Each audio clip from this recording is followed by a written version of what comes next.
Not for the first time today, my focus wavers. While I should be grading papers, I'm staring absently outside. The fall weather looks the same as any other time of year. At least in the last 6 years, that's what it feels like to me. Rubbing my eyes, I look back down at the stack of papers. Grading undergraduate Physics 1 students was the least exciting thing.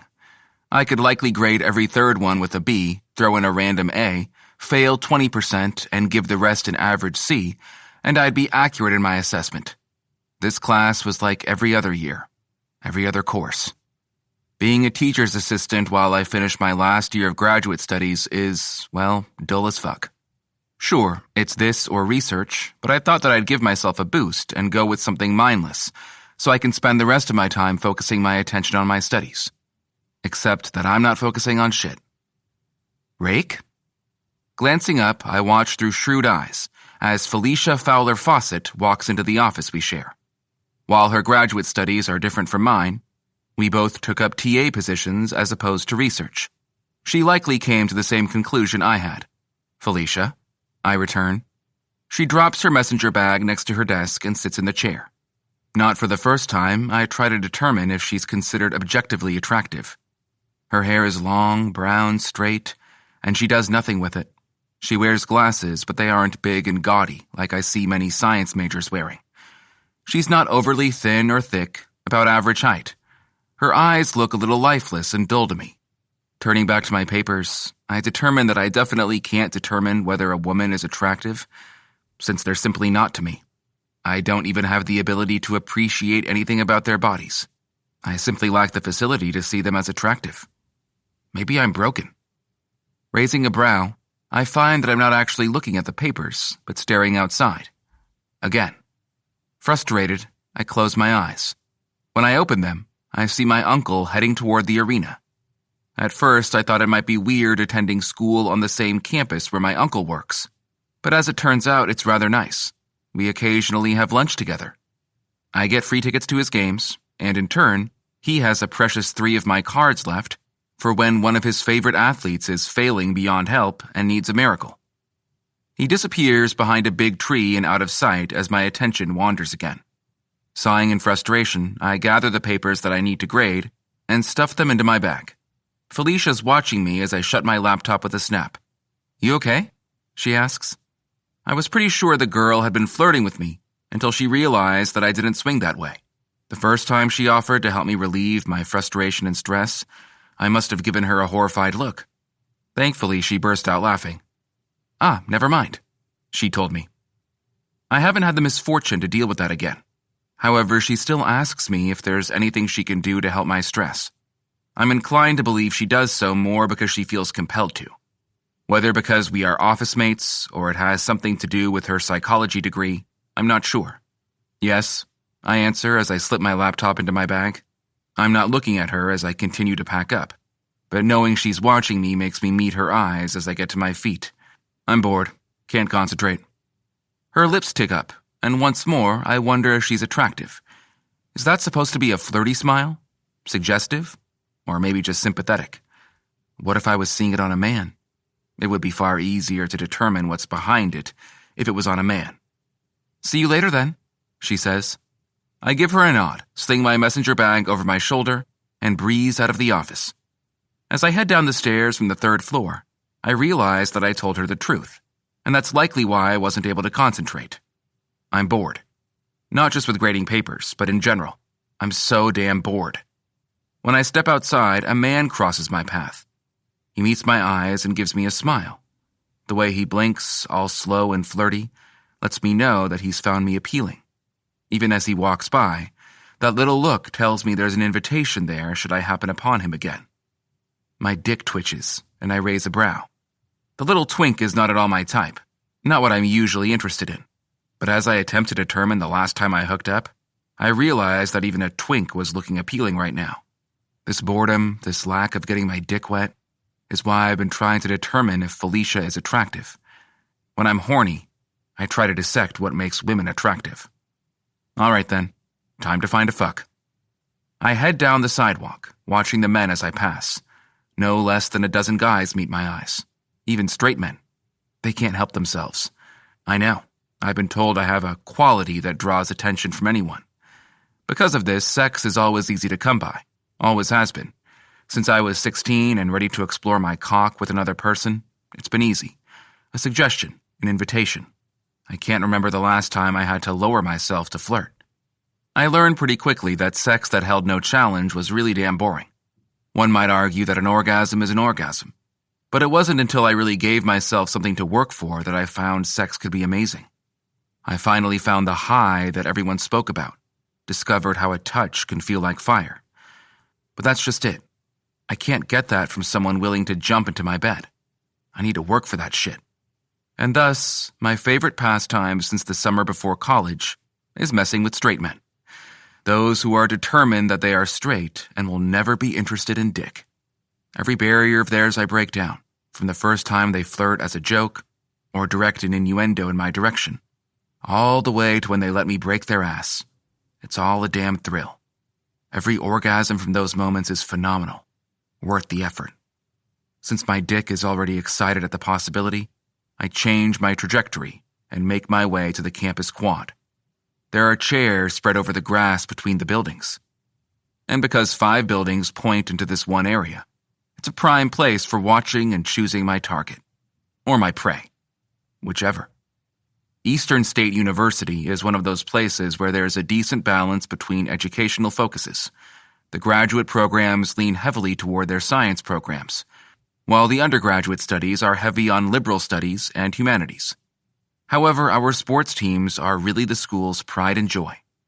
The hockey team that my uncle coaches has made it to the Frozen Four for the past 3 years, winning the championship 2 years ago. The school also has pretty decent soccer and swim teams. Messing with athletes is always one of my favorite activities, so set in their masculinity that they barely even acknowledge when they're turned on until their boner is basically poking their eyes out. Their freakouts after our hookups are worth recording. Not that I do that. I have some decorum. Since we're nearing the break in the afternoon classes before the evening ones begin, I'm in the perfect spot to watch said athletes as they trek to their various practices. The swimmers, with their long, lean, tight bodies, will walk right in front of me to get to the building where the swimming pool is. For a moment, I think about watching from the bleachers for a while. All the sexy men with their dicks on display and their tight little bathing suits. As long as I'm not watching their faces with the alien goggles or creepy caps on, I can enjoy the view of them all dripping wet. Strangely enough, I find swimmers are rather easy to sway into a little dickish fun, whether they're into men or not. Maybe it's the tiny brief that they have to wear in the water. Squeezes their balls a little too tightly. Nope. I think I'll stick with soccer. I'm amused when I realize that my decision is already half made for me by choosing an athlete. Because my uncle coaches hockey, I tend to leave them alone. You know, not wanting to fuck with the heads of my uncle's pretties. And plus, I respect him. He's a damn good coach and a great man. I don't want to mess with his game. Which is really too bad. Some of his players are big and muscular. Their asses are delightfully full and tight. They have thick legs and big arms. I find when the body is big and strong, their dicks follow proportionately. Again, my dick likes where this train of thought is going and perks up to half-mast. Sighing, even as I watch one of the enormous mountains of a hockey player drift toward the arena, I shift in my chair. Down, boy, I internally scold. That's just not going to happen. We respect family. I don't have the best vantage point to watch for the soccer team. Only maybe a third of the team will pass me where I sit, since I'm nowhere near the field. Just those who attend classes in the buildings surrounding me will walk by. When the bulk of the students have moved between destinations and only the odd few roam the quad, I sigh and pull to my feet. I find I'm heading toward the hockey arena instead of my rented apartment just off campus. As soon as I pull the doors open, I hear my uncle yelling drills at his players. I shiver in the cool air and take a deep breath, letting the deep chill settle in my lungs. While my family is from Colorado, we have a chalet in the mountains. Though I've never been into playing sports myself, I've always loved hockey. That might have something to do with my uncle, though. Visiting the ice when I was a kid to watch my uncle in action was always one of my favorite pastimes, a good memory from childhood. I remember watching with wide-eyed wonder. Then when I got older and discovered the wonderful world of physics, Seeing the angles and calculating mass and velocity for the puck entertained me for hours. The time I spent on the benches might explain my attraction to hockey players. But when I have that particular craving, I visit Eastern State's rival hockey team for my target, the Arizona State Phoenixes. Yes, original, I know. And they're based out of Phoenix. I take a seat in the stands where I won't be a distraction. Hockey players are big on superstition, and I know for a fact that several on the team think it's bad luck to be watched during practice. So if they see me here, it might affect their next game. Superstitions are hard for me to believe in. I've seen exactly zero evidence. The coach, my Uncle Adic, blows his whistle and hollers for a scrimmage. First line versus second line. Ryan Gibson, the center forward, should be the star of the show. But the true player to watch is Egan Wolf. When he showed up 2 years ago on scholarship, my uncle couldn't stop talking about him for the next dozen times we had lunch. Such natural talent, incredibly fast, a brick house at stopping. Thankfully, he's not set himself up to be an enforcer. He's got the bulk to crush his opponents, but the crazy speed on this boy is incredible. I made it a point to check out a few of Wolf's first games, just to see what my uncle was talking about. He wasn't wrong, and Egan Wolf wasn't a disappointment to watch. In fact, as I stare at the ice, he intercepts a pass and is already gone as he shoots toward the other end. While he might have had a shot, he passes instead, getting himself an assist when his forward finally catches up and makes himself open. What would it look like if there was someone who just clicked with him on the ice? I murmur, already seeing the magic and phantom shadows if that were to happen. Nice assist, Wolf, Coach Nemechek calls. Move faster, Gibson. I smirk, watching as Gibson tips his head back and stares into the bright lights overhead with a frustrated sigh. Chapter 2. Egan. No, I murmur, clutching my phone in my hand as I peer at the screen. I have my student portal up as I check on the recently posted grades. Dread seeps into my stomach as I see I am now officially failing 3 of my 4 classes. My stomach rolls with the idea that I might be failing the 4th too, but the instructor hasn't posted grades yet. I can't, I murmur, wanting to sink down and bury myself under the benches. I barely managed to scrape by the last 2 years, and only because I somehow happened to get lucky and squeeze in a couple easy courses each semester to balance out the harder ones. I'm not so lucky this semester. I'm out of easy classes. But the failing Ds are screaming up at me. Exercise physiology, D. Molecular toxicology, D. Models of chemical systems 1, D. Health psychology, B. The B won't last, though. The teacher is behind in posting grades, so only 2 are represented right now, and they are from the first week. Introductory assignments. Wolf! I flinch at my teammate as he comes to a stop next to me. You know how to open the door, right? He's smirking at me, teasing. Dumb hockey player can't open the door, ha ha. I appreciate that we can rib each other. It makes the locker room less tense. I can barely manage to find it in me to smile, though. Calder Haynes' smile dies as he stares at me. Who'd you knock up? My brows knit together. What? Calder laughs. Man, the look on your face, you look terrified. My heart is racing at the thought that I have a fucking kid growing out there somewhere. Jesus fuck, Calder, not funny. Temka not interested in reproducing? He winks at me. I frown. Temka is my girlfriend. A puck bunny who'd been hinting and flirting for the past year until I finally decided I was ready to settle down. No, I don't actually know the answer, but still, no, I say. Calder laughs. From behind, we're pushed forward. Come on, guys, we're late, and Coach will make us lick the ice until it's smooth or some shit, Gibson says, pushing us through the door. I click my phone off and stuff it in my pocket. No time to dwell on grades right now. I have practice. There will be plenty of time to panic after. Half our 20-man roster is already there and suiting up in their compression garments and pads. I drop my bag into my cubby and begin stripping out of my clothing, using the same pattern I always do. Shirt, kick shoes off, pants, underwear. Then I go in the opposite direction. Jockstrap, compression pants, compression shirt, pads, pads, pads, and so on. While I undressed, I imagine each layer shirking off one more stressor. With the shirt goes the stress of my new failing grades. My shoes take the knowledge that I am close to losing my scholarship. Then, with my pants, go the disappointed words that I know I'll hear from my parents if they find out. And with each new layer I put on, I concentrate on breathing in hockey. Speed, accuracy, calm, strength. By the time I turn around and stand up, waddling toward the ice as anyone in skates on uniced surfaces does, I let each silly-looking step pull away the doubts until my head is clear.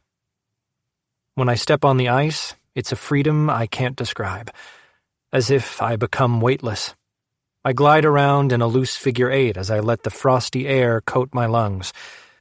The sounds of blades on ice, stick slapping, and the excited chatter from my teammates replace all the fear and dread this semester has brought me over the last 3 weeks. 3 weeks, and already I'm failing. I shake my head. No time to think about class.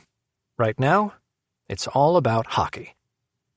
Coach blows his whistle, and we gather around for drills.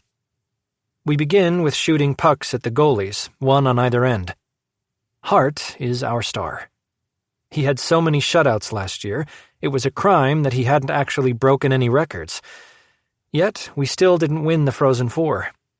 Of all nights not to get a shutout. Then again, we hadn't managed a shutout the 2 times we'd played the Newark Nets in the regular season either. The funny thing is, no matter how many times I watch our matches with the Nets, including those during the championship, I can't see anything sloppy on our end. The 2 scores against our goal were fucking sick. As sad as it is, they were just the better team last year. Sucks, but there's nothing to do except study their plays and players. Fortunately, their goalie, star forward, and beast of a defenseman graduated last year. The goalie was even drafted, though I think I heard he didn't make the NHL, but the AHL. I mean, professional hockey is professional hockey. He's getting paid to play, so that's a win in my eyes, regardless of which league he made it to. I haven't seen anything on their forward or defenseman, though. Hart blocks my shot easily, which is fine, because I didn't put in a lot of effort. My mind is still swimming, slow and foggy. We go through some keep-away and corner drills. We spend a lot of time doing the continuous back check, bombarding our goalies, and true to form, Hart blocks every damn one. Although it's not a game, we still make sure to congratulate Hart. Dempsey, our backup goalie, gets a few pointers from Coach. He's not bad, and in all honesty, he stops more than half the goals sent his way. But when he doesn't stop mine, I know he needs some work. Simply because I know without a doubt that I'm not in it tonight. So much so that Coach is yelling at me to hustle. I rarely get that command. I know it's bad when I head back into the locker room and hockey hasn't even pulled me from the funk. There's just too much dread weighing me down, making me 80 pounds heavier, which is saying something when I'm already nearing 200 on my 6'2" frame. Wordless, I strip down and head for the showers, turning my face into the water. Chatter from my teammates drifts through the showers while I close my eyes and try to wash away my worries. I couldn't hockey them away. Maybe I can rinse them away instead. "Wolf!" Coach's voice makes me wince. "Yes, Coach?" I call back, my teammates falling silent around me. "Office when you're dressed." This time I cringe. "Yes, Coach." Silence remains heavy around me. I'm not sure that anyone really knows that I'm failing, but it feels like all eyes are on me. They probably are. I rarely get called into Coach's office. Calder steps into the stall next to me and flicks on the water. He rinses in silence before lathering his hands in the soap that actually smells like hockey. I can only think of hockey when I catch the scent. "You okay, Egan?" he asks after a minute. I shrug. "Yep, classes are stressing me, that's all." "Ah." He doesn't say anything further until I turn off the water. Then he grabs my arm so I'll look at him. "Want to study?" I smirk. "We're not taking the same classes, Calder." He purses his lips. "I suppose not, but sometimes I find it's easier to concentrate if there's someone there, accountability and shit." Nodding, I run my towel through my hair before dragging it down my chest. He lets go of my arm. "Yeah, maybe. I need to do something, just don't know what." Calder smiles and turns back to his shower as I head out, drying on the way. I dress quickly and head for Coach's office. There are rumors that Adik Nemechek could have been a great hockey player in his day. As it is, he's in his 30s and looks like a damn gym rat.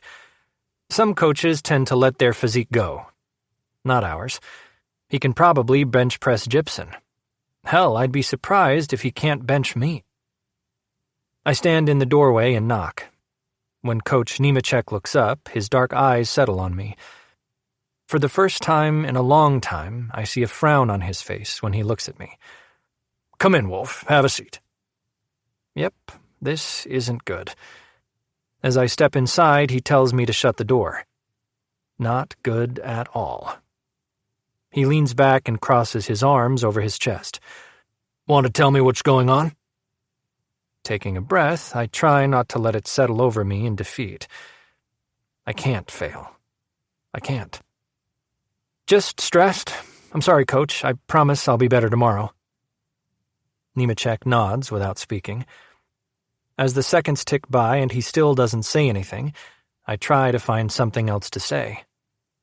With my bottom lip between my teeth, I consider promising him my firstborn if he doesn't pull me from the first line. "How are classes?" His words feel like physical blows.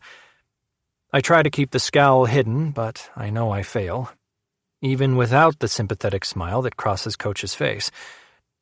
Been better," I say. He nods and waits. "They're harder this semester. Finding balance has been difficult." Coach nods again. But I have no idea what he's looking for me to say. Finally, he sits forward. "You have a lot of promise, Egan. You're one of the most talented players I've had come through my arena." While his words are praising, I know they're leading to something not quite so pleasant, though I'm not sure what. At least, in what direction. "I know you don't have lofty goals to play professionally, though I still believe you should try." I'm already shaking my head. "I want to work with the NHL, but I don't want that kind of stress on my body, so I feel like I'm 70 when I'm 30. He chuckles. His arms drop as he leans forward and sighs.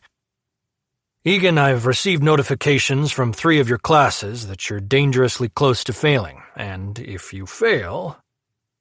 He doesn't have to say. If I fail, I lose my scholarship, my free ride. I'll lose hockey, and my chance at an education. Swallowing the lump in my throat, I try to push the frustrated tears away. Before I know what I'm doing, I lean forward and say, in the most pathetic and desperate tone I've ever heard my voice use, "I don't know what to do, Coach. I'm trying, I swear I am. I ran out of easy classes to balance the harder ones, and now it's like looking into the barrel of a shotgun. I'm fucked if I do and damned if I don't." Coach sighs. For a long minute, during which I embarrassingly think he's giving me time to pull myself together, he considers me silently. "Have you tried a tutor?" he asks. I shake my head. "Not yet, at least not this year, but over the last 2, I've tried 3. The corner of his mouth ticks up. "I take it that those didn't go well." 2 used most of the session to hit on me. The other spoke so advanced that I had no idea what she was saying. He chuckled, shaking his head. "How did you manage to pass those classes when the tutors failed to teach you?" I shrugged. I wasn't failing anything. My understanding of certain topics was a little weak, so I'd gone in for isolated subject matter. I paused, sighing weakly. I don't think that's the issue this time. What's the issue? I just don't get it. Any of it. We're talking chemicals and compounds and molecular shit, physiology. I'm not sure how I've managed to be in psych, but I fear that it's temporary because it's like I'm reading a foreign language. I hear the whine in my voice. Maybe not a whine so much as it is helplessness. Coach sighs. If you're willing to dedicate 110% of any free time and energy, I may have a solution. Anything, I say, leaning forward. He doesn't continue as he stares at me, evaluating me. After what feels like a damned day, he leans back and pulls open the top drawer in his desk. I'm holding my breath, unsure what he's going to pull out. A business card is not the magic I need, but there it is between his fingers. I am waiting for a miracle. Somehow, I doubt that all the answers to my issues are printed on that tiny card. Still, when Coach Nemechek continues to hesitate in handing it to me, I'm more than intrigued. And maybe a little greedy, though I have no idea what for. This is the number of a genius. He's very abrupt, sharp edges, demanding. However, I've never met someone he can't teach. My subjects? I ask, my mind spinning with the possibilities. Any subjects. I did say he's a genius, no? I nod, somewhat eagerly, my gaze dropping to the card in his hand. Be prepared for sacrifices, Egan. He hands me the card, and I profusely thank him as I get to my feet. I'm barely out of his office when I look at the card. It reads, Rakesh Anu, and a phone number. I turn it over, but the back is blank. Abrupt indeed. Wasting no time, I take out my phone and begin typing. Me. Hi, Mr. Anu. My name is Egan Wolf. Coach Nemechek gave me your number as a possible tutor for me. Are you available to meet later this week? For the first time in a week, I feel hope. Until I receive his text back. Rakesh. No. Hope is a dangerous thing to have. When it comes crashing down, it can feel like the air is sucked straight from your lungs. His one word feels like a death sentence. Swallowing thickly, I head to my dorm, unseeing. I feel nauseous, slightly dizzy, so sick that by the time I get to my dorm and fight my way into the room, I collapse on my knees as the room spins. This can't be it. I can't lose my scholarship. I'm not ready to give up hockey. I should have these 2 years. I'm not ready. I'm still laying on the floor an hour later when my phone lights up with a text message. I stare at the screen before it goes dark. I didn't go to Temka's as I usually do, so it's probably her. Maybe it's my parents, and they somehow already know that I'm going to lose it all. Minutes pass before I can force myself up off the floor. Only because I know it hasn't been washed since before I moved in has me dragging myself onto my feet, grabbing my phone as I do. My fingers on the screen make it come to life, and my breath catches in my throat. Not Temka. Rakesh. Rakesh. Library at 7 tomorrow. Bring a detailed schedule of your commitments. Don't be late. For a minute, I stare at the words on my screen. I'm imagining this, right? I scratch at my chest, willing the building hope not to come back. Just because he's agreed to meet me doesn't mean anything. Me. I'll be there. Thank you, sir. Thank you so much. Desperate? Yes. But then again, I am desperate. Chapter 3. Rakesh. Just as I step into my apartment, my phone pings. Assuming it's Rika, I fish it out on the way to my desk to deposit my bag. I frown at the unknown number. I almost don't open it. I'm not even sure why I do. Unknown. Hi, Mr. Anu. My name is Egan Wolf. Coach Nemechek gave me your number as a possible tutor for me. Are you available to meet later this week? Rolling my eyes, I type back a quick answer. Me. No. I shouldn't do that. I know that if my uncle has given my name to one of his players, it was for an important reason because he does so sparingly. 3 cards sparingly, meaning he only has 2 left. Still, I'm determined to put it off as long as I can. It's not that I hate tutoring. I hate tutoring jocks. It's like screaming at a garbage disposal. And yet I somehow was convinced to give my uncle 5 passes. 5. 1 for each year I attend Eastern State.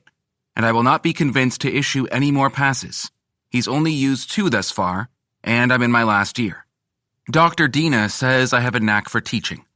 I easily assess the learning style of my students and adjust my teaching style to match it. That's why I've always been sought after in whatever department I'm in. Not that it does them any good. I may not hate teaching, but I'm not a fan of those who tend to need tutoring, especially when they're jocks. Yeah, insert jock stereotype here. But that's not it, at least not entirely. It's that many times they expect I'm going to give them the easy out because they're all star athletes and need to focus on their sport.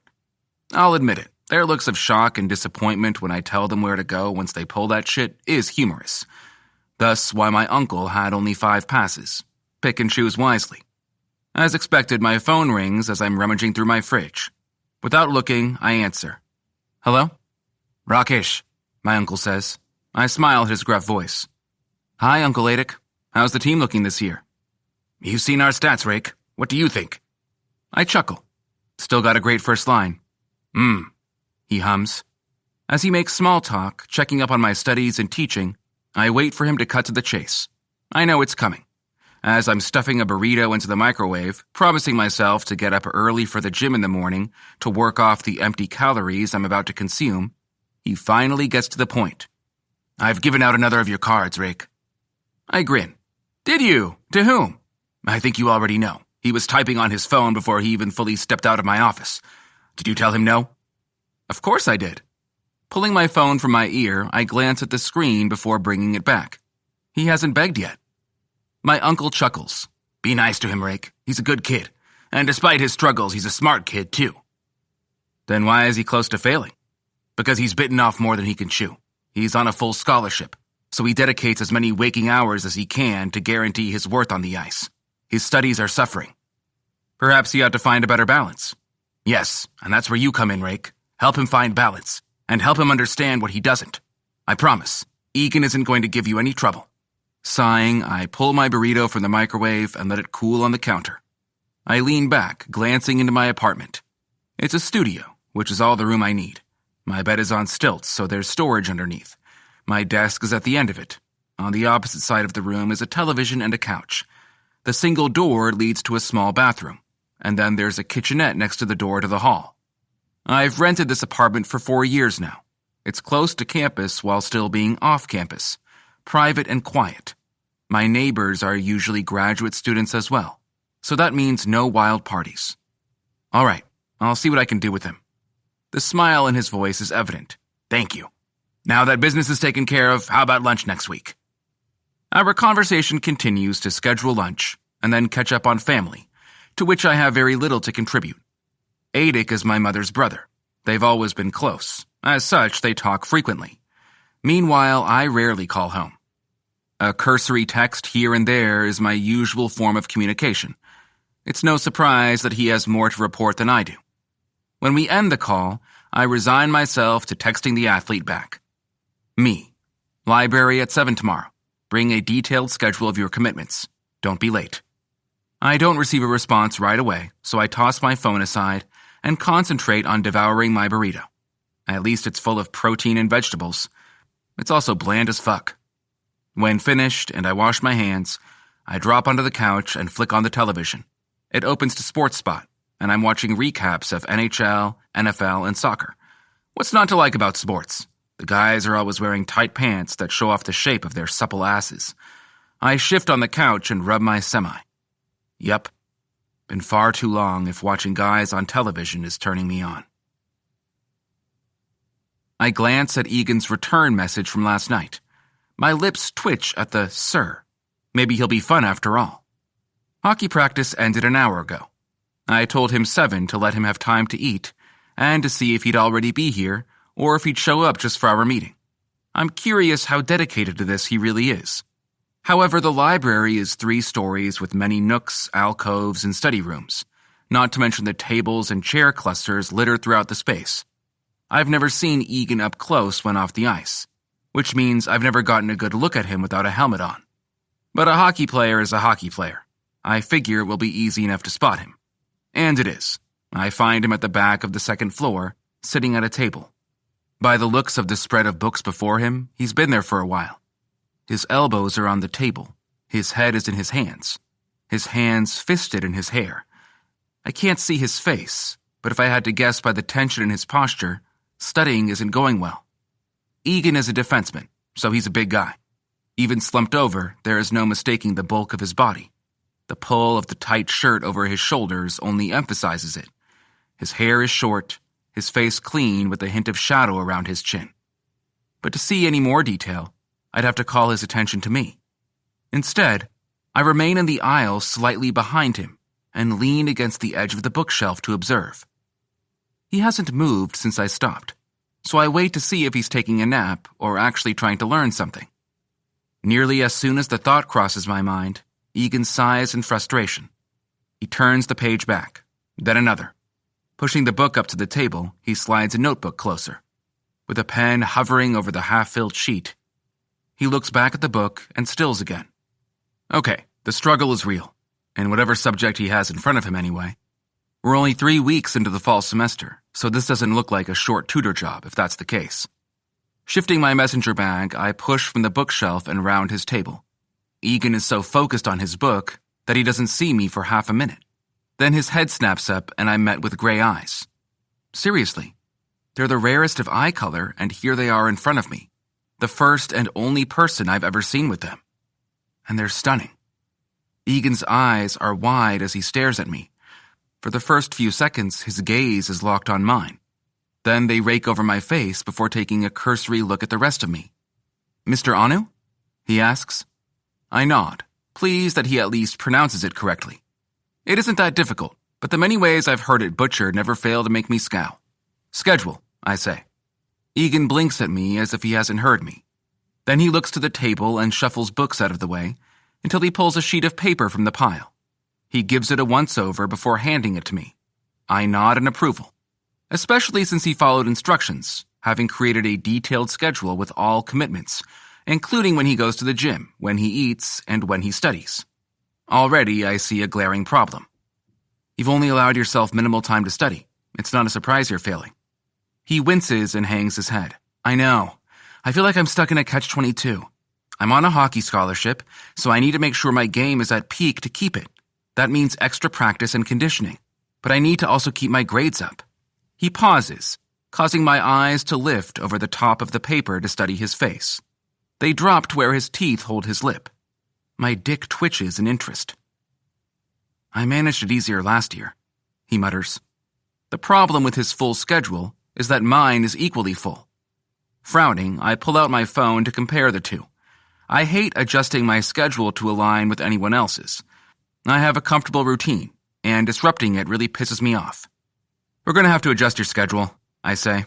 "As it is, the only free time you have is when you sleep, which happens to be when I sleep as well, and I'm not cutting into my sleep for you." "No, of course not," he says quickly. "What subjects do you need help in?" I ask, thinking I can tweak my Thursdays to fit in an hour. "All of them?" he says sheepishly. Frowning, I look at him again. He winces when I meet his eyes, and his shoulders slump. He drops his gaze. "I swear, I'm not stupid," he mutters. That's what Adek says too. Some of the tension in his shoulders releases. His broad chest rises as he inhales slowly, deeply. When he blows it out, his cheeks puff. Again, my cock twitches. Those sexy lips would look real good around my dick. "The blocks in red are mandatory," he says. "I'll modify anything else. Please, sir." And now my dick is more than twitching. I can feel it pressing against the zipper of my jeans. That almost sounds like begging. Hell, it is begging. Just not for the thing my dick is interested in. I study his face for a minute longer and imagine it covered in my cum. Dropping my eyes to my phone, I decide that if I'm going to cut something, it's going to be my straight man challenge. Except I'm not cutting it. I'm moving away from the nameless soccer player and settling on a gray-eyed hockey player. Hopefully my uncle will be forgiving. Egan will stay on the team and pass his classes after all. After practice, you'll come to my apartment. Bring your books. We'll start with the last 2 days this week so I can assess where you need help. We'll finalize the schedule from there, I tell him. Egan sighs in relief. The small smile that adorns his lips isn't a conscious decision. As his face relaxes, I find it's rather beautiful. Thank you, sir. I'll be there tomorrow. I'll text you the address. I turn away, folding his schedule and slipping it into my bag. Really, fitting him in won't be too difficult, especially since I'm choking 2 birds with 1 stone. Yes, I mean choking. My lips twitch into a smile. Those I pass take a double take, then stare. I know I can choose any of them to take home, but I now have a goal in mind. Striking gray eyes looking up at me as his perfect mouth circles my dick, while he chokes on my cum. Chapter 4. Rakesh. Having Egan's schedule means I can trail him to learn his habits. It's not stalking, it's observing. There's a difference. I'm researching so I can better meet both of our needs. What I find is that he's exactly where he says he's going to be at each minute of the day. He doesn't stray. He's at the arena gym at 6 to begin his day with conditioning, then stops for breakfast on his way to his first class. More gym, class, lunch, study, class, gym, practice, dinner, study. I rarely see him socialize. Even when passing the hockey guys, they stop and do the whole hand clasp thing before moving it along. An occasional acquaintance from class that he talks with on the way out. But they break ways when Egan needs to go in a different direction.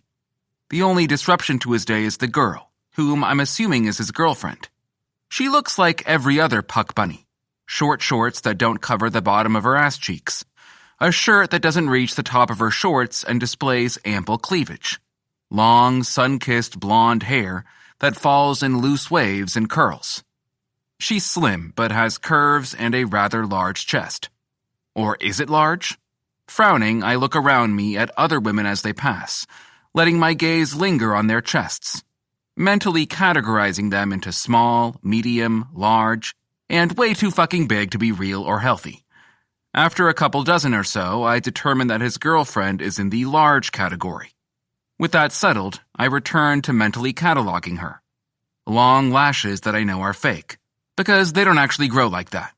Her face is more painted than natural. She wears heeled boots so she's taller than her below-average height, and yet doesn't reach more than Egan's shoulder. Frowning, once more I try to determine if that's attractive. Given that he's a hockey player and they theoretically attract pretty people to them, I have to assume she is. Listening to her fake laugh, I determine that's all she is then.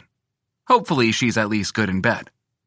I'm satisfied when Egan doesn't give in to her pouting when he tells her he has to go to the gym. No amount of suggestive promises, wet kisses, or protruding lower lips convince him otherwise, and he moves down the sidewalk toward the arena.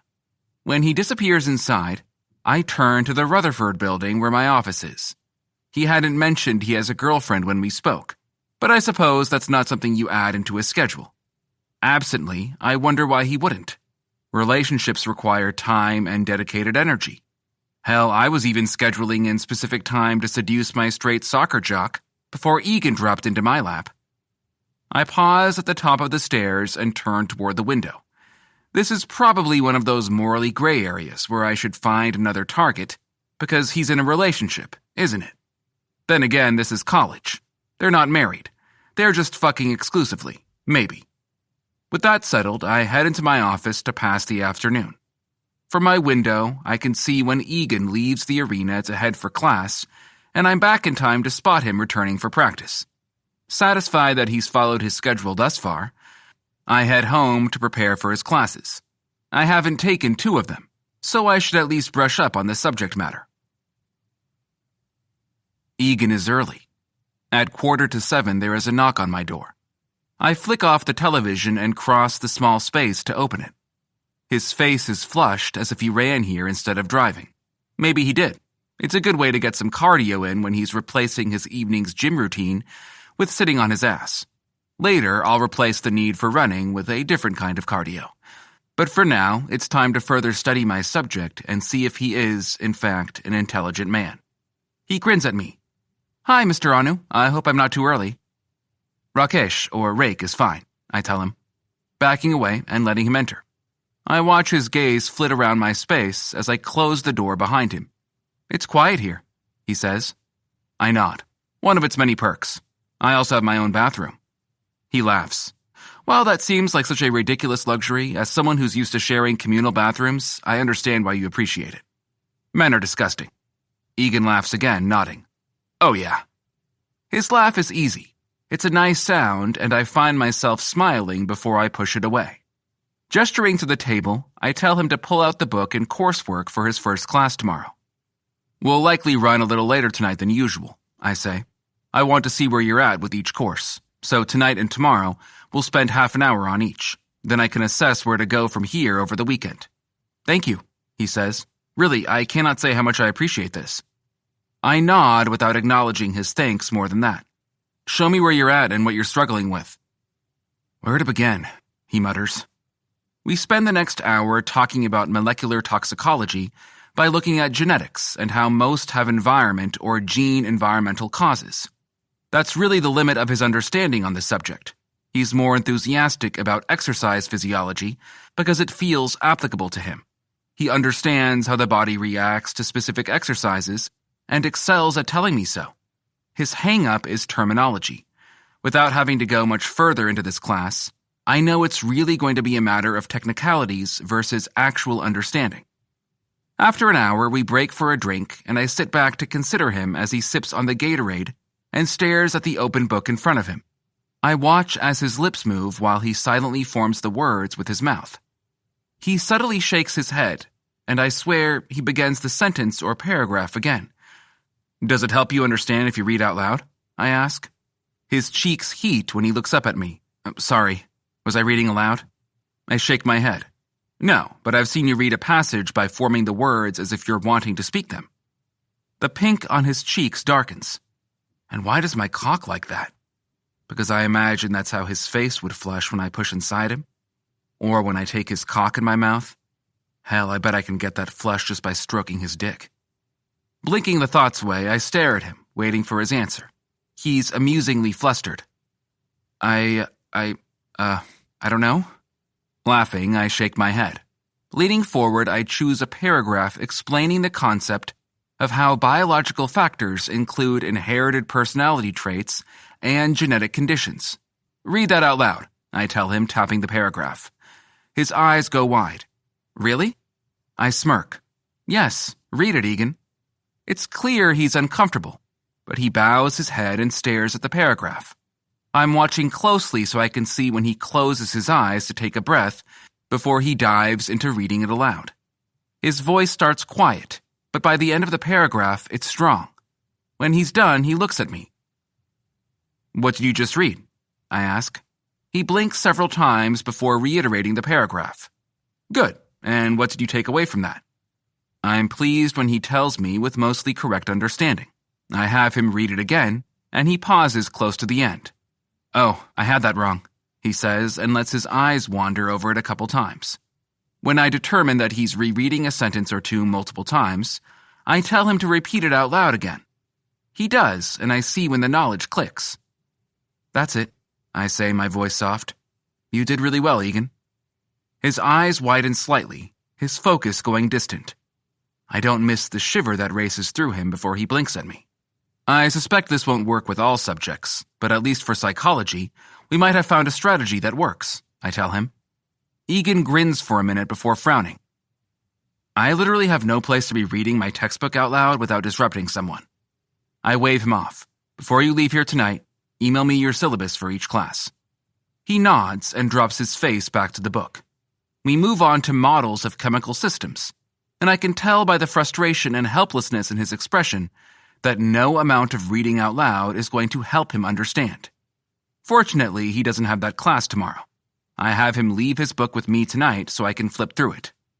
He's out the door at 9, and I print out his syllabi to look over. When I have the beginnings of a plan for each class, I take his chemical systems book to bed for a little light reading. The next evening is much the same. When my uncle calls me on Saturday as I'm piecing together a schedule and study routine for Egan, I can't contain the begrudging grin in my tone. "He's not a bad kid, is he?" my uncle asks. Sighing, I shake my head. "No, and you're right, he's not a dumb jock." Uncle Adik laughs. "Those words did not leave my mouth, Rakesh." I grin and sit back. "They didn't, no. But that you felt the need to tell me he's smart means that you know the old adage." He chuckles again before his tone is more serious. "So, what do you think? Can you help him?" "I spent 4 hours over 2 nights just determining what he's not grasping, Uncle.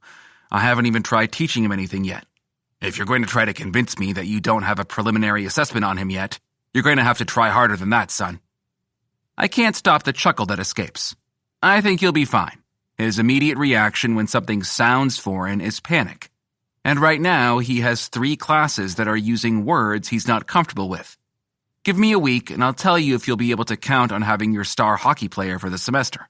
"You've already done wonderful things for his confidence, Rake," my uncle says softly. His smile is back, and he doesn't look like he's carrying a boulder on his shoulders. "No pressure," I hum. My uncle laughs. In the following week, I'm surprised to not only find that Egan isn't the stereotypical dumb jock, but that he's actually fairly smart. Not smart in that he'll get by in his classes without extra effort, but smart as in he wants to know.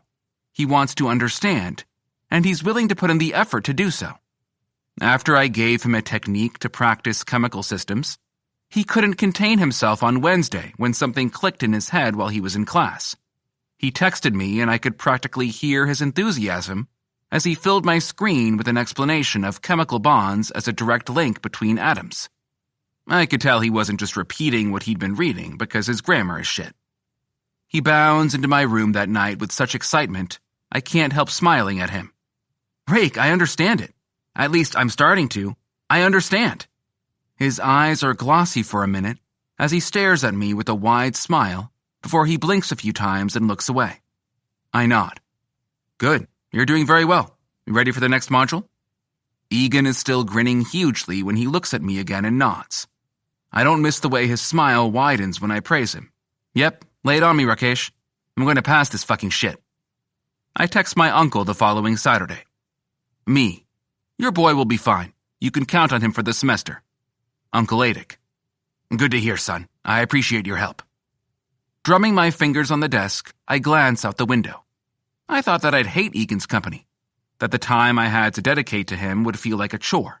So I'm pleasantly surprised when I find myself looking forward to his visit on Monday evening. Pushing from my desk, I strip off my clothes and pull on some gym pants and a tee. One of the positive features of my apartment building is that we have our own gym. No smelly jocks, and I don't have to worry about the communal shower after. Grabbing my keys, I leave my apartment and head to the first floor and the empty gym, preparing myself for Egan's visit in a couple days. Chapter 5.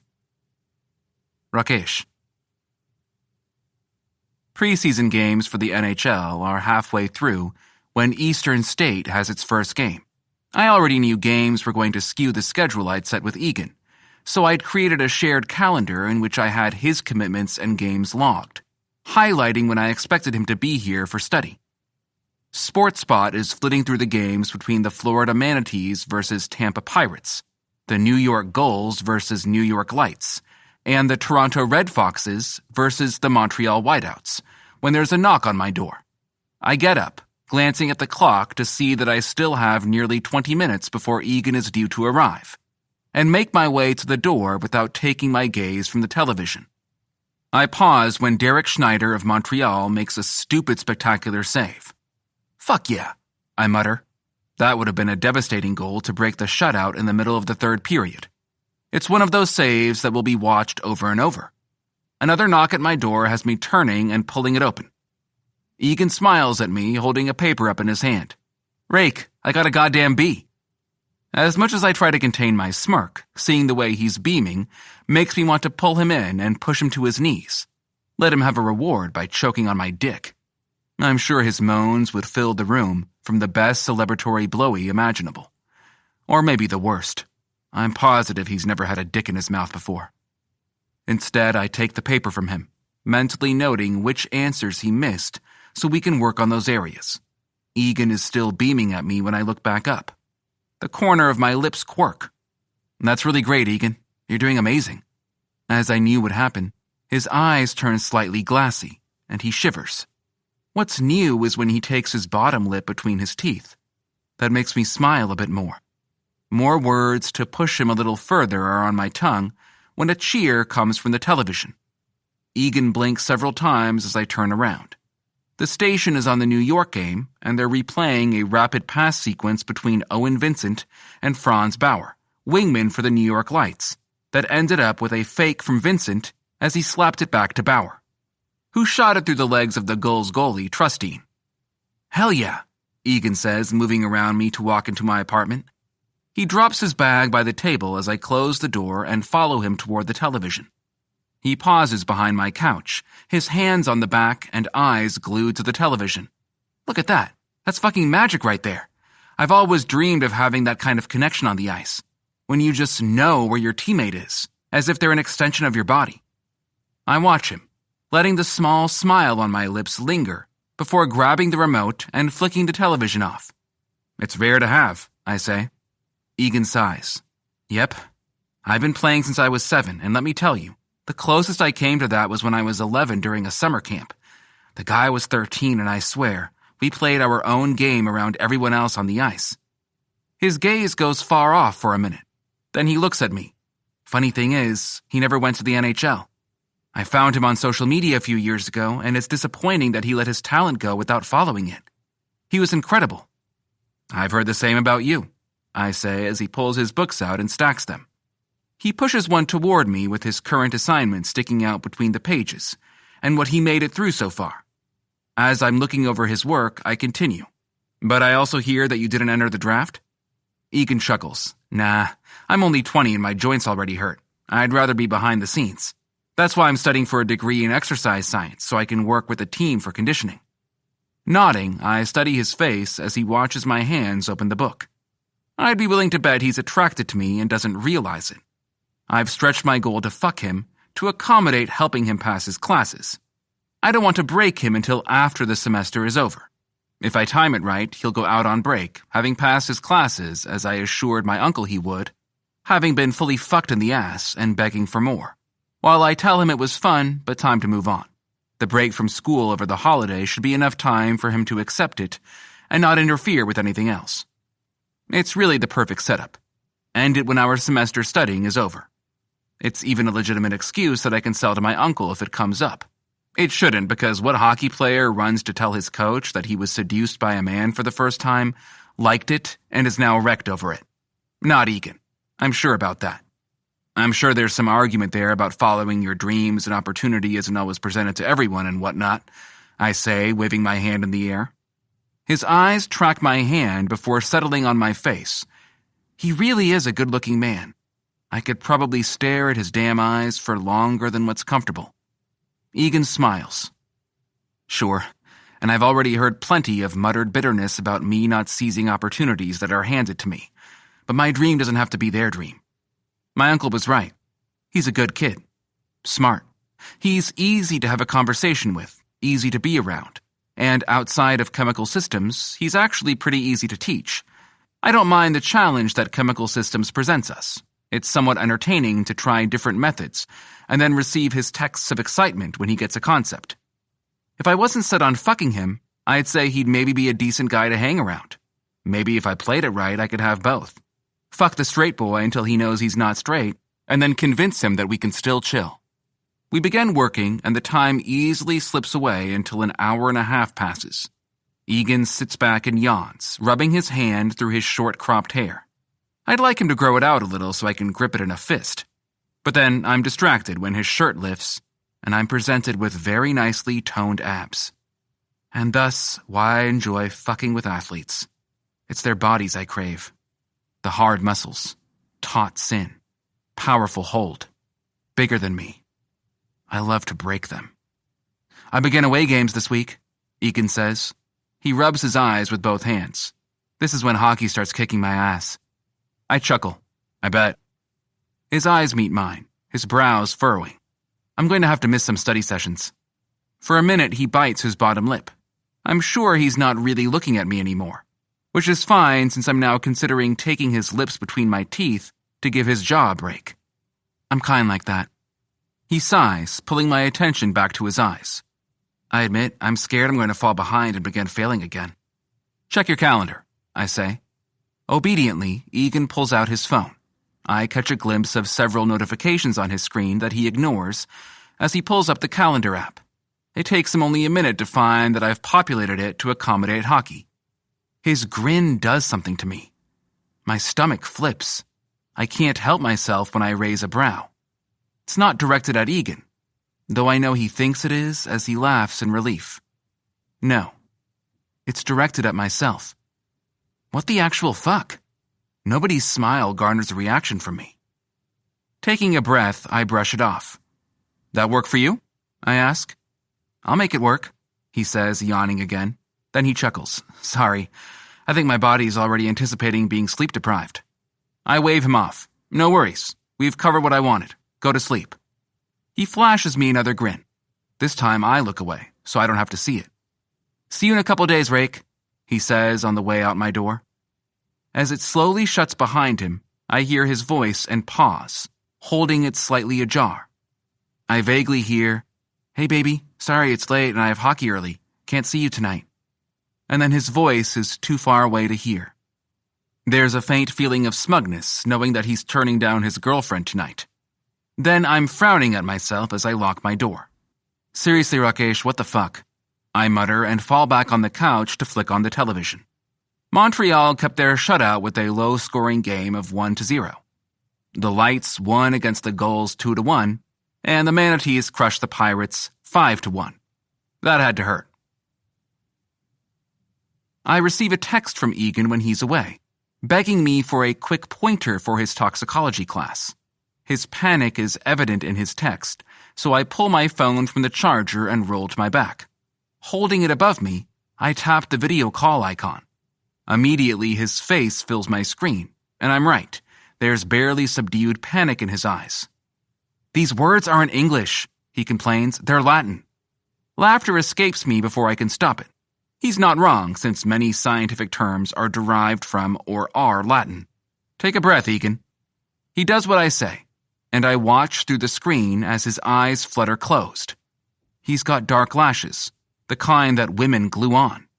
While his eyes are closed and he's calming himself down, I admire the way his hair drips, as if he just got out of the shower. Now that I'm looking at him closely, I'm pretty sure that's the case. His shirt clings to him a bit awkwardly, making me think he was still damp when he pulled it on.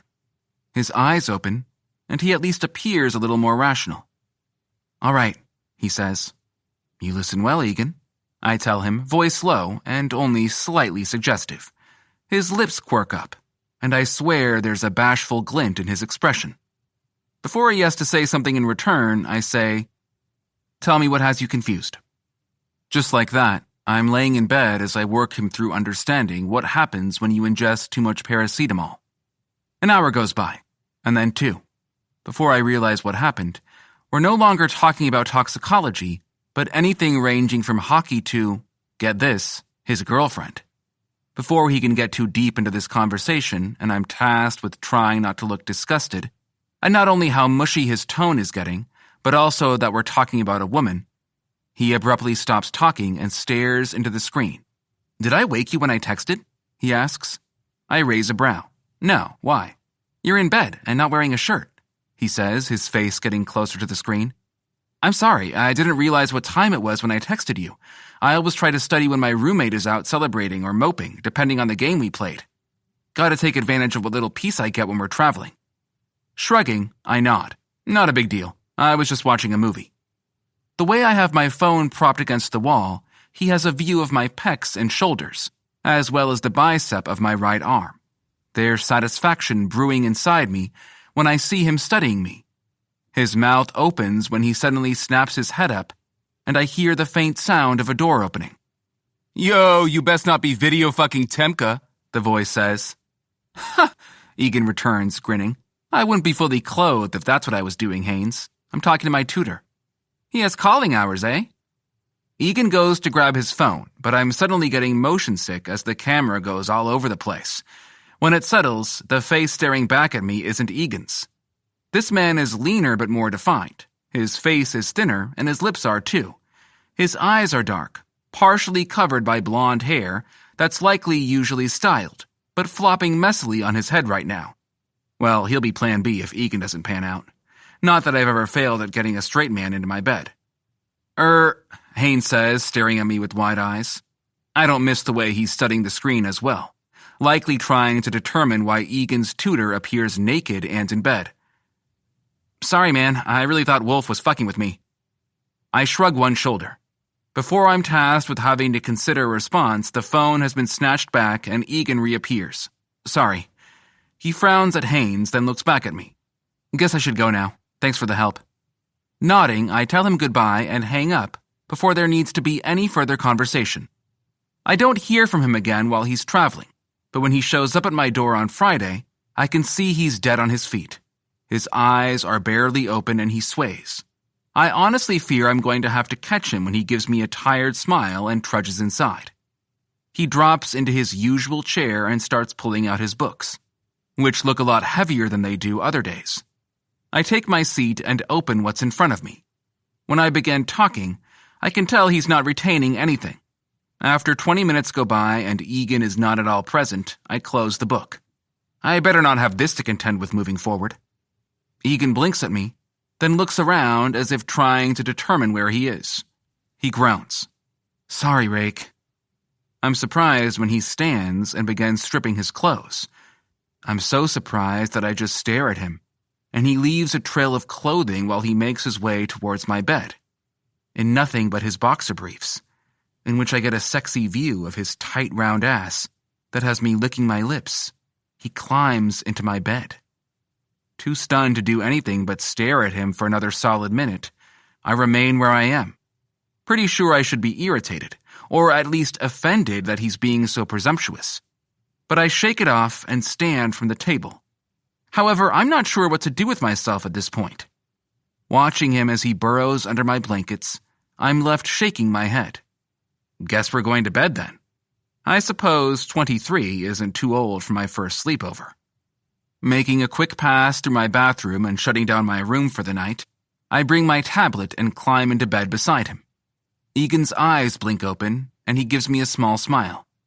I probably should have asked, but I'm too exhausted to walk back to my place. "I have a couch," I say, not that I care that he's in my bed. That had been my goal all along anyway. His brows knit together as he looks at me. "If you want to carry me over there, I'll sleep on the couch," he says.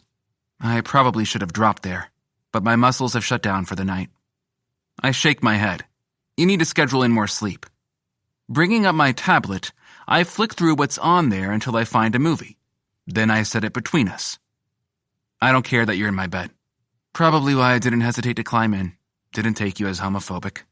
His words are slightly slurred with sleep. Frowning, I say, "You have a girlfriend." Maybe I read this guy wrong this entire time. That's so stupidly unlikely, I'm going to be ridiculously irritated if I did. His confusion is most likely because he's too tired to think. Yep, but lots of straight guys get weird if another guy climbs into bed with them. But you're cool, so I didn't think about it. Because I'm not homophobic, I say amused. He hasn't figured it out yet. Clearly. Exactly. He pats my arm. He's out before the movie begins. Chapter 6. Egan. When I slowly regain consciousness, there's light burning beyond my eyelids. A moment of panic runs through me that I either missed an alarm or didn't set it at all.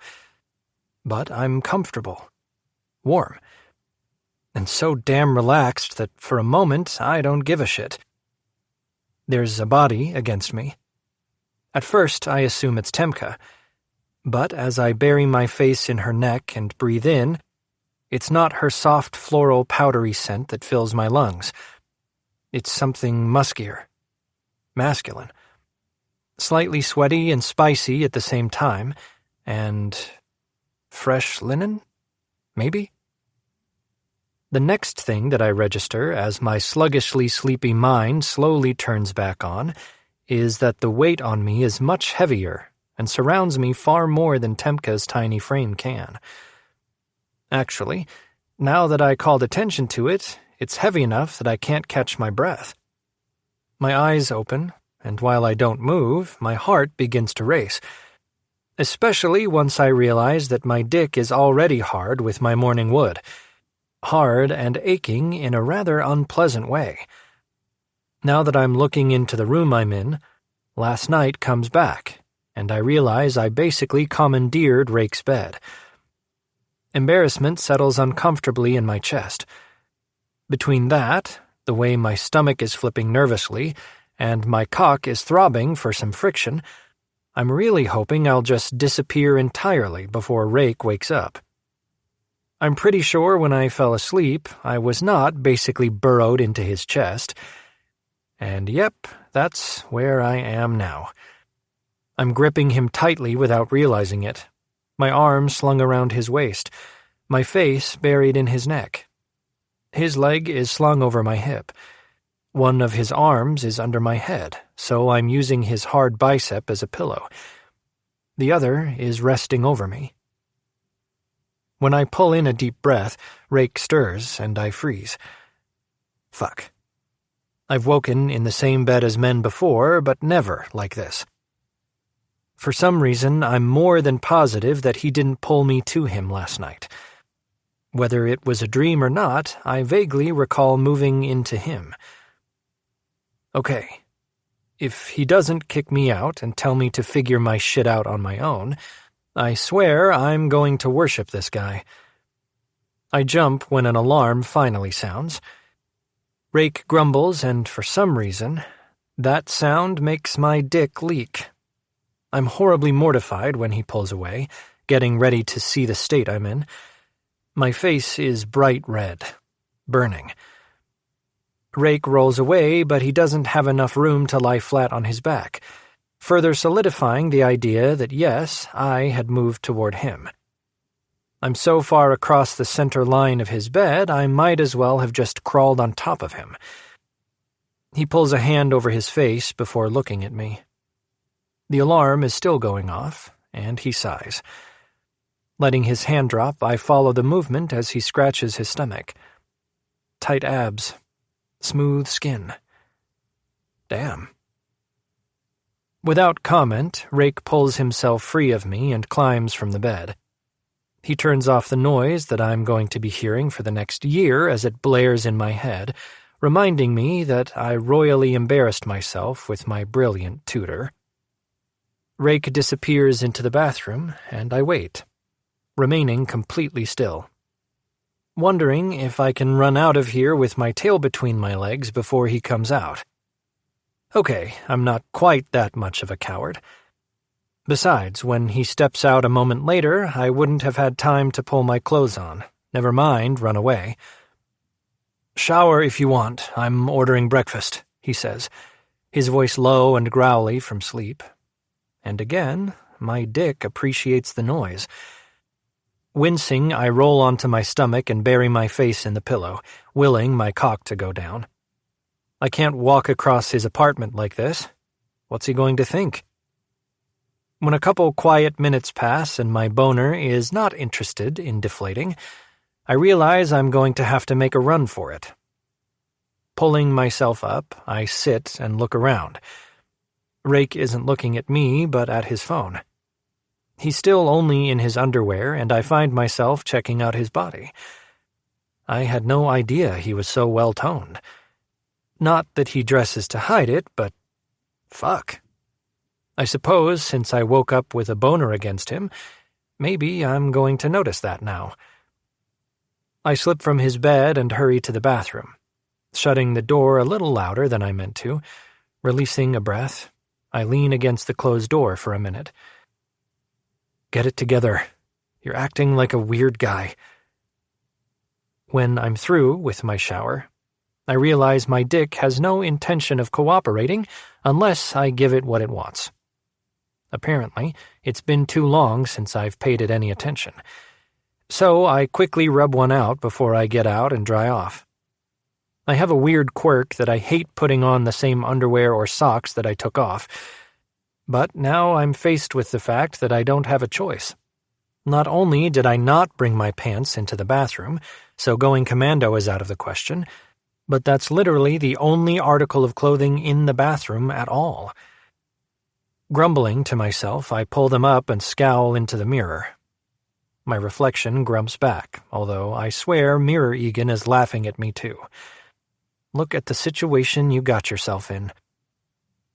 Taking a breath, I figure I've hidden in here long enough. Pulling the door open, I step out. My eyes immediately zero in on my pants. I go to them and pull them on.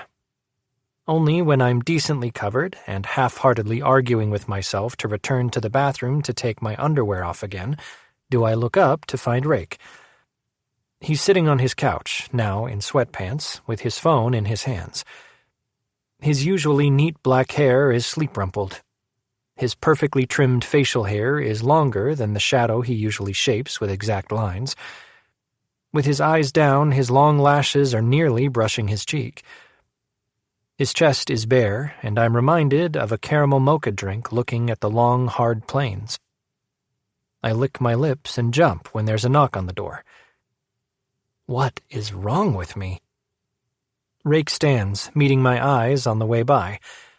While I desperately want to drop my gaze, I refuse, and appreciate his amused smirk and raised brow as he passes me. I watch as he opens the door and accepts the bag from whoever is out there. Then he turns, eyes locked on me again. Hungry? I nod. Always. He chuckles. Hockey players and their 3 stomachs. You're not wrong. The easy banter sets me at ease, and I follow him to the couch. He pulls out a sandwich and a little box before handing me the bag.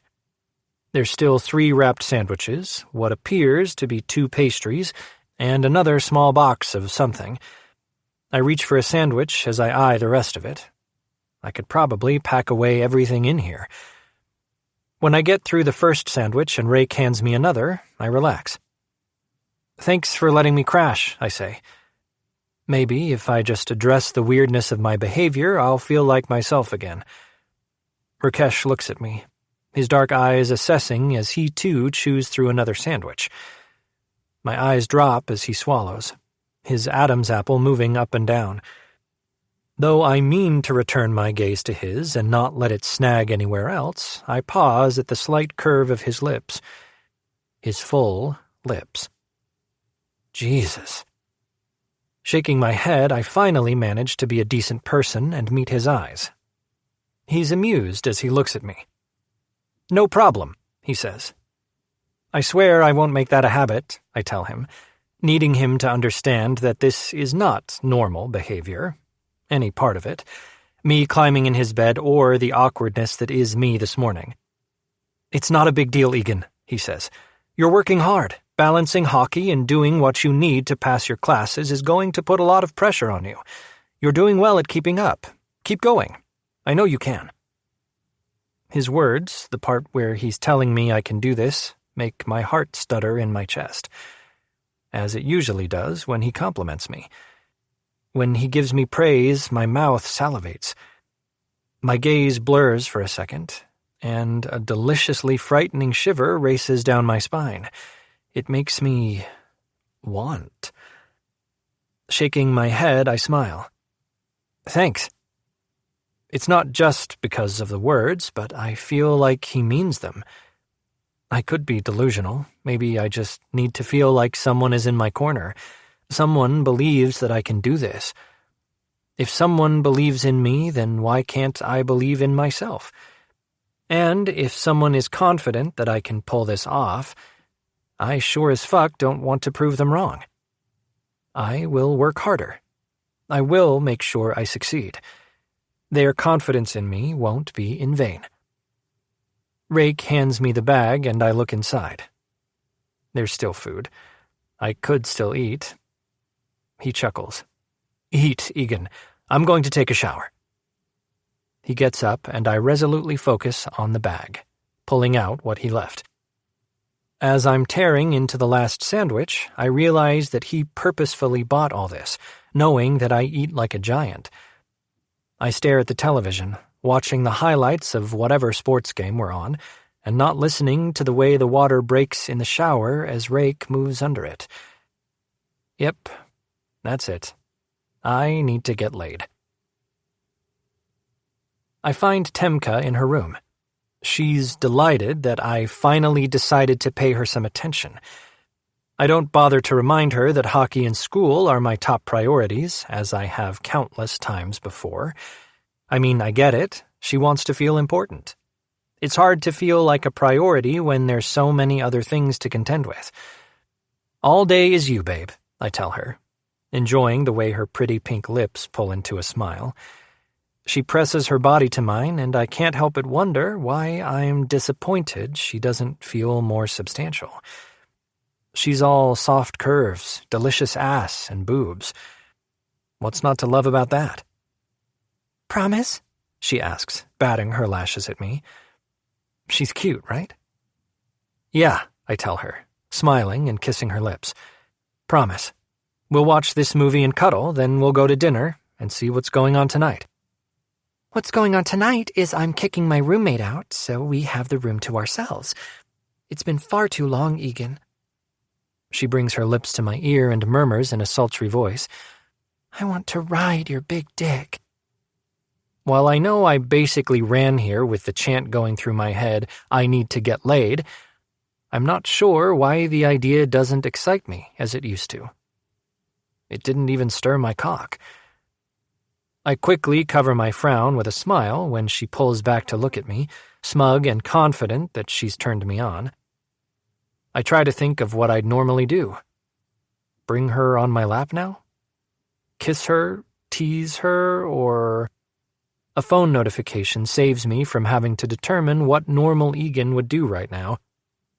I basically push her off me so I can grab my phone. Temka laughs, which I'm relieved about. The stupid flip in my stomach at seeing Rake's name on my screen is ignored, and I force my smile to remain off my face. I click on the text. Rakesh Anu. You left your textbook here. Me. Which one? Not that it matters. It's not like I plan to study today. I can grab it tomorrow. Rakesh Anu. Toxicology. Me.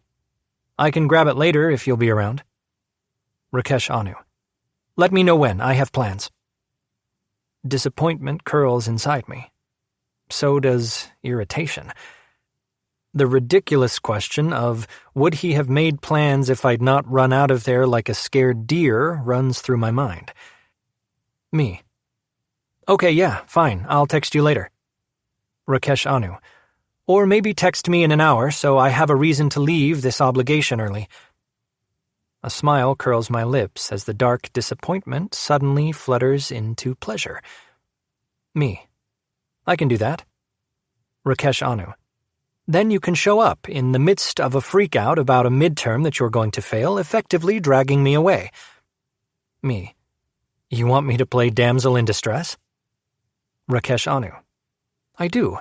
What are my options for little dresses that'll show off your goods? I chuckle. Beside me, Temka huffs. You said today is about me, she says. It is. I'm right here. Talking to someone else.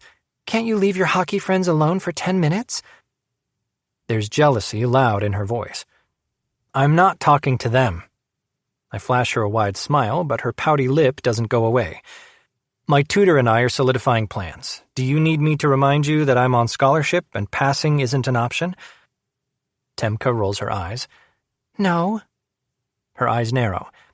I've seen your tutor around. He's a TA for a class one of my friends is taking. I glance at her and nod. He TAs for 2 classes, I think. He's... I don't hear the rest of what she says as I turn my attention back to my phone. Me. How about a maid outfit? Rakesh Anu.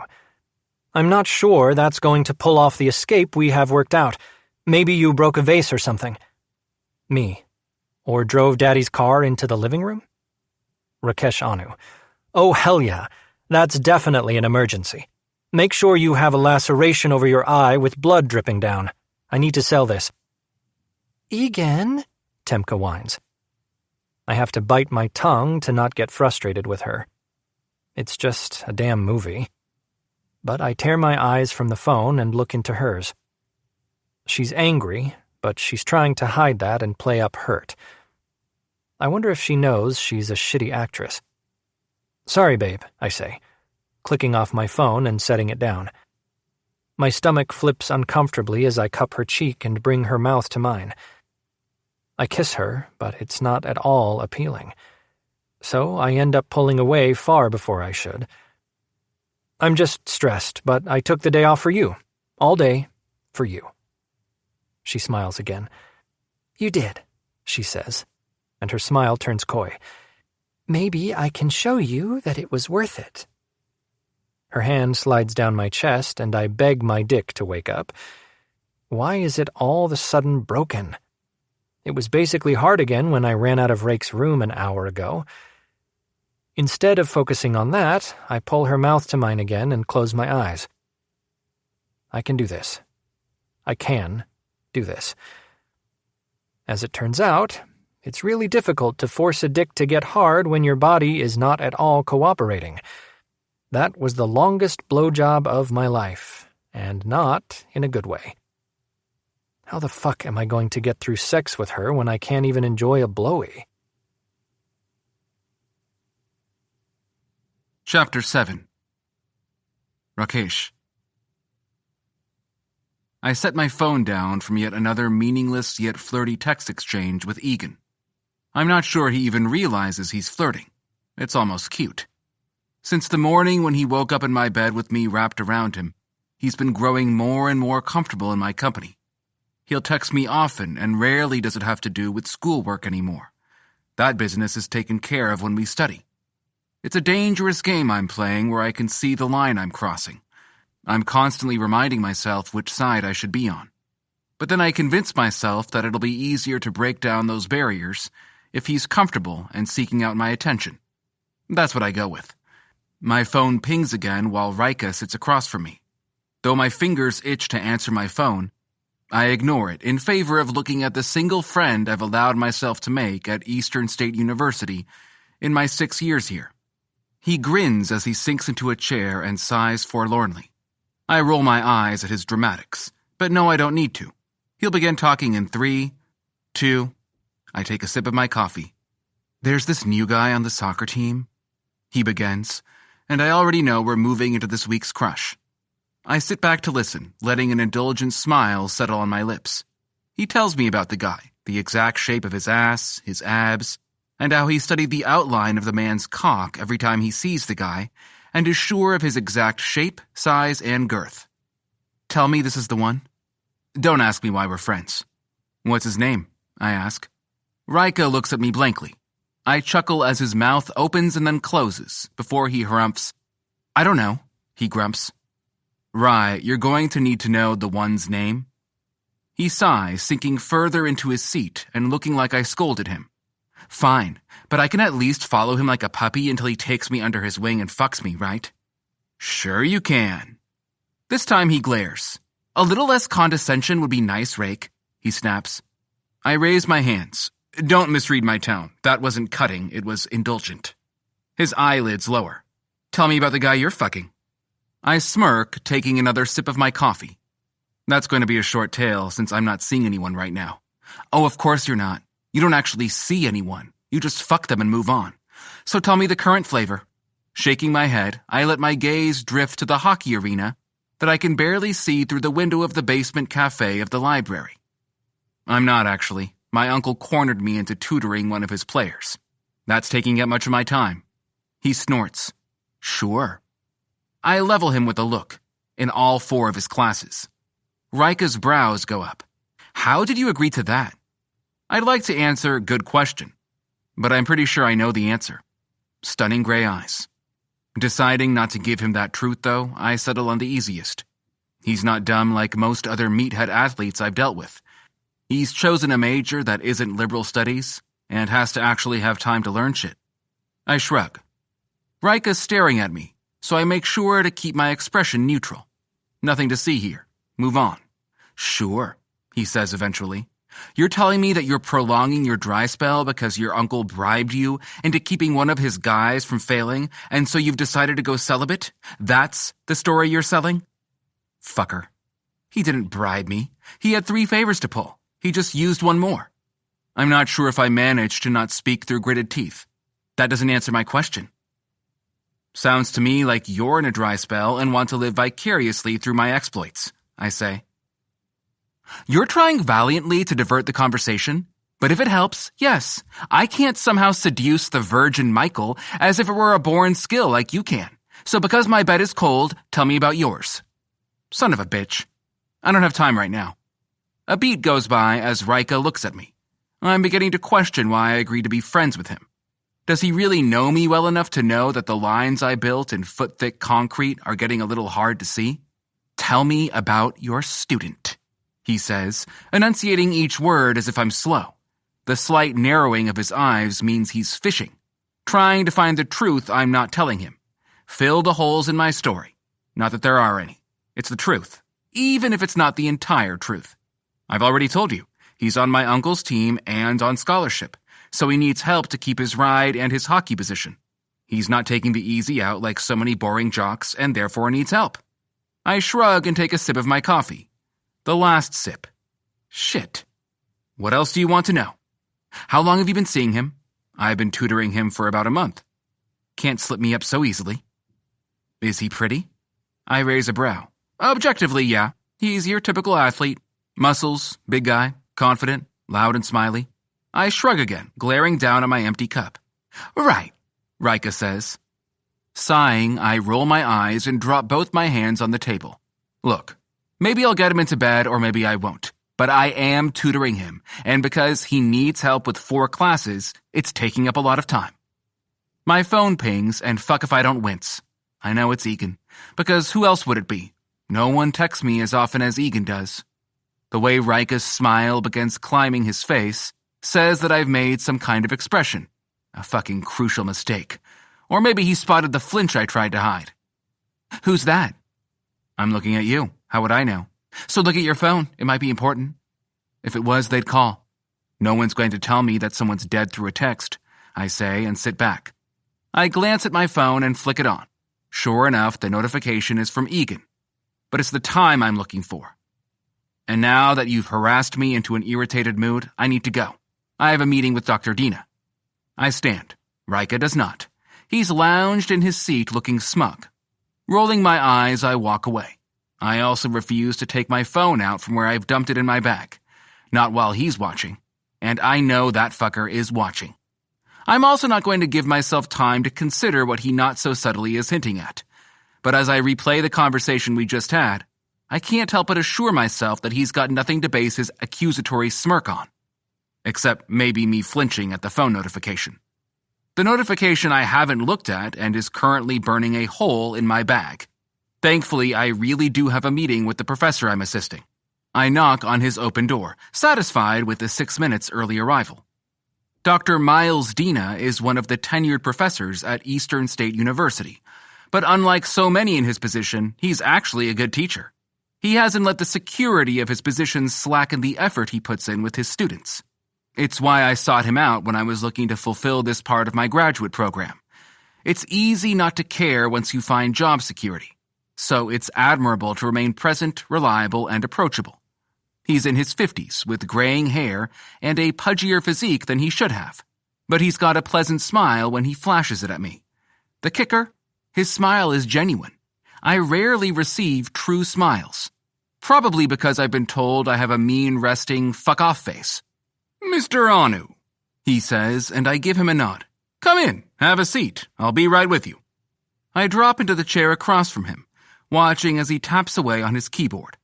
When he stops typing, he turns to me. Sorry about that. If I didn't finish my thought, I'd forget it. Totally understandable, Dr. Dina. He smiles. Folding his hands on his desk, he leans forward. So, tell me how the research is coming. I'm beginning to pull together all the pieces of my dissertation on determining the atomic matrix of an RNA. I explain my progress in further supporting the potential to make the determination of atomic resolution RNA ensembles routine. Dr. Dina nods. Very good. The research department has been supportive? It's a strange question, almost as if he's fishing for something. I'd much rather he ask outright. I hate trying to guess what kind of information people are seeking. Yes, I answer, as much as I need them to be. He hums and sits back. How's the masters coming? I nod, smiling. Because I'm obsessed with space and have been since I was a kid, I decided to go all out and also work on my master's degree in physics. Though I plan to use the biochem doctorate for my career, I always imagined myself somehow being tied into astrophysics in some capacity. Though I haven't found the true connection that sparks passion enough in me to pursue, I'm too busy to truly dive into finding that passion right now to worry about it. It's going well, only taking 2 classes, both of which are online, so they're not interfering, I tell him. Dr. Dina shakes his head. I'm truly impressed that you're pulling off both degrees, he says. If all goes planned, I'll finish my PhD this year and my master's over the summer. So while I'm taking classes for both, I'm giving one more of my time than the other. Good, he nods. Well, we're a little early to really sit down and talk about your dissertation. You'll have some preliminary papers to show me after winter break? Absolutely. We can make an appointment now if you like. Dr. Dina smiles. Unnecessary. I'm not that busy a man. Get in touch when you're back on campus. We'll plan a meeting then. I nod. Thank you, Doctor. He inclines his head. Take care, Rakesh. I leave and finally allow myself a moment to glance down at my bag where my phone is still hiding out. The battery is probably dead from the notification light blinking, reminding me I have unread messages. Stepping outside, I pause under a tree and dig out my phone. There are not just 2 messages now, but 8. Egan Wolf. I'm going to score twice tonight. Smiley face with winking emoji. Egan Wolf. Maybe more. Depends how hard I have to work for the first 2. Egan Wolf. You ever get the feeling that sometimes you're supposed to be somewhere, but you can't remember where? Egan Wolf. Or maybe it's not somewhere. It's a weird nagging feeling in the back of my mind. Egan Wolf. Oh fuck. I am supposed to be somewhere. It's not on my calendar. Egan Wolf. Probably because you're not my actual keeper of all Egan Wolf time. But FFS, I was getting used to you dictating my life. Egan Wolf. Can't you do that? Just tell me where to be and who to be with at all times? What should I be doing? Egan Wolf. Like seriously, all the time. Egan, go see Coach before he kicks your ass into next week. I snort at his one-sided conversation. I read through them again, determining whether I actually need to address any of this. He gave up texting about 20 minutes ago when he didn't get a response. Choosing the last text, I respond. Me. Did Coach make you do suicides for being late? I hear a ping in the distance as soon as I hit send and look up. An unbidden smile crosses my lips when I see Egan walking by. I forget what he has right now, but I smile as he pulls his phone out of his pocket. The smile that spreads across his face makes me bite my lip. No, I refuse to acknowledge the way it makes my gut twist in appreciation, or how my dick enjoys the sight of him getting excited over my text. Especially when I finally notice the blonde on his arm. His little puck bunny with disproportionately large breasts that I'm sure throw off her center of gravity glares at his phone in his hand. I smirk at the way she's looking at him, jealous that she doesn't have his attention. When my phone vibrates in my hand, I grin all the more. I have his attention, and I'm not even there. Egan Wolf. Nah, there's an agent interested in talking to me after the game tonight.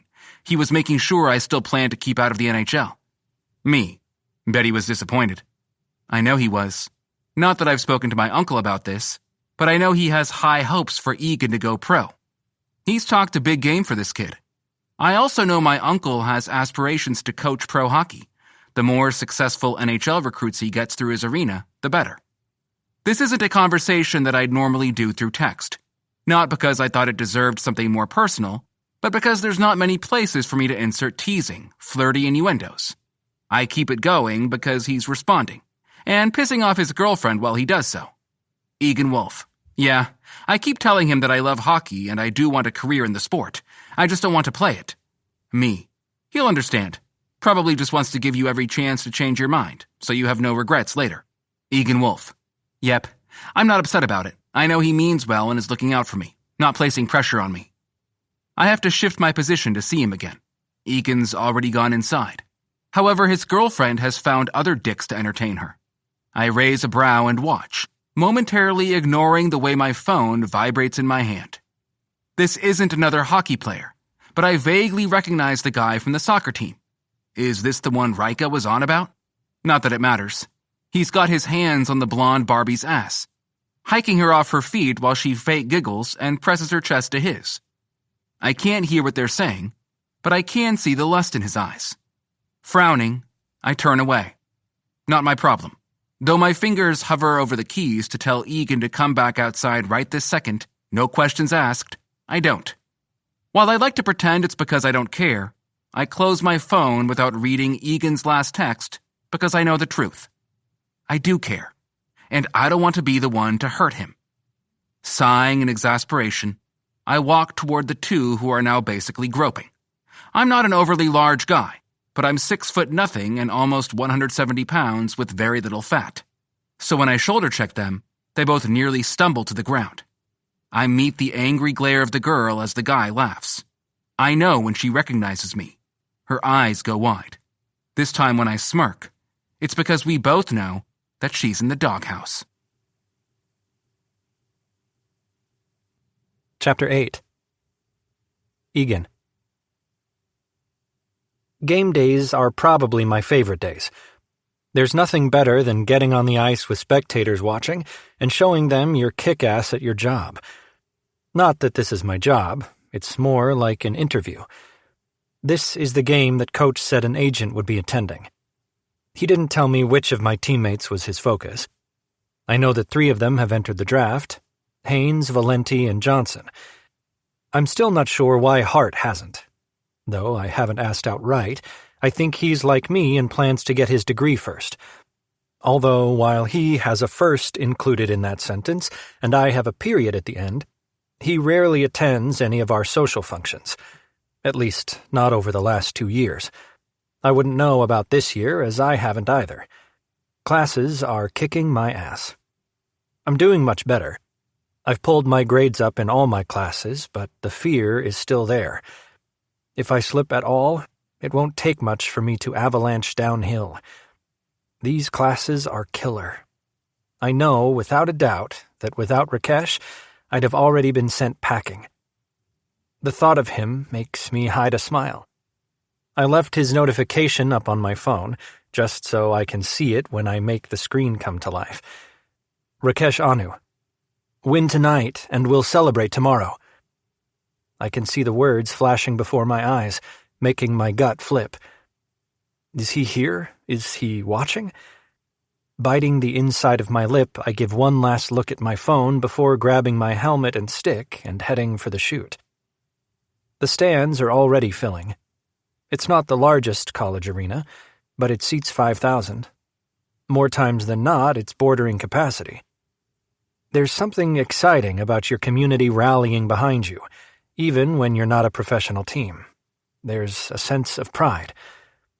Although it could be considered patriotic, seeing the crowd in our red, white, and blue colors is intoxicating, especially as we begin pouring out onto the ice. The Coyote calls are like an injection of adrenaline and pride into my blood. Sure, it also sounds like a wolf howl, but there's something higher-pitched about the Coyote's call. I've heard on more than one occasion someone giving Coyote call lessons, so another fan doesn't sound like a wolf. We're not North Dakota, Bess. We're fucking Arizona. Coyote! Howoo!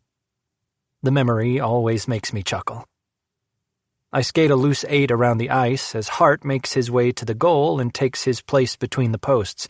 Setting his water bottle up, he taps both sides and welcomes our practice shots. We're playing the Cornell Hoots, lovingly known as the Hooters. They're a decent team. Somewhere in the middle of the pack, as far as average scores per game goes, they have a single brilliant player that I'd love to play on a team with. Maximus Latham, a wingman that I'm sure will go pro. If he had a team that could keep up with him, I'd have no doubt they'd make it to the Frozen Four. A shoulder knocks against mine, dragging my attention away from studying Latham. "Head in the game, Wolf," Haynes says, grinning at me. I bet the agent is here for Haynes. He's got potential, and he plays hard. We make our way to Hart for our habitual stick-to-stick tap of good luck. He's got that typical goalie look, cold eyes and impassive expression as he stares ahead, nodding at each of us as we bless him with shutout vibes. And then we're lining up, backup lines heading into the box to wait their turn. Win tonight, and we'll celebrate tomorrow.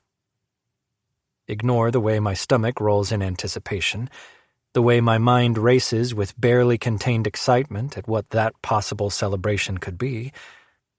Heat rises in my chest, on the tips of my ears. Closing my eyes, I will time to slow down. I need to get out of my head and focus, not on Rakesh, but on hockey. Opening my eyes, the coyote calls of the crowd dim. The lights overhead are blinding like the sun. The ice is smooth and ready. I meet eyes with Danny Miller, Cornell's left defenseman, across from me. He flashes me a smile, though it's not friendly. I'm not sure why he's smug. Cornell hasn't won against Eastern State in years. A lot of years.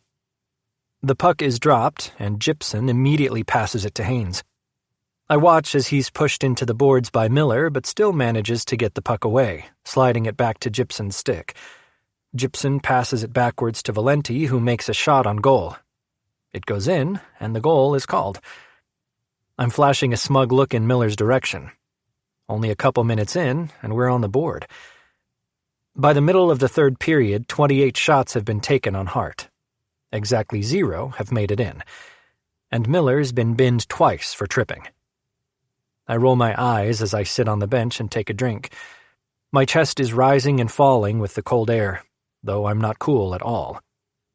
It's a good burn in my lungs, and I enjoy the bite of it on my overheated skin as I wait for the change-out. The game is 2-0, and while it's not impossible for Cornell to come back, we know they won't. They're already moving slower, getting sloppier. They've given in to defeat, and we all know it. Coach is calling for the third line to replace the second. First might end the game, but while we're comfortable, there's no reason not to give the lesser-played teammates a shot. This turns out to be a good thing. Our third-line center, a freshman named Santiago Cruz, scores with a spectacular chip shot, and Coach lets the third line play out the remainder of the game. And just like that, we've won. While I'd love to text Rakesh immediately, and fuck, I do want to, I don't. I'd also like to use the excuse that I need to study instead of going out for a celebratory dinner with the team, and instead go to Rake to see if I can get whatever celebration he has in mind underway. It's not like I have any expectations, no ideas. We rarely talk hockey other than my career. I know he enjoys hockey since I've seen it on his television more than once when I've shown up early for studying.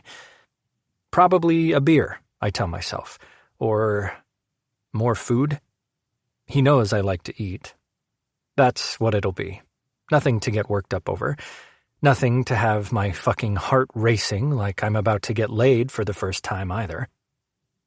Refusing to look at my phone, I strip off the sweat-soaked pads and then compression garments before grabbing a towel and heading for the shower.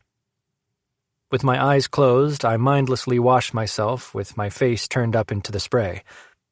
"Coming to dinner, Wolf?" Gibson asks. I wipe my hands across my face and nod. "Yeah? Really?" There's skepticism in his voice. I raise a brow over my shoulder. "Yes, why?" He shakes his head. "No reason." I watch as he heads out of the showers, towel wrapped around his waist and long hair dripping around him. Turning off the water, I grab my towel and follow him with a frown. He's dressing, recounting moments of the game with Valenti and Johnson. He glances at me as I walk by. There's nothing hostile or otherwise weird in his look. He's not overly quick to look away, nor does it linger. I turn my attention to drying off and dressing back in my game day suit. Whoever thought it was necessary for hockey players to come and go from the arena on game day in a suit clearly never played the game. The last thing we really want is to be stuffed back into tight clothing with very little give. Haynes is at my side as I stand, pocketing my phone with the still unanswered text from Rakesh. I spied a couple other notifications too. One from Temka, which I ignored outright, and another from my mother, also ignored. Hell, I ignore them all. Actually, I read Rake's. Many times. I just didn't respond. Haynes is still talking hockey when we're heading to the dorms. I drop my bag in my room, contemplating changing. Yep, I'm gonna do it. Don't even care. I'm still hopping on one foot as I try to kick my pants free when Haynes opens my door. He bursts out laughing. "I think you're in the wrong sport," he says. When they come loose, I chuck them at him. He snatches them in midair, turning his attention to my room and tossing them on my bed. He hovers near my door as I dig for some sweatpants. "You okay?" I ask.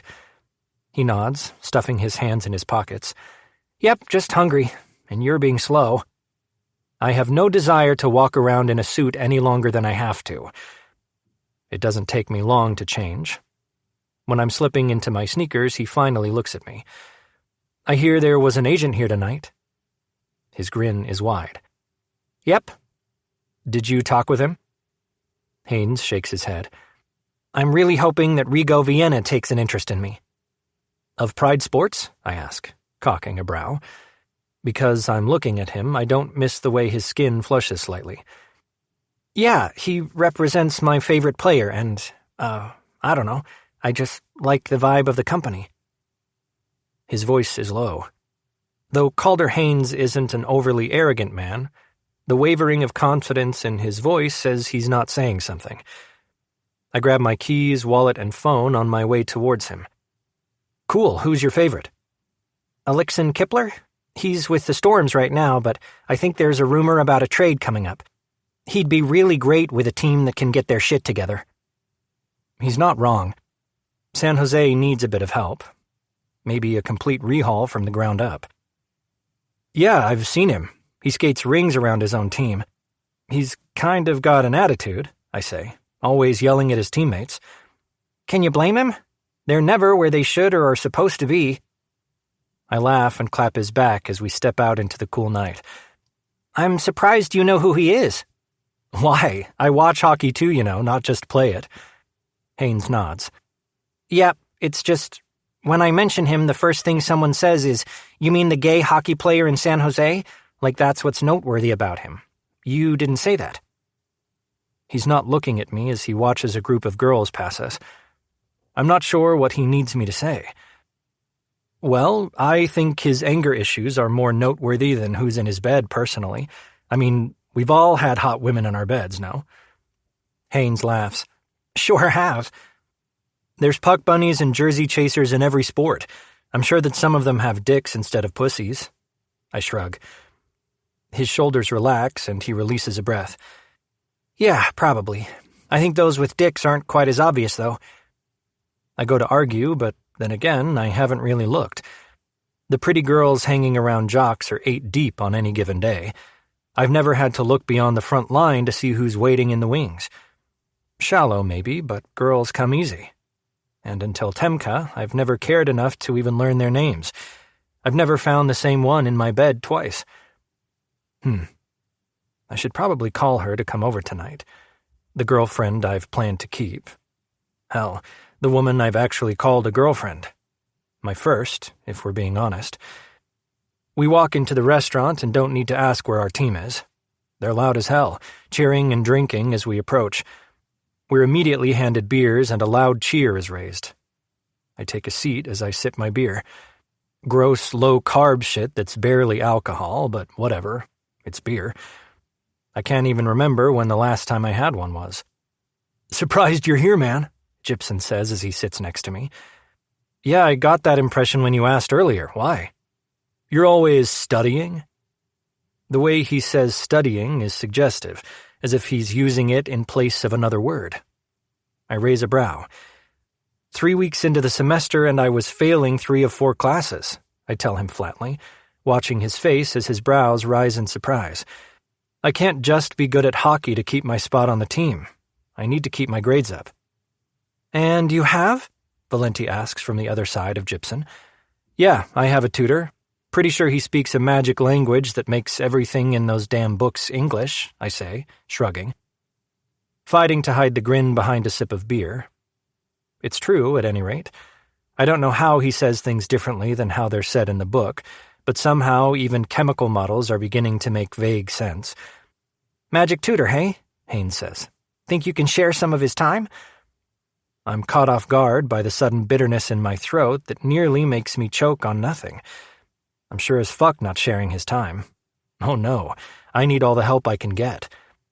The thought of walking out of his room and one of my hockey mates stepping in after me makes me irrationally annoyed. We'll just put a pin in that reaction to examine later. Or never. Whichever comes first. No, I say flatly. He's a graduate student earning his PhD in biochemistry. I'm lucky he has time for me. Where's Temke tonight? Gypsum asks. The abrupt change in topic has me looking at him. Don't know. She probably went out with her friends after the game. Was she there? Probably, I tell him, shrugging. She's always come to my games. I always see her sitting in the crowd, grinning at me with pride. Not that I looked for her tonight. Why? I ask. No reason, he says, looking away. I've seen her with some of the soccer players recently, Johnson says. They seem friendly. I roll my eyes. Should I call her up so you can accuse her of cheating on me in her presence? I ask. Johnson licks his lips as he looks at me. We hold gazes and I realize that the table has gone quiet. Eventually, he shakes his head. Nah, man, just an observation. I snort, turning back to the table, and take a sip of beer. Chapter 9. Rakesh. I teach 2 classes, though one I primarily sit there as a pretty scribe, studying my own shit. I have a very useful talent that allows me to absorb what I'm reading without being distracted by everything around me, and still pay vague attention to what's going on. It's an invaluable skill that I've worked on honing over the years. Physics 1 is filled with primarily freshmen and the odd senior who waited for their last year to take the courses they avoided when they should have gotten it out of the way. We're at the point where we're looking at quantum mechanics. As I look around the class, I see many glassy eyes, helplessly lost looks, and even a few praying for understanding. Then there are the 2 or 3 that are studiously taking notes. When class is over, I head to my office with a stack of reports the instructor gave me to grade. On my way out, I pluck my phone from my pocket and check my messages. Egan and I have been bantering suggestively over what kind of celebration he'll get tonight for winning last night. While I didn't actually go to the game, I streamed it and kept watching in the background while I knocked out some of my master's class's work. He didn't score, but he did his job at protecting his goalie. He was always there, always ready. I think his counterpart is the weaker link, which Cornell must have figured out or known as they tried to keep the plays on the opposite side of the net. Not that Egan remained still. He'd get right in when he could, or when his teammates needed him. I can see why my uncle continues to hint at professional hockey. He has a lot of raw talent. If some of his skills were a bit more refined, I could totally see him playing professionally. But he's right that one man's dream is not necessarily the same as the next man's. He loves hockey, but he doesn't want it to be his entire life. As a professional player, it really is. For 8 months of the year, their lives are dedicated to hockey, leaving time for little else. That's not the kind of life that facilitates family, friends, or other personal relationships, not to mention the wear and tear on your body.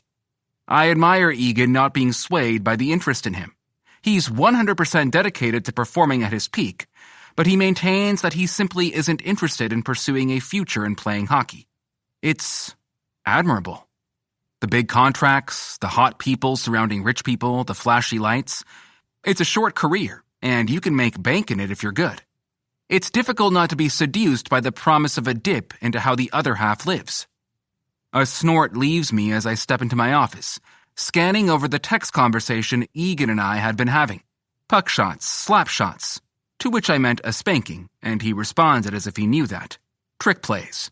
Hockey was made for innuendos, especially with them being so fast, flexible, expert stick handlers, and good with little things on slippery surfaces. I suppose this conversation could be akin to locker room talk, dirty guy banter, but he's getting into it more and more as we tease and talk. In reality, my idea for celebration is a night off from studying. Pizza, beer if he wants it, movies, or we can watch sports and eat wings after the pizza. He's in a good place academically, so a night off isn't going to put us behind. Hell, we can actually cut back on studying because, as my uncle promised, he's not stupid. He's getting it. He just needs a little encouragement. And the way he responds to praise is dick-hardening. But he hasn't asked to step back, and neither have I.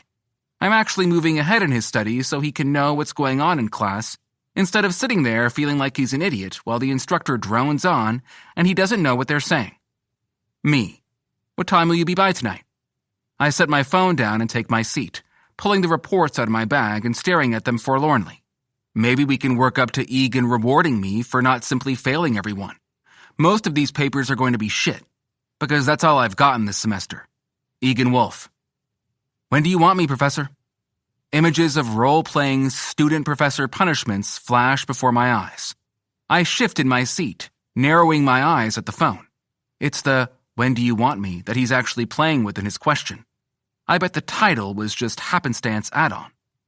A number of responses pass through my head. Right now. Be at my room in 10 minutes. I'll leave a key out. I want to find you on my bed, naked and hard, waiting for me with your ass prepped so I can fuck you so hard you won't be able to skate. Okay, all a little too fast. Me. Whenever you're done for the day is fine. I'm leaving campus in an hour. I'll just be studying, preparing for you. It's only after I hit send that I realize that it sounds like I'm the one prepping for him. Begging him to come to me. Another snort leaves me. I do not beg. Ever. For anything. Ever. Egan Wolf. Tempting me with a good time? Smiley face with a wink emoji. I lick my lips and decide not to respond, since my dick is getting a little too excited. We're not getting sucked tonight. He needs to calm the fuck down. Though maybe I'll leave a little early so my fleshjack and I can get a quick jerking out of the way before Egan shows up on my door, looking like a delicious present I can't unwrap yet. The hour I tell Egan I'm staying goes by far too slowly. I manage to grade a whopping 3 papers. Instead, I pass my time scrolling through a food delivery app and selecting our meal. Pizza first because, well, pizza. Then wings. Beer delivery. Tavern fries, sweet potato fries, and onion rings follow that. Ice cream hurricanes because they're my one weakness. And we'll end the food binge with a run in the gym downstairs before I drag him back upstairs to pass out. Yes, I'm planning another sleepover by first filling him full of shit and then running him ragged in the gym until he can barely move. Seduction has to begin somewhere, and I know what makes Egan Wolf tick. The walk to my building is quiet. My mind has moved on to what we're going to watch tonight. Maybe we'll start with sports, move into playing video games, and end with movies after the gym, to set the ambiance to encourage him to fall asleep. I contemplate sending him a teasing text that he should bring his toothbrush as I push open the lobby door to my apartment building and stop short. Though my building is primarily occupied by graduate students, there are the few odd undergrads dwelling here. The man standing before me is one of them.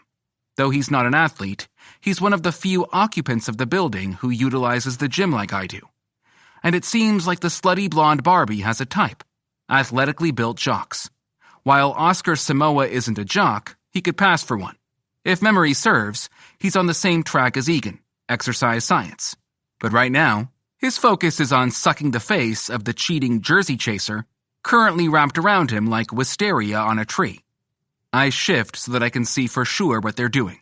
Not that I have any guesses, since his hands grip her ass as she rubs her body against his, and his mouth is on hers like a leech. There is a moment where I grimace. I'm just not interested in seeing hetero stuff. It's one of the reasons I've mastered a neutral expression. Blank-faced means you can't see me mentally dancing around going, ew, gross, stop. I pull the outside door shut, waiting for the spring to slacken. When it loosens and the door is heavy in my hand, I pull it shut with a loud slam. They jump apart, the guy nearly dropping dumb Barbie on her ass. It's almost comical as he struggles to keep her from splitting her head open on the tile floor. When she's on her feet, her eyes are wide as she looks at me. Samoa gives me a half smile and an up nod, per our usual hallway greeting. But dumb Barbie stares in horror. Caught again. Returning Samoa's hello, I turn on my heel and head for the stairs to my room. Maybe I should have somehow assured that they'd remain like that until Egan shows up. Let him catch her so I don't have to either keep ignoring it or tell him. At this point, I think we're friends, and I'm obligated to do the friendly thing and inform him that he's with an unfaithful slut. As I reach my door, the elevator opens and dumb Barbie runs toward me. "Wait," she says, grabbing my hand. "Please, don't say anything to Egan, please." I snort and pull away from her, reaching for my door to unlock it. Everything in me stiffens in a cringe when she wraps her arms around me. "I promise I'll make it worth your while if you keep what you saw between us." I can sense that this tone is supposed to be sensual. All it does is send a shudder through me and make bile rise in my throat. "No thanks," I say. My voice is hard. She flinches. "I promise I know what I'm doing." Dumb Barbie doesn't give up or back away. Her hands are still on me. Her big breasts press against my back as I stand stiffly with my key in my door. She probably thinks that tone is supposed to be seductive, or at the very least, alluring. Maybe I should tell her she's barking up the wrong tree. Doubtful, I tell her, pushing her hands off me and turning to face her so I can intercept her touching me again. Anger flashes in her eyes. "What guy doesn't want a blowjob? What are you, gay?" I raise a brow. I'm about to tell her I am when she tries again. The anger lines in her forehead smooth out, and she steps closer, looking up at me through her fake lashes as she blinks like she has something in her eyes. "Come on. Surely a stressed grad student like you needs a little relief."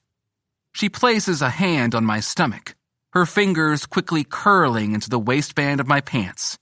I grip her wrist and yank her touch from me. She gasps. "Don't touch me," I growl. "We can work something out," she insists. With all pretense of attempting to seduce me gone, she's fallen back into frustration. "Just let me suck you off in payment for not telling my boyfriend what you saw. What straight guy wouldn't go for that? You're just his tutor. He's not even paying you. I will pay you for the both of us." Being gay has nothing to do with my disinterest in going anywhere near your mouth, I deadpan. "You're a jerk," she snaps. "He won't believe you, just like he doesn't believe everyone else who claims they've seen me with someone." She pushes her hair back and fixes her shirt as she turns on her heels and freezes. Beyond her, standing in the stairwell door, is Egan. Chapter 10. Egan. I've been to Rake's apartment too many times to count at this point. I think I've seen most of the residents in passing since I come and go during the busy hours of student life when they're leaving and returning. So when I walk in as the elevator is closing, and I'm sure I catch a glimpse of Temka, I'm pretty confused. I'd know if she had friends in Rake's building. It would have come up by now. I'd have seen them. I wait long enough for the number on the elevator to stop before taking the stairs 3 at a time and land on Rake's floor. Coincidence? Pausing at the door, I take a breath. It's my imagination, that's all. She's not really here. But I swear I hear her voice. Shoving the door open, I pause at what I'm seeing. Sure enough, it's Temka, her arms wrapped around Rake's waist from behind. Before I can say anything, I hear him speak. "No, thanks." His voice is hard. As I stare numbly, trying to fight the betrayal I see at him with her, I see the tension in his shoulders. How still he's standing. His hand on the key in his door. Opening it for them? I'm going to be sick. I thought he... "I promise I know what I'm doing," Temka purrs in a voice that I know too well. The one she uses when she wants to ride my dick. Bile rises in my throat.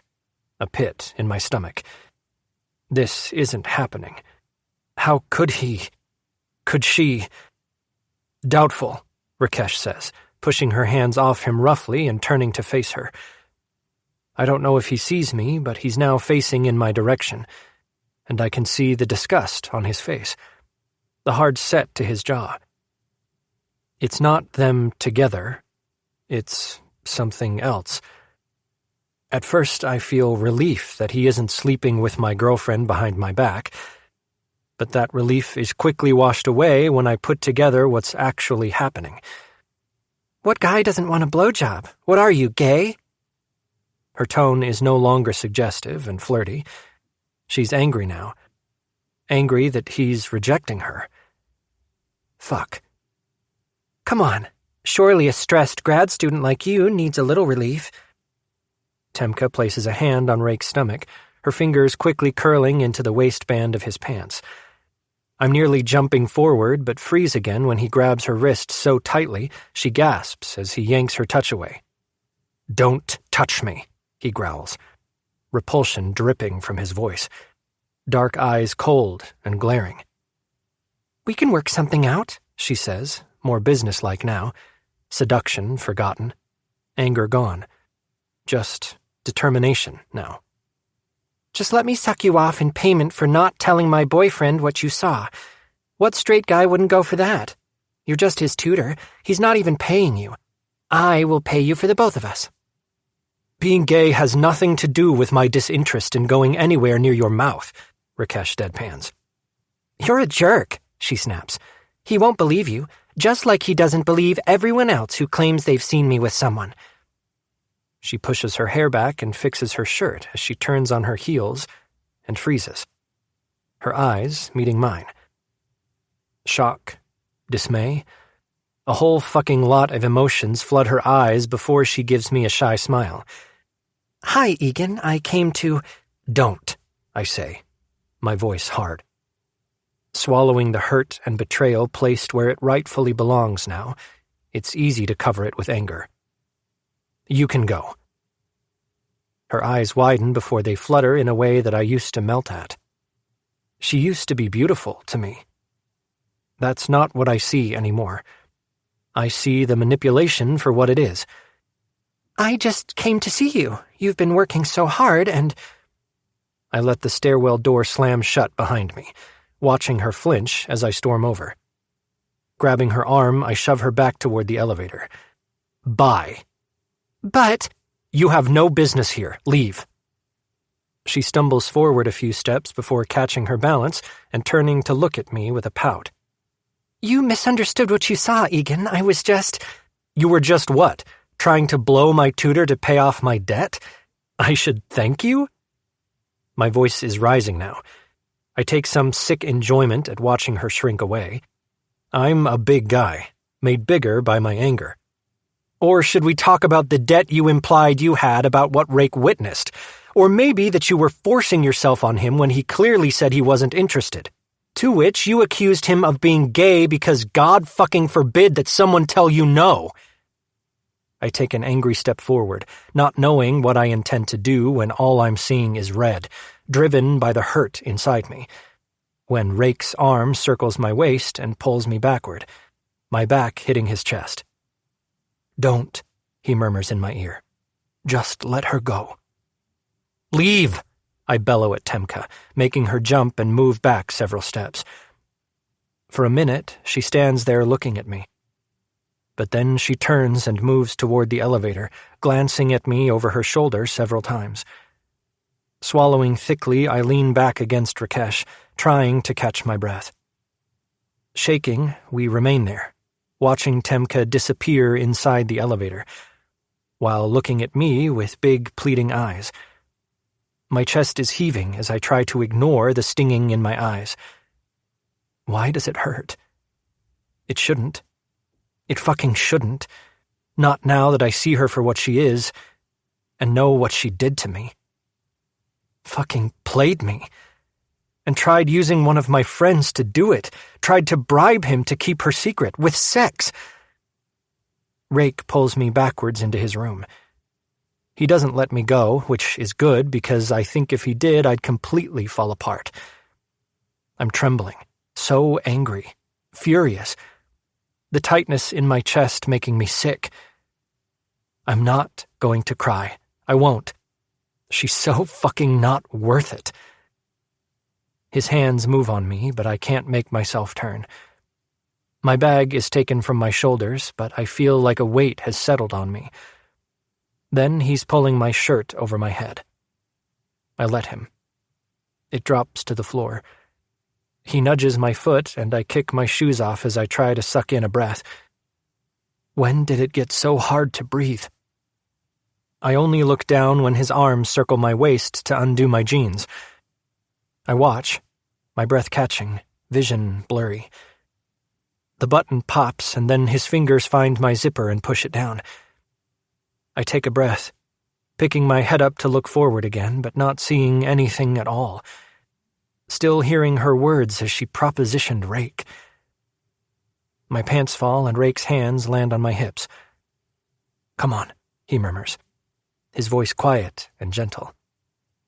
I let him nudge me along, guiding me further into the room. I don't ask, don't even care. He pushes me into his bed as there's a knock on the door. Sighing, Rake says, "Just breathe, Egan. I'll be right back."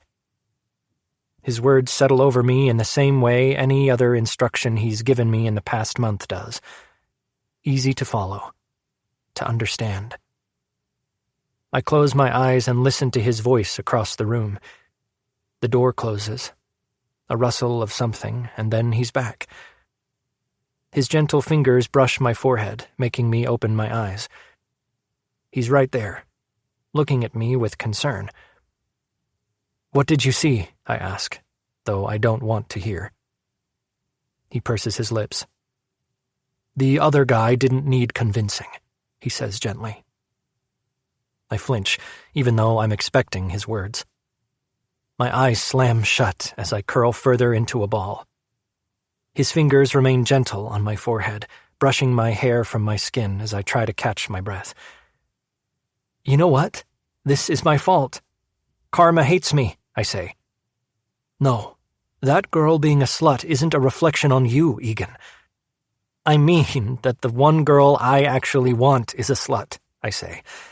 "All through high school and the last couple years, I made it very clear to every girl I hooked up with that I wasn't interested in a relationship of any kind. I wanted fun. I wanted stringless, meaningless sex. And no matter how many times and in what way I said it, they always seemed to be hurt and upset when I ended it." "If you were clear on your intention, it's not your fault," he says. "You say that, but like fucking clockwork. Every goddamn girl, Rake. I'd tell them before I even get too many words out. I tell them I just want sex and fun, that's it. A week later, a month later, when I tell them I'm done now, they're upset and betrayed and hurt. Apparently, I fucking deserve this. This is an entirely different situation, not at all related to the past you. I told Temka that I wanted this to be different. I wanted to be with her. A committed relationship, and I thought she felt the same way, that she understood I was busy and I'd give her as much time as I could. I didn't think she was going to take that as permission to fuck everyone else. All those times people told me that Temka was hooking up with someone else and I'd defend her. I must have looked like a fucking idiot. I knew she was a slut, but I liked her. I just thought... My words cut off as my voice cracks. Despite how I tell myself that she's obviously not worth crying over, I can't fight the tears anymore. It's ridiculous. I haven't even been into seeing or touching her the last few times we were together or hanging out.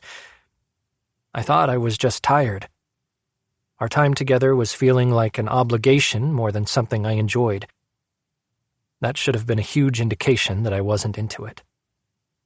I can't answer the question of why I didn't move on, why I continued to protest accusations against her, why I pretended that I still had the perfect relationship, that picture-perfect girlfriend that every athlete is seen with. That was my life. So I must have been doing something right. Another knock on the door and Rakesh leaves. I almost reach out so he'd choose to stay instead.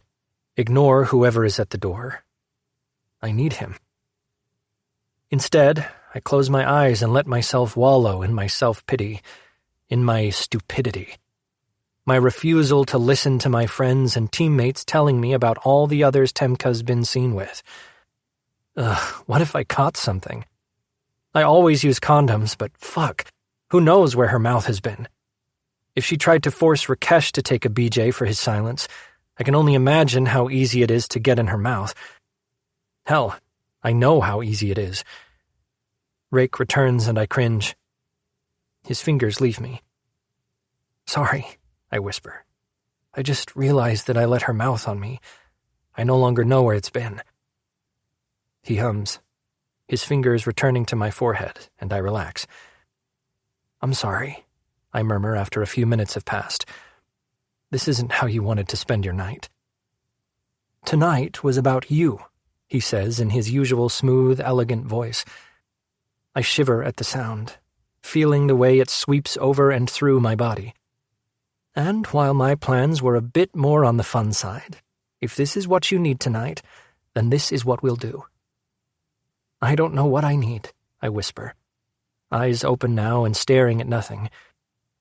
Thank you for telling her no. He chuckles. Egan, regardless of who she is to you, I'd have told her no. I'm going to pretend you did it for me, I tell him. His hand pauses. I'm not sure if it's what I said that made him hesitate, or that instigated the sigh he lets out. But a moment later, his fingers move further into my hair, and I close my eyes again to soak up the comfort he's giving me. I guess maybe I did, he says quietly. Egan, I saw her with someone else the other day. I just didn't tell you. My lips press together, but I don't open my eyes. I'd like to say I could justify my anger at that. He saw it and kept it from me. But then again, how many others have told me the same thing and I got mad at them? I wouldn't have believed you, I managed to get out, hating the truth in my words. I'm a stupid, stupid head. I know, he says. I was actually contemplating how to make you physically see what she was up to without being involved. His voice is closer to my ear when he murmurs, Not because I wanted to hurt you, but because you're better than that. You deserve better than that. His words send chills down my back, though I don't know why. Thanks, I say. This is probably the best way to find out. Then I laugh harshly. That just sounds stupid. His fingers dig into my skull slightly, and I stop laughing. It doesn't hurt. It feels good enough that I almost moan. But I'm embarrassing myself enough right now by being a weak, pathetic crybaby who has a cheating girlfriend that I determinedly ignore the warning signs of. Fuck. I outright ignored being told about. I was so pissed when I saw her hands on you, I whisper. But maybe I wasn't pissed for the right reasons. His fingers don't stop, don't hesitate. Why were you pissed? He asks quietly. We're interrupted when another knock on his door stops the conversation. Jesus, I mutter. Are you selling drugs now? Rake chuckles as he pulls his hand away. I pout at his back, this time watching as he heads to the door. It opens. He takes a paper bag from the man on the other side and closes it again. I track him to the kitchenette where he stuffs it into the fridge. Then he's on his way back to me, his dark eyes on mine. Actually, he says when he's at my side again. This time I've shifted so I can continue to see his face. His long fingers return to my hair and I find it hard to catch my breath. His small smile makes my stomach flip. I'd planned to feed you full of shit, entertain you with the television, and then make your ass run on the treadmill downstairs to work off all the carbs I fed you. My eyes widen slightly. The door? His smile widens a little. It's never a full smile, nothing big like he's happy, but it's probably as big as I've ever seen it. For you. I scheduled deliveries throughout the evening to celebrate your win. My chest tightens as I look at him. I get a sudden urge to pull him closer. Actually, I find the urge is too much to ignore, and my hand is fisted in his shirt. Rake watches me, keeping his eyes locked with mine. Hand still moving soothingly through my hair as I grip his shirt tightly. My lips part, but I have no words. When's the last time someone has ever done something like this for me? For me? I didn't even score last night, I whisper. He chuckles. You were still amazing last night, Egan. You were one of the best, if not the best, on the team.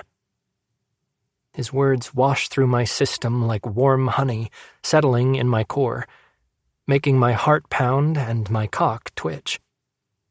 I force in a shaky breath as I continue to be locked in his gaze, unable to look away. When he says things like that, I was pissed, I whisper, because she was touching you. I'd have been angry if I'd seen her with someone else, but touching you... I can't finish, because I don't understand the words that would follow. You're mine. Chapter 11. Egan. At the fourth delivery, I force myself out of Rake's bed. I'd love to stay right there with his hand in my hair as I hold him close, but I can see it's going to get weird. Not him being weird, me being a fucking lunatic. I scowl at my jeans when I pick them up. While they're not dress pants that I'm forced to wear for game days, they're not as comfortable as shorts, the only other type of clothing I own. Before I can make myself step into them, Rake hands me a pair of sweats. Thanks, I say, dropping my jeans and my gaze. Mm-hmm. I slip into them, keenly aware that I'm wearing his clothing, which is ridiculous. I've worn other guys' clothes before. I'm a messy hockey player. Spilling or forgetting a change isn't new, but I'm keenly aware of the fact that I'm wearing Rake's sweatpants. That he's worn. Okay, maybe I'm a little more messed up over Temka than I want to let on. Or maybe I'm going to lie to myself that I'm messed up over Temka, so I don't have to concentrate on what the hell is really happening in my head. He's mine. The words keep playing over and over, though I never say them out loud. I can't bring myself to. I'm sure he'd kick me out. Instead, I sit on his couch, close to his side, and eat the food he brings me. We watch Sports Spot before flipping over to movies somewhere around 1 a.m. He changes out of his clothes into bed pants and joins me back on his couch with a blanket that he drapes over the two of us. I take this as an invitation to lean against his arm. Under the blanket, he pats my leg. When he removes his hand, I have to fist mine so I don't grab for his again and bring it back to my leg. I need his touch, his comfort.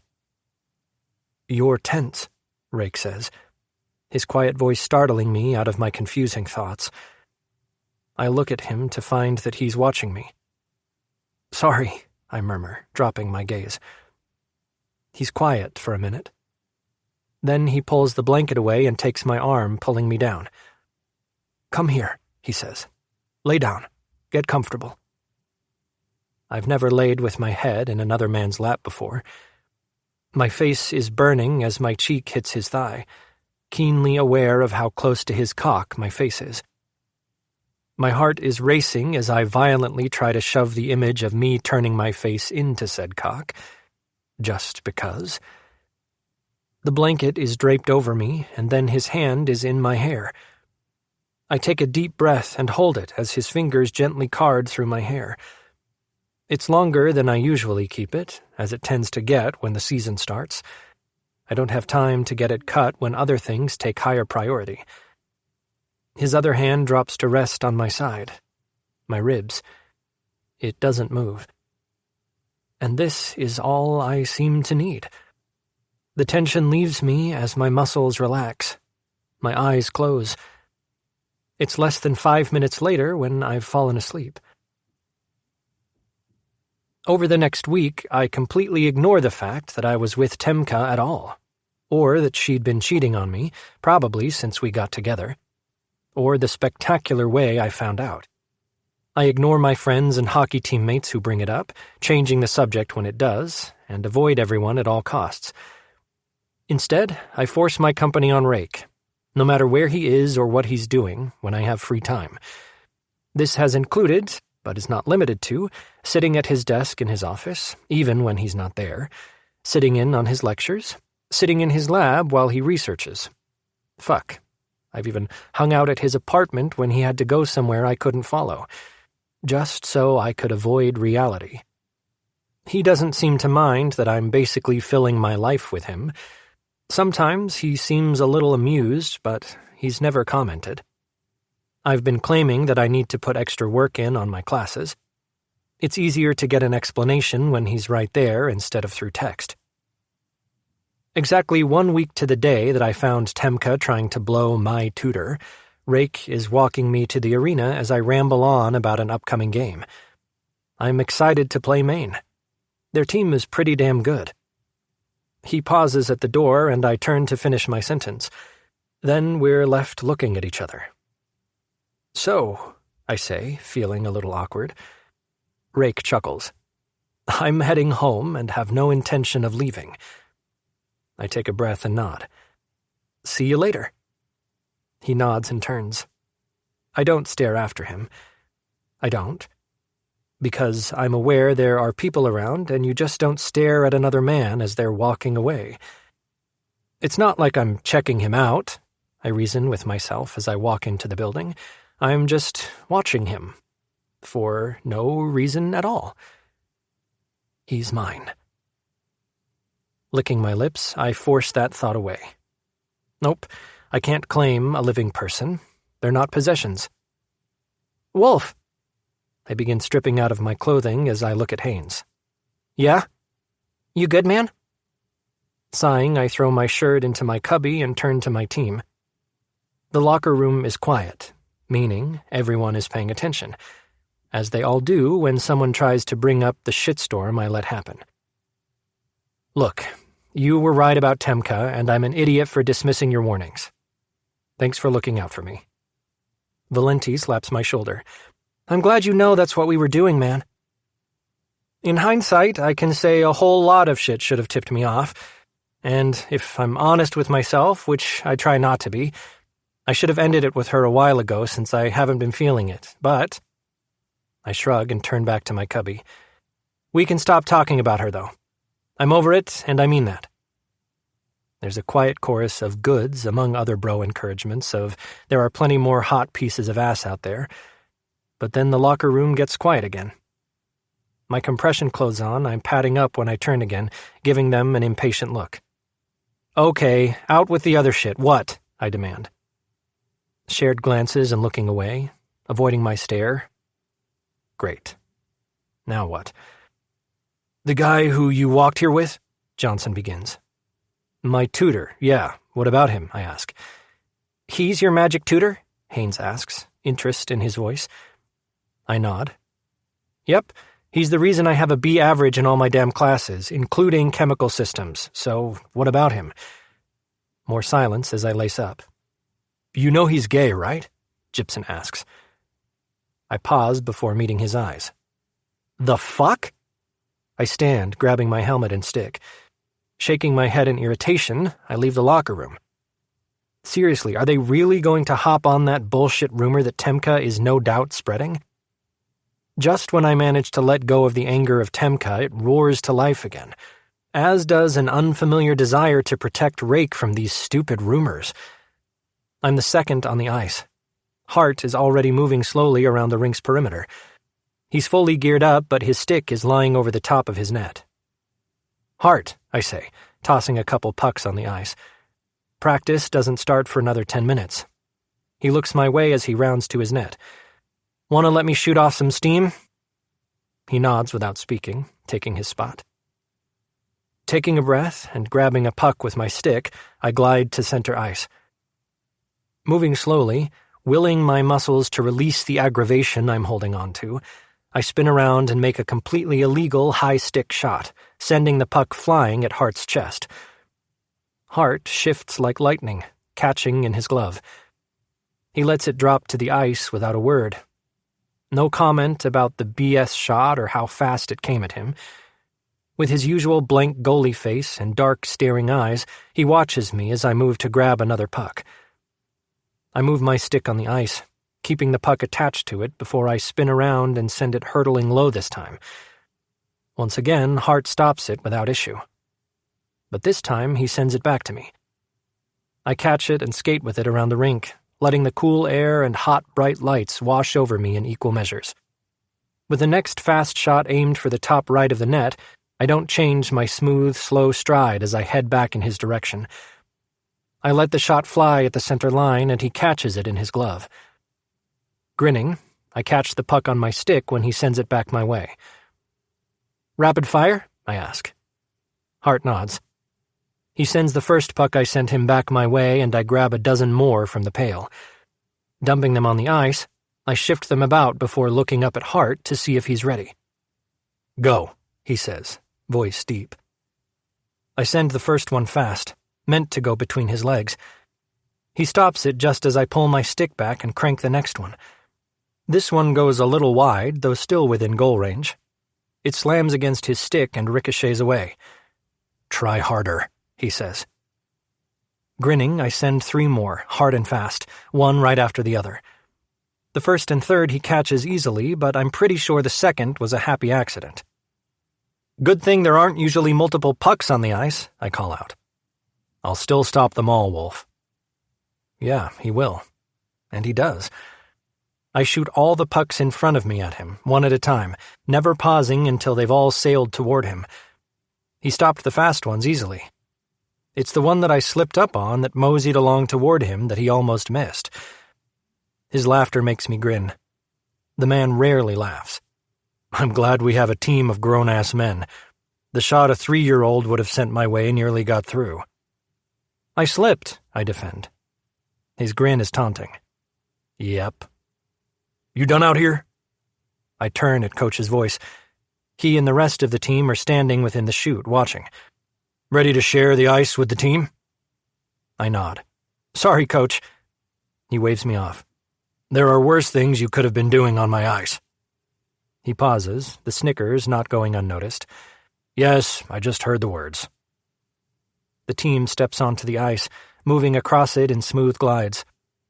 The first push-off is quiet. That initial feeling of being out on the ice again, where all is right in the world. The feeling of home and belonging. "5 puck," Coach says. "Let's go." We line up in 2 lines of 4 at the blue lines. Hart and our backup goalie, Lindy, corral the pucks back to the sides out of the way, leaving 5 out. When our goalies are out of the way, Coach blows the whistle again, and the first line across from us heads toward us, and one on my line moves toward them.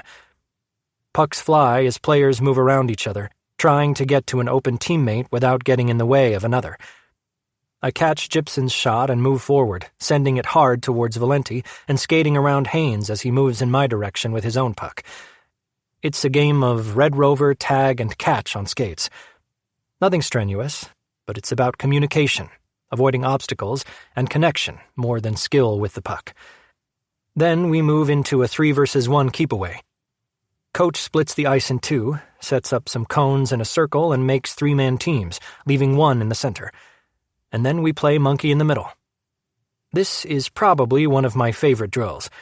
It's fast-paced and filled with good-natured taunts. Laughter. Competition without getting rough. Every time I play keep-away, regardless of whether I was in the middle or on the team, it reminds me why I started playing hockey to begin with. It's just fun.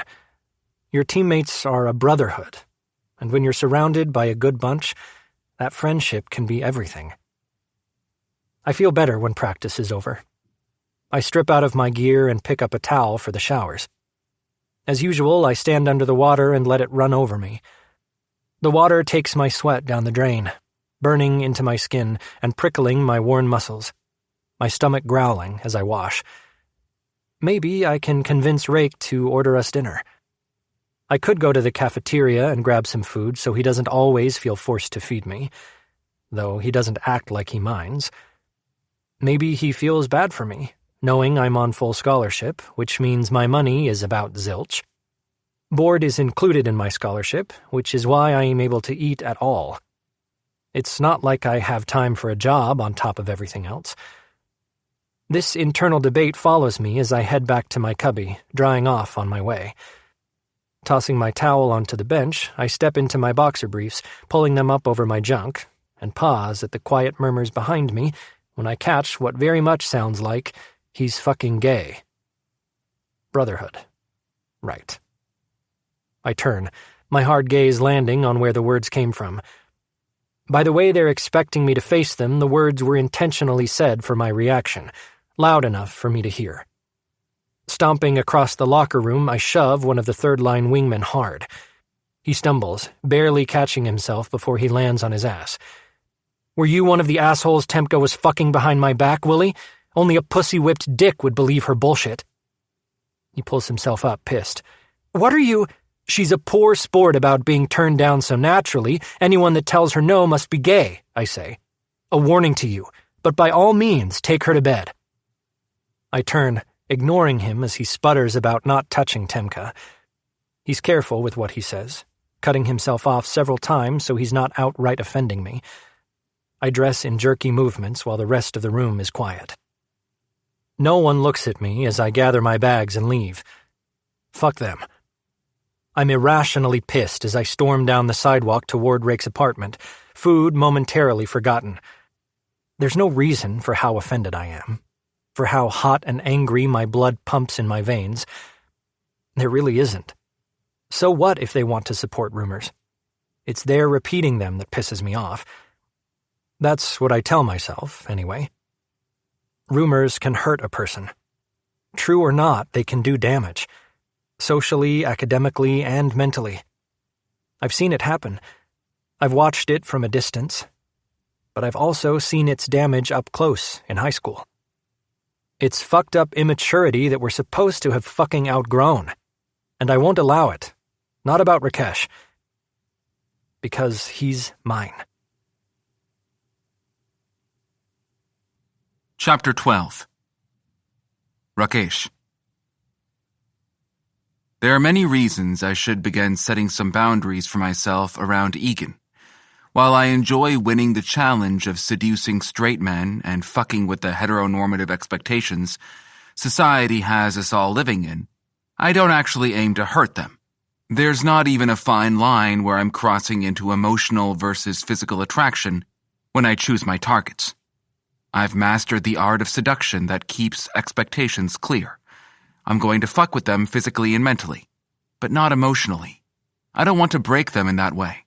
I want to corrupt the world, one straight man at a time, and show them that sexuality isn't just black and white. There's a whole fucking gray area that's far larger than either side. Sexuality is a spectrum. So many people aren't solidly on one side or the other. They fall somewhere in the middle, even if that middle is farther to one side than the other. They just don't realize it. Sure, I'm a bit of a walking hypocrite. I'm in absolutely no way attracted to women. If there was a negative on this scale, I'd be there. But it's not on principle or even expectation. It's simply how I'm built. I've tried many times since I figured out I was gay to look at women objectively. I knew since I was a kid that I much preferred boys. When you're young and say girls have cooties, that is a very literal feeling for me. Their touch makes me cringe. The thought of anything sexual with them is repulsive. However, I know this is a me thing, and I'm respectful in never letting those feelings show. Unless they're actively coming on to me, like Temka. I'd seen the figure in the stairwell, and while Egan had remained in shadow during most of the exchange with Temka, I was still conscious not to be disrespectful, as so many homophobic dicks are, while still making it abundantly clear that I'm not and never will be into that. At the risk of sounding like a child, ew. Anyway, I should work on boundaries with Egan, because I know he likes me. I know his attraction to me isn't purely physical. He likes me as a person. The problem is, I like him too. I've come to the conclusion that I want to keep this friendship when all is said and done. And I also want to fuck him. The problem is, I don't know how to do both. Logically, I need to choose one or the other. Then I try to reason that it doesn't have to be the cruel, cold break when I'm through with fucking him. This doesn't have to be like every other time. I can get him in bed, show him that he'll totally enjoy a dick, and still maintain a friendship after. It doesn't have to be heartless. I drum my fingers on my desk. My biggest obstacle isn't knowing clearly what I want. It's how to accomplish it. This is new territory for me. For the first time ever, I like my straight guy challenge as a person. The knock on my door has me glancing at my watch. It's half an hour early. Either Egan got out of practice early or he ran here. His eagerness makes me smile. Pushing my chair in, I head for the door and pull it open. He's fuming. His eyes are all flashy and he's shaking again. Did he have a second girlfriend cheat on him that I didn't know about? I'm not sure he even sees me right now. He's staring at me, his jaw tense, hands trembling. There's a moment where I wonder if I've done something to upset him. Deciding that he's just very lost in his head, I take the strap of his bag and pull him inside. His eyes blink, and yep, he wasn't seeing me at all. "Rake," he says, his hands grabbing my shirt and fisting there. He drops his head, breathing heavily. "What's wrong?" I ask. Egan doesn't answer. He steps closer, pressing his forehead to my shoulder. "I'm overreacting," he says, "but I can't make the anger stop." I nod, still very unclear about what he's going through. I'm torn between just letting him do what he needs and trying to comfort him. But the thought of trying to comfort him doesn't come as easy as just letting him breathe through it. The other night when he caught Temka trying to blow me was the one and only time I've ever attempted to comfort someone. It seems I managed fine. He calmed down. I can't say the night ended as I intended it to, where we ended up in my bed, but he did sleep in my apartment. As soon as his head was in my lap, with my fingers running through his hair, he fell asleep. I spent an unreasonable amount of time just watching him sleep, something that I refuse to think about or even admit. But what does he need now? And am I willing to give it to him? I'm well aware that comforting him will be confusing the boundaries that I failed to set. It's encouraging an emotional attachment. Yet somehow I find my arms wrapping around him, and Egan steps into me. His hands don't release my shirt, so though he's pressed close, his hands remain between us. I hold him, feeling the way his heart races, and his breaths come heavy and angry. How his muscles are tight, and he trembles with anger. Words fail me. I don't know what to say, probably because I don't know what's wrong. Want to talk about it? I ask, and know that this is another opening for emotional bonding and shit. But I can't take it back now. The question is already out there. "It's stupid, just guys running their mouths," he says. "While I understand that you feel like you shouldn't be upset, you clearly are, and feelings are valid, even if they feel like weaknesses," I say, then question if that's even hinting in the right direction. His laughter is quiet. However, my words seem to have settled something. His shaking stops. His weight against me is a little more thorough. For some reason, this makes me hold him tighter. His fingers in my shirt relax, press against my stomach, and tighten again. "Rumors," he says. "I know my teammates are still just fucking kids, because college is just an extension of high school, where we still have few responsibilities, and yet the freedom of being a chronological adult, but fuck. I thought we were over the petty shit of calling someone gay for fucking fun, repeating rumors just because you hear them." I try not to have a physical reaction, but my brow raises on its own, not anywhere near where I thought this might go. He can't see my response as he takes a deep, cleansing breath. "But I'm so stupidly, irrationally angry over it," he says, voice tight. "Being accused of a different sexuality than you are can be frustrating," I hedge. "That's the thing.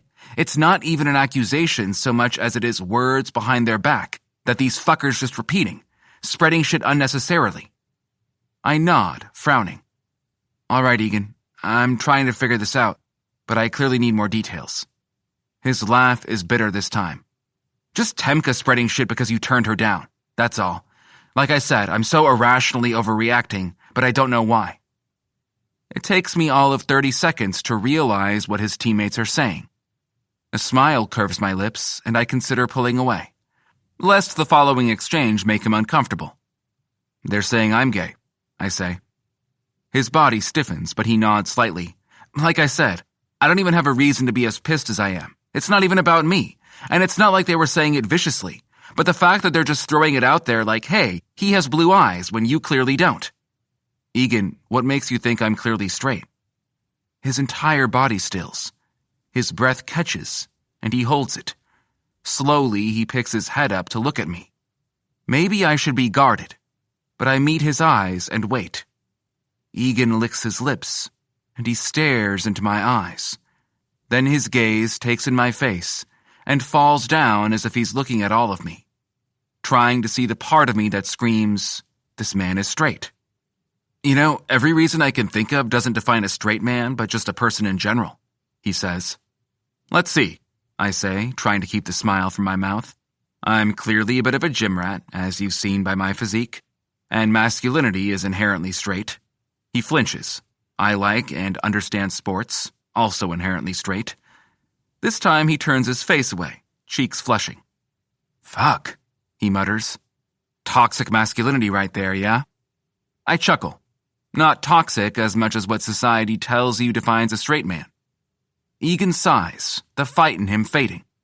So what are you saying, are you? I wait for him to look at me. When his pretty gray eyes finally meet mine, I smile a little and nod. Yes, I'm gay. There's no repulsion. He doesn't pull away. If anything, his hands tighten in my shirt again. His lips part as he pulls in a breath, but he doesn't break eye contact. Why didn't you tell me? He asks. Why didn't you tell me you're straight? I counter. His mouth opens and closes several times before he laughs. I don't know. I guess I don't walk around saying I'm straight to everyone I meet. Should I announce to everyone I meet that I'm gay? This time he winces. No, I'm sorry. I didn't. Fuck, I'm stupid. No, you're a product of your environment. My words make him wince again. His face scrunches in a cringe. He mutters something that sounds like Jesus fuck under his breath. That has me chuckling. What are you apologizing for? Assuming you're straight? Isn't that insulting? His brows knit together, and I laugh again. No. Presumptuous, perhaps, but you've never acted like a dick over sexuality, so it's not a big deal. It's never come up, but I'd like to think that I wouldn't anyway, he says. He snorts. Guess I really have no legs to stand on for being pissed at them. They were just telling me? The reasons behind your anger are just, I say gently. I'm not sure how it happens, but my hand rises and I brush his cheek. Egan sucks in a breath, but he still leans into my touch. His eyes flutter as if they're fighting to close, but he wants to keep eye contact. I appreciate your indignation when you thought you were protecting me, Egan. There should be more people like you in the world. There's a very subtle moan that he swallows at my words. My hand is fully cupping the side of his face now, my thumb running smoothly over his cheek as he further melts into my touch. Seducing him is going to be easier than I initially anticipated. Suddenly, it's not so appealing. Egan no longer fits the bill for what I'm looking for as a conquest in my straight guy challenge. Yet, I'm struggling to pull away. I appreciate your anger on my behalf, I say, words just above a whisper. Fuck, I'm pulling him toward me. At the last minute, I shift my head so I can bring his face to my shoulder. I tangle my hand in his hair, my other arm still wrapped around him, and hug him to me. This time, I'm not sure why I'm doing it. His hands flex on my stomach again. They release my shirt to splay across my abs. His fingers trace my muscles, and then he's wrapping his arms around me, pressing close. Bodies flush together. He hugs me tightly. So tightly. And I realize he still needs the hug. But I'm not sure if he even knows why. I grip him as hard as I can, letting him know I'm right here without speaking. His fingers dig into me, and his breathing is labored once more. I don't know why he's upset. It could be a delayed reaction from figuring out Temka was cheating on him. Whatever the reason is, I don't let go. I return his embrace as hard as he gives it. We remain like that for a long time. It's not until his stomach gives a very loud, protesting growl that he pulls away, laughing. "Fuck, I forgot how hungry I was," he says, taking several steps back. Then he moves forward again and pauses. His cheeks flush. Unable to stop myself, I touch his cheek again. Egan's eyes close and he takes a breath. "Everything okay?" I ask. And I fucking realize I'm going to be upset if he says no. If we're not okay. "Yeah," he says, his voice only a breath.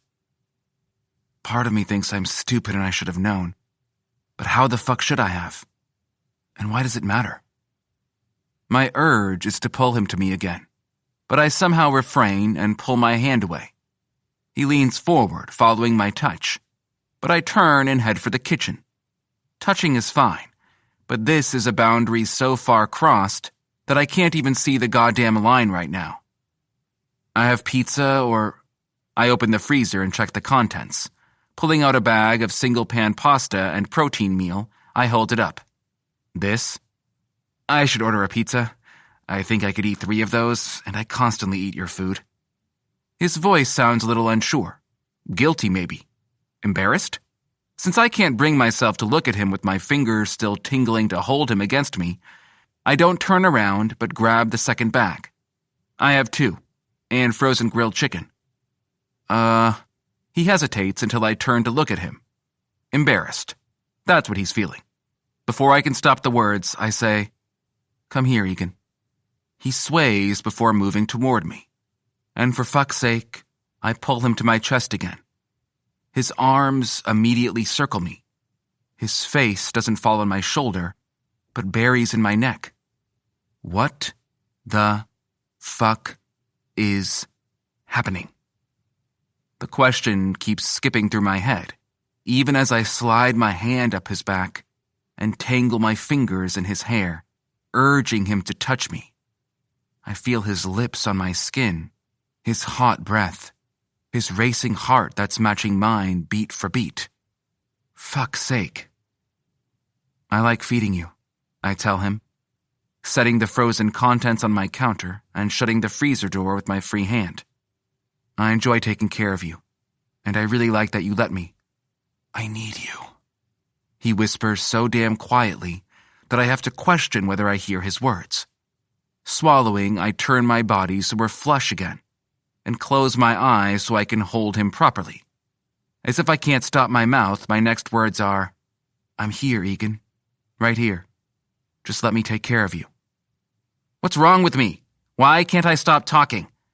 The sound he makes nearly breaks something in me, and I have to squeeze my eyes shut. Fuck, I'm in trouble. I'm in so much fucking trouble, and I don't know how to get out of it. Especially since I keep digging this hole deeper. I haven't stopped assuring him that I'm going to keep him. My mouth won't stop, no matter how hard I try to shut it. Chapter 13. Rakesh. I don't know what I'm doing. Panic is rapidly rising in me as I listen to Egan reading his health psychology text out loud while I cook the frozen dinner. He pauses, then backtracks and repeats what he read slower. I hear a humph before he carries on. The familiar habit makes me smile to myself. It's only a momentary distraction from the panic, though. I really, really, really need to put more space between us. Somehow. As I dish the noodle and vegetable meal into 2 bowls, giving Egan 30% more than what's in mine, and then chopping the grilled chicken and placing most of it on Egan's plate. When I set it in front of him, Egan grins up at me, and the panic in me must be shining in my eyes at this point. I manage to sit in my seat perpendicular to him, thankful when he drops his attention to his food. Damn hockey players and their metabolism. He's through half the plate when he slows. "This is good," he says quietly. I can't take credit. It came in a bag. He laughs, his gray eyes flashing to mine. His cheeks pink, then he's back to his food. I really don't mind feeding him. For the last week, I've been doing it without realizing.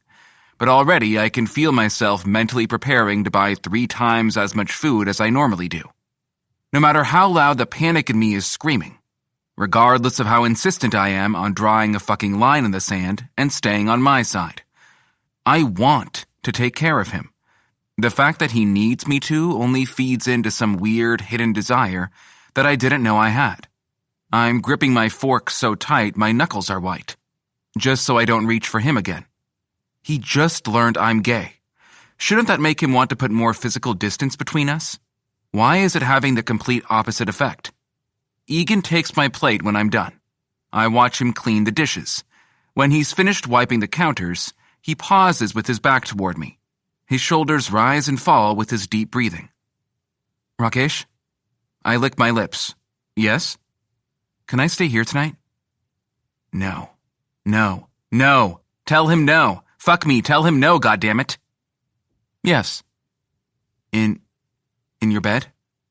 Jesus, kill me now. My cock jumps up, loving this turn of events. This was not in the plan. I mean, I suppose it was, but not like this.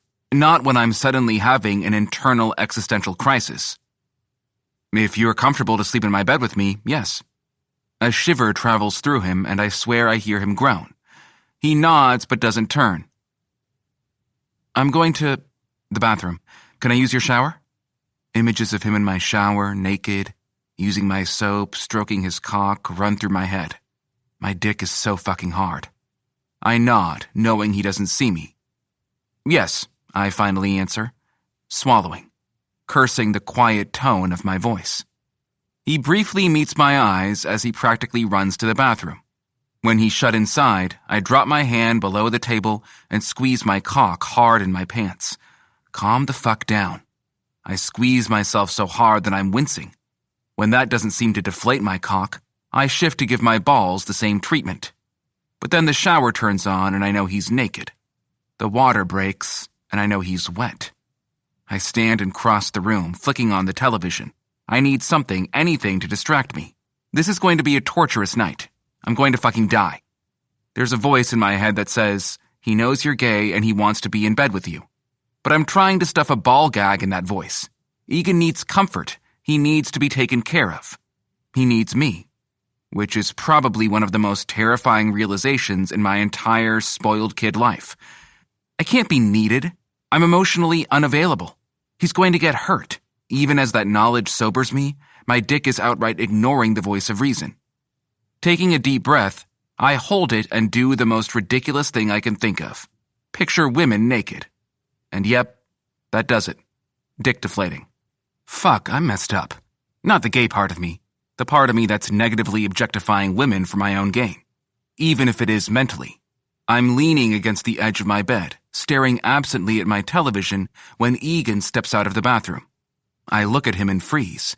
He's still dripping wet, with nothing but a towel around him. Had I not had him pressed against me for so damn long tonight, my eyes wouldn't trail down his body now. But I've lost complete control of everything. Egan's smile is shy when I make it back to his eyes. I'm pretty sure I'm hungrily looking at him at this point. I don't like wearing dirty clothes, he says quietly, and once more the tone of embarrassment accompanies the flush in his cheeks. I'm moving without thought. He needs, and fuck if I'm not helpless to do whatever it takes to make sure he has whatever he needs.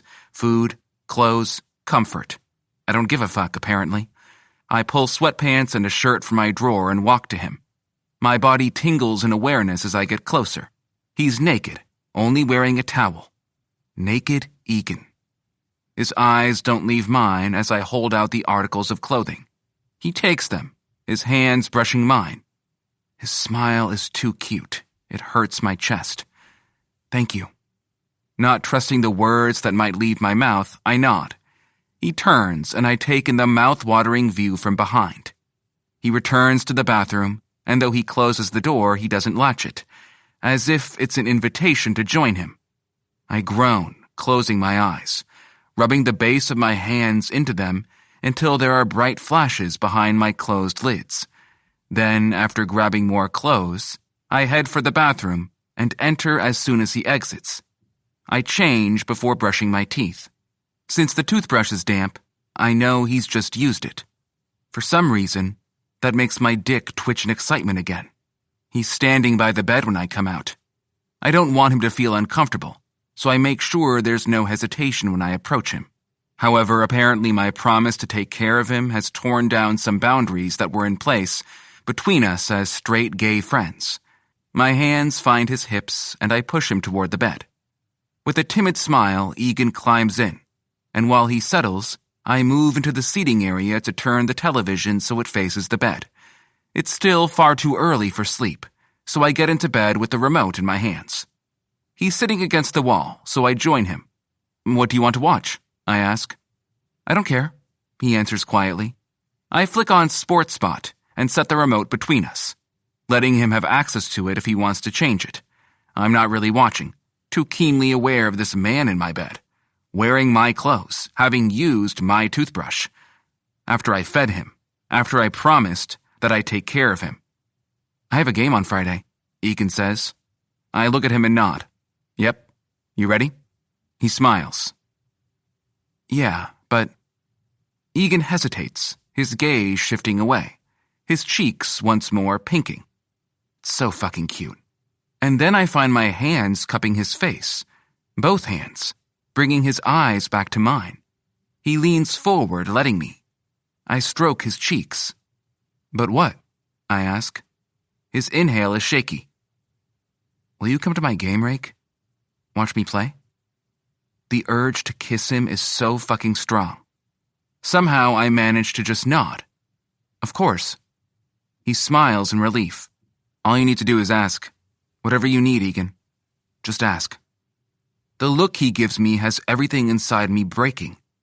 There's so much hurt and emotion surging to the surface that I nearly choke on it. And they're his emotions, not mine. I'm completely ignoring mine. They're on timeout for their betrayal. "I didn't know I... He stumbles over his words.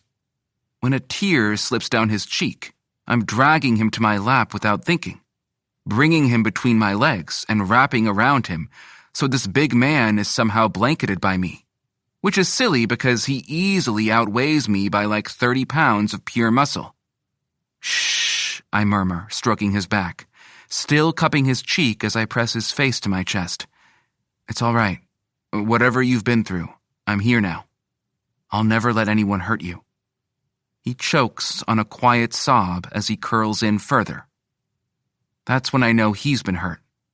I wonder if it's still Temka, and the urge to kill someone has me nearly blind with rage. But I hold him to me and continue to tell him that I'll protect him, though I'm not sure who will protect him from me. Eventually, we quiet and lay on the bed.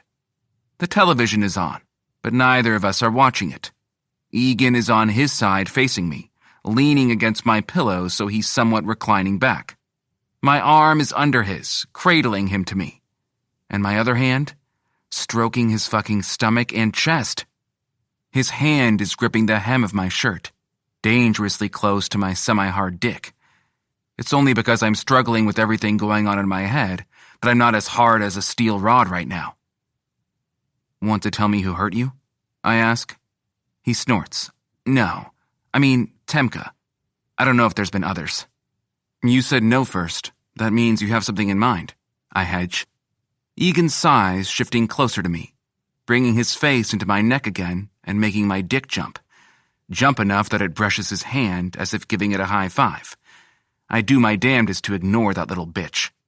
If someone would have told me I had a protective streak, I'd have laughed in their face. I'd have balked if someone would have suggested that I had any desire at all to take care of someone.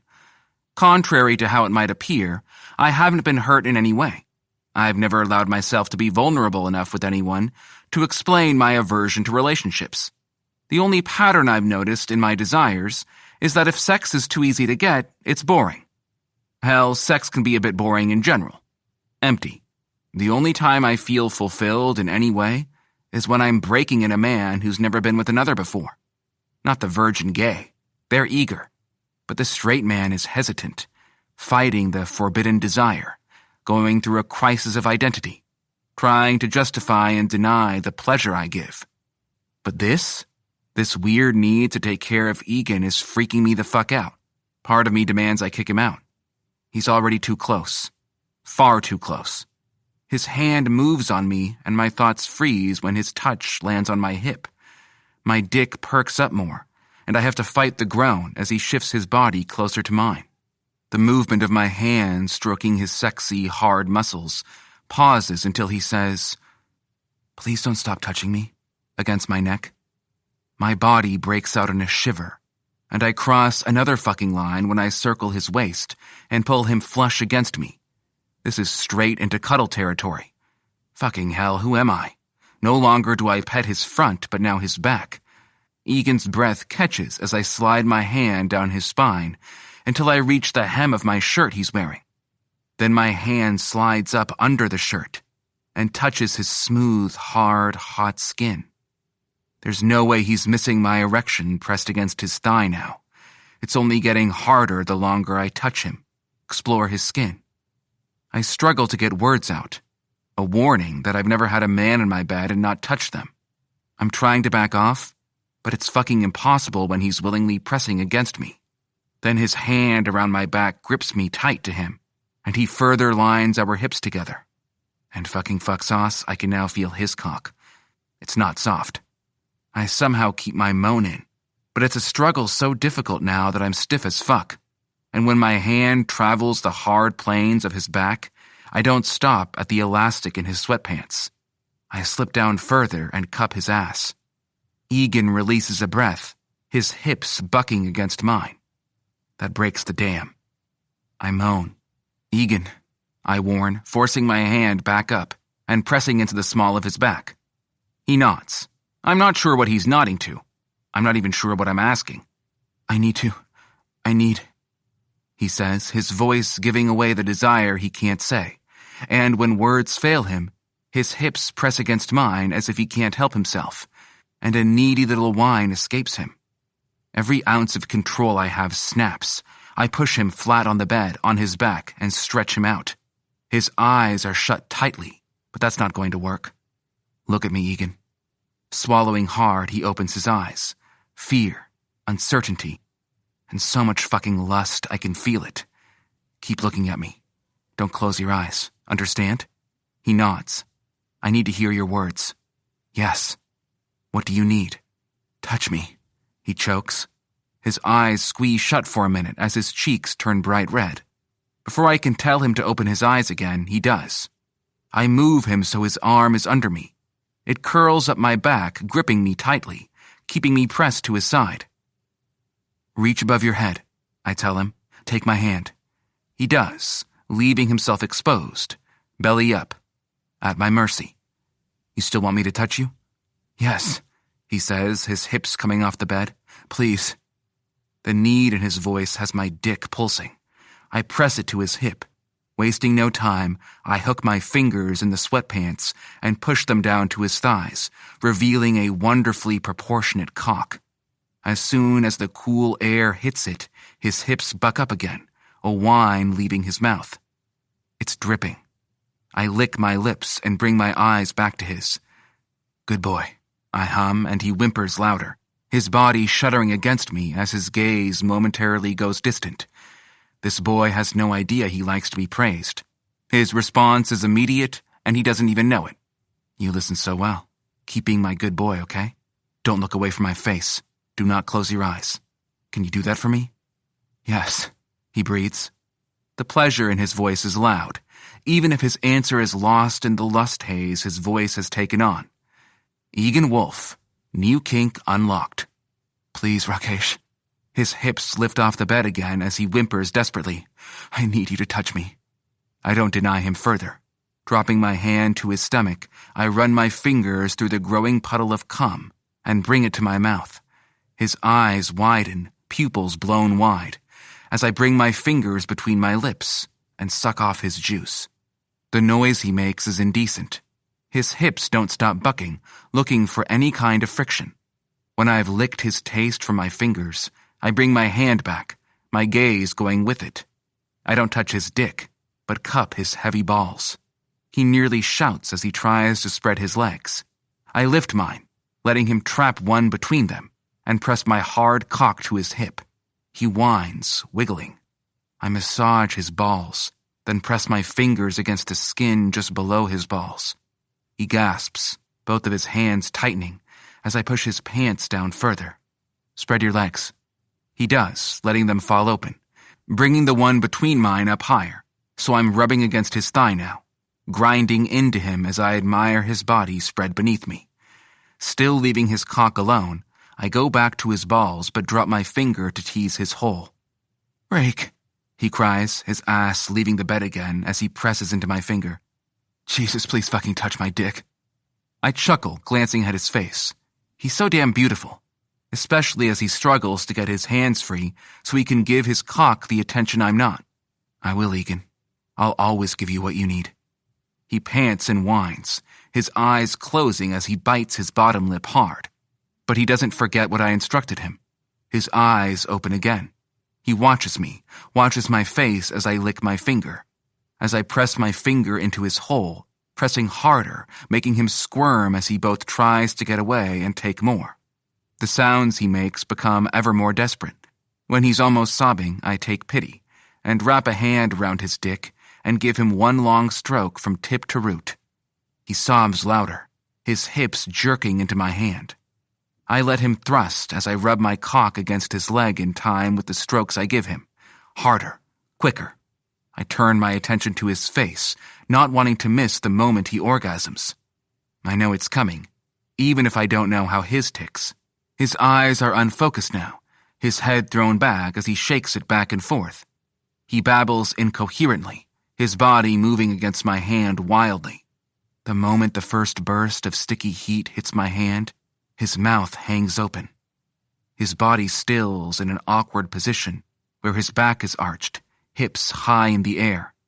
I continue to stroke him through it, as his cum covers his chest straight up to his neck. I'm biting the inside of my cheek to keep my grin contained, when there doesn't seem to be an end to his orgasm. His dick spasms until he's finally spent, dropping so hard to the bed that he bounces a little. I have half a mind to get up and get something to clean him with. The urge to take care of him is a foreign and strong insistence inside me. Instead, I keep my hand slowly moving over his softening dick and lower my face to his bare skin so I can lick his mess. He moans. I let go of the hand above his head. He immediately tangles it in my hair and grips me hard. Not to make me stop or continue, just to hold me. I lick him up, taking his salty offering and leaving the claim of my mouth on his skin. His mewling sounds don't stop as he holds me to him. When I get to his dick, I run my tongue over his slit to gather the last of his release, while I drop my hand to his balls and press a finger to his hole again, making him hiss. "Rake, fuck." His tone is still needy, not at all freaking out. Yet, anyway. I look up at him, meeting his gray eyes and smile. He grins in return. "You're skilled in torture." Chuckling, I begin to climb over him. His grip on me tightens and I stop. His smile falls, uncertainty replacing the relaxed, pleased expression. "Where are you going?" he whispers. "To get a wet cloth so I can properly clean you up." He doesn't have to say how much he wants that. It's bright in his eyes. He still doesn't release me. "But what about me?" Egan nods, the sexy red tint coloring his cheeks again. "I can finish in the bathroom," I tell him. The look he gives me makes me chuckle. "Or I can paint your chest with my cum." His whimper makes my dick throb painfully. Egan nods, taking his bottom lip between his teeth. I move up his body so I'm straddling his hips, and shove my pants under my balls. My breaths are coming out in pants already. The struggle for oxygen makes me feel lightheaded and dizzy, like I've pushed myself too long on the treadmill. "Watch as I stroke myself for you, Egan," I tell him, voice low and rough. "You want me to come on you?" He makes a choking sound as he nods. "Yes, all over me." "All over your chest?" I say, waiting for him to tell me what he wants. There's a moment where he doesn't speak, just stares with wide eyes full of need. His hands shift to my legs. Finally, I touch my desperate dick and it leaks. A long string of pre-cum fights gravity until it reaches his stomach. Egan's eyes track it. "This what you want?" I ask. "Yes," he whimpers. "On your chest?" He's breathing heavily, breath so hard I can feel them on my cockhead. Egan, I can only give you what you want if you tell me. On my face, he says in a gasp. His face so red, I'm sure his skin is hot to the touch. I don't speak after that. I can't. So I stroke myself furiously, moving forward and placing my opposite hand on the bed next to his head. Gripping myself tightly, I watch as Egan's eyes stare at my cock with hunger. When he licks his lips, that's the end for me. I erupt with a loud curse, my arm shaking as I try to hold myself up. The first ropey mess lands up his chest and over his neck. I shift in time to make sure the next and the ones following cover his face. Egan gasps, his tongue darting out to lick as his eyes shut. Which is good because the next bus gets caught on his lashes and puddles over his left eye. I can't catch my breath as I cover him in my seed, marking his skin so thoroughly that I know he's going to smell like me for days. Fuck, I mutter, finally letting go of my spent cock and dropping my dirty hand to the bed on the other side of his so I don't collapse on him. But he's so hot like this. Still gasping for air, I lean back and drag a thumb over his face, pushing my cum to his lips. Open, I growl. He does, and I press my finger into his mouth. Suck. I watch, transfixed, as his lips close over my thumb, and he gives me a tentative suck. Then harder, moaning, as his body moves under me, his hips lifting again. I pull my thumb out and gather more of my release with my first two fingers and press them into his mouth again. He doesn't need instruction this time. Egan sucks me clean, his tongue moving over my fingers, and I swear I can feel it on my dick. Goddamn, Egan. I hiss and pull away. Don't move. I'll be right back. Egan nods, and I climb from the bed, muscles still shaky.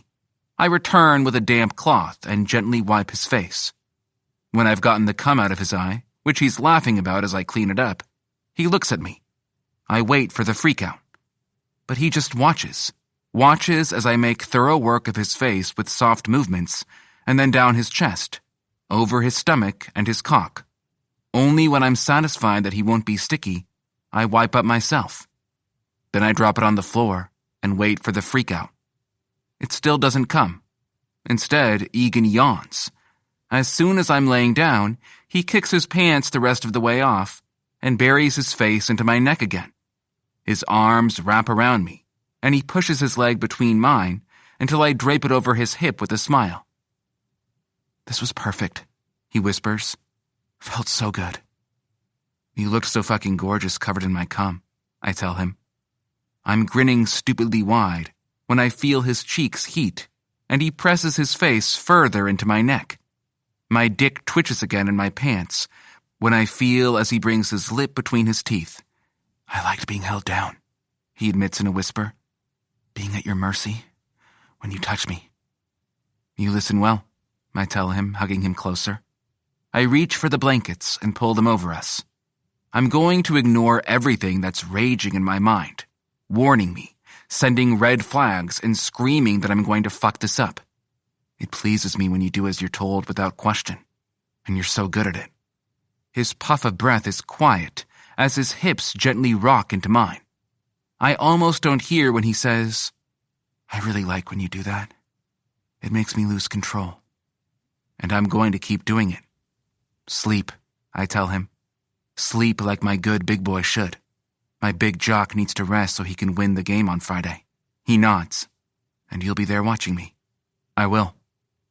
And if I win, can we celebrate without my tears this time?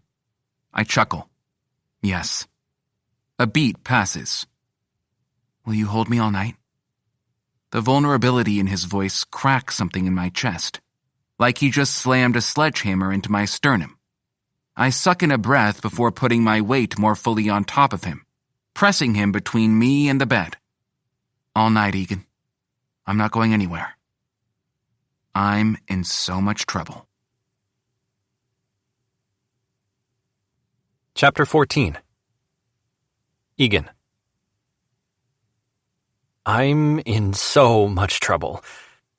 There's a part of me that's losing control, losing my sanity. The questions ringing in my ears are so loud I can barely hear anything else.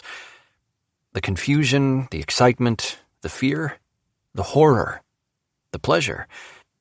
They all war with each other loudly. So loudly that there are times I can't catch my breath and have to pause whatever I'm doing and close my eyes.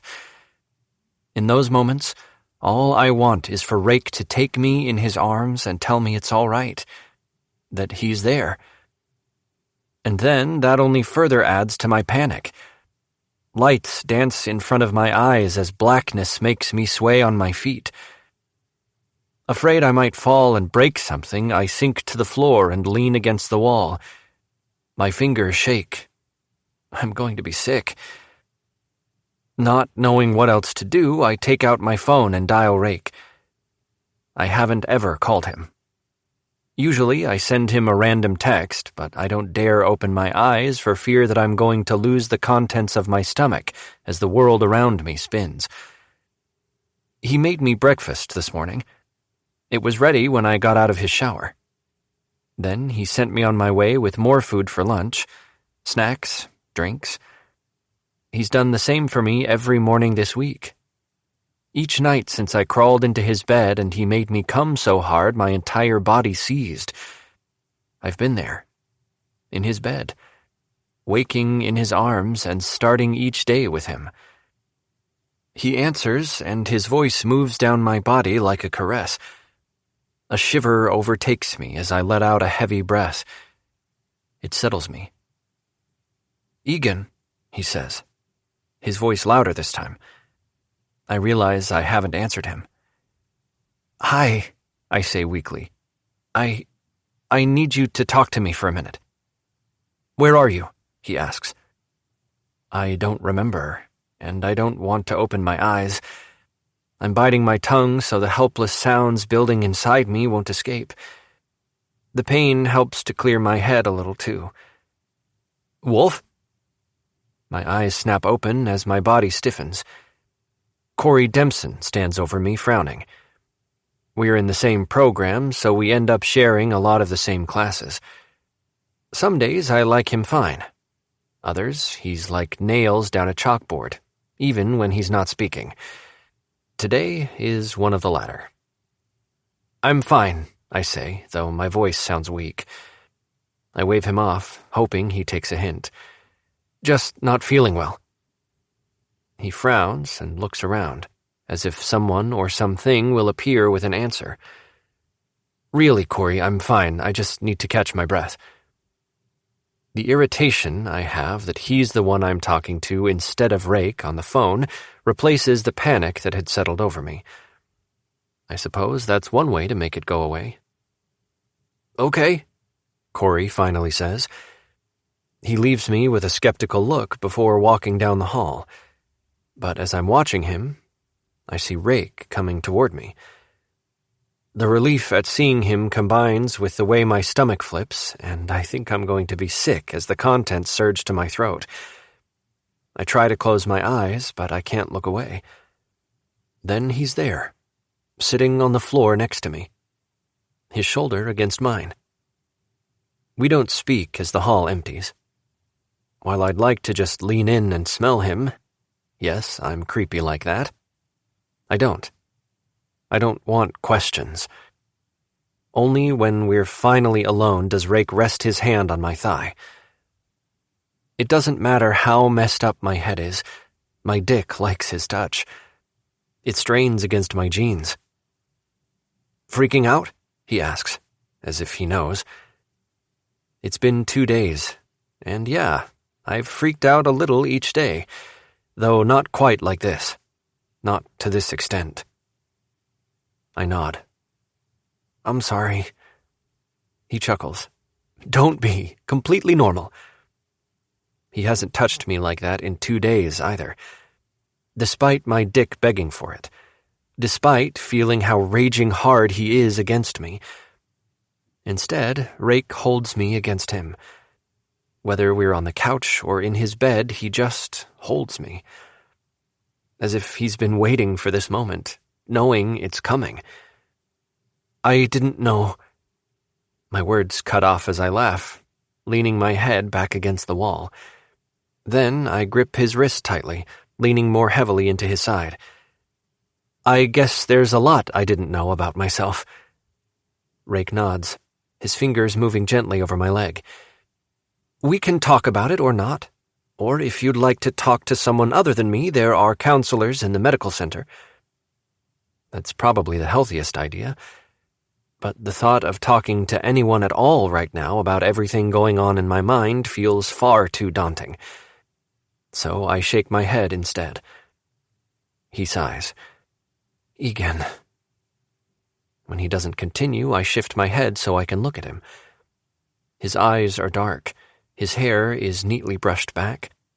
The perfectly shaved lines on his face make my fingers twitch to reach out and touch him. He's wearing one solid color in a three-piece suit, a silky dark navy blue that I'm dying to run my fingers over. I know that means he was teaching today. The way it fits him, stretched over his hard body, is glorious. He's so sexy. The thought makes me flinch, and I turn my face away, feeling it heat. Rake chuckles. His hand curls further under my thigh, close to my straining dick. What do you need, Egan? I shake my head, no longer knowing. Talk to me, I say, finally remembering the reason I called him to begin with. Just to hear his voice. Thinking that will settle the scrambled eggs that are filling my mind. Or is it thick soup that's clogging everything up? Leaning my head back against the wall, I close my eyes and listen to his smooth voice as he talks to me about chemical systems. I don't realize at first that's what he's rambling on about, but when I do, I snort in laughter. Really? Taking this moment to teach me? He looks at me with a smile touching his lips. It's such a contrast to the one spreading widely across his face. Never miss a chance to tutor your pupil, he says, that smile climbing slightly. Thanks for this, I tell him. I didn't know what else to do. My gaze unfocuses as I stare at nothing. I feel numb now, a little empty. All the confusion and its friends have drifted to the corners to settle for a little while. They'll sneak up on me later, I have no doubt. His hand slides up my leg and turns, taking mine in his. My heart jumps as I stare at our intertwined fingers. I swallow the lump in my throat before looking up to his face. He's watching me. It's okay and completely normal to feel lost and tangled, Egan. I've always known I like guys, so I can't tell you I went through it. But I can tell you I've seen many men who have. He shifts his body, angling himself toward me so his opposite hand can reach my face.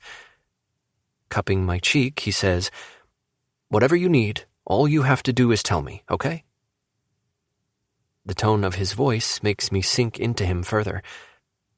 I'm not confused at the feeling that settles in my chest. I understand it perfectly. I like Rakesh. A lot. In all the sappy, happy, warm ways that I wanted to feel for Temka, that I thought I had felt for her. But this is different. It's genuine, as opposed to me wanting it so badly that I could imagine it there. It's not the feelings that confuse me, it's that they're directed at a man. I don't know what to do with that. I don't know what I need, I admit. I'm sorry if I pulled you away from something. He thumbs traces over my bottom lip, and I have to stifle the tremor that threatens to rock me. You needed me? I'm here. The urge to cry is for something different this time. Not nausea or dizziness. I would never have thought that someone dropping whatever they were doing for me when I needed them would strike me so deeply and make me forget which way is up. I swallow, lips parted as I stare at him. I need to kiss him. Is that a need I can tell him? Rake gives me one of his small smiles, one that I can't help but feel is reserved for me alone. He pulls himself to his feet and then brings me with him. I wait for it all to hit again, but when I don't even sway, I release a sigh. Thanks, I say quietly. It's only now that the embarrassment settles over me, making my skin feel hot. Come on, he says, taking my hand again. My bag goes over his other shoulder, and he leads me out of the building. I don't even think to pull my hand free, even as I'm conscious of being watched. I barely notice where he's taking me when we stop at the door to the hockey rink. Gym, right? I kind of love that you know my schedule, I say as I peer through the window in the door. He chuckles. I turn back when his knuckles brush my cheek. The look in his eyes is soft and filled with concern. You okay now? I nod. Yeah, I am. Thanks for finding me. Rake nods. He hands me my bag and flashes me another small smile.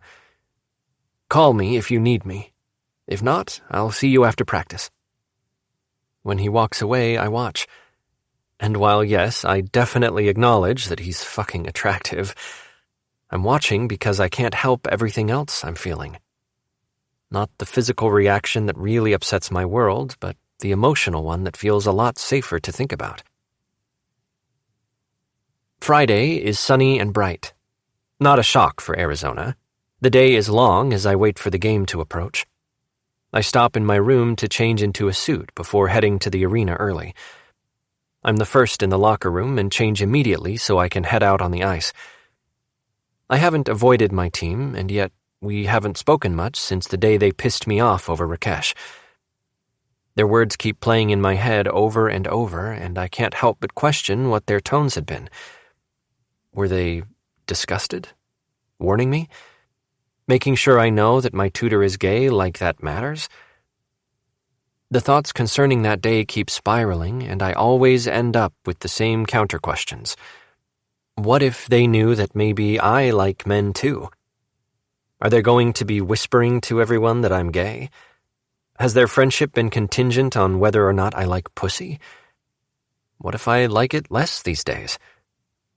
And then even more ridiculous thoughts invade my mind, like, if they find out I'm interested in Rake, will they blame my identity crisis on Temka cheating on me? Would they say I'd been so hurt and traumatized that I turned to a man for comfort? Or maybe that she's so bad in bed that even a guy is better. The cold air on my face makes me blink several times as I look around the empty arena. It's still far too early for people to be coming in yet. I love that our team is good enough to nearly fill the stands most game nights. I continue to skate around for a while until I hear the doors open a few times and know that fans are starting to arrive. As I make my way to the chute, I can't help but wonder if they'd be less supportive of me if they knew I like a man. Would my fans turn on me? Would ticket sales drop if they knew that the Eastern State Coyotes has a gay defenseman? These cold thoughts only solidify my decision not to go pro. I'm not gay. There's no mistaking that I like girls. But I have a feeling that that's not what anyone would focus on. If I had a boyfriend, everything else would cease to matter. All the many women I fucked would now just be beards. Scowling, I head into the locker room, listening to the excitement as I get closer. When I stand in the door and stare at my teammates, I'm tempted to tell them I'm sleeping with a guy, just to see what would happen. Because I want their reactions. I want their assurances that they don't care. I need to know whether I have their support or not. But I don't say anything. Not right before a game, and not when it's a lie. Yes, I've been sleeping in his bed, but besides earlier this week, he hasn't touched me, even when I try to get him to. I remain there, waiting. My teammates eye me. Coach Adick comes out and gives a nice pep talk about how we've beaten Michigan in the past and we can do it again. Then our captain gives a similar one, telling us to keep our heads in the game and focus. When I'm standing in the chute and looking at the crowd, my gaze flits across the many faces, searching for one. I hold my breath and bite my lip, knowing that the likelihood of me actually spotting him in approximately 4,000 faces is very slim. I try anyway. and I am rewarded when I see him. He's at the boards, standing with his hands loosely clasped in front of him, wearing an Eastern State Coyotes hoodie and beanie hat, a scarf wrapped around his neck. Our eyes meet, and he smiles. Just for me. Chapter 15. Rakesh. I don't push Egan to talk, though I suspect he really needs to let out his thoughts before they turn toxic in his mind. Keeping all the confusion inside isn't healthy. I suspect it's far worse for him because he's not used to keeping anything in. Normally, Egan Wolfe is an open book, at least until he's faced with something that turns his entire world upside down. While I'm thrilled that he's still coming to my apartment every night where we study, I feed him, and then hold him while he sleeps against me, I've kept everything fairly platonic, aside from the cuddling, of course. There's been no repeats. I'd like to say that's because I'm giving him space to figure out his shit, but really I'm giving myself space to build back up my fucking walls that had apparently been made of glass. There needs to be boundaries, for both of us. That didn't stop me from running to him when he called me. The panic that rose in me when I heard the strain in his voice had me seeing red. It was so consuming that it took me a solid minute to remember I didn't need him to tell me where he was. I have his schedule. I know his life. Going to him hadn't been a choice. He needed me there, so I went without question. Dropped everything I was fucking doing to get to this man who I was supposed to walk away from in 2 months. I will walk away from him. There's no supposed to about it. It will happen, because that's who I am. I can't do any of this. Everything that I've promised him is a lie. I'm no better than anyone else. I'm far worse. Have I been reasoning with myself that it's not just because this is everything I don't want, but also that we're in different places in our lives? Yes. It feels like, if I put solid disputes as to why this isn't going to work in the long run, against the weird fucking need in me that wants to take care of him until my last breath, that I am finally able to get a grip on my life again. Apparently that all falls apart when he calls me in the middle of a meltdown. I have half a mind not to go to his game tonight. In an effort to fortify the wall I'm rebuilding, for like the 6th time, between us, it seems like staying in is the wiser idea. But disappointing him is not something I can handle. I can very clearly imagine the hurt expression he'd give me when I told him I couldn't make it, after I told him I'd be there. There's no way in hell I can stand having that directed at me for something I did to him. And fuck, I can't do that. I promise not to hurt him. I'm so fucking screwed, I mutter, as I pull the beanie down over my ears and push open the arena door. With a sigh of frustration, I push my way to the seats right beside the box. Uncle Adic always saves a handful of seats for family when they want to attend a game, and it's always close to the box so he can smile at them in appreciation. He's so proud of his team. I think about this as I wait for the stands to fill, and the time ticks closer to 6:30. Then he's there, Uncle Adic standing just at the end of the chute. His pride makes me relax as I see him come out. But my gaze is on Egan as he scans the crowd. From as far away as I am, I swear I can see the way his brows knit together. He's looking for me. I remain still, listening to the loud cheering all around. Hands slap the plexiglass boards, trying to get no one and everyone's attention. I watch Egan and see the minute he spots me. His beaming smile lights up his entire face. And when my uncle releases them onto the ice, Egan skates toward me. There's no dimming my smile. I tell myself that it's the cold of the rink that has my heart rate picking up, not the beautiful man making his way to me. He pauses, does a little circle as he continues to grin at me, and then skates off. I'd like to say that the game that follows was good, but honestly I didn't see much of it. When Egan's on the ice, he's on fire, a wall that blocks a dozen attempts on goal. He's quick as shit, stealing the puck and slapping it along to meet a teammate's stick. He managed 2 assists and a goal by the end of the second period. Each time he'd look at me, as if he were waiting for my praise, making sure I saw what he'd done. Don't worry, I murmur under my breath. I'll make sure you know how fucking awesome you are later. No one hears me as I continue to stare at Egan. Somehow he gets better as the game goes on, While he doesn't manage much more than blocking shots in the third period, he's still a force on the ice. And when he's off ice in the box, our gazes continuously swing together. His smile is so wide, and it barely drops at all. When the game ends, I watch as he leaves for the chute, though he looks back at me over his shoulder. Part of me wants to go to the player's door and wait for him.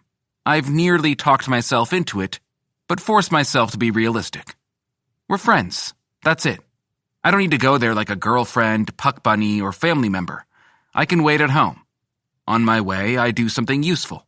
I order food because I know Egan will be starving by the time he gets here. He always is. I change out of my layers and into sleep pants and a shirt before pacing my apartment. Minutes tick by, and I swear they're dragging impossibly. The first knock on my door is the food, which has me slightly disappointed. I'm in the middle of scolding myself for being excited to see him when he finally arrives. His wrapping is familiar, and I feel myself settling. Egan is still in his suit, having not taken the time to stop by his dorm to change and drop his hockey bag. He's still beaming at me, a smile so wide that I don't think he can make it fall, no matter how hard he tries. I can feel mine, too, wider than I ever let myself smile. I pull him in, grabbing the lapel of his suit jacket and yank him forward. Egan's laughter becomes muffled when his face buries in my neck. He drops his bag as I shove the door shut, his arms wrapping around me. Despite being bigger than me, Egan somehow folds in on himself so that I can wrap him in my arms, like he needs to be cuddled. He needs to be the softer one. "You came," he said. The vulnerability in his voice makes me hold him tighter. I don't need to ask to guess that somewhere along the lines he's been disappointed with a broken promise. I can't do that to him. "Of course," I say. I reach around and pull his jacket off him, pushing it down his shoulders and tossing it to the chair when his arms are free. Then I pull him closer. "I told you I would." Egan nods. When he takes a step back, he watches me, waiting. A big smile on his face. I scored. There's no stopping the smile I give him in return. "You were amazing, Egan. So fast and skilled. I'm so fucking impressed." His eyes turn glassy and he sways. I don't miss the way he shivers, as a slight shudder runs over his skin. Licking my lips, I tell him, "I loved seeing you stop the puck and shove it away. The way 19 slammed into you, thinking they'd knock you down, but he bounced right off. You're incredible." His breath releases as a quiet whimper sounds in the back of his throat, his focus still far off. I'm ready to reach for him again when he's suddenly there, in my arms, his lips pressed to mine.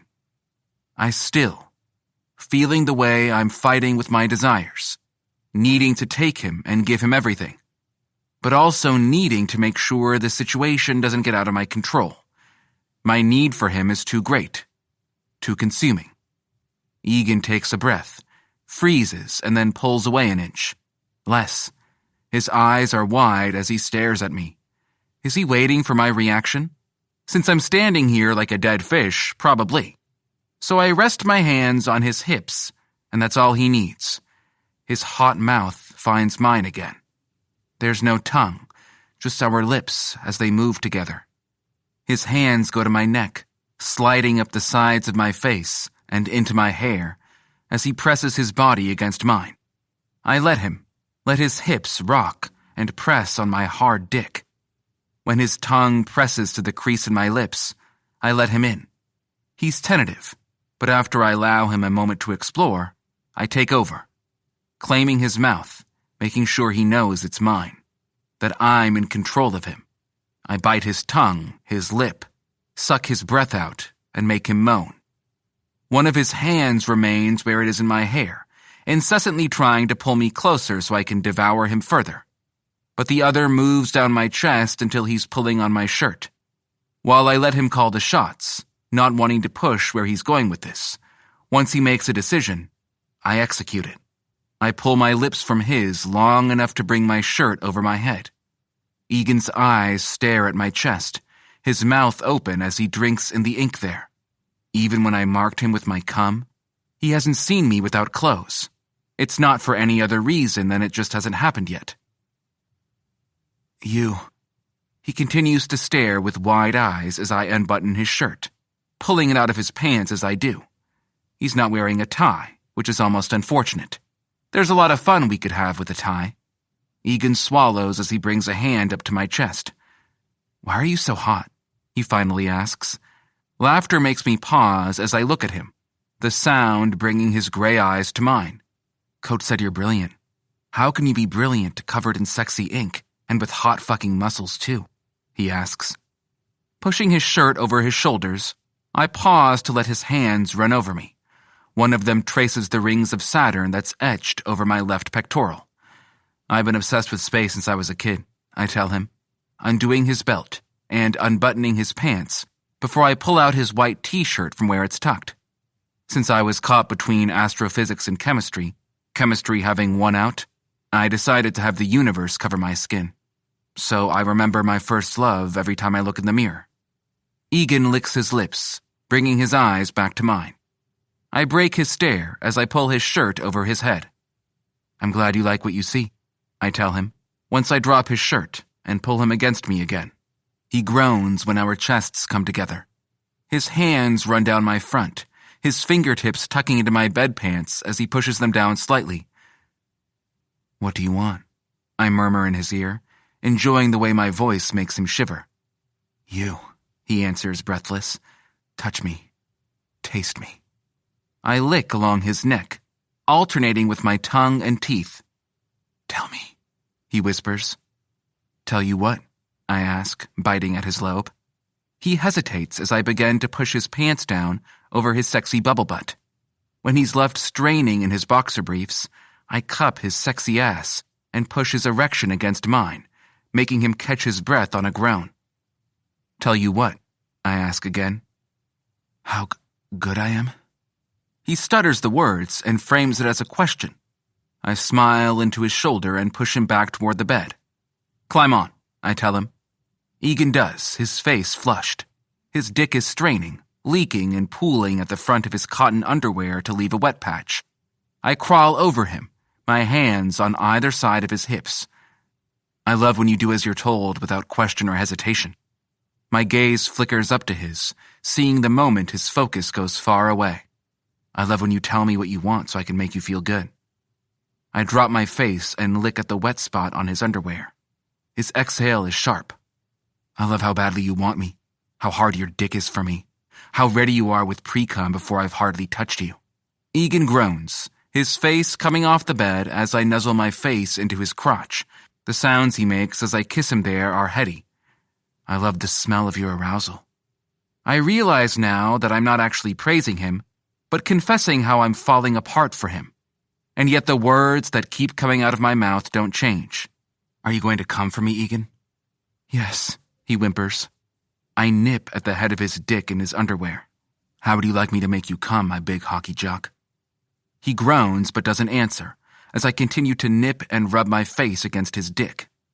When I look up, I find him watching me with such heat my cock throbs. "Tell me, will you suck me?" The shyness in his voice is filled with uncertainty. I don't think it's a question of whether he wants it, but whether he's allowed to ask for it. "Is that what you want?" Egan nods. "Please, Rake. Want me to swallow your fat cock, Egan? Choke for you?" He gasps, hips rising again as he nods. Only because I'm eager to taste him do I pull down his underwear and discard them. I lick up his shaft as soon as they're gone, and Egan moans loudly. "Keep your hips on the bed until I tell you. Understand?" Egan grunts but nods. As if his hands fisting in my comforter will keep him from bucking, he grips it with white-knuckled fists. I smile up at him before licking down his length. When I get to the end, I suck one of his balls into my mouth. He yelps, his hips wiggling, but they don't come off the bed. "I love how you listen," I whisper. "How well you obey." I take the other in my mouth and suck, using my tongue to massage it until he's making constant noise. "Listen to you," I coo as I lick up his dick again. "Spread your legs for me. Let me see your pretty hole." His whimper is intoxicating, but as with everything else I've demanded of him, Egan does what he's told. I bring my tongue over his balls again, drop to his taint, and then into his crack. He chokes on the sounds of pleasure. his hips nearly leaving the bed, but he manages to keep them there. "Want me to touch you here?" I ask. Egan nods. I wet my finger in my mouth before moving up his dick and taking the head in my mouth. The sounds he makes are impossibly sexy. Each note he hits goes straight to my dick, wraps around my balls, and makes me leak. There must be a puddle in my pants at this point. But I ignore relieving my straining dick and focus on taking more of his delicious cock into my mouth. At the same time, I press my finger to his hole. He gasps, struggling to keep himself still. I bring him to the back of my mouth, twisting a hand at his base, before sliding myself back up his hard, thick shaft.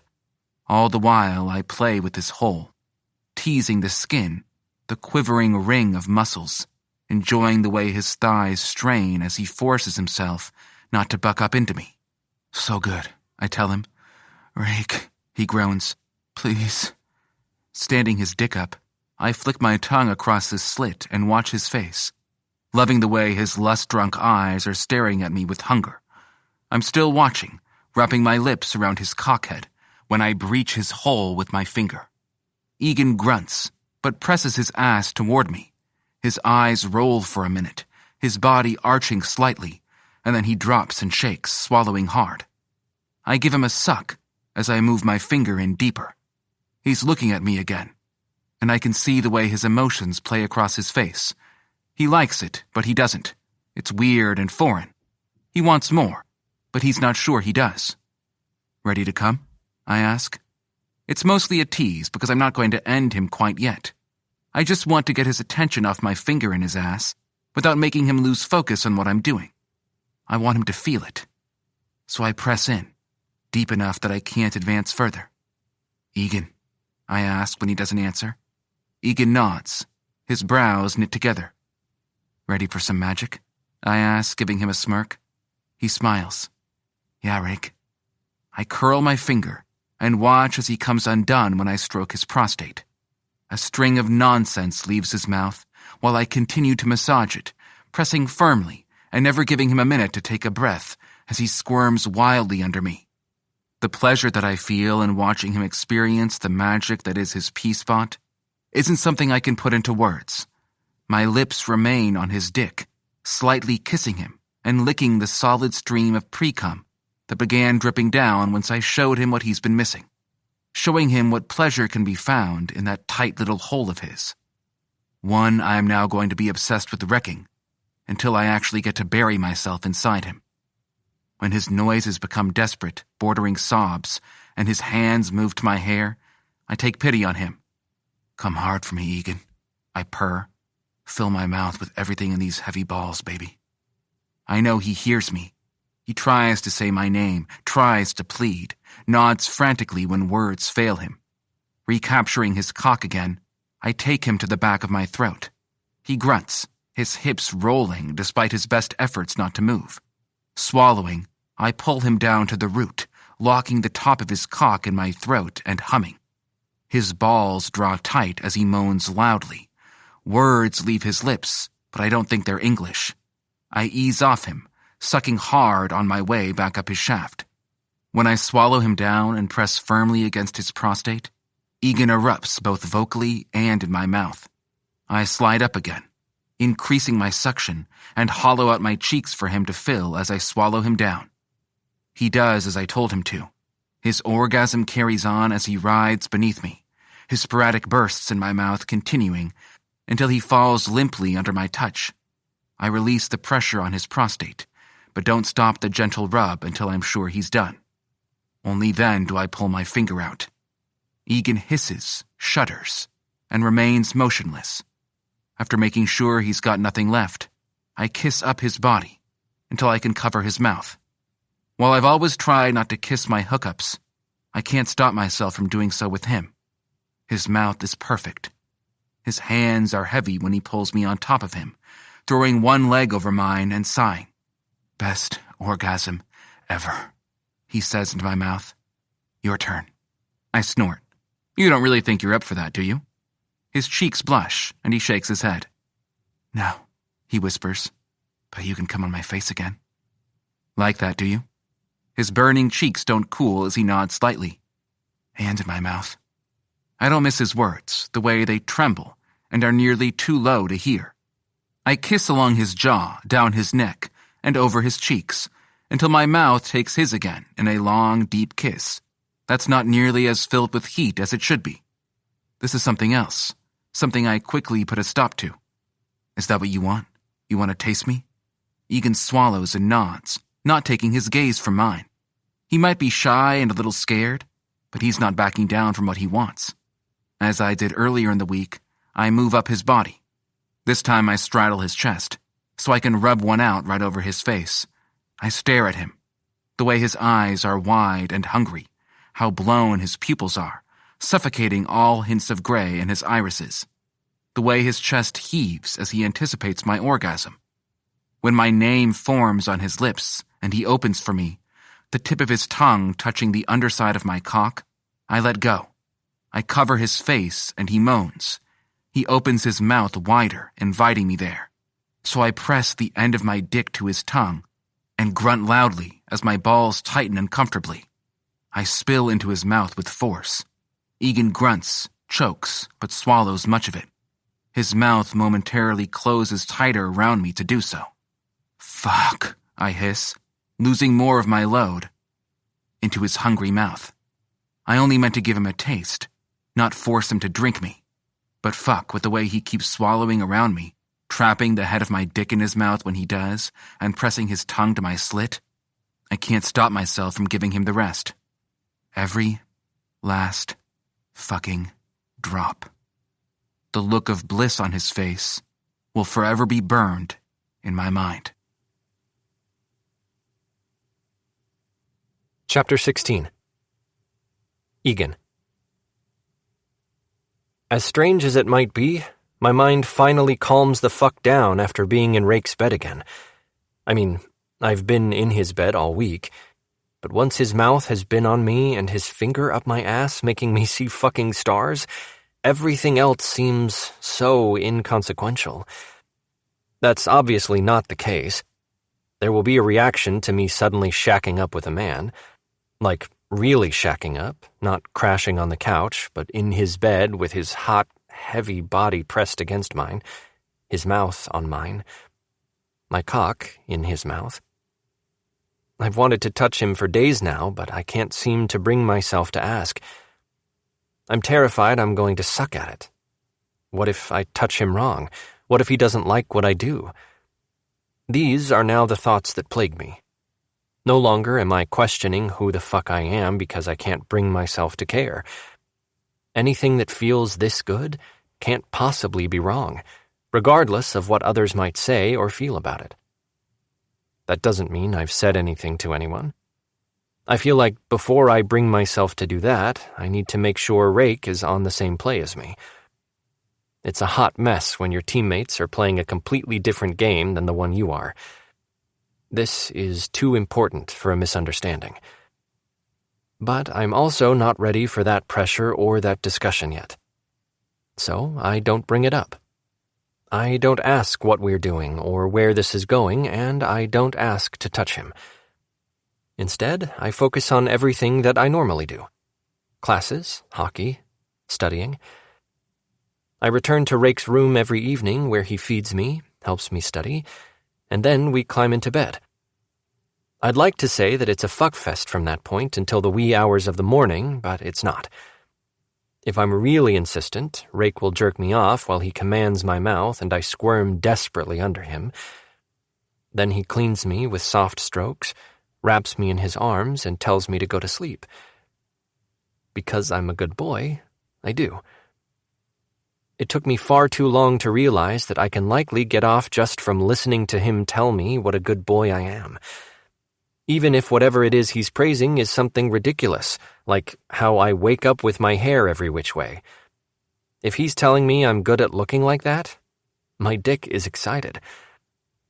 I'm not sure what this says about me, or why that hunger is so deeply ingrained that I barely recognize I'm having a visceral reaction until I'm almost panting for him.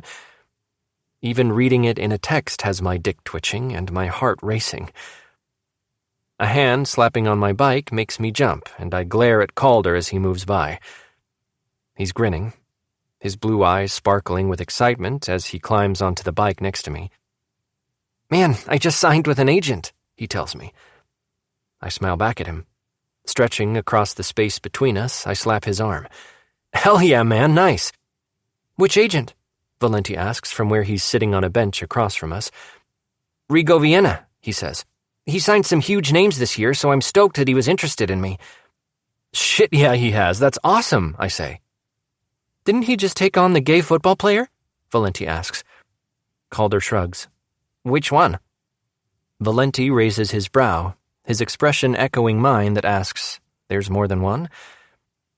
I only know of Ryan Eshenak. Is there another? Valenti asks.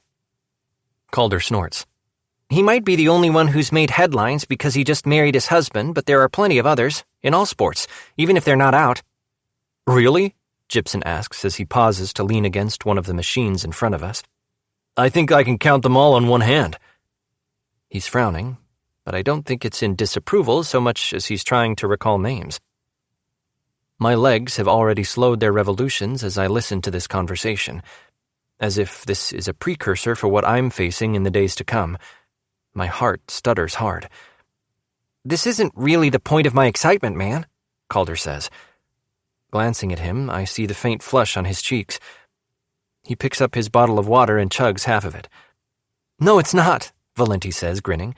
Sorry for the distractions. That's fucking awesome news, congrats. I'm stupidly jealous. My agent isn't nearly as big as Rigo, Gibson says, huffing a sigh. He pushes off the machine and wanders to the back of the room as Valenti turns back to his weights. Calder looks at me, his expression guarded now. My smile is forced, something I'm sure he sees. Sorry, I tell him. I think it's great. He's made magic happen with Ryan in spite of the haters. He's going to find you a fucking awesome contract, man. He nods, but I can see that the excitement that he'd been radiating simmered, giving way to something closed. His eyes darken as he slips from the bike. Thanks, Egan. I watch as he disappears into the locker room. For a minute, I let him go, but there's a nagging need to follow him. Plucking my water bottle from the ground, I trail behind and find him sitting on the bench with his eyes closed. He's taken off his shirt, and I'm left looking at a slim body of hard, sexy muscles. Rolling my eyes, I drop next to him. Once I might have admired his muscles, but not for a reason that has anything to do with whether or not they're attractive. Brushing the thoughts aside, I bump my shoulder with his. What's wrong? This is what it's going to be like when I say who my agent is, huh? He asks. That's not a bad thing for your agent to be known for, Haynes. It's not. And with a company called Pride Sports, I happen to know that they represent a whole lot of gay players in pro sports. I just labeled myself without confirming or denying shit. Words fail me as I consider what he's saying. I've honestly never paid much attention to a player's sex life, I tell him. Calder snorts. Good, that's not what's important. Then you also shouldn't worry about it, I tell him. Who cares what people think of you? His sigh is long. His shoulders fall and he drops his gaze. It's not that easy, you know. Even if you're only semi-pro, the press and social media are filled with vultures. Anything that they can spin into a story, true or not, they will. I was so excited to have one of the most impressive agents in the industry, it hadn't occurred to me what I just subjected myself to on speculation alone. That's not the kind of attention I want. Is it ironic that these were thoughts that had been recently playing through my head, and now the conversation is placed before me? A little too serendipitous for my liking. I wrap my arm over his shoulders and give him a half hug. Relax, Haynes. All that matters right now is celebrating your success. Forget all the rest for now. As you pointed out, Rigo is one of the most highly sought agents in pro sports, and he wants you. That's fucking incredible, man. As I hoped he would, he smiles at me. Thanks, Egan. The team begins piling into the locker room. Calder's news is spread around, and as the reception to it should have been initially, it's with excitement instead of questions about the gay players he represents. By the time we spill out onto the ice, he's grinning. I'm surprised that a part of me is jealous. Besides a couple times in junior high, I've never dreamed of going pro. That had never been my goal. The only reason I concentrated so hard on becoming good at hockey was in hopes of receiving a hockey scholarship. My parents were barely able to provide me with the gear to play. Most of it I received secondhand or loaned from the athletic department at my high school. They couldn't pay for my college, so I needed to find a way to do it on my own. My sole goal from the moment I realized this at 16 was pouring everything I was into hockey, while still maintaining decent grades. More than anything, I needed the scholarship. I'd had it all worked up in my head that life would be easy sailing from there. Obviously, I hadn't taken into account that college courses were going to kick my ass eventually. It was no longer enough to be kick-ass at hockey. I needed to be more than the star on the ice. I also needed to be book-smart. For a while there, I doubted I was smart at all when everything sounded like a foreign language. We spend most of practice playing 3-on-3 scrimmages. The arena is filled with blades scratching ice, sticks slapping pucks, and our good-natured banter as we push each other over and over again. When coach releases us, I stand under the shower, listening to my teammates still talking to Calder about his signing. He's getting the accolades he deserves now. He's a fucking great wingman, and I know he'll go pro. Might have to play the AHL for a year or two, but he'll get there. And he'll be a damn big name. I'm sure of it. No one seems to be in a hurry to leave. They are still joking and throwing tape around as we dress and shoot the shit.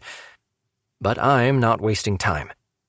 I have a hot grad student to get to and beg for him to touch me, plead for his hot lips around my dick. "Wolf!"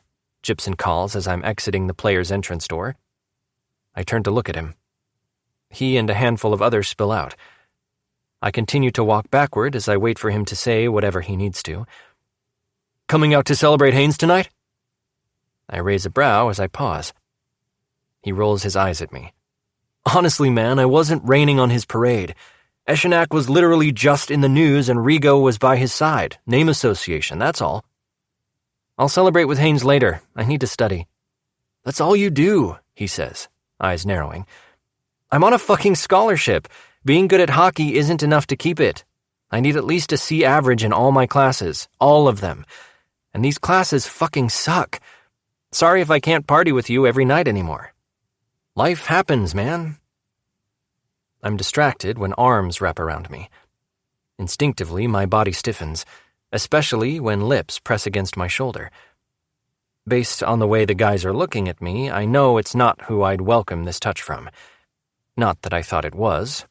I know Rake's touch. This is too soft. I shift. If I come face to face with Temka, I'm going to lose my shit. It isn't Temka, but Jules, another puck bunny. She's wearing this tiny fucking dress that barely covers anything. Seriously, I can see her damn nipples through the thin material. She smiles up at me. I appreciate that at least she looks more natural than a lot of them, including Temka. "Hey, Egan," she says, circling me so she presses against my chest. My semi deflates instantly as I look at her, trying to contain the scowl and the way my skin is crawling. Hell, I don't fucking recognize myself at all. Since when does a hot girl pressing against me deflate my cock? The guys catcall behind her, and I try like fucking hell to smile, even as my arms are held away from her, not wanting to touch her or encourage this. Jules blinks up at me, batting her lashes. "I'd love to help you study. I'm a science major, you know." "Are you?" I ask, more in surprise than interest. But my question is taken as interest as she rubs against me.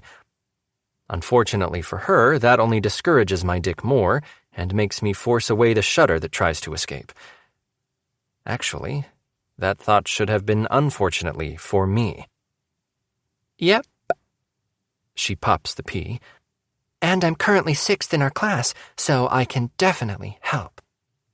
The thing to do would be take her up on it. I can see the guys behind her, grinning and catcalling, encouraging me in the way teammates do when they want to see their bro get laid. but my skin is crawling. "Sorry," I say, gently peeling her arms from me. She's confused at first as I step away from her. "I already have a tutor and I'm going to be late, but thanks for the offer." "Seriously?" Johnson asks. "Dude, she's not just promising study time, man." Jules pouts. Everyone freezes and falls silent, their eyes snapping over my shoulder. Before I turn to see what has them all staring with unease, I feel his presence. Rake.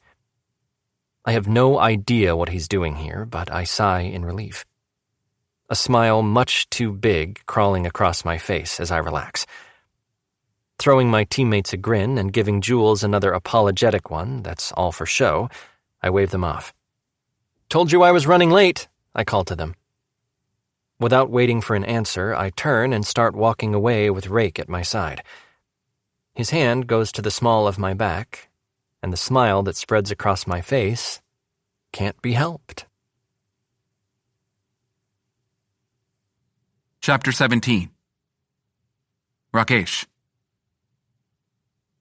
I'm running late leaving my office, having been forced into a conversation with my office mate. She prattled on and on about something stupid, and no matter how much I hinted that I needed to go, she wouldn't shut up, until I finally shot to my feet and walked out. To hell with her. I had places to be. And thus while I was walking by the hockey arena when I spotted Egan with a girl hanging off him. The blinding fury that raced through me had me stopping in my tracks as I stared. It was only as I did that I realized his hands were not on her and he was stiffly leaning away. That only enraged me more. What the fuck is wrong with people thinking it's okay to touch someone without invitation? I stalk over as Egan grasps her wrists and pries them off him, holding her at arm's length as if she were made of acid. I don't hear what he's saying until I'm close, and then it's not his words, but one of his teammates that stands out. "Seriously? Dude, she's not just promising study time, man." And then everyone stops and falls silent, their eyes locking on me. I'm not an overly big man. Most of these guys are, in fact, bigger than me. But however I'm looking at them, probably like a possessive psychopath, has their eyes widening in wariness. Even though Egan doesn't turn around, he knows I'm there. His shoulders release the tension as he takes a subtle step backward, closer to me. He grins at them before waving.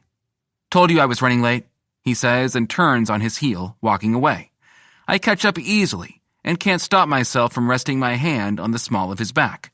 When that's not enough, I run my hand up his spine to cup the back of his neck possessively. Though I don't let the claiming word ring in my head, I know exactly what this says to everyone. He's fucking mine. Egan says nothing as we head down the road. I don't release him, unable to convince myself that he doesn't need my touch right now. He hasn't asked for the questions that would follow. I shouldn't have stopped there. But he's still smiling, so I don't let him go. Not until we're at my door, and I need to fish out my key. When we're inside, I haul him to me as I slam the door. My mouth covers his, my entire body pushing against him with such force. I slam him against the door. He grunts, his hands on me strong and hard, his fingers digging into me as I make sure he understands whose mouth this is, whose body this is, who he fucking belongs to. There's only one person allowed to touch him, and that's me. When I think he finally understands, I pry my mouth from his.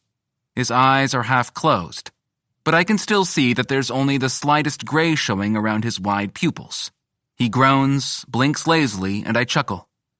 "Like that?" I ask. "Yes," he hums, leaning his head against mine.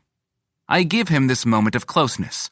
The hard, claiming touch eventually turns soft, as I relax some of the force I'm holding him with. "Who do you belong to, Egan?" I can't stop myself from asking. His grin is wide.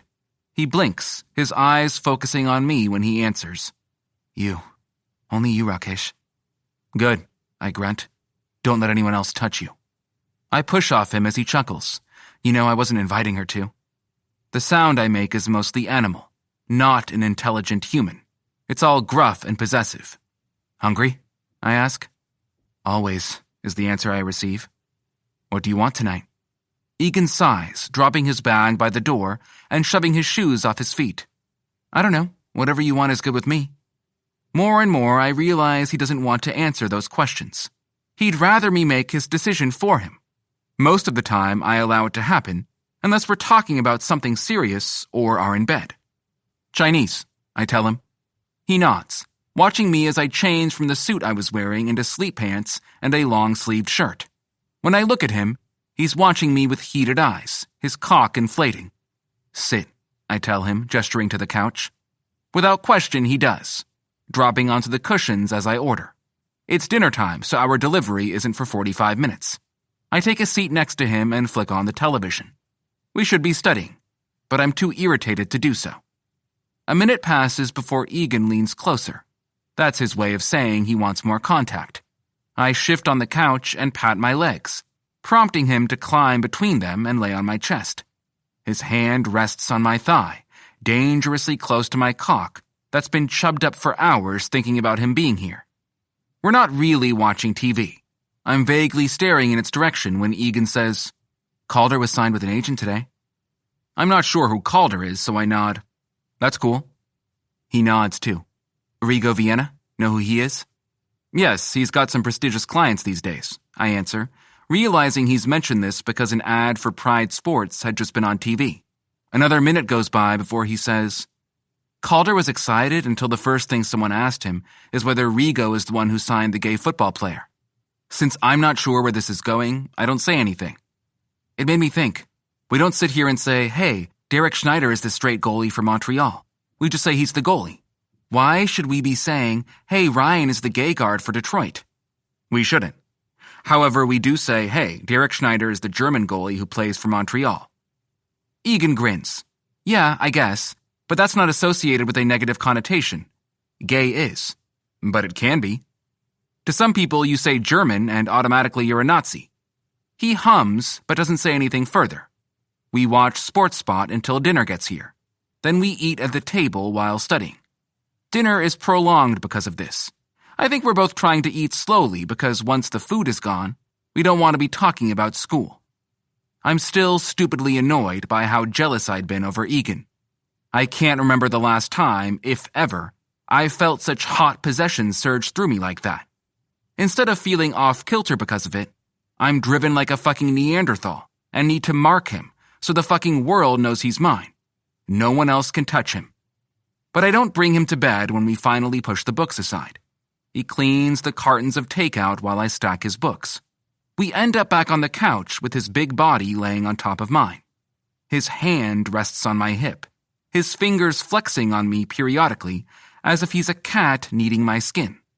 I have one hand possessively in his hair, keeping him close, while the other trails up and down his back. I didn't like her touching me, Egan admits quietly. I was too shocked by my reaction that I couldn't get away fast enough. Because I'm concentrating not to have a physical reaction, my hand doesn't stop its slow circuit down his back. Yeah? He nods, his shoulders tense. I don't want someone else to touch me, he admits. It felt gross. A part of me should be thrilled with this declaration, and I am. But it weighs like lead in my chest, because he's not talking about wanting to only be touched by men. He wants to be touched by me alone. This is the part where I'm supposed to call this a win and walk away. I don't. She shouldn't be touching you without permission. My voice is a growl. I agree, he says. But the Puck Bunnies, they assume they're allowed to touch, you know? No, I answer. That's not an acceptable excuse. Egan nods, turning his face into my chest.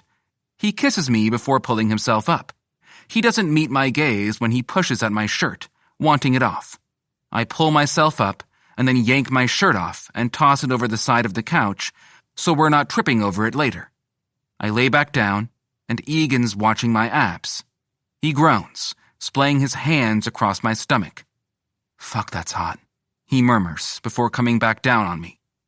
This time, when he kisses my chest, I feel his hot lips on my skin. His tongue licks me tentatively as he continues to kiss me, slowly, softly. It's intimate, and I know I should push him away, or turning this into pleasure instead of personal. Again, I don't. He pauses, his lips brushing over my sternum where my heart is slamming into my chest. Rake, he whispers. All I can do is grunt in response. I'm still rubbing his back, but my hand is gripping his hair tightly, not forcing him down, but making sure I can keep him against me. I wanted to tell them, he whispers. Tell them what? I ask, too distracted by his mouth to pay attention to the context of his question. That I'm sleeping with you. I shiver at his words. That I only want to sleep with you. Not her. Not any girl. Just you. His unspoken words hang in the air, and I get the sense that this is him asking permission to do so. I swallow as his mouth moves over my chest again. Right now, I'm glad he's not looking at my face, because I can feel the way it's scrunched up. In slight panic, yes, but discomfort, longing, and dread, too. This is going to end. He just doesn't know it yet. I realize at this moment that I don't think I'm going to get out of this and keep our easy friendship. If I had come clean initially and told him that I'm all for fucking around as long as he understands that there's not going to be an us in this anywhere, it might have worked. Egan understands straightforward expectations, and he can abide by them. He follows rules really fucking well, as long as he knows the rules up front. But I never told him about this game I'm playing, and now I'm going to fucking hurt him. Not yet, not for another month and a half or so. But I'm going to. I don't have what he needs. I can't give him that. Not only because I don't want the same thing, but because I don't know how. He drags his tongue up my chest and neck, causing my hips to come off the couch, to press into him. He moans. I love that he's so vocal. His mouth covers mine, but his kiss is tentative, telling me he wants to make out, but wants me to take the reins. I do, kissing him with filthy licks and all the possession in me. My time to keep him is numbered. Egan's mouth pulls away, but I chase it. I want to touch you, he whispers. Can I? I nod. Yes, touch me anywhere you want to, Egan. I'm yours. He shifts off me as he offers me his mouth again, and I devour his soul as he rubs my dick. Egan edges me, but I'm not sure he does so on purpose, as he explores every inch of my cock, my balls, and just barely touches my ass. When I finally come, I soak him. His lips are swollen and red. He struggles to catch his breath. I don't let him. Instead, I keep him suspended in a state of pained arousal as I return the edging favor until his face is covered in tears. Egan comes so hard that he's asleep before his cock stops dripping for me. Chapter 18. Egan.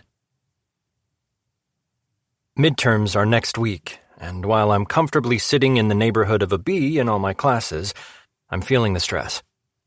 If I failed a midterm, it could drop me back into the range of failing. Whoever made it common practice that midterms count for so much of your grade should be stuck within the goalie's crease without pads, and let all the angry students who would otherwise pass their classes very well have at him. Even those who've never been on ice before would manage to meet their target. Anger and frustration do that to a person.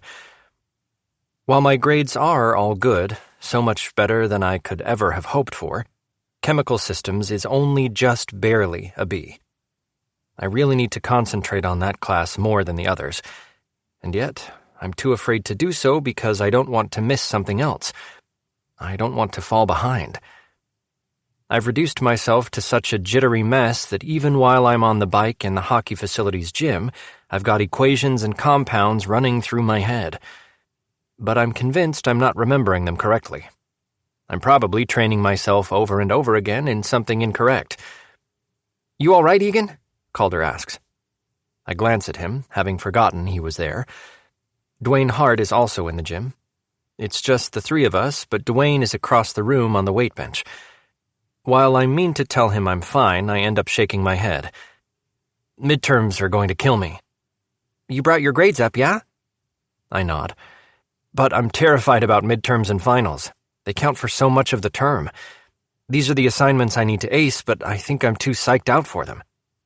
"You need some stress relief," he says. "Time to find a new puck bunny. Let her take your mind off it." My lips press together into a thin line. I told Rake I wanted to say something to my team, but he hadn't agreed. He hasn't disagreed either. Rake didn't answer at all. Maybe it was because I was kissing him, touching him. The memory alone has my dick perking up. I'm not suggesting another girlfriend, just, casual, to help with the stress. Is that what you do? I ask, glancing at him.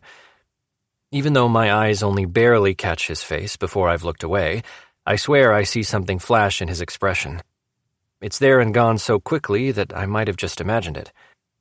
Yeah, he answers. I look at him this time because I know he's lying. Glancing around the room to make sure it's just the three of us and Dwayne is nowhere close enough to hear me, I tell Calder a half-truth. I'm seeing someone, that's not the problem. His grin is immediate, but his eyes narrow a second later at my hushed tone. Why is it a secret? Is she off limits? No, I say slowly. He's within limits. Calder's head is tilted to the side as he evaluates my tone. I'm staring at him, breath held, as I wait for him to register what I said. He does. His eyes widen and his mouth opens. I hold up my hand. I don't have anything else to say about it. My cheeks are burning, and I look away. You know I don't care, right? He says, his tone quiet, so low that even if someone walked by, they'd not hear him. I mean, I signed on to Pride Sports. My agent is... He trails off as I shake my head. I'm not ashamed, I tell him. I'm also not going to talk about it. Because I'm not sure if I can. Rake didn't say he was okay with the world knowing he's seeing me. Then again, maybe I'm reading too much into it. Maybe this isn't what I think it is. Maybe we're just fucking around while he helps me study. That could be it. Even as I try to convince myself that's the reason he didn't answer the other night, I'm not sure I believe it. Maybe I just don't want to believe it. To me, it feels more. Just let me take care of you. His words constantly echo through my head, making my breath catch and my heart race. And if I'm not careful, the words make my eyes sting, too. Biting my lip, I try to push my thoughts back to class. Now I'm too afraid I'm remembering equations and bonds wrong, though, so I don't concentrate on it. How am I supposed to study when I don't have a book with the correct information in front of me? Better yet, I need to carry around note cards. Every spare second of the day, I should be looking at them. Egan? I blink out of my thoughts and look at Calder again. Sheepishly, I smile. Yep, we'd been having a conversation that I completely mentally checked out of. Sorry, thinking about chemical bonds again. He laughs, shaking his head. Is that class as awful as it sounds? I groan. Worse. I'm absolutely terrified of that final. Calder nods sympathetically. I realize I copped out with a business degree, but I'm almost thankful. Chuckling, I shake my head. You and I have different futures. A business degree will work well for you in the NHL. You'll be able to manage your own finances and have enough knowledge to know when someone's taking advantage of you. He smiles. If I can finish it, he says, his smile wicked. The hint is there. Have you been signed? I ask, leaning closer while still managing to balance on my bike. Though he's shaking his head, his smile is so wide it almost splits his face. No, but... He glances around the room as I had earlier. There's talk with 2 teams. 2, Egan. 2 teams want me. There's no mistaking the awe in his voice, or the way his eyes turn a little glassy. I get it. This is the dream. The thing he's been working for most of his life. The payoff for the skills he's spent years perfecting. Hockey isn't something you can do half-assed, nor can you come into it late and decide to make a run of it. It demands dedicated, hard work. So many hockey players will tell you that they've probably missed out on a lot of things their friends experienced growing up because of practice, conditioning, the cost of equipment, travel. The schedule alone is exhausting. There are 72 games a professional hockey team plays every season. 72 games in 6 months. And that's if you don't make the playoffs. Those 6 months are insane, but playoffs? Those are near torture. Not that you realize it until your time is over, since you're basically running on adrenaline at that point. I'm excited for you, man, I tell him, reaching out and slapping his shoulder. That's fucking awesome. Calder sighs. Stretching his back, he shrugs. I'm really trying not to think about it. I don't want to jinx my chances, you know? Yep, I get that. Rigo is turning out to be a good agent? His smile is huge again. Rigo is incredible. You know, he's asked about you. He'd like to talk to you if you'd let him. Coach said there was an agent at one of the games that was there checking out a different player, you probably, and he was asking about me. It would be cool to meet him. Before his smile breaks his face, I shake my head.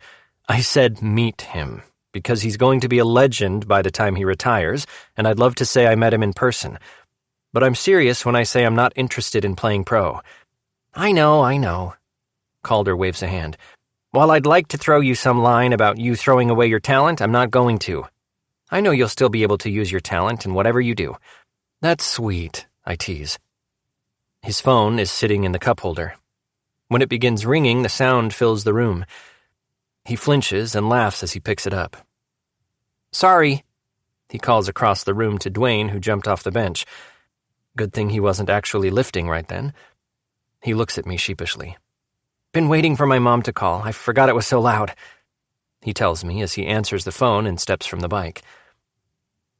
I go through the rest of the day trying not to think about chemical systems because I know that I've thought of the same carbon chain 3 different ways, and I'm going to get stuck on the wrong one if I keep attempting to remember it on my own, especially since I don't have that book with me. I'm nearly running to Rake's apartment after practice, still dripping wet from my shower. Not because I'm late, but because internally I'm a hot fucking mess with psychology terms mingling in with incorrect chemical structures that hang over body parts I'm not sure are human. And the whole thing is decorated with molecules that are radiating a toxic green glow as they twinkle mockingly around the entire mess. Rake opens the door and I practically fall inside. He catches me, which is impressive since I'm bigger than he is, made even more so by my gym bag and school bag.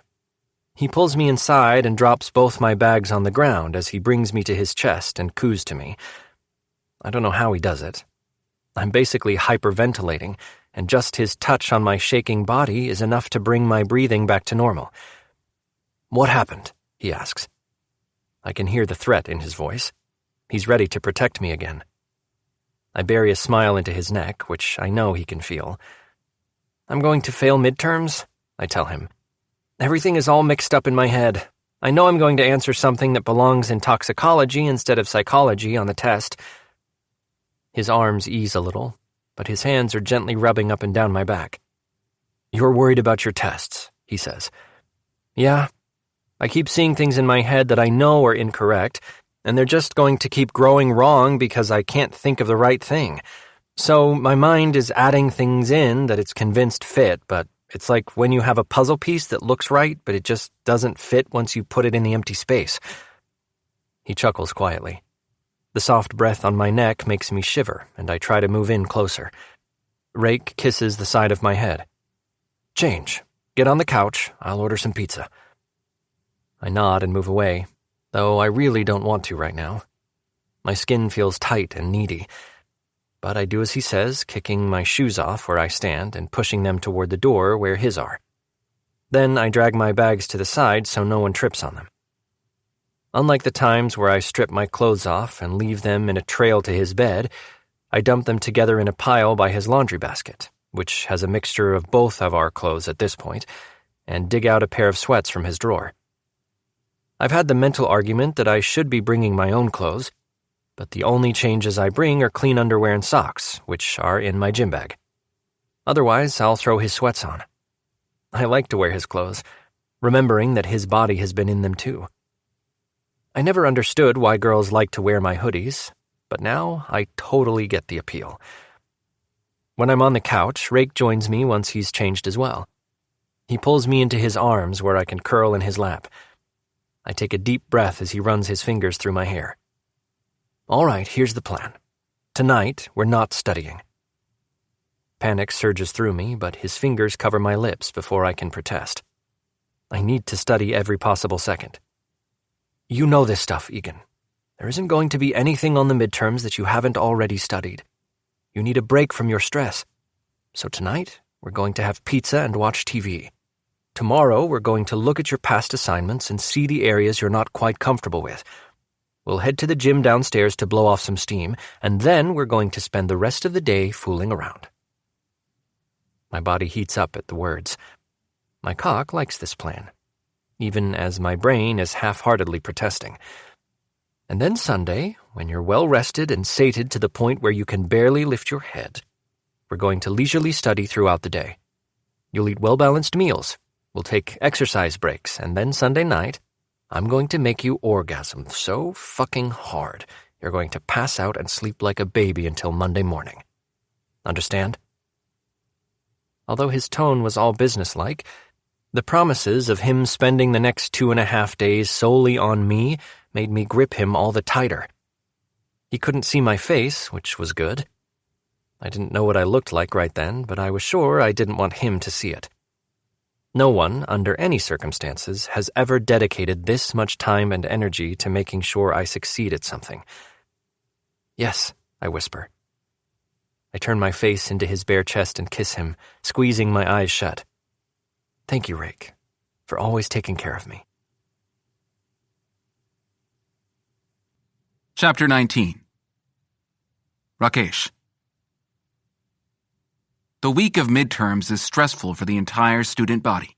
Graduate students, depending on where they are on their track, don't suffer the same hardships. We're stressed year-round with our dissertations. And thankfully, online master's courses are a little different, shorter than in-person semesters. So our midterms don't fall with everyone else's. I have dedicated today to grading papers, locked myself in my office, and forced my attention to remain right here. Not thinking about Egan, wondering if he's freaking out or calm while he's taking his midterms. We spent all of Sunday going over his work, what he knew, what he wasn't comfortable with.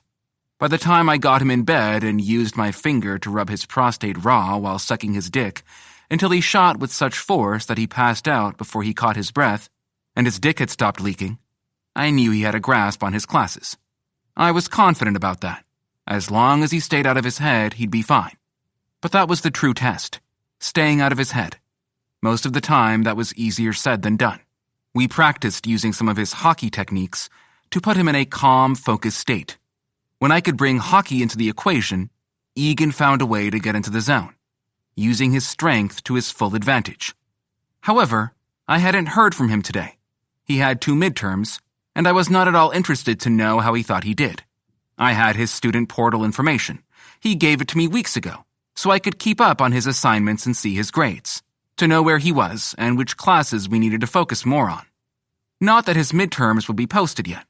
Checking the time, he'd only just begun the first, and if my stack of midterms was anything to go by, I was sure his instructors hadn't gotten around to grading them. My mind drifted as I skimmed the paper, marking noticeably wrong answers and saving the ones I needed to look at more closely for later. This didn't take much of my concentration, which is unfortunate since, again, my mind drifted to Egan. Naked Egan. In my bed. On his back. Legs spread as I lick his ass, as he begged me to fuck him. I didn't. Not with my dick. But I fucked him so good with my fingers as I clasped our slit cocks together and rutted against him. That was the loudest he's ever been. There was something intoxicating about that. Knowing that I had him so hot that he couldn't contain himself. I didn't know that striving to make an otherwise quiet lover shout would be so arousing. Not that he was ever overly quiet. We just hit a new octave last night. I shook my head. Fuck's sake, I need to focus. While staring at the paper in front of me, I began reciting the names of Saturn's moons in alphabetical order. Aegean, Ire, Albiorix, Alvaldi. When I finished going from A to Z, I began again backwards. Emir, Titan, Thrymer, Thiazi, Tithys. And thus I managed to spend the afternoon grading midterms by repeating the moons of the Milky Way's planets, one after another, until I made it through the first class of papers. When I flipped over the last one and stared at my blank desk, I grinned. That was probably the quickest turnaround anyone has ever had in the grading of midterms. Maybe I broke a record. Now the question is, do I enter the grades into the portals, or give them to Dr. Dina for him to look at. I don't do a curve, not in a basic class. And after shuffling through the papers again, I don't find that they need much adjusting, if any. Meh, I'll let Dr. Dina decide. Tomorrow I have my second class to teach, meaning the second of 2 midterms to give while I study my own work, and then hopefully grade them in the afternoon, and I'm done for the week. Midterms aren't so difficult. I'm pulled from my thoughts when my phone pings. No, I don't drop the stack of papers to answer it. And no, they don't spread out like a deck of cards over my desk. With a huff of frustration and a glare at the offending papers, I pull out my phone from the drawer of my desk. And also, no, my heart doesn't jump when I see Egan's name. None of that happened. This is all fucking temporary. Egan. I missed a question that I knew the answer to, but it was long and I panicked. Then I didn't have time to go back to it. I waited for more, but nothing else came. While I'd like to say that I could push him aside like I have everyone else, I don't. Apparently, I'm getting weak in my old age. Me. How do you feel you did otherwise? I don't get an answer. No little dots bouncing. I stare longer than I'll ever admit to. When I still don't see that he's going to respond, I lock the phone again and shove it back in the drawer. No need to care about it. Instead of being irritated that he didn't answer, I restack the papers. I'm just shoving them into an envelope for Dr. Dina when there's a knock on my door. Felicia is never in on Wednesdays, so I know it's not her. And I don't have office hours. I plan to ignore it when the knock repeats and I pause, because that sounds an awful lot like Egan. Getting up, telling myself I'm clearly going to need to back the fuck up before I get myself into trouble, I pull open the door. It is Egan. I'm only slightly smug that I recognized his knock. He's grinning and holding up a paper with a big fat red B on it. The excitement in his eyes that seem to be glowing has me smiling, despite my best efforts not to. Look, he says, as if I'm not already looking. Actually, I'm looking at him, not the paper. I fucking passed. It's just psychology, but still, I passed it. I gripped his shirt and yanked him inside. As soon as I had enough room to shut the door, I did and pressed him against it. His bag dropped to the floor with a thud, and then his paper fluttered after it. His hands went to my waist, fisting into my shirt as my mouth covered his. There weren't any words, nothing. I shoved my knee between his legs, pressing my thigh to his groin, and enjoying the way he thickened right then and there. Egan groaned and rocked his hips, his hands circling my waist. He crushed me against them as I devoured his mouth, pushing his tongue with my own until it moved in submission. I drank in his excitement, his giddiness, his pride, showing him I was so motherfucking proud of him and what he accomplished. Egan's hands dropped my ass as he pulls me to him, grinding my erection against him. I drop my mouth to his neck, partially to catch my breath, but also so I can hear the sounds he makes instead of swallowing them. I have practice, Egan says, groaning as I slip my hand into his pants. His gasp is sexy. I lick my way up his neck to nip his chin. Then I can come over. Good, I say, watching his face as I jerk him. The thrill of doing this in my office only adds to how good it feels. I've never touched anyone in my office, ever. That's grounds for termination, for being ejected from my doctoral program. Nothing has ever been even a little tempting for me to put that in jeopardy.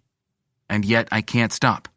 Using my free hand, I unbutton his pants and pull the zipper down, so I have a little more room to move. Egan bites his lip. The sounds in the back of his throat that he's trying to swallow have my cock throbbing painfully. Want to get on your knees for me? I ask. Egan grunts, his hips thrusting into my hand. He nods, a low moan meeting my ears. Though I didn't mean right this second, it was more of a rhetorical question. Egan slips from my grip and drops in front of me. With his back pressed to the door, his hands rip at my pants until he can pull me free.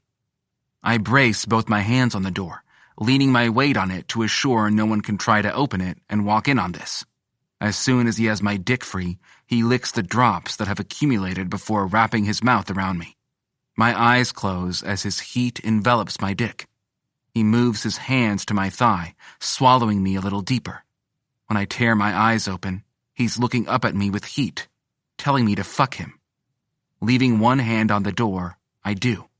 Gripping his hair tightly, I push into his mouth over and over, listening to him slurp, to him gag, to him moan around me. While I'd like to draw this out, I know that we're playing with fire here. Both of us have too much to lose if we're caught. So I waste no time fucking him in earnest. The heightened sounds he makes tell me he won't be able to stave off his own orgasm long. Don't come yet, I demand a second before I spill in his mouth. I don't bother warning him. After the first spurt and my breath catches, I shove further into his mouth, so my swollen cockhead is lodged in his throat. He gags around me, his fingers digging into my thighs, tears dripping down his cheeks as I unleash another shot straight down his throat. When I'm relatively empty, I pull out and drag him to his feet. Egan stumbles, his back hitting the door a little too hard. We pause even as he pants. I give it just a second to make sure the noise didn't draw attention before I'm on my knees, yanking his pants down to his thighs. I slick my fingers in my mouth and make him spread his legs as much as he's able, with his pants restraining his movement. As soon as I take his dripping cock into my mouth, I waste no time pushing my fingers into his tight, puckered hole. Egan gasps loudly. I look up in time to see him bite down on his fist. He doesn't do anything to stop his noises, only muffles them. Watching his face, I push my 2 fingers in deeper. His legs shake, his body curls toward me, wanting more. I need his ass. I need this fucking man before I lose my mind. Curling my fingers, I rub his prostate. His eyes roll back, his body arches, his dick jumps and leaks like a sieve. The sounds he makes are getting louder. We don't have enough time to draw this out, so I hollow my cheeks and suck him in a constant stream until he's bent over me, both hands over his mouth to keep the sounds contained. It's fucking delightful. Enough that I'm hard again just knowing that I wrecked him. I swallow down his load, every deposit he makes, and then let him fall into my arms. I catch him, even as his weight and bulk make me stumble slightly. We're still positioned in such a way that our weight against the door would prevent anyone from opening it. Cradling him to me, I tell him between heavy breaths how proud of him I am, not only for his grades and how hard he worked for them, but because he didn't come when I told him not to, for being quiet, for giving me his orgasm. Egan shivers in my hold, tucking himself further into me. I hold him close and close my eyes as I continue to praise him. By the way he responds to me, how he clings to me, I doubt anyone has ever told him how proud they are of him. Which is stupid. He's a remarkable hockey player. If for nothing else, people should be screaming at the top of their lungs when they watch him play. But it occurs to me as I hold him, that's not the same thing. Yes, they admire him, might want to be him, envy him, greedily desire what he has, whether it's his talent, his looks, or maybe his life. But that's different than someone telling him they're proud of what he's done, of his accomplishments. Yet I know my uncle is proud of him. Egan's one of the few players that he has talked about with pride in his voice and eyes in all the time I've known him. But has anyone ever told Egan those things? Any of his coaches? His parents? My arms tighten around him. Egan, I want you to fuck me, he answers, and my heart jumps to my throat. My cock is already on board. What? I ask. He shifts so he's looking straight into my eyes. Your dick? My ass? I want you to fuck me. Tonight. I stare, unsure what to say. He's left no uncertain terms in this declaration. Please, he adds quieter, his cheeks flushing. You pass your midterms, all of them, and I'll fuck you all damn night, Egan. You won't even remember your name when I'm done. I promise. My voice low and husky. He grins, nodding. Should have used that for motivation a long time ago, Rakesh. Chapter 20. Egan. The grade for my last midterm will be posted tonight. The instructor promised. She was also surprised that I was the one to keep hounding her. But seriously, I took my test on Tuesday. It's been 3 damn days. Grade that shit already. There were stakes on the line here. I'd passed toxicology, psychology, and my proudest moment of all, chemical systems. The last with a B- at that. Not even a C, but I was still in the B range. I felt like that alone deserves a reward. But as I begin stripping from my clothing and loading with my hockey gear, my fingers shake. I'll be fucking disappointed if I fail physiology. I don't think I'm going to, but it's not just my grade on the line. So is my ass. And that isn't a metaphor. I desperately tried to convince Rake to fuck me the last 2 nights. He refused. That didn't mean he didn't shove his fingers in my ass and play with my prostate until I was a weepy, begging mess and I came with the force of Niagara Falls. My dick twitches in my cup, and I forcefully shove the thoughts aside. A hard-on in my cup is not pleasant. There's exactly no give in that thing. "Ready, Wolf?" Calder asks as he drops to the bench next to me. He is fully geared up, but we are too early to head out yet. I nod. We are playing Denver, and they're having a hell of a year so far. So are we, but you never leave anything to chance. "Yep." "You look distracted, man," Gibson says as he passes, pausing in front of me with a frown. Telling him that tonight's victory isn't dependent on this game, but on whether I pass my midterm so I can have the reward of a glorious fucking dick in my ass, or... "One of my midterm grades isn't reported yet. It's stressing me out," I say. He frowns at me, and I wave him off. "We need your head in the game, Wolf." I roll my eyes. "Relax. I'll be fine when I get on the ice." But I'm not sure if that's true or not. Rake should be there tonight. He promised he'd come watch me play again. I mean, since the first time I asked him to, and every game after, he's been there, even when I don't have the courage to ask him. I'd still really like to make it known that I'm seeing him, not as my tutor, but as... something else. But when I bring it up, I don't get an answer. He smiles at my admission of wanting that, but he doesn't ever say anything. To be fair, it's usually while he's got his mouth on me or my hands are on him, and by the time I've orgasmed, thoughts aren't all that intelligible. It's a good thing we don't try to study after sex. I'd be exceptionally useless. Before I follow the team out, I reach into my cubby and fish out my phone. The portal is still open, and I refresh it. It bounces me back to the portal main page, and I click on Exercise Physiology. It loads, and there's still a dash where the midterm grade should be. Frustrated, I want to toss it into my cubby. Instead, I close the app to find that there's a text message from Rake. All it says is, "Win tonight." I don't reply, but his text calmed me down a bit. He'll be out there, waiting to see me, watching me.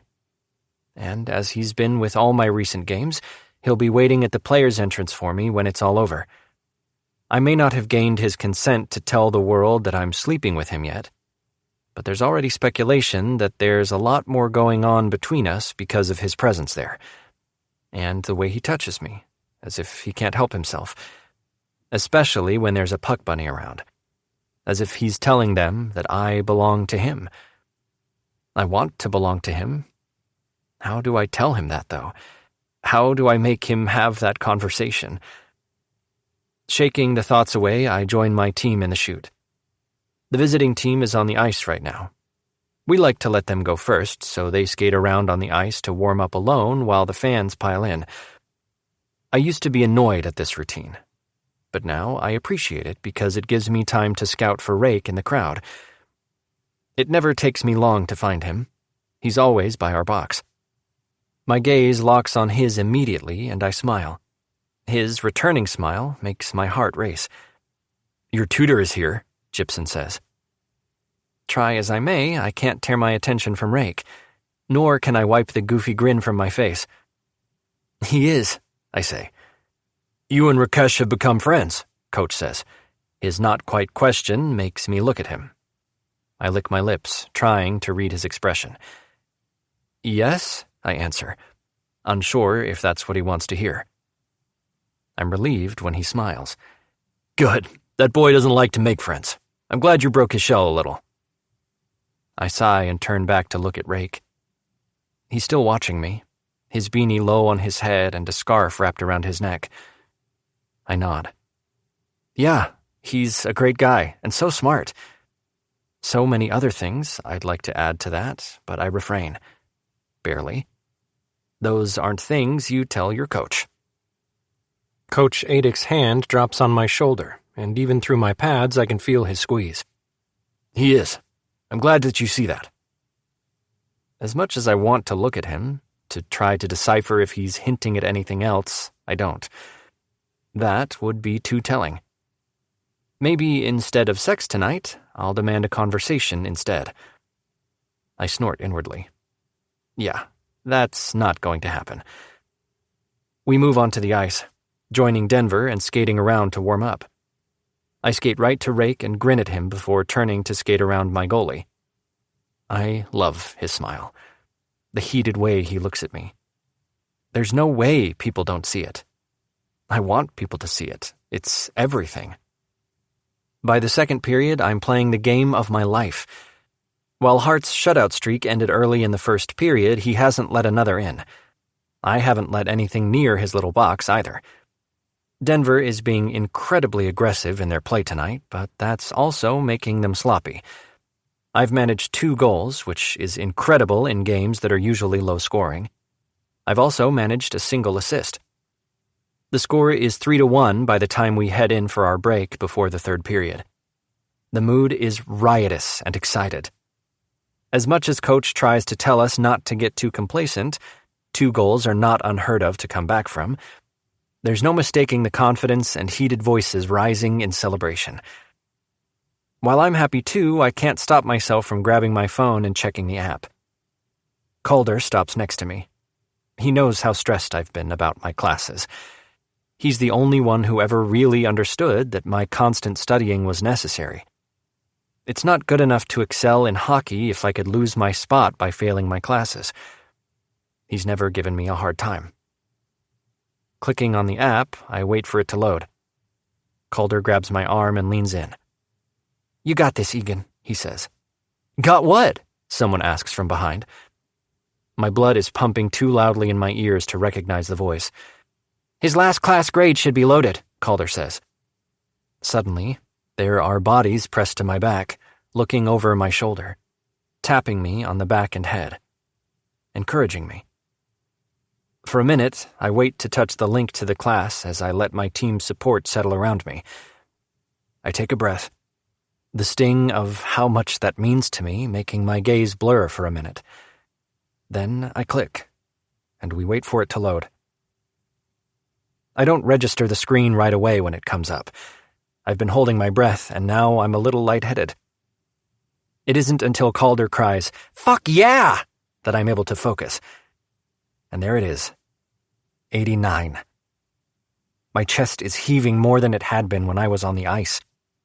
The locker room erupts as my teammates run into me, tackling me to the cubbies, hitting me all over as they cheer.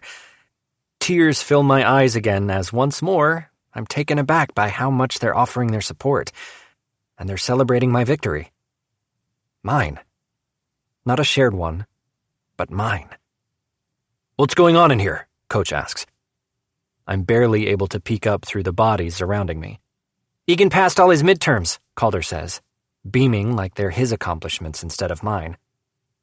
Coach grins at me, eyes twinkling. "Nice job, Egan. You earned that." I've never been an emotional guy, but the way my heart swells to nearly choke my air says that I'm ready to spill over. "Thanks, Coach," I croak. "We can celebrate after," Coach says. "Let's go, boys. Make this last period count." When we spill back onto the ice, I skate right to Rake and stop, grinning like an idiot. "Check my portal," I yell. His smile is all sorts of sexy. "Already did," he says. I don't hear his words. I can only read his lips. "Your ass is mine once you win this game, Egan." Okay, maybe I made up some of those words, or maybe they were the words I wanted to hear. But I nod, biting my lip, and turn to the ice as we line up. We win the game with Gibson making another goal so the score ends in a 4-1 win. Denver is pissed and full on trash-talking. But our victory is still too sweet for us to care about their words. They lost. They can talk all they want, but their game was just lame tonight. Okay, Coach says, trying to settle us down. "Come on, before you get in the shower, gather around. I have an announcement." After I toss my helmet into my cubby, I drop onto the bench. I'm unlacing my skates as everyone enters and attempts to calm down enough for Coach. I've just kicked off my second skate and sit up when I realize that Coach is smiling at us, but there's something there that's not just his happiness about the win tonight. It's sad, but also fond. My gut drops as I wait with bated breath. I want you to know that I've never been so proud of a team on this campus. Ever. The way you guys work together and have each other's backs. He looks at me with a smile. Celebrate each other's victories and support each other during tough times. You're a team on and off the ice. The way you gel together is just magic. You're going to do great things. We still have many games left, Valenti says, frowning. You do, Coach says. And I know I'm not the only one who held their breath. You do. Not we do. He nods as if confirming what I just put together. I received an offer to coach the Anaheim Bobcats. I didn't want to tell you before the game, but I also didn't want to wait because I'll be leaving after Monday's practice. NHL? Johnson asks. There's excitement in his voice, but it's tempered by the mood in the room. Coach nods. Yes, California. Not so far away. And I'll be holding tickets for you all for the first game during spring break. Whoever can make it, I'll welcome you. You can meet my team. We can go out for drinks after. I will miss you, Coyotes. I'm not lying when I tell you that this year has been one of my all-time favorites, but I hope you understand that this isn't an opportunity I can pass up, as much as it sucks to leave in the middle of a season. He looks at Calder, who gives him a faint smile and nods. That makes me look at Calder, too. Is there something he hasn't told us? I narrow my eyes. When he meets my gaze, his smile climbs a little, and he shakes his head. Anyway, go celebrate tonight, Coach says. You need to come with us, Gibson says, if it's your last game tonight. Coach shakes his head. I can't. I have a flight in a few hours, but I promise I'll make time Monday night after practice. Deflated, we agree. I'm dragging and mopey by the time I leave the locker room. It isn't until I see Rake that I remember what tonight is. Nothing like Coach dropping a bombshell on you to make you forget about your impending first time being fucked by a guy. What's wrong? He asks, his hand going straight to the back of my neck and pulling me close when I'm within reach. Though I try to muster a smile, I just shake my head. Coach is leaving for a coaching position with the NHL. Rake nods, as if he already knew that. But by the way his gaze is intent on mine, I think he's just reading my mood. He sighs and pulls me close. Though I think maybe I shouldn't, I wrap my arms around him and bury my nose in his neck. Taking a deep breath, I inhale his masculine scent, feel his hard body against mine. Wolf! Sighing, I pull away and turn. Rake's hand drops from my neck and rests on my back instead. You coming out tonight? I know I should. We should be celebrating this win, and commiserating together that Coach is leaving us, and really we just finished midterms. There shouldn't be any new studying until next week. If those weren't enough reasons, it's also Friday night. Biting my lip, I don't know how to tell them, I just don't want to. I don't want to be around a lot of noise. And while I certainly want to celebrate, it's not the win that's first and foremost in my mind. It's my grades. It's the promise of Rake against me. Inside me. Go, Calder says, smiling. You'll be with us Monday night. I nod, my shoulders relaxing. I will be, but yeah, I don't think I'm up to drinks and loud noise tonight. It's not hard to see everyone's eyes shift to Rake. His hand remains hot and firm on my back. He's a hard wall next to me. I lean into him, and his arm moves around my waist to land on my hip. Possessively. I give my team a sad smile before turning and letting Rake lead me away. Coach Adick has been one of the best, if not the best coach I've ever had. I'm almost dreading next week to see who replaces him. An hour ago, I would have said nothing could damper my mood. I was wrong. It felt like something vital was walking out of my life, and I was helpless to stop the change. Chapter 21. Egan. We're quiet as we walk back to Rake's room. I try to muster some excitement, and I am excited, but the dread of the new uncertainty in my hockey life really hangs over me. When we're inside his apartment, Rake shuts the door and pulls my bag from my shoulder. It drops, and he pulls me against him.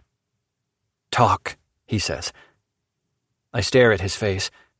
He's always been a little difficult for me to read.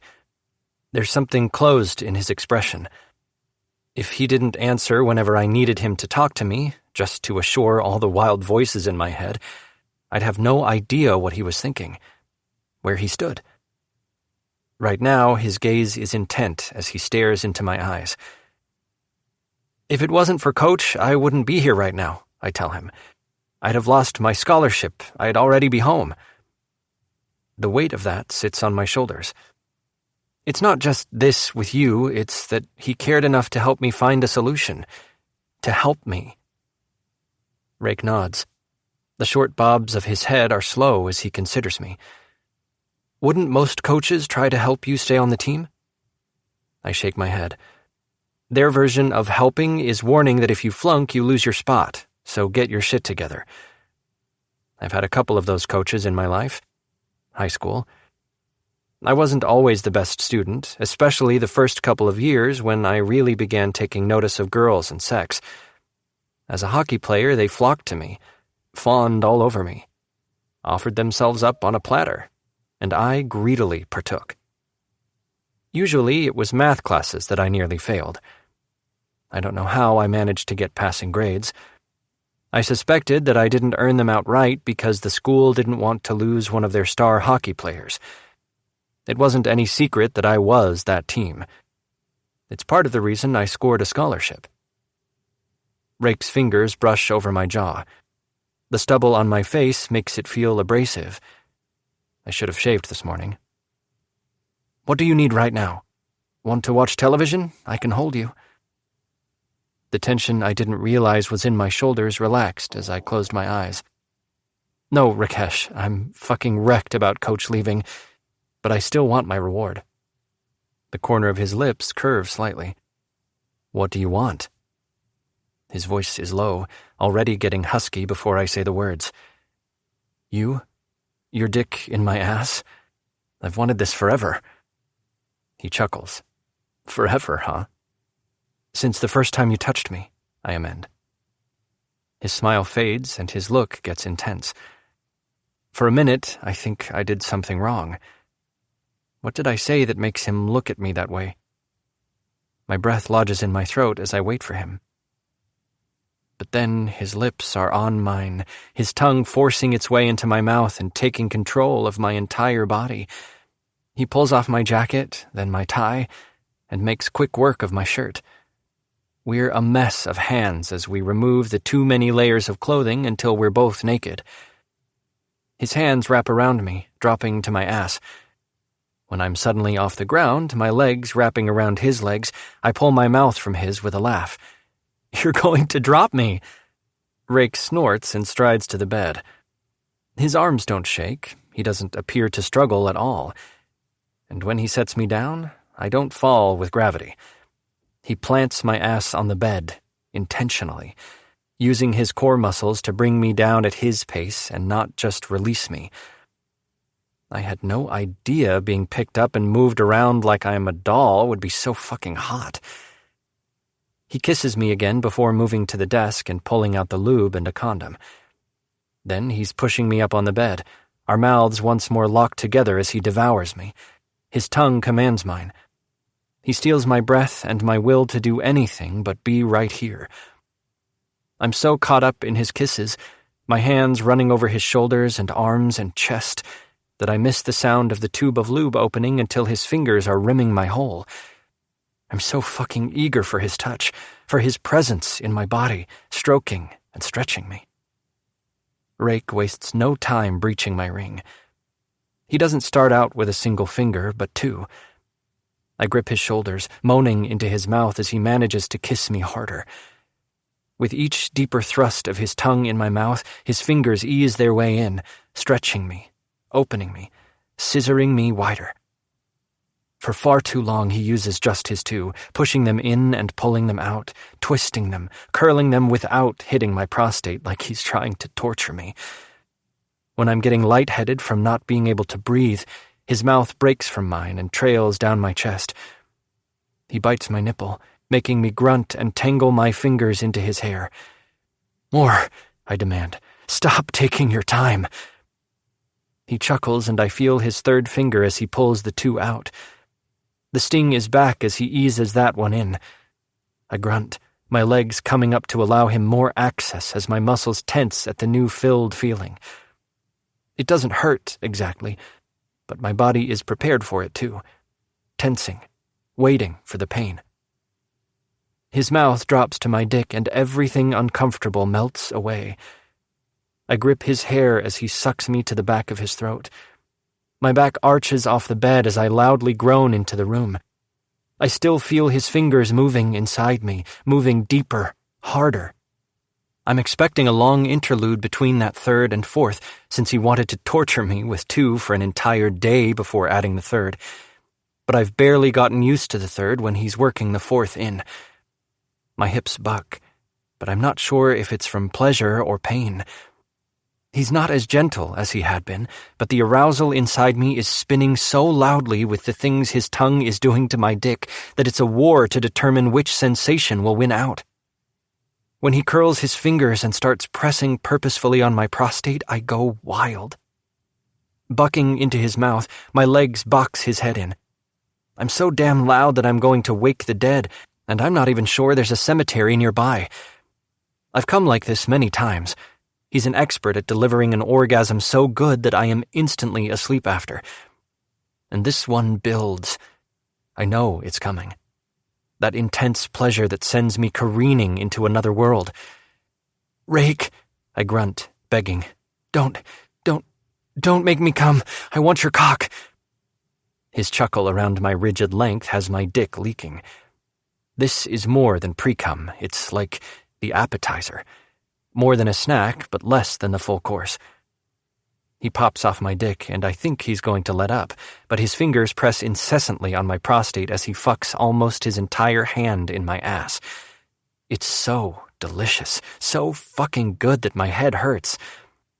"Good," he says, and my mind is spinning. "I need you to come for me because when I'm inside you after, you won't be coming for a long time." I open my mouth to answer, but he is already back around my cock. And then it's all over. He sentenced me to death by orgasm. I didn't know his mouth could pull my breath out through my cock, but when my lungs empty, I cannot suck in another. Stars blanket my vision, and then I come violently. I'm not even halfway through the torrent of mad pleasure when his hand and his mouth leave me. I have no idea when he put a condom on or when he lubed up, but I'm still mid-orgasm when he changes what he's doing to me, and his dick is suddenly right there, pushing into my gaping hole, the ring already relaxed by his whole fucking fist. He's partly in before there's resistance. My body doesn't know whether to continue orgasming or protest at the burning in my ass that's slowly increasing. My eyes are wide as I stare at him, still struggling to breathe. Rake leans down, his mouth hovering over mine. "Breathe, baby," he murmurs. For some reason, his words make my eyes sting. The gentle tone, the way he's pressing against me, his arm under me and around my back, holding me to him, keeping me to him like he wants me, like this is something special. My inhale is shaky, and I feel his dick more than anything right now. It's an odd thing. Totally not supposed to be there. My body feels weird, like there's something stuck inside my ass. I nearly snort because that's exactly what it is. But the internal laughter dies when I realize he only paused to give me a moment and wasn't actually done invading my body. A whine slips from my lips as I wiggle uncomfortably under him, trying to ease the pressure and relieve the ache, trying to burrow into his chest so he can make it go away, so I can just feel good. His mouth on mine distracts me. It's not as ravenous as before. It's slow and deep and languid. kissing me with such heat and passion that I forget that sex doesn't feel good yet, and I wrap my arms around his neck. I get lost in him, in the way he holds me, kisses me, finds every way to take care of me in every instance that I need him to. By the time I realize he's rocking in and out of me at a slow, gentle pace, the pain is gone. There's no more ache. But my body is still suspended in a state where it's not sure if this feels good or not, whether I should be enjoying it or just tolerating it. "You okay?" he asks, his voice like vocal sex. I groan at the sound, nodding. "Can I make you feel good now?" "You can try," I tell him. When I open my eyes, he's grinning like I just issued him a challenge. Rake chuckles. "Get ready, baby. I'm going to show you what you've been missing, an orgasm that a pussy can never bring you." I admit that I'm skeptical, even knowing that he can shut off my mind with his fingers alone. But that's different. His fingers are what, 3-4 inches long? I mean, okay, when he's got them all in there, it's pretty thick too. But he has his dick almost literally in my guts, like my colon leads to my guts and he's fucking filling it with cock. All right, no thinking like that. There's nothing sexy about it. Rake adjusts his hold on me, bringing his hands above my shoulders, planting them on the bed and trapping me so I can't scoot away. His body shifts so his legs are nearly under my ass slightly suspended. My legs are splayed open in a way that no one other than a hockey player and gymnast can manage comfortably. He grins, and it's full of smug lust. "Hang on," it tells me. I've barely managed to grip his shoulders when he begins to thrust into me in earnest. It still begins slowly, with some experimental rocks of his hips, testing my comfort to different speeds and hard jabs. But when I don't complain, he lets go. And that dick of his cock that I've been dying to ride, hits my prostate with such force and vigor that there aren't just stars in my eyes, but entire galaxies. I'm not just in another world, but one filled with fairies and magic and sex so good that it's like an out-of-body experience. He knew what he was doing when he made me come first. Because my cock is already throbbing, my balls are tight, heavy, and ready to explode. But I'm waiting for him to tell me to come, waiting for him to demand my body to do as he wants. I think I'm speaking, but I'm sure the words don't make sense. The only thing I can hear is Rake telling me how good I feel, how smart I am, how proud he is of me. For passing my classes, for winning my game, for taking his dick like I was made for it, for enjoying this, for not coming yet. But that last one is getting harder. I'm whining, crying. I can feel tears running down my face, even as his praise sends me soaring higher and higher. Finally, he says it. "Come for me, Egan. Come, baby." I do. So hard that I think my heart stops. I can't breathe. My body seizes and I shoot all over my stomach as he continues to ram into me like a piston, tunneling into my body over and over. I'm wrung out under him, nearly unconscious when he comes, resting his forehead against mine as he fills the condom in my ass. The sound he makes is so sexy that another spurt of cum shoots across my stomach and chest. And that's all I remember before falling into a peaceful sleep. Chapter 22. Rakesh. Over the week leading up to November, Egan is insatiable. He's on me every second we're alone, riding me like he's done it 100 times, 1,000 times. He's eager, ready, pliable when I shift him into new positions. The man has never been quiet when I please him, but he's downright screaming now. It's a fucking heady experience, knowing that I'm delivering that much pleasure to my lover, and feeling his pleasure adds to my own. It's weird. The way he responds to me is almost indecent, like his need fills my chest, even when he's not near me. I can almost anticipate what he's thinking, and within minutes I get a text telling me he wants my cock, that he needs to ride me, that he needs an orgasm that only I can give him. All those words, I've seen them all. I stare at them on my screen constantly, unsure what to make of this, of him, feeling the way my body stirs at his fucking text messages. I've never been that easy to turn on. For the week, I keep waiting for it to get old, for my want of him to die down. It doesn't. I'm nearly as desperate and greedy for him as he is for me. Studying has become almost non-existent. It's a good thing that he's doing well in his classes. As soon as we're both in the same place privately, we're fucking like dogs, like rabbits, like horny-ass teenagers just discovering the beauty of sex. I've been making reckless decisions when it comes to him and sex, too. I fucked him against my office door, which was a stupid thing to do. Not only could we both get in trouble, but I could also get kicked out of my graduate program. I did it anyway. And somehow I felt it was totally worth the risk. I didn't regret it in the least. We fucked at the arena twice, once in the wide-open locker room. Then we fucked in one of the student buildings, in a closet that we found. We hadn't even latched the door shut. We were getting reckless. Those boundaries that I kept insisting I put in place were immediately forgotten. I couldn't even find it in me to care, to even make them. All I fucking wanted was Egan Wolf. Burying myself in him was becoming the sole focus of my life. The pleasure he brought me was unreal. Friday night found me holding him after I fucked him until he was nearly passed out in my arms.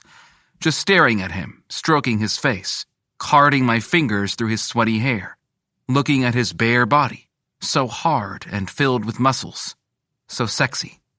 His dick is flaccid against his thigh. He's still covered in cum. I'll clean it up in a minute, but seeing the evidence of how I pleased him made my stomach flip and my chest tighten. The way he looked at me when he opened his eyes after, the dopey smile, how he was almost greedy for another round. There wasn't a single position he didn't like. When asked what his favorite was, he always said, "Whichever one makes me fuck you like you do." I don't even know what that means. I'm still staring at him when his long lashes flutter against his cheek. His cum has dried on him, and I know I need to get up and get a wet cloth, but I just stare at him instead, wondering when this is going to get old. When am I going to want to stop this? When am I going to need to hurt him? His gray eyes look up at me, and a soft smile curls his perfect lips. Maybe I don't need to hurt him. Maybe this can keep going for a while longer. The sex is good. He's not a hardship. Fuck, I even like helping him study and watching his games. He's a good guy. I think we're friends. Why are you looking at me like that? He asks, his voice quiet and sleepy. I shake my head, just admiring you. I kiss his cheek and move to get off the bed, but he takes my hand. I find his brows drawn together when I look at him. Where are you going? Leaning over his body, I kiss him, and he moans into my mouth, throwing his big arm around me. Just to get a towel to clean you, and get some food. We haven't eaten yet. I don't want to eat. I want you inside me, he murmurs against my lips. I grunt, my cock already enjoying the idea.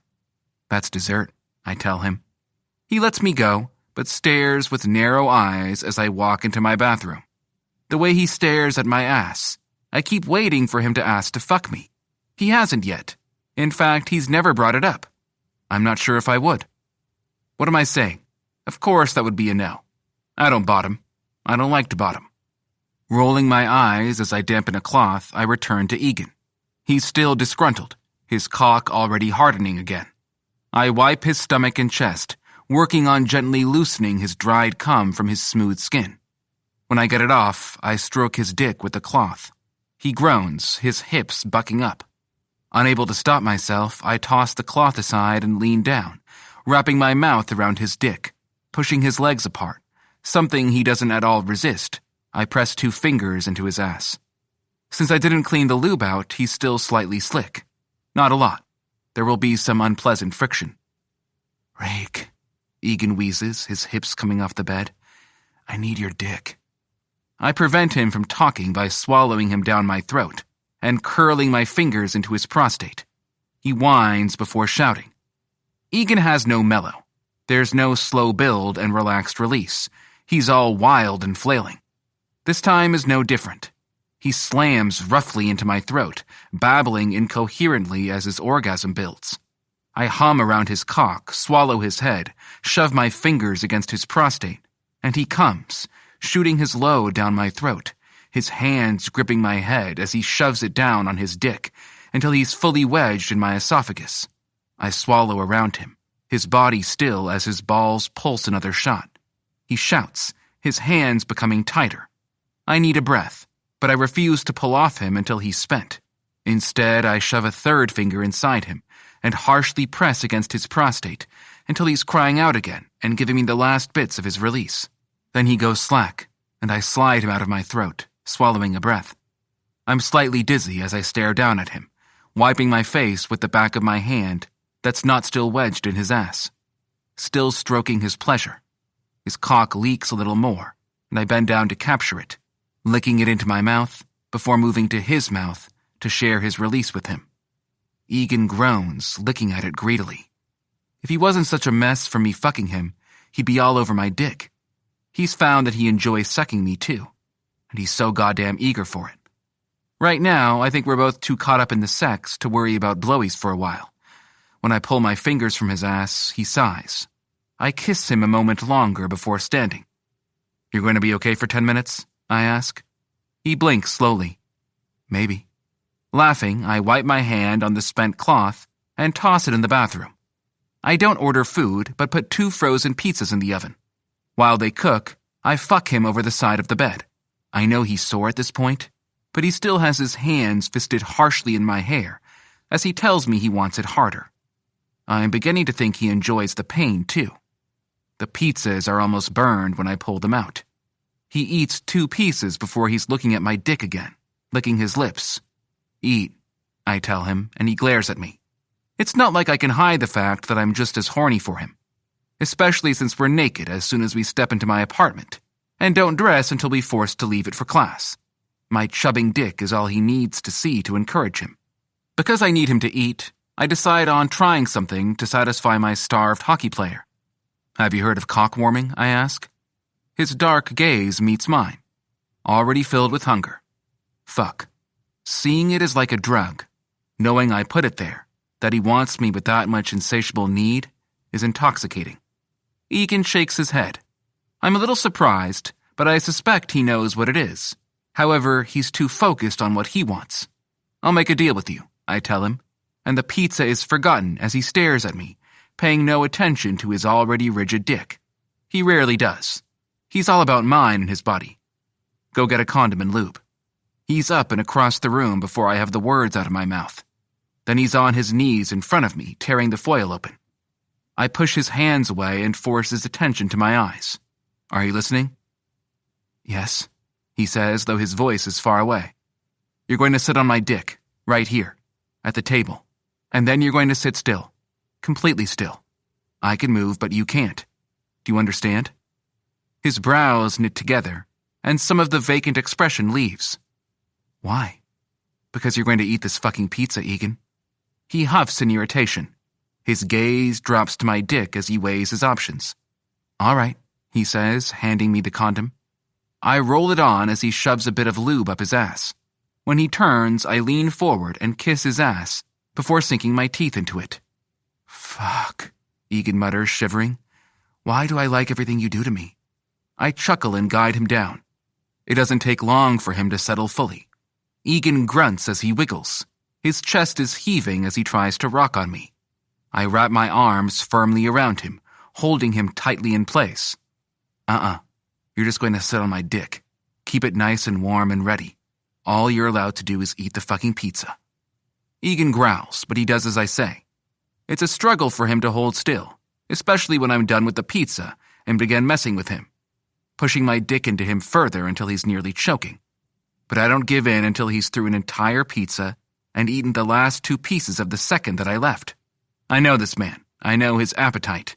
And with as many calories as he's using to ride my cock this week, he needs to keep consuming. I need to do better about making sure he eats. When he's swallowed the last piece, I shove a large bottle of Gatorade at him. "This wasn't in the deal," he hisses. "Are you arguing with me?" His glower is adorable as he swipes the bottle off the table. He chugs it and I stare, mesmerized by the way his throat moves as he swallows. I might have to visit that again. When he's done, I finally allow him what he wants. With my hand around his neck, I pull him back so he's arched, and I can place my mouth at his ear. Good boy, I murmur, and he shivers, moaning. His eyes shut to half-mast. When you listen, you get rewards, don't you? Yes. His voice is dreamy. What do you want, my big boy? How can I reward you for eating your dinner and staying hydrated?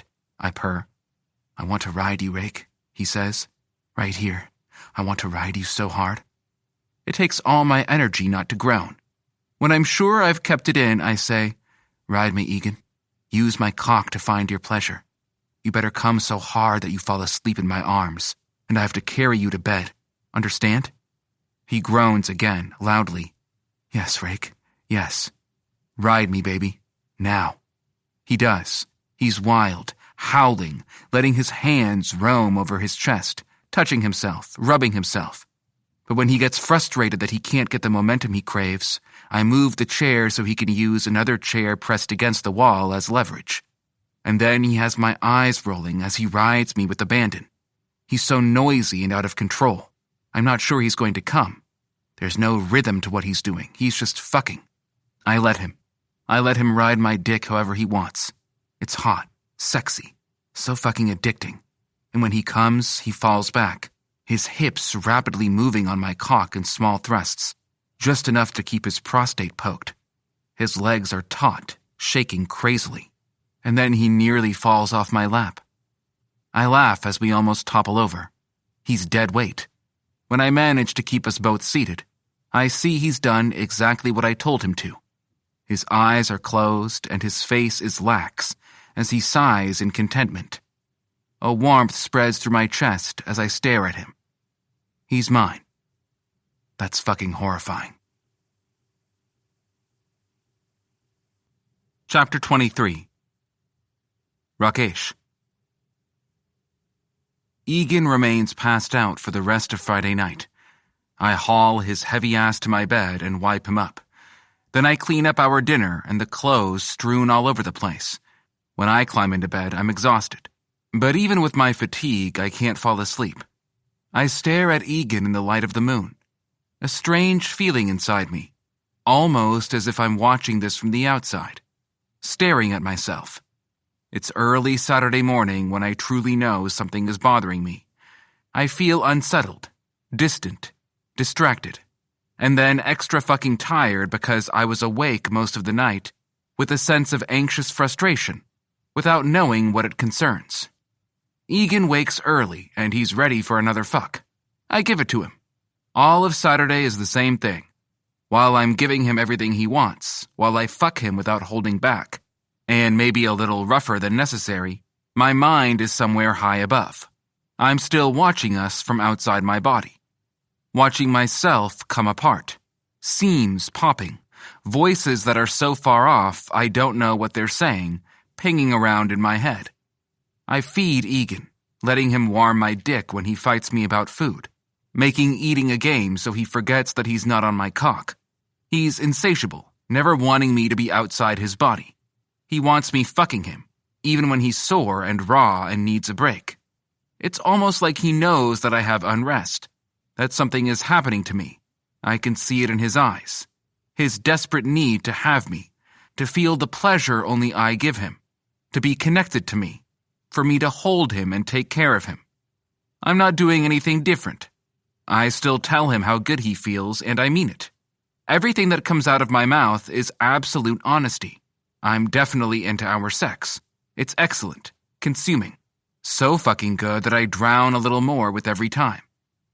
I don't think I'm doing anything to cause him to worry. But with each time, with each orgasm, he becomes a little more frantic for more. For not wanting me to move away from him, to keep my dick in his body. By Sunday, I think I am visibly a little off. I can't put my finger on it, though I try. Over and over, I try to determine what's wrong. It's not the sex. It's still too fucking good. So good. I don't want to stop. This isn't a chore. It's not boring. There's no hassle in it. Everything I felt in the past regarding hookups is absent. This is new and so amazing. It's addicting. It's not Egan either. He's perfect. The way he responds, the way he talks, what he says, how he touches me, his desire for me. Egan is everything. I don't know what's bothering me. No matter how I try to figure it out, I can't. It's on the tip of my tongue, though, just out of reach. A thought that's right there, but stubbornly remaining silent. I'm afraid. Sunday is a repeat of Saturday. Egan becoming even more reckless and needy as he keeps my cock warm. His chest heaves. His strong fingers dig into my thigh. He knows I'm struggling with something. "Rake," he whispers.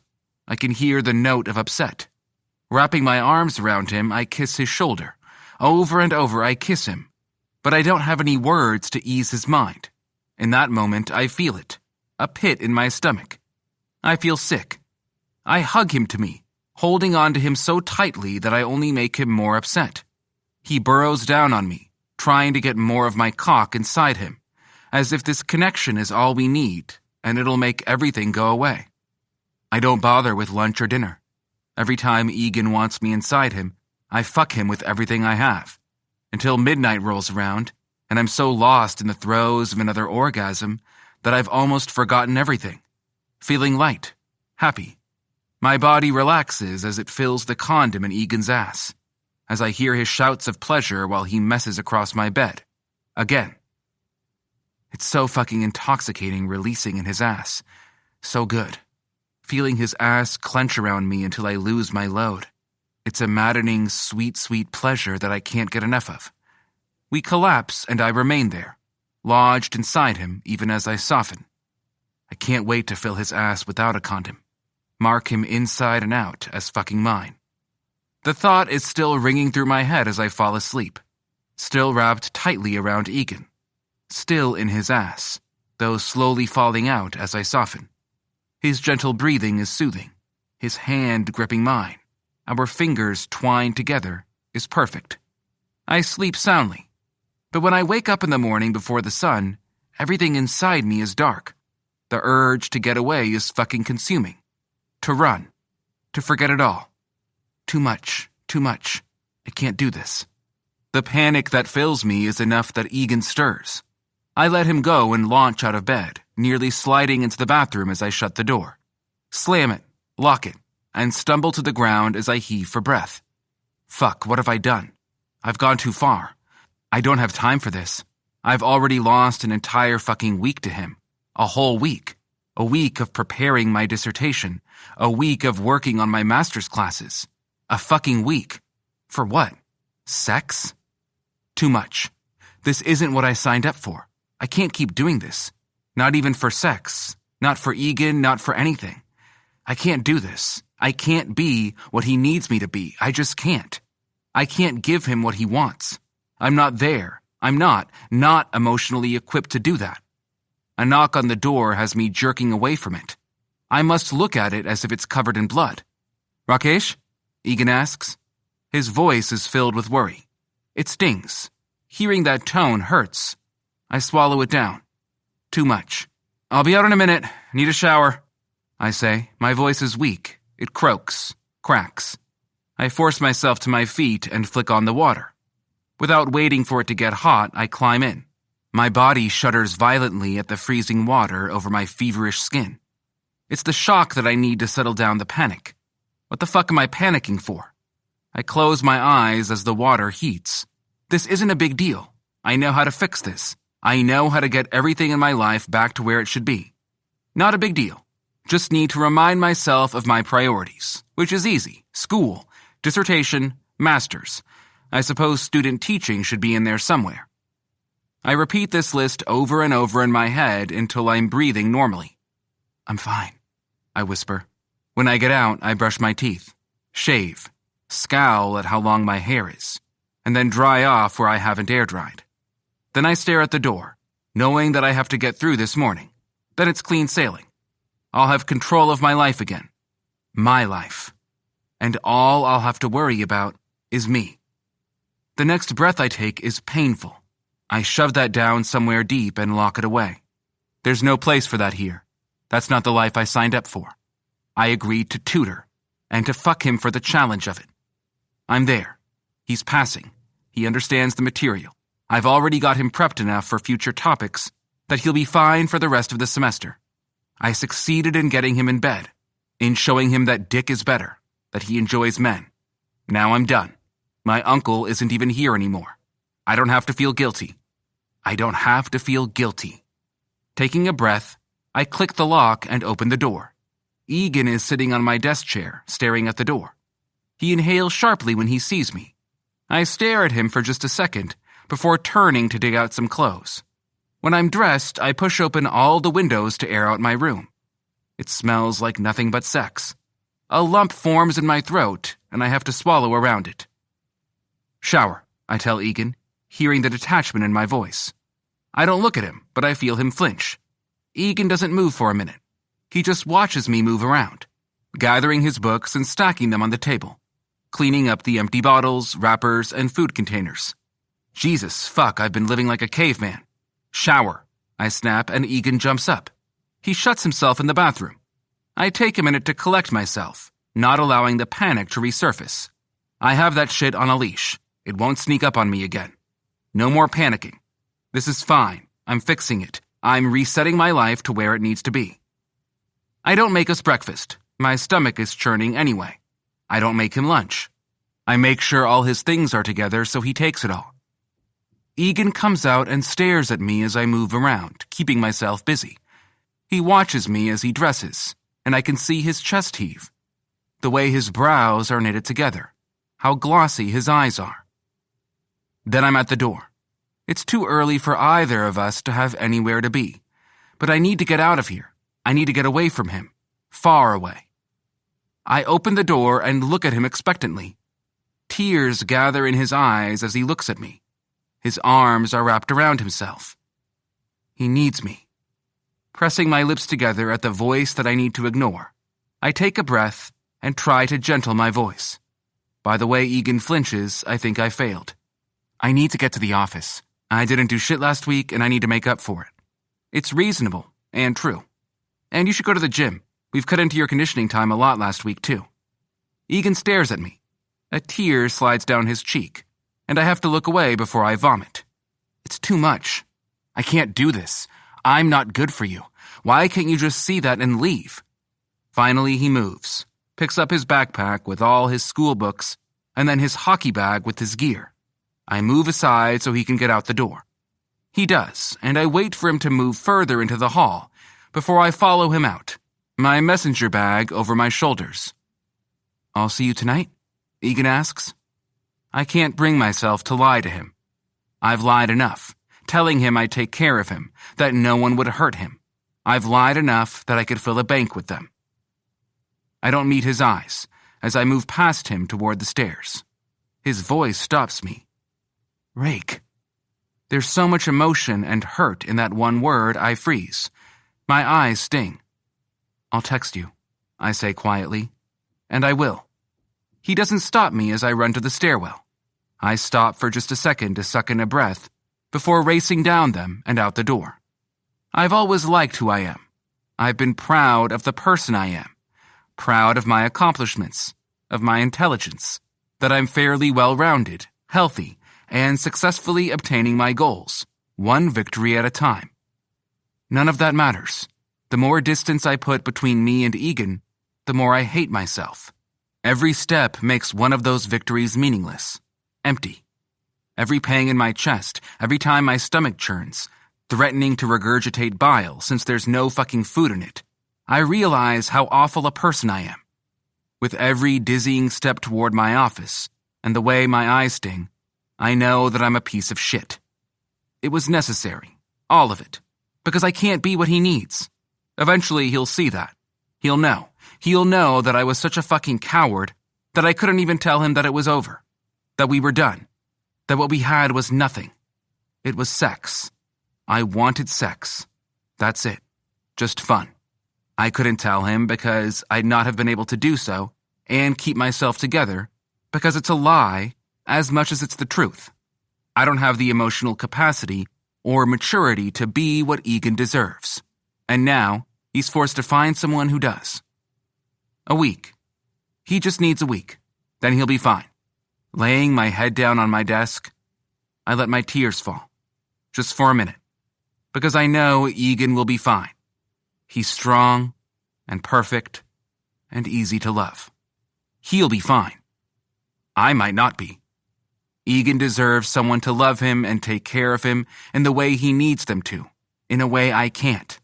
He will find someone to make him their top priority, to cherish him and support him, and make sure he understands that he's fucking amazing.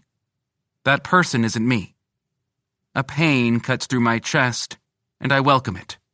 This is what I deserve. Chapter 24. Egan. I could feel it all weekend. Something tense in Rake. The way he touched me. The way he looked at me, barely able to meet my eyes. The way we spoke. There was something in the way we fucked, but I couldn't quite point to what it was. It was still good. Everything about it was absolutely world-changing. I was naive enough to think that it was just sex with Rake. He was my god. The only thing I wanted and revolved around him. He'd cracked so many sealed chests inside me until I was raw in front of him. But he didn't just open them for me, showing me that they were there. He answered them too. Every need or desire I had no idea I had. Every little broken piece inside me. All those neglected shards that made me feel weak, worthless, and unwanted. Since the day Rake walked into my life, I was seen. He acknowledged all those pieces. But Monday morning, at the valley we fell into after the desperate sex all-day Sunday that felt like a hurricane, I realized I didn't know Rake at all. In all the time we talked, it was me talking. He took care of my needs, he asked about my life. I only got superficial things in return. When he flew out of bed, nearly landing on the opposite side of the room on Monday morning, I already felt the tear. The seam between us that knit us together had already been pulled taut, and it just snagged. I could hear the rip as if it echoed in my head. He stayed in the bathroom for what felt like an entire day, and when he came out, he didn't look at me. Wouldn't. I showered when he insisted, and left when he made me. But at that point, I felt out of control, helpless, drowning, so fucking hurt. And I didn't know why. Why he wouldn't look at me. Why he was so cold. The tears I felt running down my face made him cringe away further. He was in a hurry to get away from me. I was a weak, pathetic mess that he suddenly realized he didn't want. Why would he? Why would he want a man that fucking cries like a baby? I watched him run. The only thing he said was that he'd text me. Rake has never lied to me, ever. But as I went through the day and my phone was mockingly silent, I thought maybe there was a first for everything. He had lied. Maybe he'd lied before, and I was just gullible enough to believe it all. I meander through the day in a daze. My mind is empty, yet conjures up every single conversation it can think of, and I wonder when it went wrong. What had I said? Had he not liked that I came so easily for him? Did he hate the way I touched him? Maybe he didn't like the way I kissed. I was too desperate, wasn't I? Too clingy? It is only because my routine is ingrained in my mind that my feet take me where I need to go. Through class, hearing none of it, to the gym, conditioning, half-heartedly, to the cafeteria for food, but I'm not sure I eat anything, and then to the arena for practice. It is 5, and I still haven't received a text from Rake. I would normally head over right after practice. If he doesn't text me, am I supposed to go? What will happen if I do?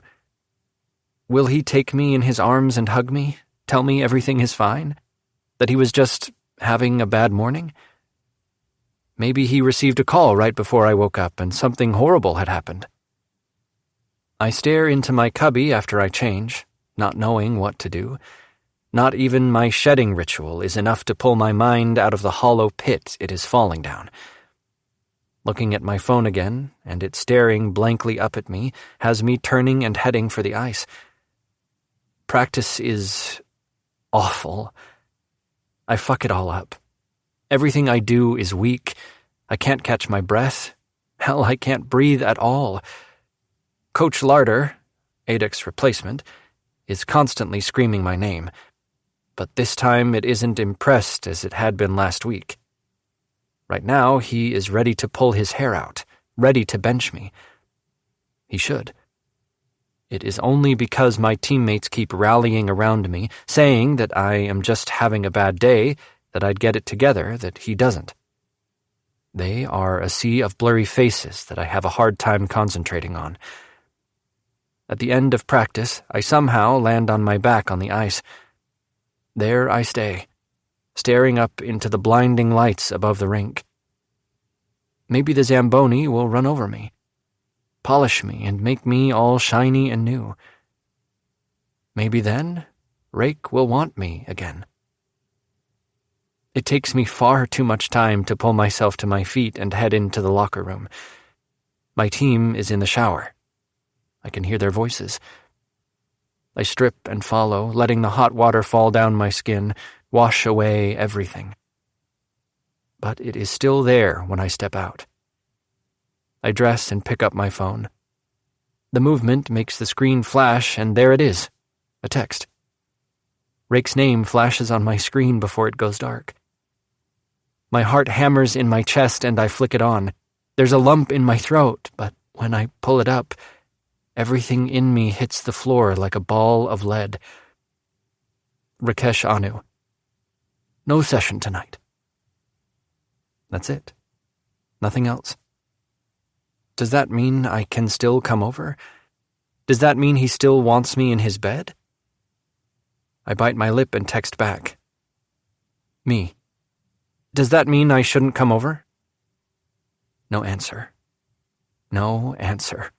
For long minutes, I receive no answer. Staring at my screen, I walk out of the locker room, waiting for him to respond, with anything at all. But standing outside in the warm evening Arizona air, I know I'm not going to get one. Tears sting my eyes again. The desperate feeling that I am falling, that something heavy sits on my chest, falls over me, consuming me, making my head all murky. I click my phone off and look around. One night, I tell myself, rallying my strength to go get dinner. It's just one night, that's all. It's fine to need space. Saying it out loud makes it true, makes it easier to believe. I eat. Then I go back to my room. When was the last time I was here? Ignoring everything, I climb into bed with my phone in my hand, clutching it tightly. Just one night. I can do one night. Tuesday brings more silence. And during practice, as on Monday, I receive the text that he is canceling my tutor session.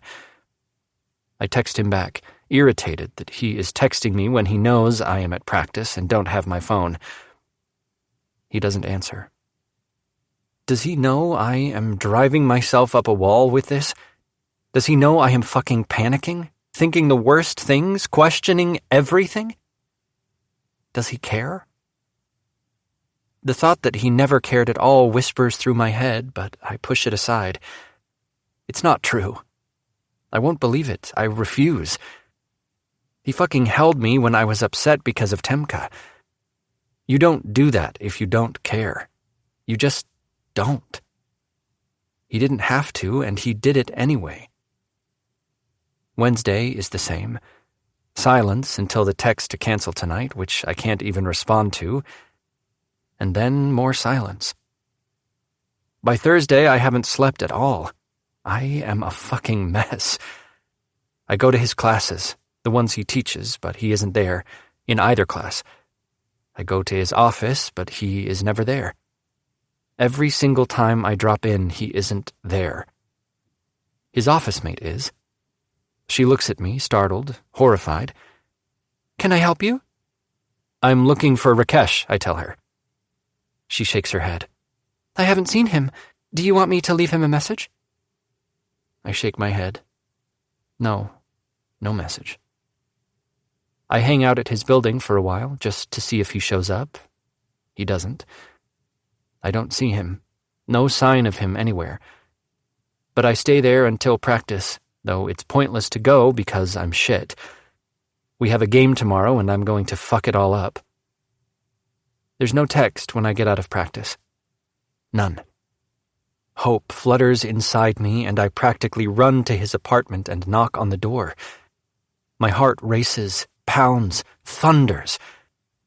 There's no answer, so I knock again. "Rake," I whine, and then clear my throat. Why the fuck would he answer me when I sound like that? "Rake, please." My voice is quieter. Less whiny, but no less needy. No less desperate.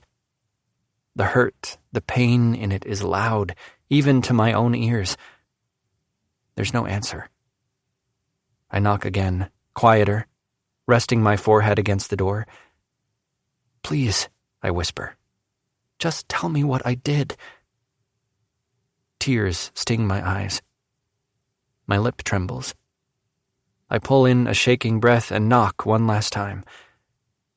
Quietly. It's all the strength I have. Tears stream down my face and I can't stop them. I turn my back to the door and let myself slide down it. I'll just wait. Maybe he's not here. Maybe he was called away for an emergency. I wait and wait. Several hours go by. I don't hear anything on the other side of the door, and no one comes or goes. Finally, I pull myself to my feet and slowly trudge to my room. When I collapse in bed, still clutching my phone, I feel numb. My head hurts. Everything hurts. Friday, I am expecting silence. I make several trips to his apartment. I spend all day looking for him everywhere. But by the time the game is about to start and I'm standing in my gear right at the mouth of the chute and stare at the spot where Rake usually is for my games, I'm crushed when he's not there. No one is in those seats. They're empty, staring at me, mocking me. I can't breathe. I clutch at my chest as I try to suck in a breath. "Egan?" Blinking away the rapidly forming tears, I turn to look at Calder. I can tell he's concerned by the way he looks at me. "What's wrong? Are you okay?" I shake my head, an answer to both questions. "I can't do this," I whisper, turning to leave. But the rest of the team is right there, and so is Coach Larder. He's looking at me, stern and imposing. Without a choice, I step onto the ice with the rest of my team. I skate around, but not even that breathes life back into me. I'm cold, shivering, not feeling good at all.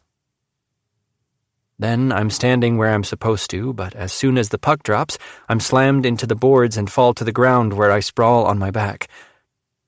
"Wolf? Wolf!" My name over and over again. When I convince my swimming brain to open my eyes, Calder shoves the player who hit me away and pulls me to my feet. "I'm sorry," the other player says. "I didn't know he was going to go deadweight." Calder shakes his head and pulls me to the box. Coach is yelling at me, but I just fall to the bench. I told them I couldn't do this. I stare blindly at nothing before looking at the spot where Rake used to sit. Where he's not. A ghostly memory of his smiling face drifts there, and tears sting my eyes. I suck in a shuddering breath and drop my head. Apparently, it's too heavy, and I nearly fall off the bench. One of the third linemen catches me. "Jesus, Wolf," he hisses. You look like hell. Because I'm in hell. I don't stop the tears as I sink forward as far as my pads will allow me. What did I do? What do I do now? Chapter 25. Rakesh. It takes a week, a torturously long week, before Egan stops trying. After Wednesday, I stop texting him to cancel, figuring he'll work it out. But it's worse when he starts coming to my apartment and knocking on my door. Listening to his broken voice plead with me to open on the other side nearly undoes me.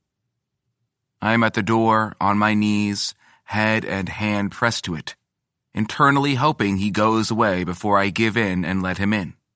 Then this would start all over again. I can't do this, I whisper, knowing he can't hear me.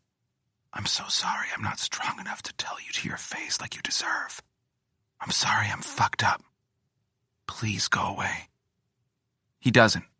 For several hours I see his shadow under my door and know he's still sitting there, waiting for me. I don't deserve him. He needs to find someone who can cherish him in the way he needs, the way he deserves. I can't be that person. I don't know the first thing about being with someone. I'm not at all equipped to give him the emotional connection he craves. All I can do is break him. That's what I'm good at. That's all I know how to do.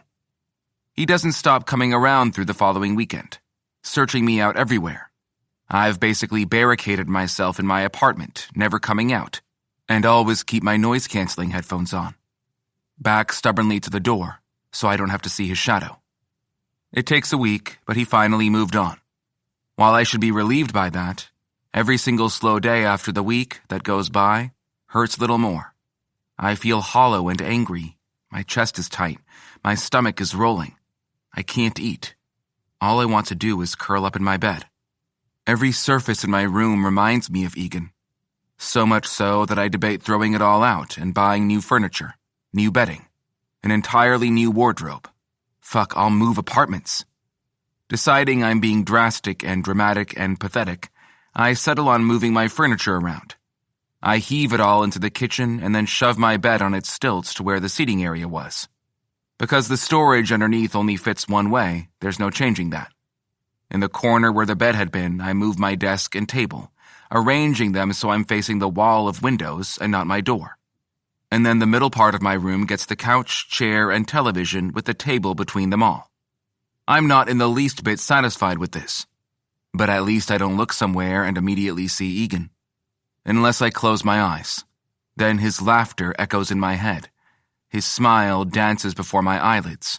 His breath, his touch, phantoms over my skin. Letting out a frustrated growl, I throw a half-empty water bottle across the room. It hits the wall with a loud thud and drops to the floor with a smack and rolls under the desk. They shouldn't be so hard. I shouldn't care. I've never cared before, and I sure as fuck shouldn't now. Absently, I scratch at my chest. The dull throb inside is a constant reminder that I'm fucked up. It prevents me from breathing easily. Deciding that perhaps I just need to erase everything, I head out of my apartment and downtown. It's early for a visit to the club, but I head in that way anyway. A mindless hookup will rewrite the feeling of his skin against mine. I need to stop thinking about him. But when I get downtown, I'm distracted by the tattoo parlor and the images in the door. The art on display. Biting the inside of my lip, I stare at a hockey tattoo a little too long. I won't get that. That's just fucking stupid. He was a blip in my life. A challenge that I succeeded in breaking. And now he's over it. Forgotten me. The sting in my chest makes me wince. Without knowing what I'm doing, I step inside and browse. At first look, I'm not your typical client. I know that. I wear clothing that covers every line of ink I have. Not because I'm embarrassed, but because I need to portray a certain image while I'm in school and chasing my degrees. And then when I get a job and I'm secure, I'll let my skin show, revealing who I truly am. Catching my reflection, I nearly look away when I don't recognize myself. I look like hell. I haven't shaved and my hair is a sloppy mess because I just pushed my furniture around for the last couple hours and didn't take a shower after. Scowling, I turn my back on the mirror and continue to look. I'm staring at a wall filled with hockey designs when a man steps up. Can I help you? Do you have any availability right now? I ask, my voice sounding hollow and distant. I'm just cleaning my station. There was a cancellation that I can squeeze you into if you aren't looking for something extravagant. I shake my head, eyes catching on one design, the one I spied in the window. It's just sticks and a puck, but the map of the Milky Way on my torso flashes in my mind, and I know exactly where it'll fit, where it will blend in with the stars, and where the artist can bleed the swirl of space gas into a faint number 9. I can also see Wolf written in the stars, but apparently that's where I draw the line at pathetic. A tattoo is already bordering on what the fuck am I doing? He was nothing. Nobody. I don't tattoo every conquest onto my skin, so I can look at it every fucking time I catch my naked body in the mirror. But I'm already turning to the man and pulling my shirt over my head. Here, I tell him, appreciating his surprised face when he sees the ink already covering my skin. I explain what I want him to do, and he agrees. Before I can talk myself out of it, I lay on the chair and close my eyes while he preps, then stabs my skin. The pain is a welcome distraction, but it does nothing to erase the memories. The entire 40 minutes I'm there, every single stab is another memory of Egan floating in my mind. I don't push them away. Instead, I tell myself I'll let this man bleed Egan's memory into my skin, and then I'll move on. I'll remind myself what I might have had if I was a better person, if I was the kind of man who could give him the life he's worthy of, if I knew how to love someone. When he's finished, I pay him and leave, welcoming the new ache over my ribs. It does nothing to dull the throbbing in my chest, or the way my stomach refuses to settle, but I pretend I'm fine. I head home, grabbing food that I likely won't end up eating anyway. My hookup, long forgotten. Another 2 weeks go by, and it's been 3 long fucking weeks since I spoke to him, since I've seen him. 2 since he stopped looking for me. I can't help but wonder if he's found someone new, if he's gone back to women. The thought makes my stomach churn uncomfortably. I don't have a right to care. I tell myself I don't care. It's just curiosity. But I never allow myself to look. I don't want to see his happiness. Just knowing he stopped looking for me is enough. He's moved on. That's all I need. I'll suffer through whatever bullshit that's making me a miserable head case as long as Egan is fine. And he has to be. He's far too good for me. An eye roll escapes before I can stop it as I drop into my desk chair. Once I would have said I was too good for him. But Egan, he's pure. He's good. He's not the usual hothead, arrogant jock I'm used to fucking around with and breaking. He's something I never thought I'd find. Someone I never thought I'd care about. Not that I care about him. I don't. A knock on my door makes me stiffen. I whip around and stare at it in horror. No. Oh, no, no, no, no, no. When I don't answer, my ass staying basically glued to my seat, another knock hits my door and I flinch. It's not Egan.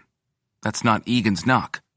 Curiosity and dread fight inside me as I stand and head for the door. I wait, shifting on my feet, getting myself under control and slipping my indifferent mask into place. At least I think it's there. I've forgotten what it feels like. Slipping the door open slightly, I almost sigh in relief when I see Rika standing there with a hand on his hip and glaring. What's wrong with you making me wait? It's not like this place is big and you had to travel a mile to reach the door, Rakesh. His sharp tone makes me smile. I rub a hand down my face and step aside, allowing him inside. I haven't let anyone into my room since Egan. As much as I wanted to erase his memory, I also didn't want anyone else to tarnish it. That thought makes me still, and I stare at Rika's back in horror. He's going to taint Egan's memory by being here. I try to think of where I can hurdle him so he doesn't touch anything Egan had. Not the chair. Egan sat in that chair all the time while we studied. Sure as fuck not my couch or bed. Not my desk. Before I can tell him he needs to remain standing, Rika drops to the chair and looks at me expectantly. I just stare at him, standing in the door with the knob held in my hand, keeping it open. Are you expecting someone else? Rika asks, frowning at me. What's wrong with me? I need to get my shit together. Egan is gone. He's not coming back. I did this, for the right reasons, even if not in a decent way. Shaking my head, feeling how stiff it feels to do so, I shut the door. though I can't pull myself from it quite yet as I breathe deeply, forcing all the emotions deep inside and shutting that shit down. I don't need to deal with Rika right now. I'm already acting like a fucking idiot, and will have plenty of questions to field. Pulling my hand forcefully from the door, I turn around and head for the fridge. Grabbing 2 waters, I join Rika at the table and hand him one. He watches me, stares, examining my face as he sips his water. Haven't seen you in a while, Rika says. I shrug, nodding. Been busy, I answer, my voice sounding distant even to my own ears. Rika nods slowly while he takes another sip. How are classes? Blinking at him stupidly, it takes me far too long to comprehend his question. Right, I'm in school. I not only teach classes, I'm attending classes. Fuck, I'm falling apart. Fine, I answer. Truthfully, I have no fucking idea how any of my classes are. Even being there, attending or lecturing, I'm not there at all. I don't know what I'm saying or hearing. They're fine. Yours? Rika frowns. Normal. I nod, glancing around my room, waiting for Egan to pop up and tell me he can't share me with someone else. Fuck. I blink angrily and stare determinedly at Rika. No, Egan. This is madness, and it needs to stop. I can't do this.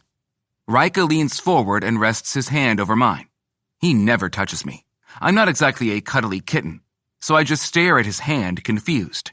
Rake, I don't know what's going on with you, but I'm here if you want to talk. I don't need to say anything at all. Or I can commiserate, get angry with you, tell you you're being a fool. Whatever you need. All you have to do is say so. Unbidden, tears sting my eyes. My heart stutters painfully. I swallow the breath I can barely inhale. Shaking my head, I say, thanks, but I really don't want to talk about it. My voice is a whisper. I'm not even sure he heard me. He squeezes my hand gently before letting go. That's fine, but if you change your mind, that offer still stands. It always does, okay? I meet his eyes for the first time since he walked in. He's sincere. I can clearly read the concern in them. Thanks. I rub my ribs absently. My tattoo is mostly healed, though it's a little itchy. For a moment, Egan danced across my sky, lighting it in a way that no one else ever has. And now I've made him a constellation, so I'll always have a reminder of what I should be striving to be. But no one will ever know this, how I stab myself in the chest and am now bleeding out. His happiness is more important, and since I could never give him the life he should have, this is the only choice. As long as Egan is fine, I'll just let myself bleed dry. Chapter 26. Egan. I try to convince myself that I'm fine, that it's not a big deal if he doesn't want me anymore, that he changed his mind. But the questions bombard me as if they're projectiles, because I don't know why. I don't understand. How can I be a better person, one that Rake will want, if I don't know what I did to make him stop wanting me? Every conversation, every interaction, every text message runs through my mind, and I can't help but think that my advances were too strong. They were unwelcome. I pushed him. He felt pressured and obligated to be with me. And he finally had enough. He stood his ground and kicked me out. All the times we had sex, maybe it was only good for me. Maybe he didn't like it. Did I not reciprocate enough? I didn't know what I was doing, so maybe it wasn't good at all. I'd never touched a guy before. I'd never even thought about it until Rake. It was my inexperience that pushed him away. Or how pathetic I was when I realized the truth about Temka. Maybe he hates me for putting him in that position with Temka. The thoughts swirl in my head as I curl more and more into myself, letting my tears run free. The sobbing has stopped because I don't have the energy to cry quite so hard anymore.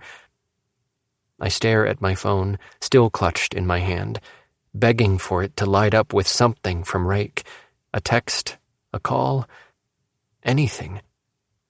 I need a reason, any reason. It can be a lie at this rate, as long as I hear his voice and he says something to me. It doesn't come. My phone remains silent, and I fall into a fitful sleep. The pain in my body amplifies as the time passes. My heart hurts. My head is pounding. My stomach sloshes around, making me nauseous. My lungs ache. My muscles shake. Egan. Something inside me tries to come alive, attempts to wake up. But when my name is repeated, I know it's not Rake, so whatever sparked dies immediately. I sink back into my hole. Fuck. Egan, look at me. Open your eyes. I know the voice. I'm fond of the voice, but I can't convince myself to do as he says. Hands brush my face. My phone is pried from my hands with little force. Come on, Egan. Wake up, mate. Look at me, please. Only because he sounds so worried do I finally open my eyes. One of them. I peek. Calder lets out a relieved breath. Fucking hell, what happened to you? Where have you been? I don't know what he's talking about. I just saw him at the game that I fucked up, where I failed. But I don't have the energy to ask him what he's talking about, so I close my eyes again. No, don't do that. You need to wake up, Egan. Tell me what's wrong, Calder says as I let myself fall back into the pit of darkness. The only embrace that wants me. My misery. The hurt and heartache. Egan, he insists, his voice low and strained. His hands are on my face, my chest. Come on, don't make me call someone. Call who, coach? Someone else asks. What the fuck is wrong with him? Gibson asks. Calder doesn't answer. I don't answer. I don't have the strength to. He brushes my face again, and I can feel the hair shift. I haven't shaved in a while, I guess. Let's get you into the shower. You'll feel better. I slowly open my eyes, because doing anything at regular speed feels too hard. There's concern still, shining brightly. Come on, Egan, he says quietly, petting my hair. You need a shower. When I don't argue, he takes that as consent and slips from my bed, pulling me with him. Deciding I don't particularly want to be dragged across the floor to the communal bathroom, I try to cooperate. But everything in me feels broken and sluggish. Nothing works. My arms don't move where I want them. My legs are too heavy for me to shift. I stumble and Calder catches me. Easy, he murmurs. I got you. Come on, catch your breath. Only when he tells me to catch my breath do I realize I can't breathe. My lungs hurt and I feel dizzy. My mouth is so fucking dry. There you go, Calder says gently. Come on. He gets me into the hall. It's bright and I close my eyes, groaning. There are bodies around me, faces, watching me. But the lights make me sick and I lose the ability to stand. My body crashes to the ground, taking Calder with me. There's commotion and I just lay there, groaning at all the new pains in my body from where I met the floor. I should have just stayed in bed.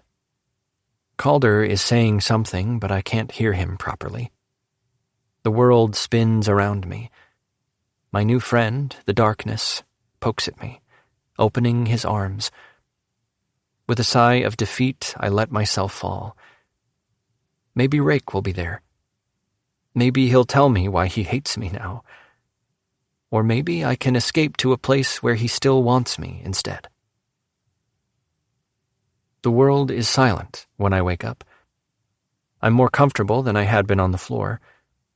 My body doesn't feel so heavy. It's bright, but the light doesn't burn my eyes through my eyelids. As I wake up a little more, I hear the steady beeping. That's new. Is it my phone? Do I have a text message? My heartbeat spikes and the beeping picks up. Maybe it's Rake. Opening my eyes, I reach for my phone and freeze. I have no fucking idea where I am. This isn't my room, or the hall. It's not Rake's apartment. It's not the rink or the locker room or the gym, not a classroom. Fuck, where am I? Finally awake. I turn at the voice, startled to see Coach Larder sitting next to the bed. The curtain, half pulled across the room, makes me stare, and then I look down at myself. Fuck, I mutter, raising a hand to my face. There's a tube coming out of my arm that I pause to look at. What the fuck? Coach chuckles. You're in the hospital, which I think you've worked out. I look at him.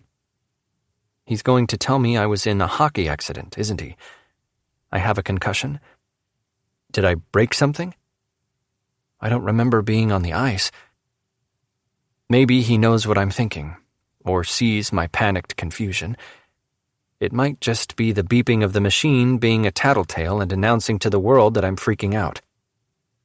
You were severely dehydrated, Coach says gently. I look at him, dropping my hand to my stomach, and starving. His last words were said carefully. He's watching me intently, waiting for my reaction. Starving? I croak. Coach nods. Yes, doctors said you hadn't eaten anything in several days. You hadn't drunk anything either. My brows knit together. How long was I in bed? Want to tell me what happened? I shake my head and shrug because I don't really know what happened. I forgot, I say, looking at him like he'll have the answer. Your teammates were concerned when you stopped coming to practice and missed a game entirely, Coach says, still watching me. I gape at him. Seriously, how long was I in bed? He nods, apparently understanding something on my face. He rests a hand on my arm. Egan, if you're in trouble, if you need food or to talk to someone, whatever you need, all you need to do is say something. It could be as simple as, I need help, and we'll make sure you have the support you need. But if we don't know, we can't help. I like his words. I appreciate his words. They make something inside me feel better, feel seen. And yet, they don't. Rake would have known by looking at me what's wrong. The thought makes me suck in a breath as everything comes crashing back down. My heart monitor begins dancing all over the place, and before I know it, a nurse rushes in. Coach is forced to leave, and I try desperately to catch my breath so I don't have a fucking stroke or something. Rake kicked me out. He didn't want me. He didn't want me. He didn't want me. A tear, unbidden, falls down my cheek as the nurse checks me everywhere, trying to find what's wrong with me, why my heart is suddenly falling apart. I grow numb to it, to the beeps, to her flitting about the room, to another 2 people joining her. I stared at the ceiling and let another tear fall. It's a few days before I get let out of the hospital, after the doctor determines that there isn't anything physically wrong with me. I think he knew. I think the doctor knew that I was just a pathetic piece of shit suffering from being dumped. That's what it feels like. But then, he never said we were together. When I asked if I could tell my teammates about us, he didn't answer. Every time I brought it up, he'd not answer. Because he didn't want them to know. He didn't want anyone to know. I was his secret, because I was fucking pathetic. The way I needed him to take care of me, to hold me and coddle me and snuggle me. How upset I was when Temka cheated on me and I didn't even like her. Why would he want anyone to know he was sleeping with me? So I don't end up in the hospital again. I make it a point to eat and drink. I set so many alarms on my phone to tell me to do so and to remind me to go where I needed to be that my phone is constantly going off. But I keep the reminders. Otherwise, I probably would sink back into the darkness and let it consume me. Just another reason I'm too weak for Rake. Who would want me when I was pining after someone who didn't want me? I went to classes but wasn't there. I went to practice but wasn't there. I sat at games because I was in no shape to play. I went to the gym but absently stared at nothing. My teammates kept me going, though to be fair, I wasn't much company. They dragged me all over the place and kept the puck bunnies away from me when they tried to touch me, making me cringe. Thankfully, it didn't take them long to figure out I didn't want to be touched, so my teammates made sure no one touched me. Wherever I was, I stared at nothing, remembering, trying not to, but also not wanting to forget. The way he touched me, the way he looked into my eyes, how soft his voice was when he told me I was perfect, that he'd take care of me and protect me. My chest hurts, breathing hurts, everything hurts. I think I love him, but he doesn't love me. And now, I'm broken beyond repair. Chapter 27. Rakesh. I love my family. Being home for a few days was nice, but it became too much, far too quickly. I wasn't sure what it was about being there that seemed to drive a stake through my heart more with every passing minute, but I was suffocating in misery. It made no sense. I've never brought anyone home before, and if there was one place I should have been able to escape Egan, it was home. But that's not what happened, and I couldn't even blame it on the fact that my uncle was there, and he'd asked about Egan. That hadn't even happened. He couldn't get home for Thanksgiving. Being an NHL coach is demanding, and he was stuck in Anaheim. No one asked about Egan. No one knew about him. And yet his absence rubbed me raw. It became so much that I left Friday morning and headed back to campus. I had no intention of actually returning to campus because there weren't classes. I had no need to be there. But I thought, since I was home early, I'd stop at my office and pick up the papers I'd avoided grading. On my way back, I walked past the arena. I don't know why I did it. There wasn't any need to. But I knew there was a game today, and I just wanted to hear the shouts of excitement. I wanted to feel like I was close to Egan for a weak minute. I don't even look at the building as I pass. Keep my eyes straight ahead while concentrating on listening for the fans inside. Just as I come level with the big doors, I hear it. I started to smile, but the smile fades when I realized they are booing. Curiosity makes my feet falter, and I look at the doors in confusion. I mean, it could have been that the other team happened to score. It happens, even for the Coyotes. But when I look, I spot the board that shows the stats for the year. When I last looked, the Coyotes were 3-1, a fantastic lead. But it doesn't look like they've won a game in the last month. My heart sinks as I stare at the numbers, 3-6. I don't understand it. Can Adic leaving the Coyotes really have fucked with them that badly? It's depressing, isn't it? A feminine voice asks as she comes to stand next to me. I look at her, finding that she's frowning at the stats board. We were kicking ass. There was no way we were going to lose the Frozen Four this year. What happened? I ask. She shrugs. Depends who you ask. Coach Adic left. He was phenomenal.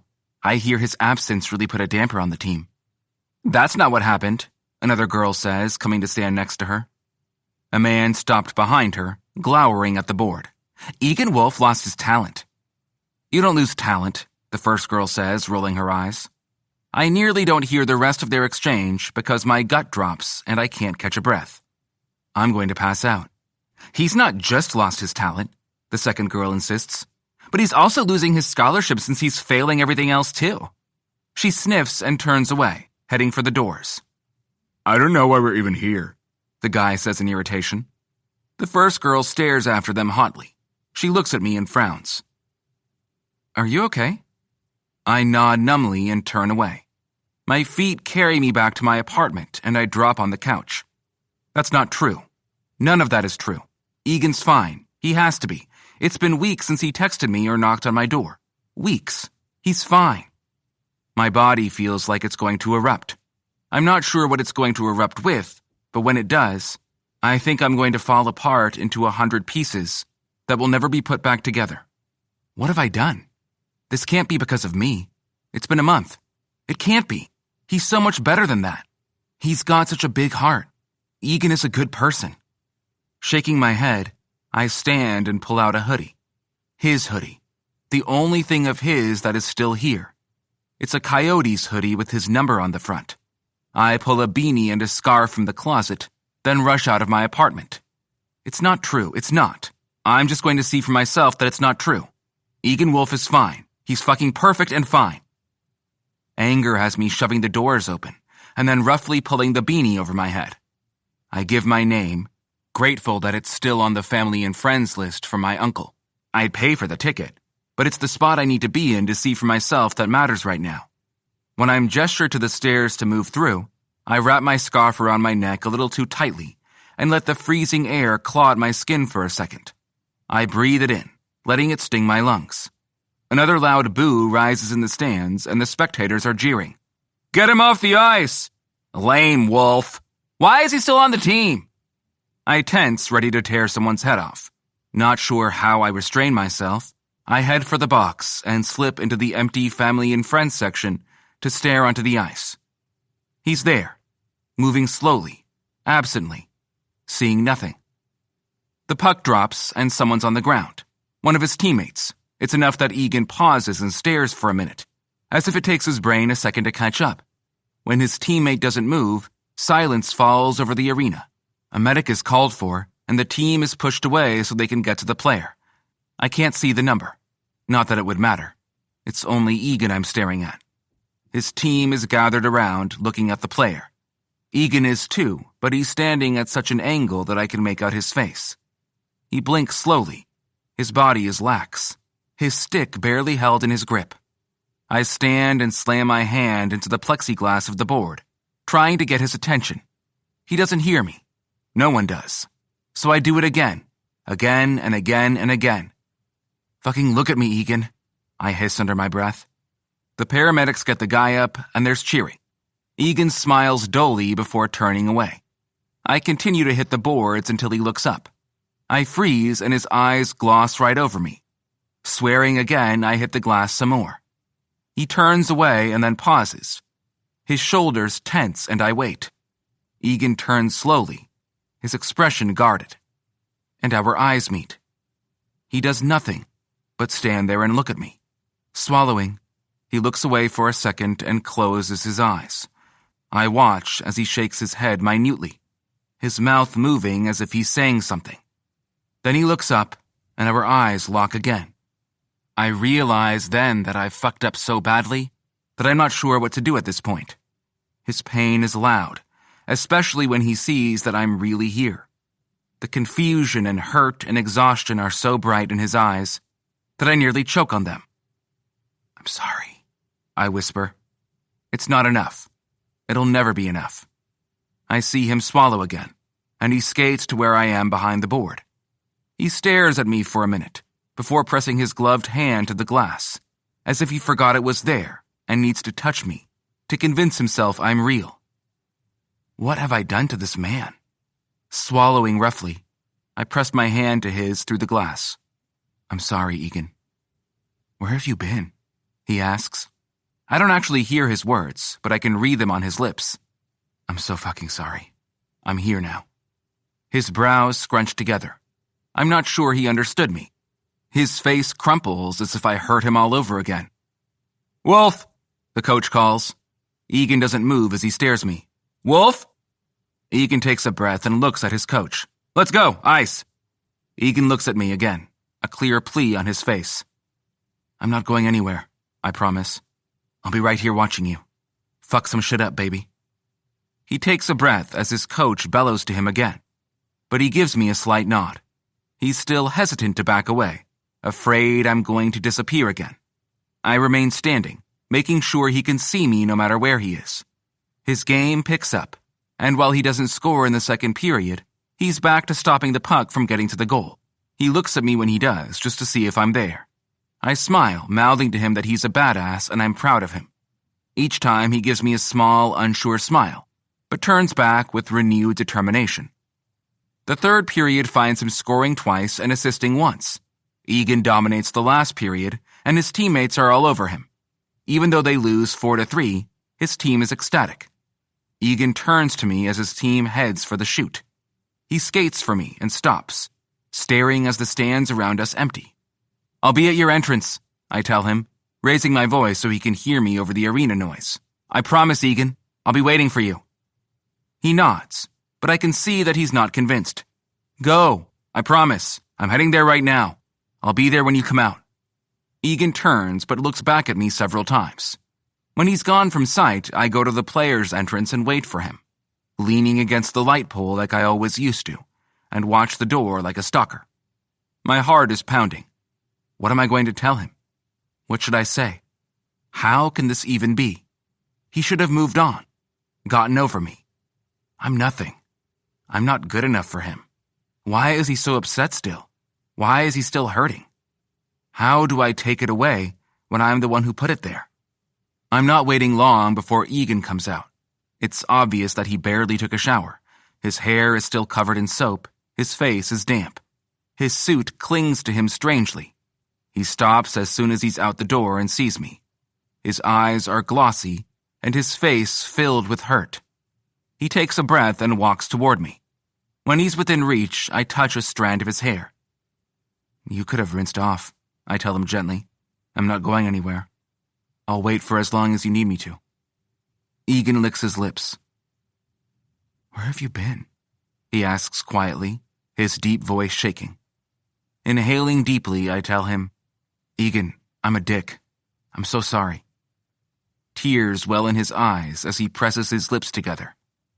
"You're here now." I nod. "I'll never leave again, Egan, if that's what you want."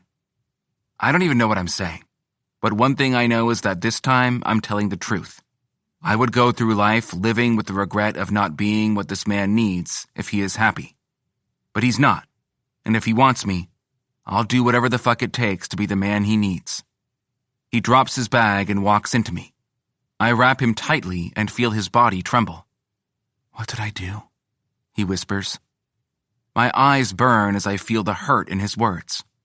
"Don't do that. You have to believe me when I tell you that what I did had absolutely nothing to do with you." "It's not you, it's me," he mutters. I sigh and squeeze him tighter. "Fuck, that sounds lame, but I swear to fuck, Egan, that's what this is.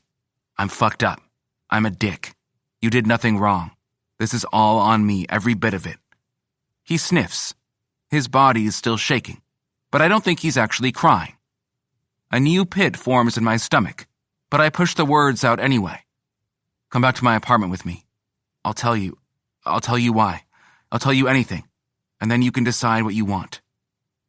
"What I want?" I nod, feeling that knife in my chest all over again.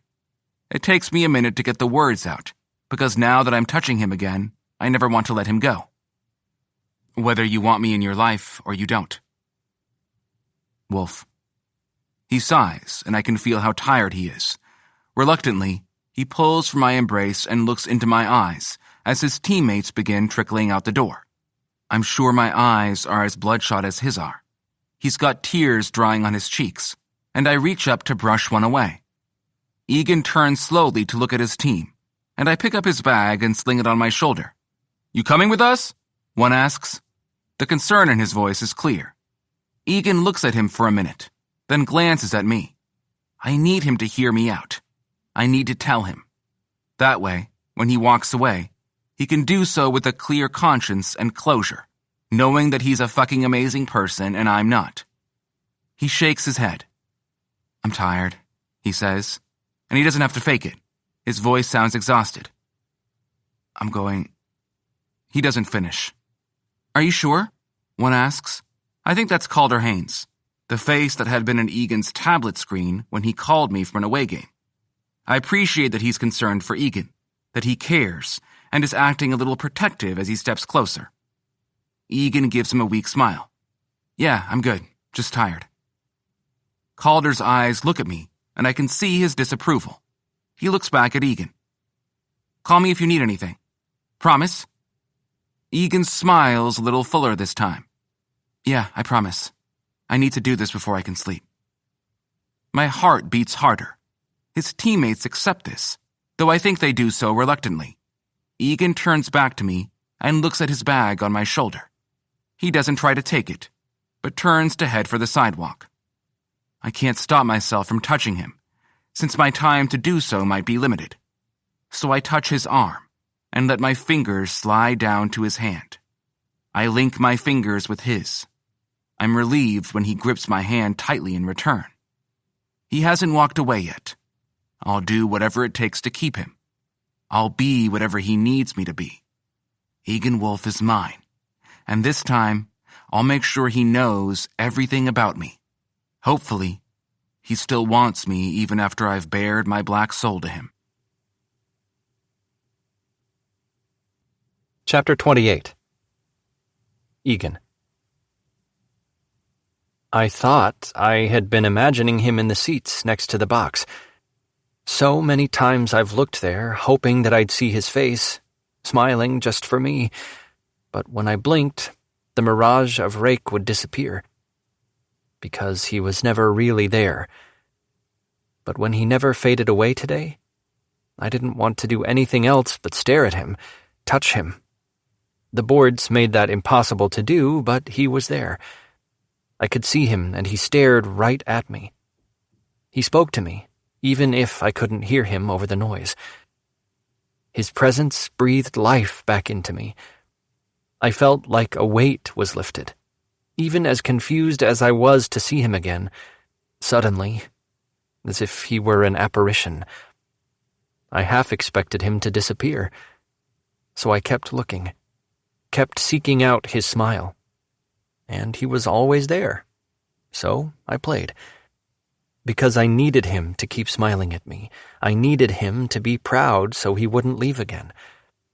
Now, walking back to his apartment, my heart is beating frantically. I'm not sure I want to hear where he went or why he left, but I need to. I know I need to. Even if I might not like the answer. And what if it's something awful, like he killed a person and he was on trial? What if he skinned a kitten? What if he... Yes, I sound ridiculous, even in my head.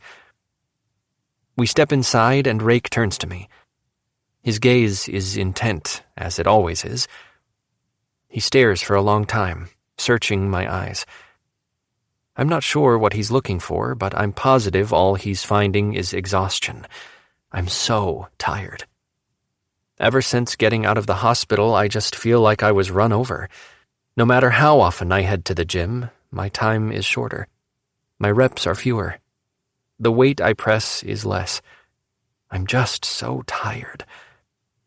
I'm slower on the ice, not as quick with my stick. I'm just so damn tired. But I'm eating and going to classes. I set myself a dozen alarms to make sure I'm doing all this. Otherwise, I'd likely have curled up into a ball and just slept. Egan, Rake says, his voice quiet. I blink, so I'm concentrating on him again. The not knowing.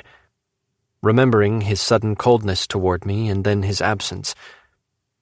It wore on me in a way I didn't understand, like something was cut free and I was just free-falling, floating about with no direction.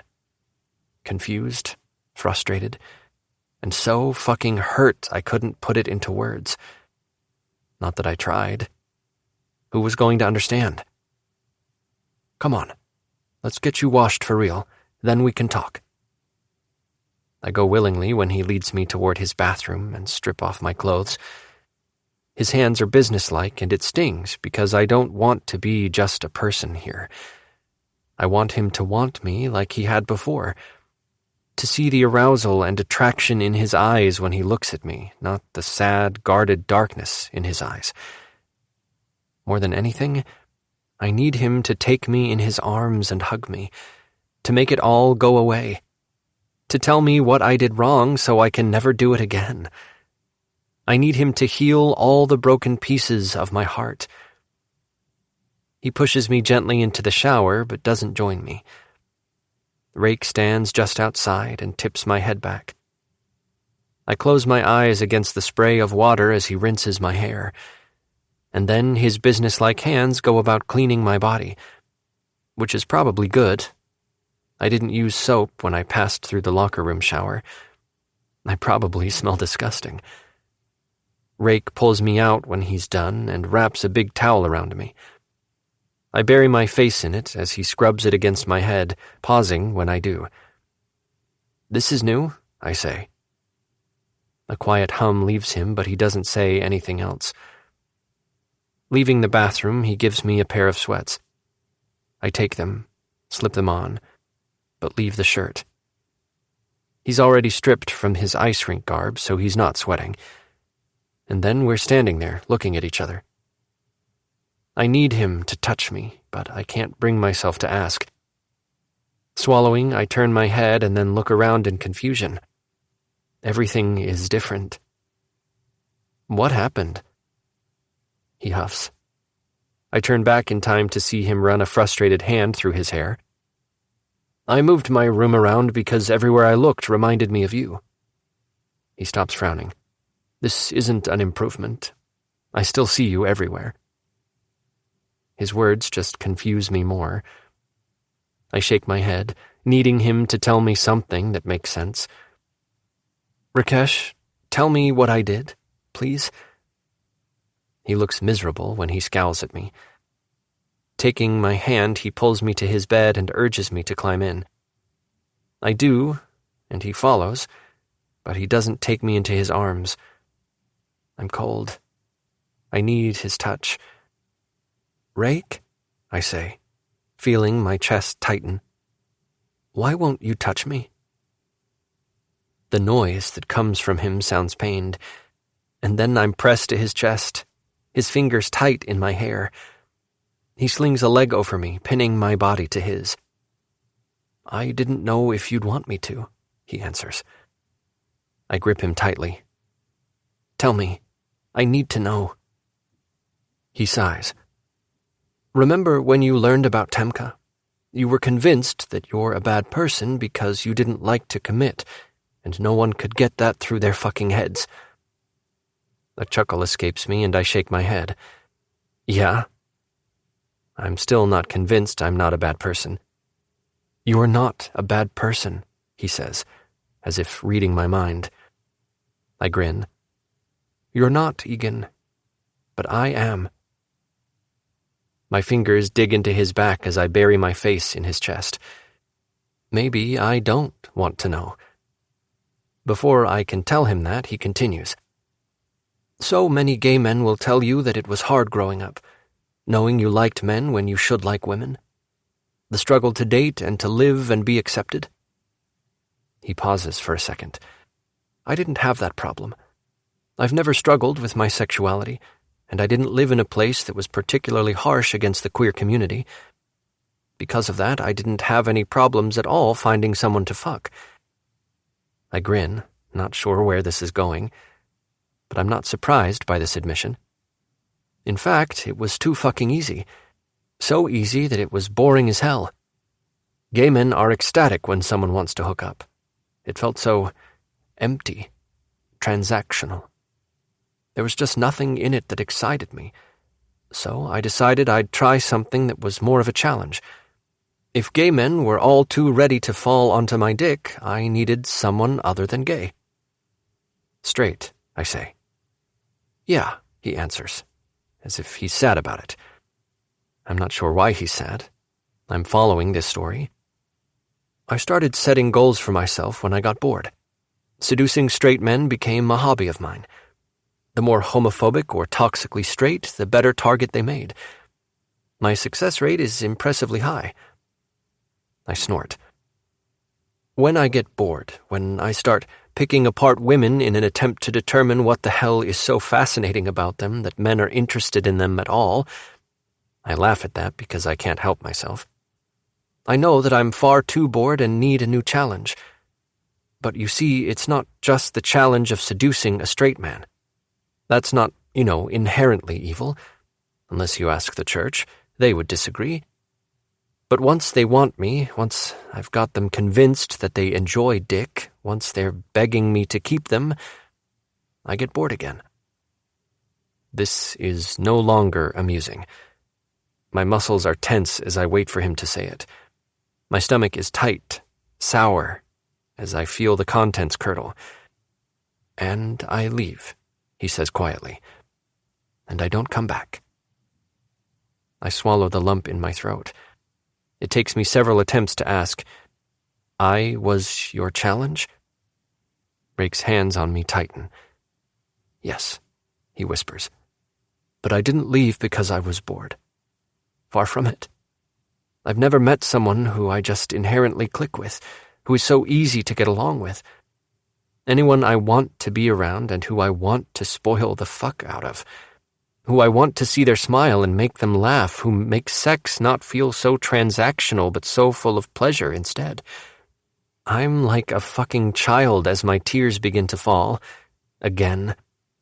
It's so frustrating that I try like hell not to acknowledge it, even as his words feel like a punch in my kidney, like a hippo is sitting on my chest, preventing me from breathing. I left because I was too scared of what I was feeling for you. Egan, I'm not only a fucking dick, but I have zero experience with my own emotions. I'd like to tell you that there's some childhood trauma or even a heartbreak responsible, but the truth is, I've never allowed myself to become that vulnerable with someone. So when I realized that I wanted you so fucking bad that I'd do anything to have you, I ran the other way. I was convinced I'd ruin you, that I'd never be enough, that I can't make you happy. I'm not unconvinced of any of this, but I told myself that if you were happy, if you'd moved on and found someone worthy of your heart, then I'd survive. His words echo in my head as I take it all in. It's a strange admission that has my chest warming and the pain of the truth right before that makes me want to curl up and cry.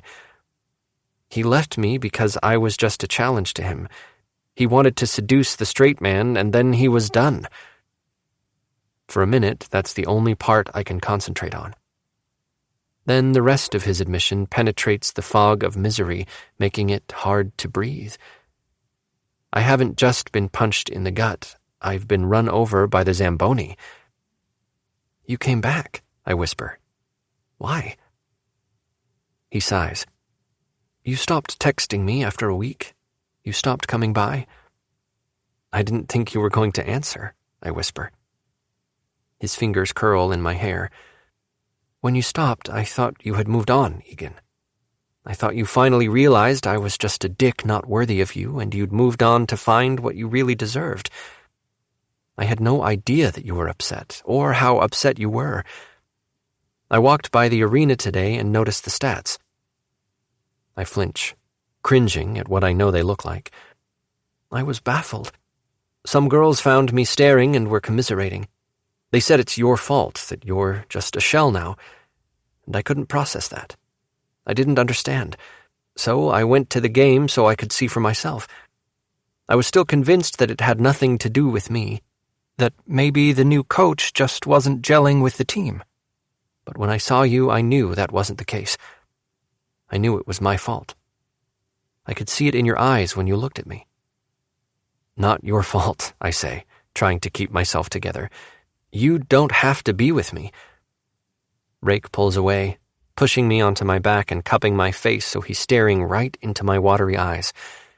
"You're not listening, Egan. There's nothing in this world I want more than you. But I fucked up and hurt you in a way that's so fucking inexcusable, unforgivable. You're mine. You've always been mine. Now I just need to know if you can forgive me." "Forgive you," I echo, a little confused. Did he say he wants me? He rests his forehead on mine and takes a deep breath. "I'll never apologize enough. I fucked up. I told you I have no idea what I'm doing. No relationships, no heartache. I've never had to deal with more than surface emotions. I don't know what I'm doing, and that scared the fuck out of me, so I did the only thing I knew how to do. Disappear." Rake nods. "Exactly. I left. I ran away.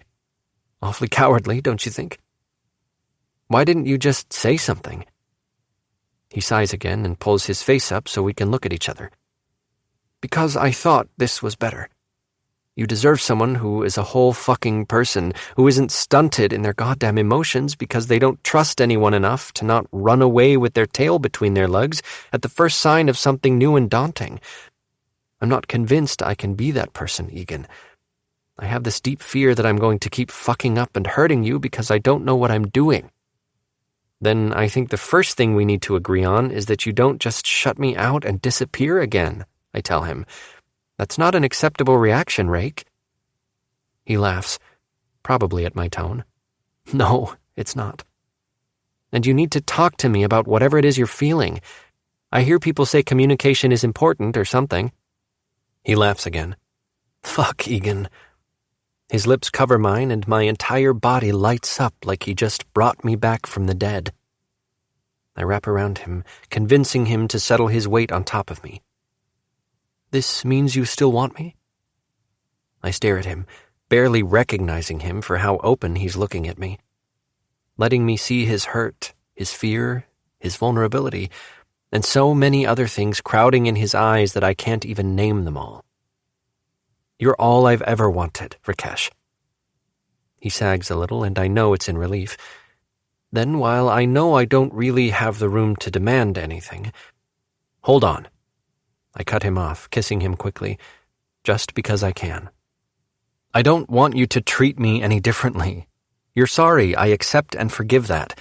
But I need you to just be you. Be the Rake that you've always been with me, okay? Don't treat me like I'm fragile because of this. I'm a hockey player. I'm not going to shatter if you don't use kid gloves. The small smile that dances across his lips has butterflies dancing in my stomach. All right. Good, I say, breathless. Wow, how my body is just all over the place. Then demand whatever it is you were going to. You're mine, he says, his voice a deep growl. Everyone is going to know that, understand? My heart races. Everyone? Yes, I'm not hiding this. The world is going to fucking know you belong to me. Boyfriend?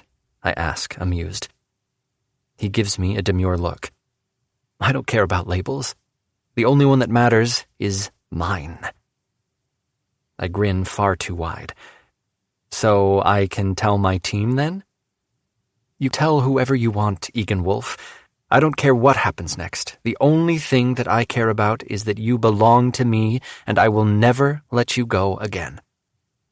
Those are the only words that I want to hear, and I want to hear them over and over and over again. Chapter 29. Egan.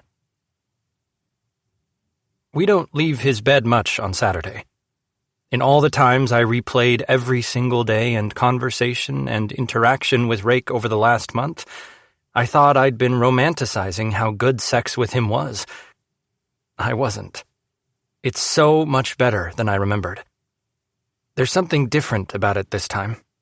Maybe it's in the way he touches me, the way he looks at me, how he speaks to me. The words haven't changed. Nothing about it has changed. And yet everything has. It feels better, deeper, more intimate. He's changed a little, despite me telling him not to, but I'm not sure it's a conscious decision he's making.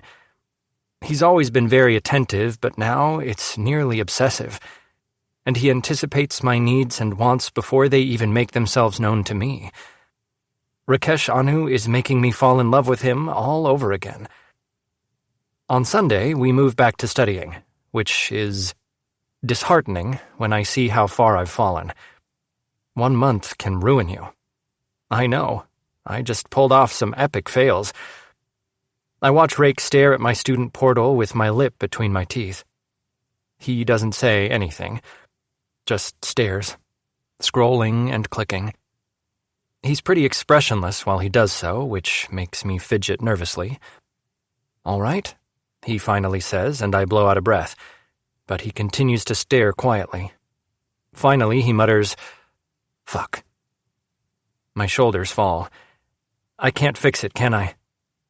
He looks at me, and for a minute I'm not sure what he's thinking, or if he's seeing me at all. Then he puts down his phone and pulls me into his lap. "We'll figure it out, Egan. I won't let you fail. Promise." "That's a big promise," I say, shaking my head. "It is, and I will make good on it. But now we're going to get to work. You're going to breathe, eat, and sleep these damn classes." I grumble, but he cuts it off with a kiss. Against my lips, he says, "I will help you undo this, baby." My heart jumps at the word. I've always taken calling your significant other baby as just something that's expected. This is the first time Rake's done so outside of sex, and it makes my heart flutter. Maybe because I know he's never called anyone else baby. I know he hasn't, because there's never been anyone else. I'm his first boyfriend, his first relationship. I kiss him hard and deep, gripping his face to keep him to me. He allows me to kiss him, commandeering our makeout session for a few minutes before he pries me off with a chuckle and blown pupils. "We can do that later. You're going to keep your scholarship. Let's get to work." And to work we get. I hate every minute of it. That's a bit of a lie because I'll take any and all time with Rake. For Monday and Tuesday, we are up super late getting together assignments that I missed. And by missed, I mean completely slept through. I cleared it with 3 of my 4 teachers to allow me to turn in some assignments late. My hospital stay helped that along. When I mention how I got them to agree, Rake stares at me, silent. For so long that I begin to squirm under his stare. "Hospital stay?" he asks. I nod. "Yeah, I was severely dehydrated and, hungry." Admitting that I inadvertently starved myself is not something I've said out loud. His nostrils flare and his eyes go dark. He clenches his jaw so tightly I can hear his teeth grind. Then his eyes close and he takes a breath. "All right," he whispers. "Back to work."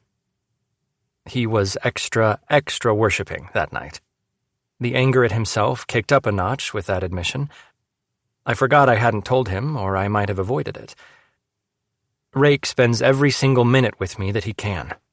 When we're not in classes or I'm at the arena, he's with me, walking me where I need to go, feeding me, being the only person I see.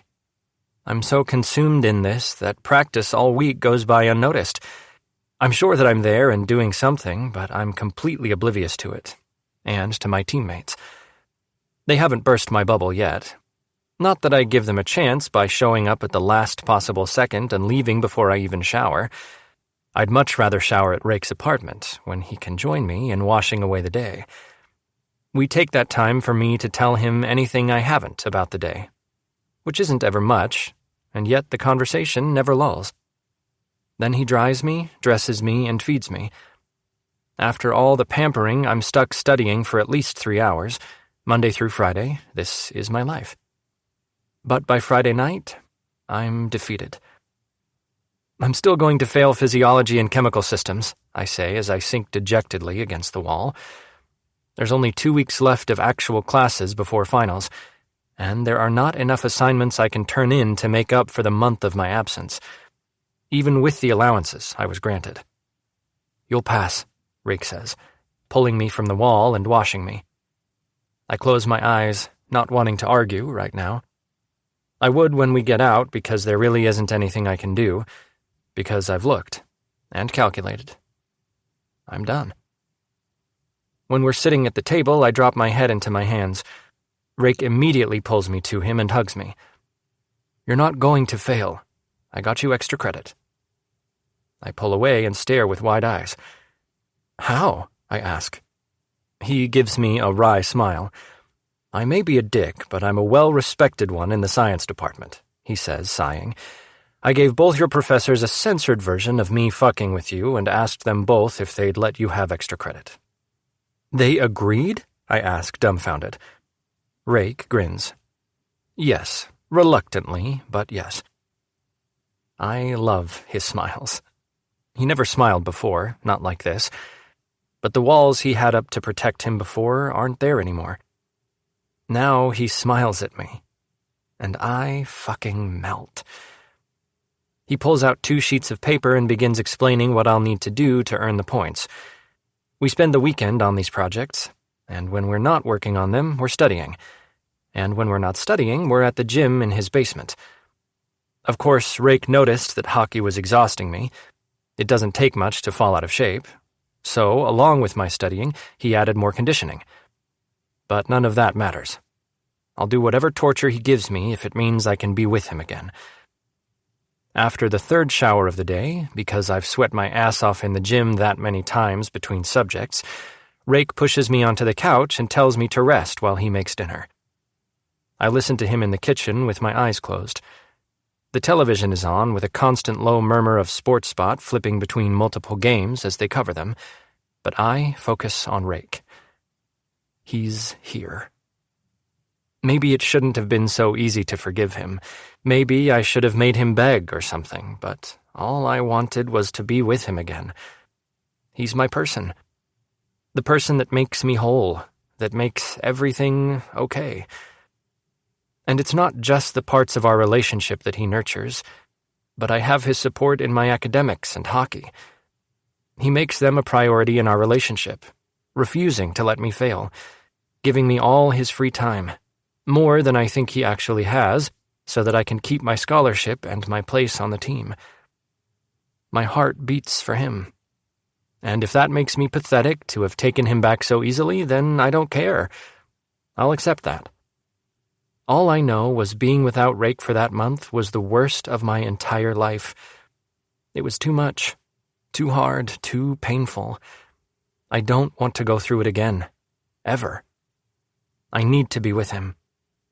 Since we haven't had much time to really do anything that's truly boyfriendy, there haven't been any challenges. He hasn't struggled. When Rake is focused on tutoring, he doesn't have much time for anything else, except making sure I eat and sleep. His weight next to me on the couch makes me open my eyes.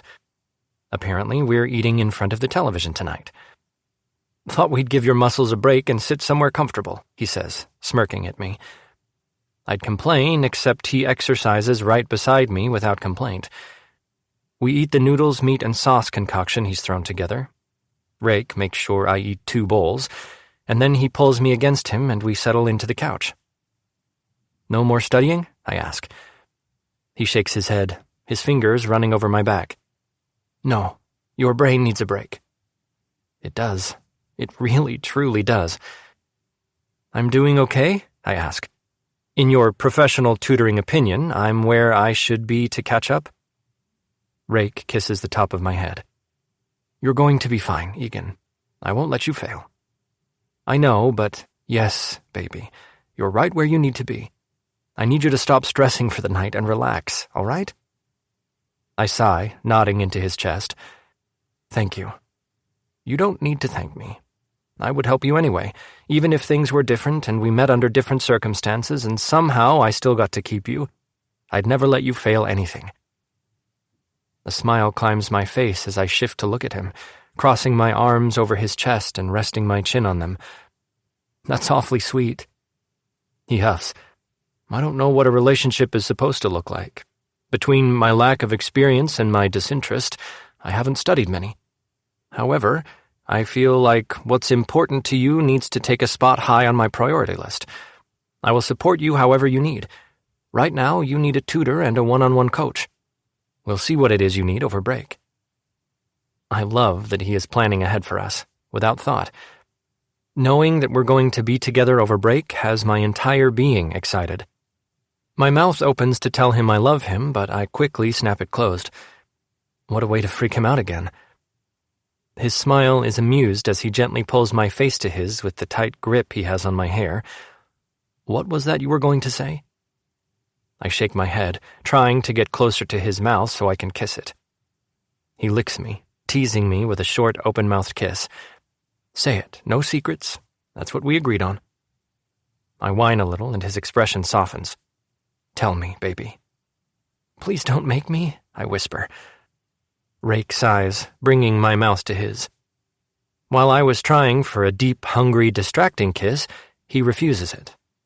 Instead, he guides me into something slow and sweet, a kiss that has me moaning quietly into his mouth and wrapping my arms around him. When he lets my mouth go, my lips are puffy and tingling. I bury my face in his neck as he hugs me tightly. I feel his face turn into my hair, and he takes a deep breath. "I love you too," he whispers.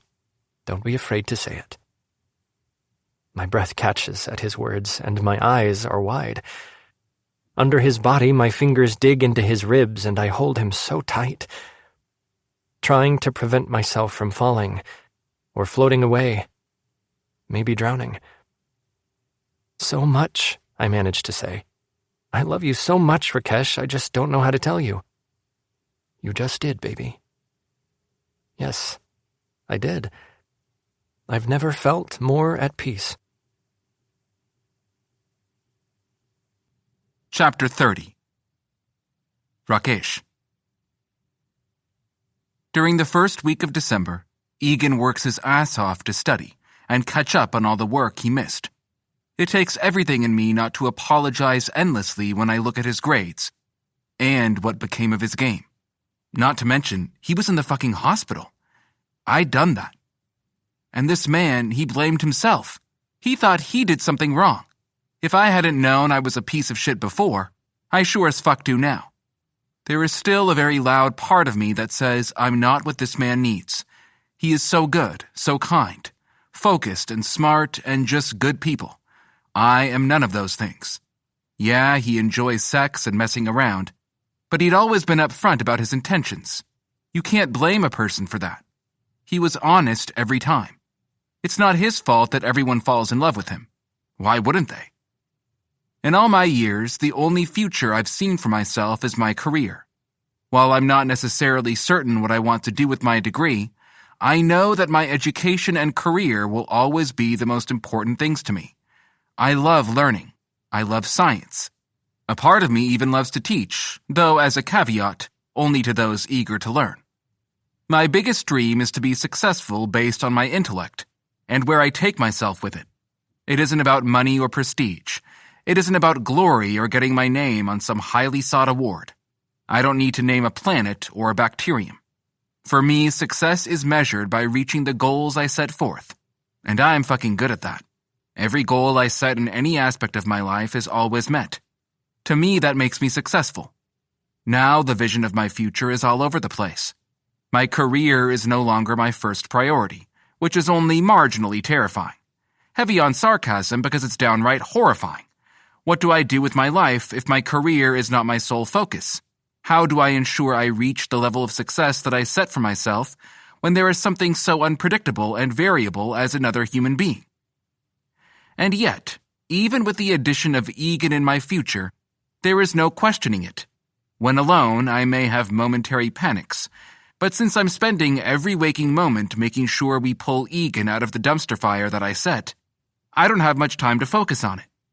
The only thing that I am certain about the future is my end goal.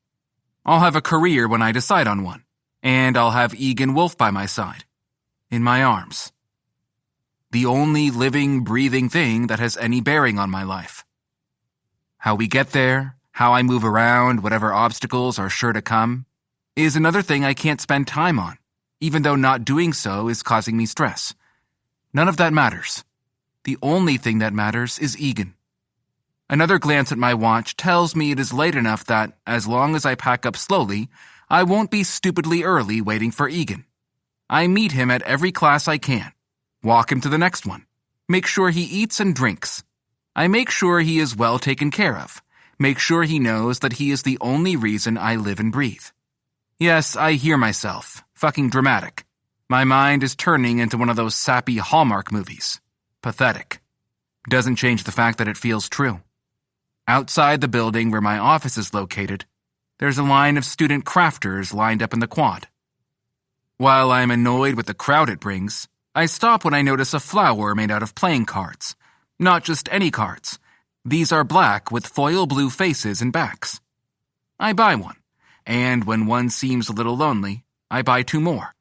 With paper flowers in hand, I head to the arena and lean against the post I always do, and wait, watching people walk by as I twirl the fake stems between my fingers, debating what I'm going to get for Egan for Christmas. It's not a holiday we celebrate in my house. but it is such a commercialized part of the U.S., we often exchange gifts. My mother has even been reduced to decorating one of the sitting rooms in our house. The decorations change from year to year, but I almost smile at the thought of her putting things on the walls, replacing our traditional knickknacks with cheesy holiday ones, and my father sitting in the corner watching her, indulging her, while also scowling about the whole thing. The door opens and I meet Egan's eyes. He grins, coming toward me. He is still covered in sweat, his workout clothes clinging to his muscular frame. I accept him in my arms all the same, because I don't care what is all over him. I'll take him in my arms any chance I can get. He wraps me tightly, burying his face in my neck and taking a deep breath. He smells like sweat, not the kind that makes him stink yet, since he wasn't actually wearing what he'd gotten sweaty in. But it won't be long before the sweat dries and he needs a shower. Luckily, we always go straight home from here. "Missed you," he murmurs. His words always bring a smile to my face. "Missed you too, baby," I say quietly, kissing just below his ear and earning a shiver in response. He pulls back to look at me, his gaze shy. I love that he always appears shy. So fucking beautiful. "I have something for you," I tell him, and watch his face light up. It makes my heart race to see, and a pang of regret forms in my chest for just a moment, knowing that I'd ever replace that look with something horribly sad. Egan is always so focused on seeing me here that he rarely sees when I have something with me, so I'm not at all surprised that he missed the playing card flowers in my hands. I bring them around and offer them to him. His grin spreads wide, so wide his lips part and he's beaming, teeth showing and all. "I've never been given flowers before," he says as he stares at them. "I had no idea how much I'd enjoy it." I brush his cheek with my finger, wiping away a bead of sweat. His gray eyes meet mine, and I'm left with the single thought I always am when I see his eyes. So damn beautiful. Everything about him is beautiful. I never stood a chance. "Thank you," he says. Pulling him to me again, I kiss him softly.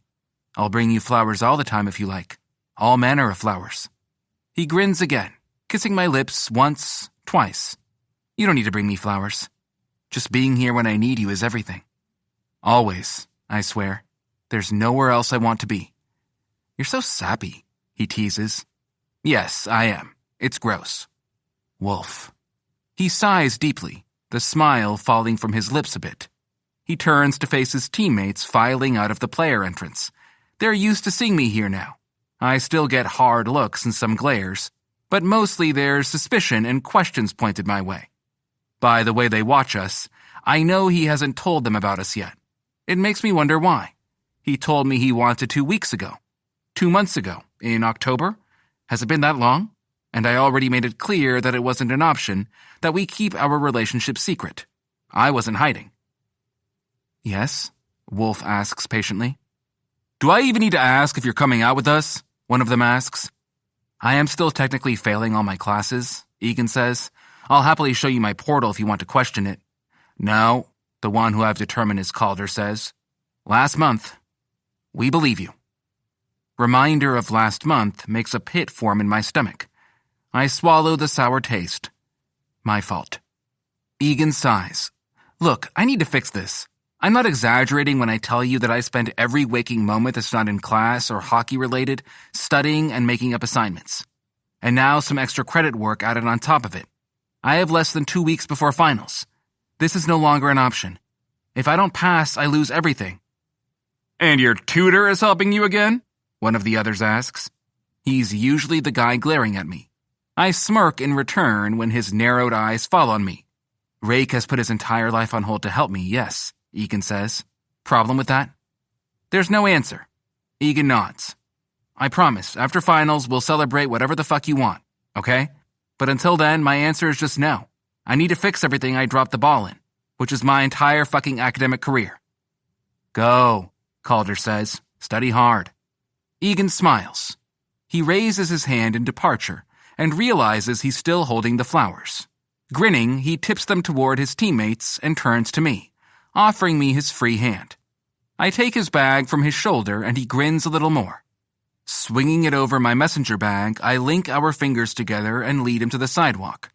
We walk in silence for a minute, and I observe as he continues to grin at the flowers as we go.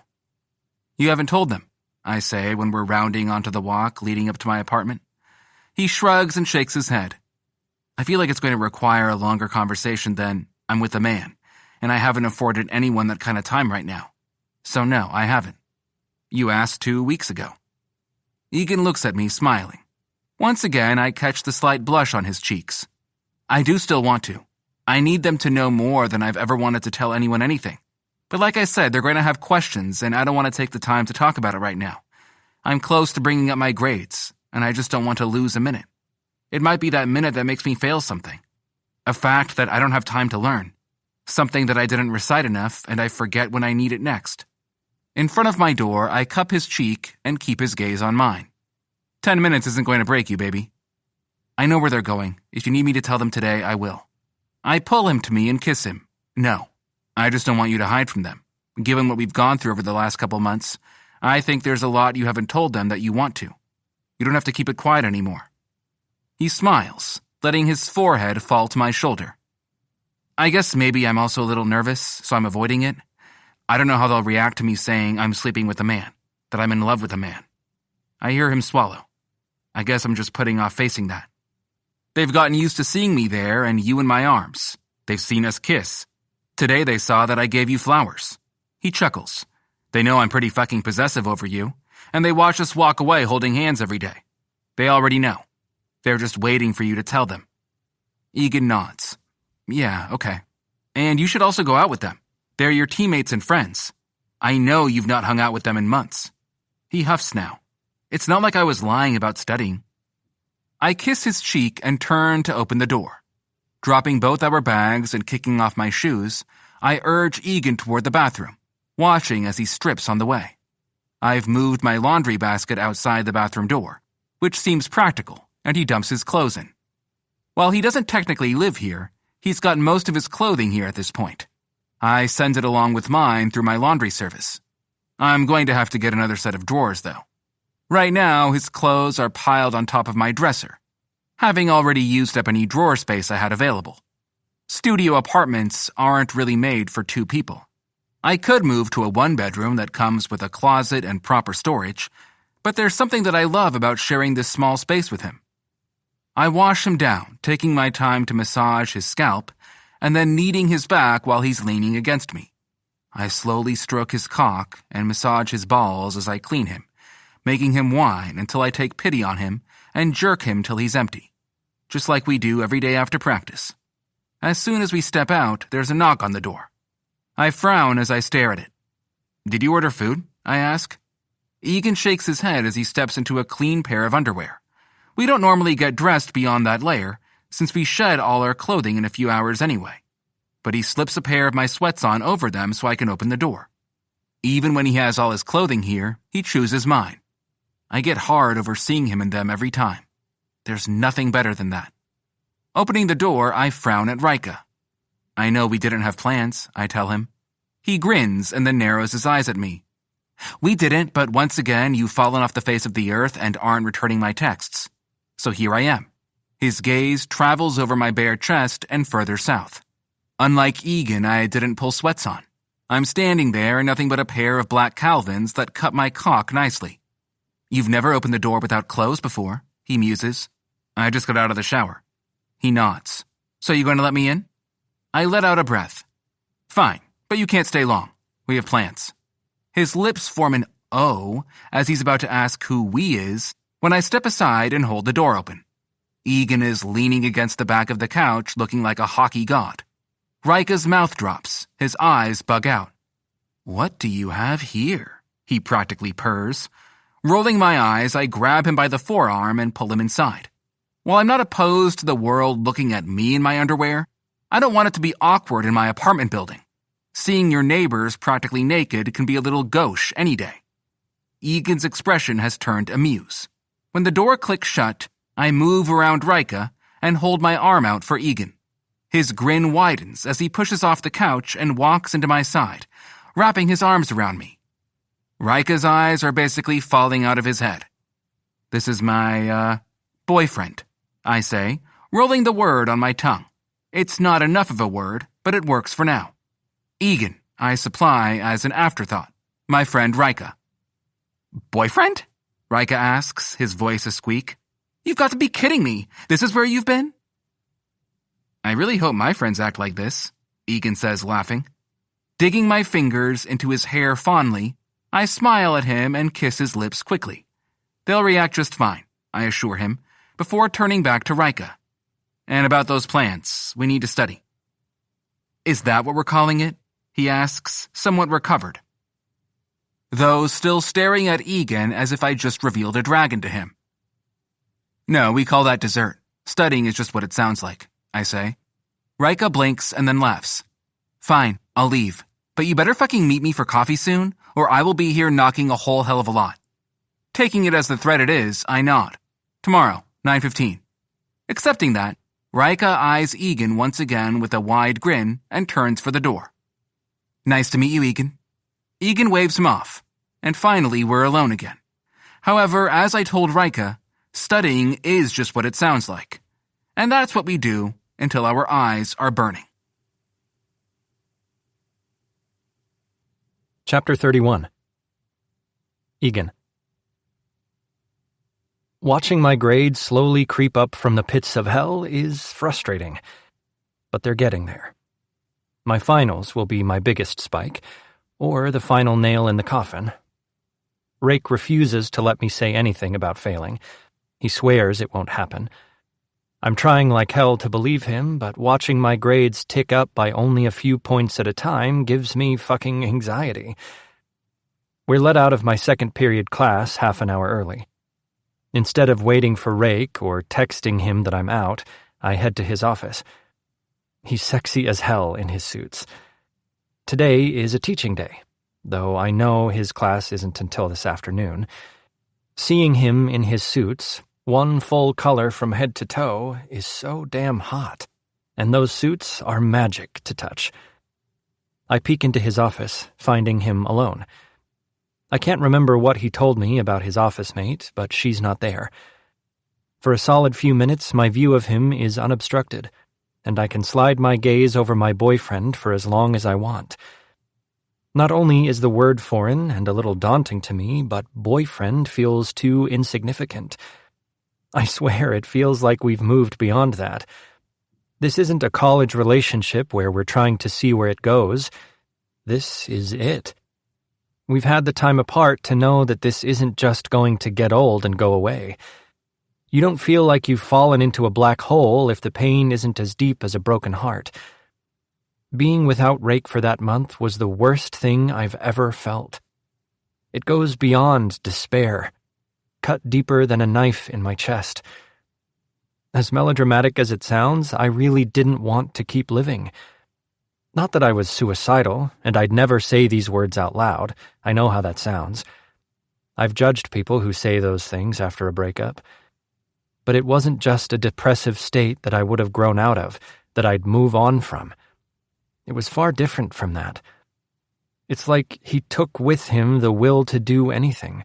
Eat, drink, take a breath. Without Rake, I felt hollow. While I know that a month after a breakup might not feel great, I shouldn't have been that far gone still. It shouldn't have continued to hurt a little deeper every single day. The pain and despair never lessened. Most days I felt new ways to die a little more inside. So no, boyfriend didn't really encompass what we were. It's woefully inadequate. Rake looks up and blinks at me before smiling. Sitting back in his chair, he nods for me to come in. I shut the door behind me and come around to the back of the desk. He pulls me onto his lap and I lean back, resting my forehead into the crook of his neck. "Why are you not in class?" he asks, kissing me. I watch as he brings my hand up and presses his lips to my palm. Butterflies erupt in my stomach. "I think the professor had something going on. She let us out half an hour early," I say. He wraps his arms around me, and for a minute, we remain just like that. I love these quiet moments where he just holds me. Being the one held is entirely new. I don't think I'll ever be tired of it. to feel his body wrap around mine, knowing he's strong enough to pick me up and carry me, that he can pin me down and have me at his mercy. I sigh and relax in his arms, closing my eyes. I'd really like a nap, to be able to go home and just sleep in his arms for a while. But we should be studying with this extra time. My thoughts of studying slip away when his hand drops to my cock. I'm not hard, not even a little right now, which is saying something because I'm almost always hard around Rake. But I've been working my ass off so much that I'm mostly just tired these days. But his hand cupping me, rubbing my soft dick, instantly gets blood flowing south. Quickly, I shift in his lap so I can spread my legs, letting him do as he pleases. "When's the last time I touched you?" he murmurs, pressing kisses to my neck. "I'm not doing a good job taking care of you." I shiver, my hand reaching up to tangle in his hair. "You did this morning," I say, "to wake me up, and then again in the shower." Only 2 orgasms today?" Another shiver races over my body at the tone in his voice. Low, sexy, seductive. I'd do whatever the fuck he asks of me when he talks to me in that voice. "Think you can be quiet?" I shake my head immediately. "No, I'm pretty sure I'm incapable of being quiet when you touch me." He chuckles. It's low and almost dark, teasing. I love what it does to my body. I wiggle in his arms again. "I'll give you something to suck on," he promises. I'm ready to drop to my knees for him, but his hand slips beneath the elastic in my gym pants. As soon as his hot palm touches my dick, my hips jerk toward him and I whimper. "Open your mouth," he says. I do without question and find his fingers on my tongue. "Suck like it's my dick." With the first stroke of my dick, I suck. I'm not sure why it's so hot. It shouldn't be, it's just his fingers.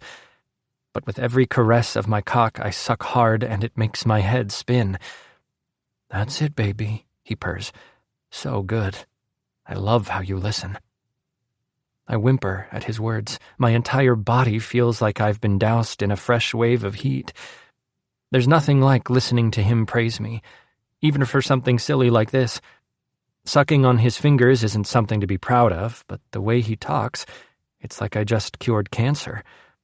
It makes my entire body respond. My dick pulses with need as he continues to coo at me. I suck hard, trying to keep my sounds to myself. Rake would get in trouble if we're caught. "You're so hard. You needed me to touch you, didn't you?" I nod fiercely. "Always so hard for me, so ready to let me please you." If only he knew how true those words were. His hands on me, his mouth on me, are like nothing I can describe. I'm no virgin. I've had a whole lot of sex. But there's nothing compared to this. Even this hand job. It's just a fucking hand. It shouldn't make me feel like my head is going to explode, like my body is on fire. His thumb swipes over my slit, wiping away the pre-cum, and I twitch. A whine gets mumbled over his fingers, and I suck harder. "That mouth," he groans. "You suck so beautifully, Egan. I can feel it on my cock." I grunt, my hips bucking into his hand. Need sweeps over me as my nuts throb. I whine again, making little whimpering sounds as my hips take up their own rhythm. "Ready to come for me?" Rake asks. Nodding again, I grip his hair tight and squeeze my eyes shut. Not because I don't want to see, but so I can try to concentrate on not screaming as I lose my load. Every orgasm he's ever given me has made me want to scream with pleasure. I probably sound like a dying animal, but the pleasure he gives me is like touching death and coming back, taking your first breaths of life on a roller coaster that drops you straight down. It hits me in the next breath, and I nearly bite his fingers as I shudder and convulse in his hold. Rake's hand doesn't stop moving over my dick, brushing my head and sending tingles through my cock. I'm not quiet, but I'm muffled as he shoves his fingers further into my mouth, nearly choking me and shutting down my cries. Finally, I sag in his lap. Rivulets of pleasure rush through me as I sigh with a happy smile around his fingers, and I'm still lightly sucking. "Such a big orgasm," he murmurs, pressing his lips to my neck. I love how you fill my hand, baby. I shiver again at his words. See? Not something I should be praised for, but it makes me feel good all the same. Like even the little things I accomplish matter to him. He sees it all. And he's equally proud of my orgasm as he is if I score a winning goal. My body is still relaxing in his lap when he pulls his fingers from my mouth. I sigh at the loss and watch lazily as he cleans me up, pulling up my shirt and wiping my stomach, then pushing my pants down around my balls so he can clean up the rest of me. When I'm put back together, Rake holds me again, wraps his arms around me and just hugs me to him. We sit quietly for a while. Love you, he whispers. No matter what I'm doing, I grin like a lunatic every time he says those words.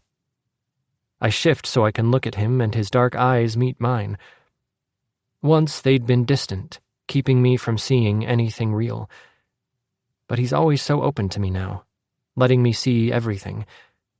And I can see that he does love me. I love you too, I tell him. I want to spend my life with you. I wince at the words, my eyes going wide.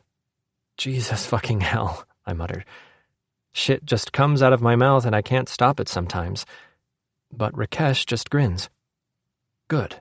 I wasn't going to give you a choice in that. His words make warmth blossom in my chest. Really? You want me? Yes, he says. His answer simple and firm. You're going to graduate next year, and then we'll find somewhere that suits us both. I'll buy you a house. I'll make you my husband.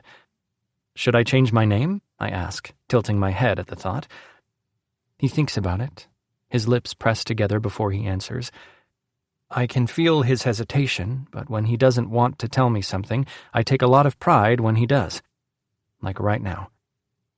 I want you to take my name, he says, his fingers moving to the back of my head. Egan Anu, he murmurs. The perfect fucking way to make sure everyone knows you belong to me. The growl in his voice has my cock stirring again. I shift in his arms to wrap mine around his shoulders and press my forehead to his. I will do that. I want that. Fuck, I kind of want it now. His grip tightens. Don't say that or I'm going to make it happen. Only because I know he's serious do I keep my mouth shut. His phone dings and we both look away. It's time to go. Rake walks me to my next class and kisses me at the door. He doesn't have to say he'll be here when it ends. I know he will. Last week he told me every single day, after every place he dropped me, that he'd be there when I was done. I think he knows I know he will be. I trust him to be. As I sit in my seat and wait for class to begin, I pull out my phone. Me. It's too soon to get married, though, isn't it? Rake's bubble dances immediately. Rakesh Anu. Egan Wolf, I will make you my husband tomorrow if you're not careful with where you're going with this. I already told you you're mine. I will never let you go now. So we can get married now, next week, next year, I don't care.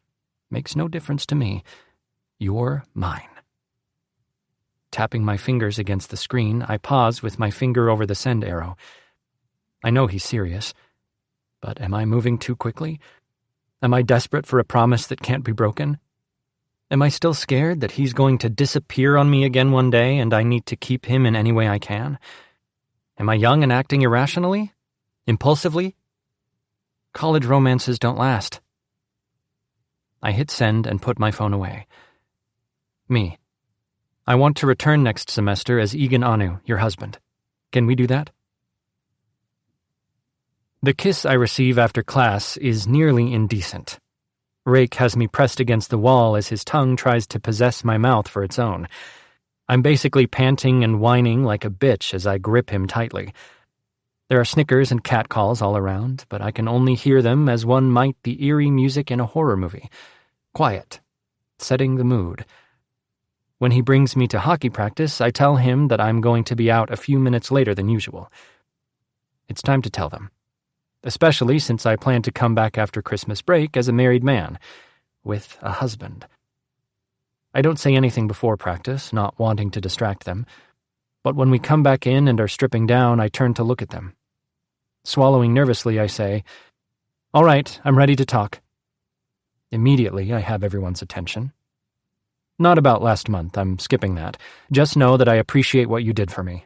It means a lot to know you had my back when I wasn't well." "We're just glad you're okay now," Calder says. Gypsum raises his stick in agreement. "You scared the fuck out of us, man." I nod. "Yeah, I know. I'm sorry. I'm better and it won't happen again. But again, that's not what I want to talk about." I pause, gathering myself for this. "You've all seen Rake, my tutor?" Nods around me, and I know that I have their undivided attention. "Well, he's my boyfriend." And then I wait. I'm not sure what I'm waiting for, but heart saying, "It's about fucking time you admit as much," isn't it. I release a breath and nod. "I really am studying to fix the fuck show I created last month. That's not at all some secret code for I'd rather be getting laid right now." Snickers follow my words. "I had a bad month, and it nearly cost me everything. I am truly doing very little else but studying right now." "You better be eating and staying hydrated," Valenti says with narrowed eyes. He was one of the faces that had been to visit me in the hospital a couple times. He didn't say as much, but I think I scared him more than he's willing to say. "I am, I promise. Rake makes sure I always have food." I grab a bag from the top of my cubby. "Bars and granola are always here if you're hungry." He snorts but nods. "So, you can bring him, you know," Calder says, "when we go out." I smile and bump my shoulder with his. "I'll think about it, but I'm not considering anything until after finals." "Understood," he says. The locker room gets back to business, and I sigh in relief. As I'm dressing without showering again, Calder grabs my arms before he heads for the showers. "Thanks for telling us." I smile. "Thanks for always having my back, man." He grins and nods before turning. Now, to go find my man. Can I call him my fiancé yet? The dopey smile on my face can't be helped. Chapter 32. Rakesh. I have the curtains drawn Thursday morning to keep the sun out and prolong the illusion of night. It works for Egan, though I'm wide awake. Once again, I'm contemplating renting a larger apartment. While I'd rather have Egan close all the time so I can just reach out and touch him when I want to, I wonder if being too close too often is detrimental to a relationship. Since I have nothing to compare it to, I've been reading articles online in my spare time. Egan is curled up beside me, his face tucked against my ribs as he snores quietly. While I haven't exactly had time to freak out, I'm waiting for it to happen now that we have 4 days to mosey along until Egan's last final on Monday. It's health psychology, by far his easiest class. While we will make a point to study every day, it's not as strenuous as the last few weeks have been. I'm confident he passed the 3 finals and the classes. Only one of them, Chemical Systems, has posted the final grade, and Egan scored a C. The other 2 are still hovering somewhere around a C- until his finals get added in. I look down at him and just stare. This man is mine. It never occurred to me to want someone forever, but I'll be damned if I'll ever be without him. It's simply not an option, at all. That I ever thought I could walk away from him is something I still cannot fathom. That he forgave me is just inconceivable. But that I love him? Probably one of the most frightening experiences of my life. I've experienced such a rush of emotions these last 2 months, from feeling like I'm a walking shell, miserable and empty, to being so heartbroken and horrified at what I did to him. The pain in his voice, the anguish on his face, how he sounded when he was convinced that he'd done something wrong to cause me to be the world's biggest dick to him. These things were burned in my mind. I couldn't stop feeling the helpless grief that swept over me when I told him the truth. How suddenly my entire life changed because if he didn't forgive me, if he walked away this time, somehow my entire life would be just meaningless. How could one person be the center of everything? How did it happen when you didn't see it coming? And now that he's mine, being the man he needs and deserves has somehow become my only goal in life. This driving need and determination to make sure that I'm worthy of his love is dizzying. The need to know that he's smiling and happy, that he doesn't want for anything, that he never hurts or has even an inkling of sadness. It's consuming. I don't recognize myself. How did my studies become second fiddle? Egan murmurs, and I pull my mind from the thoughts that often consume me when I lie awake, waiting for him to wake up. He's got practice today, and then the team is getting together for a barbecue. Egan wasn't excited to go, but with no excuse anymore, I convinced him he needs to spend time with his teammates again. The pretty pink on his cheeks when he shyly asked me to go with him was everything. Rake? I shift to wrap him more firmly in my arms. Egan sighs as he curls into me. I answer quietly, running my fingers through his hair. Just making sure you're still here, he murmurs. His words sting, a reminder of the weeks when he'd woken up alone, wondering why I'd abandoned him. Always here, baby, I whisper. Forever, he answers sleepily. That forever is about to happen far too quickly. There are going to be a lot of questions, ones I'm not truly ready to answer, because I don't know the answers myself. What I do know is that I refuse to live without Egan Wolf. This man is mine, and I will do anything to keep him. Marriage had seemed so blasé and unappealing, until Egan and I teasingly brought it up. But since the moment he mentioned it, getting a ring on his finger has been at the forefront of my mind. Several options are sitting in my desk drawer. My plan is to bring him to the courthouse on the way to my home and make it legal. Get his name change processing while we're on break, so by the time we get back, his records at school are already being processed. We'll exchange rings at the courthouse. I called and had a handful of the family rings sent to me for the occasion. But this isn't going to take place until Tuesday.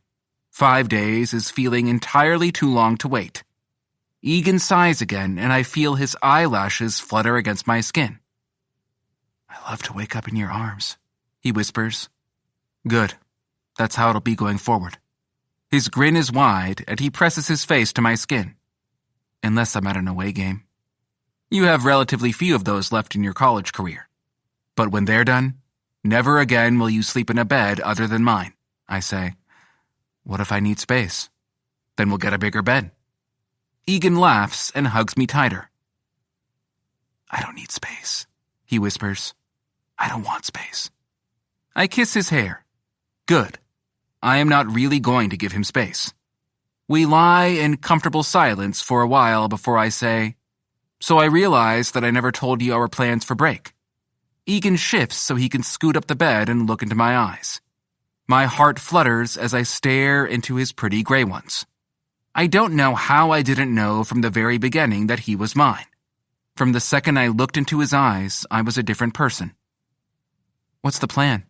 But for the record, I don't really care what we're doing. Kissing his nose, I smile a little. I know you don't. So we'll leave on Tuesday at 8:30, stop at the courthouse to get married, then drive to my parents' house. We'll stay there for Christmas, 4 days. I pause as I realize I missed something. Do you want to stop at your house before we head to the next destination? Egan's smile falls a little. No, I don't want you to have to change the reservations. My family owns the chalet in the mountains. There aren't any reservations. Not entirely true because of food delivery, but that's a rather simple adjustment.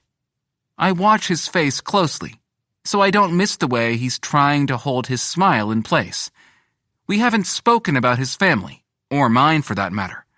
I knew he wasn't overly well off since he relies solely on his scholarship for all financial needs. But his parents had made hockey possible, and it's not a cheap sport to play. That didn't mean they were close, I suppose.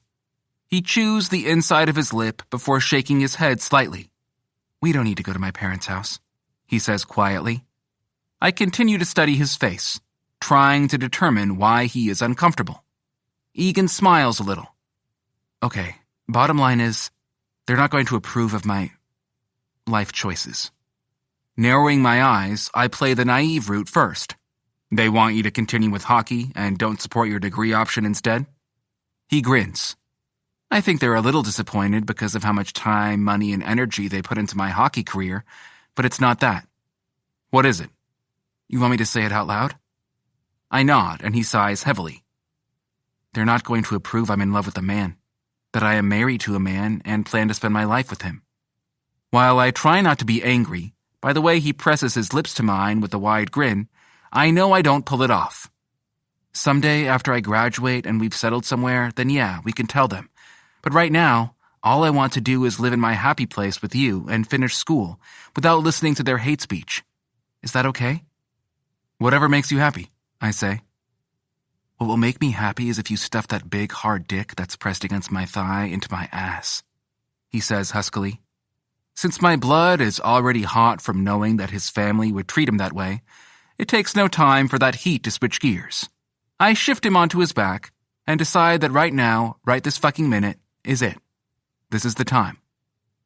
I have something for you, I tell him, as I layer kisses over his face and neck. Does it begin with a D? A laugh escapes as I pull myself away from him. No. Wait, he says, reaching for me to pull back. I don't want it if it means you're leaving the bed. I kiss his palm. I'm getting lube.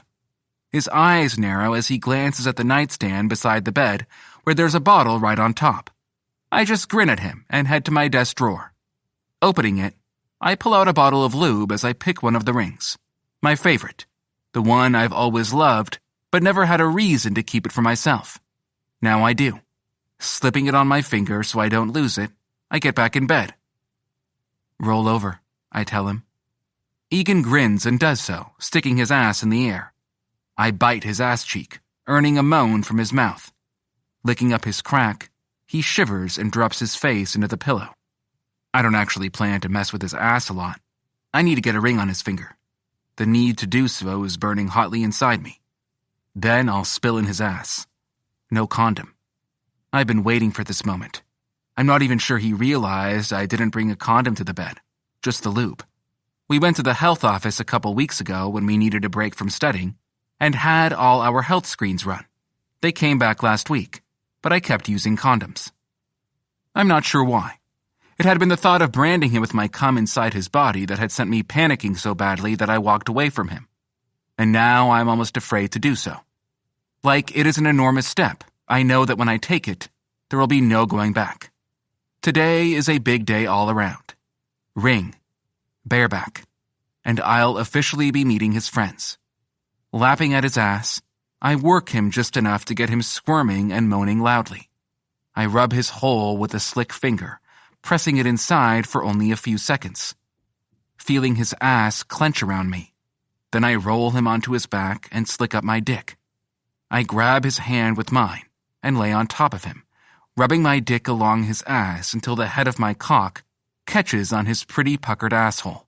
I ease my way in, having to readjust a couple times since I am doing this hands-free.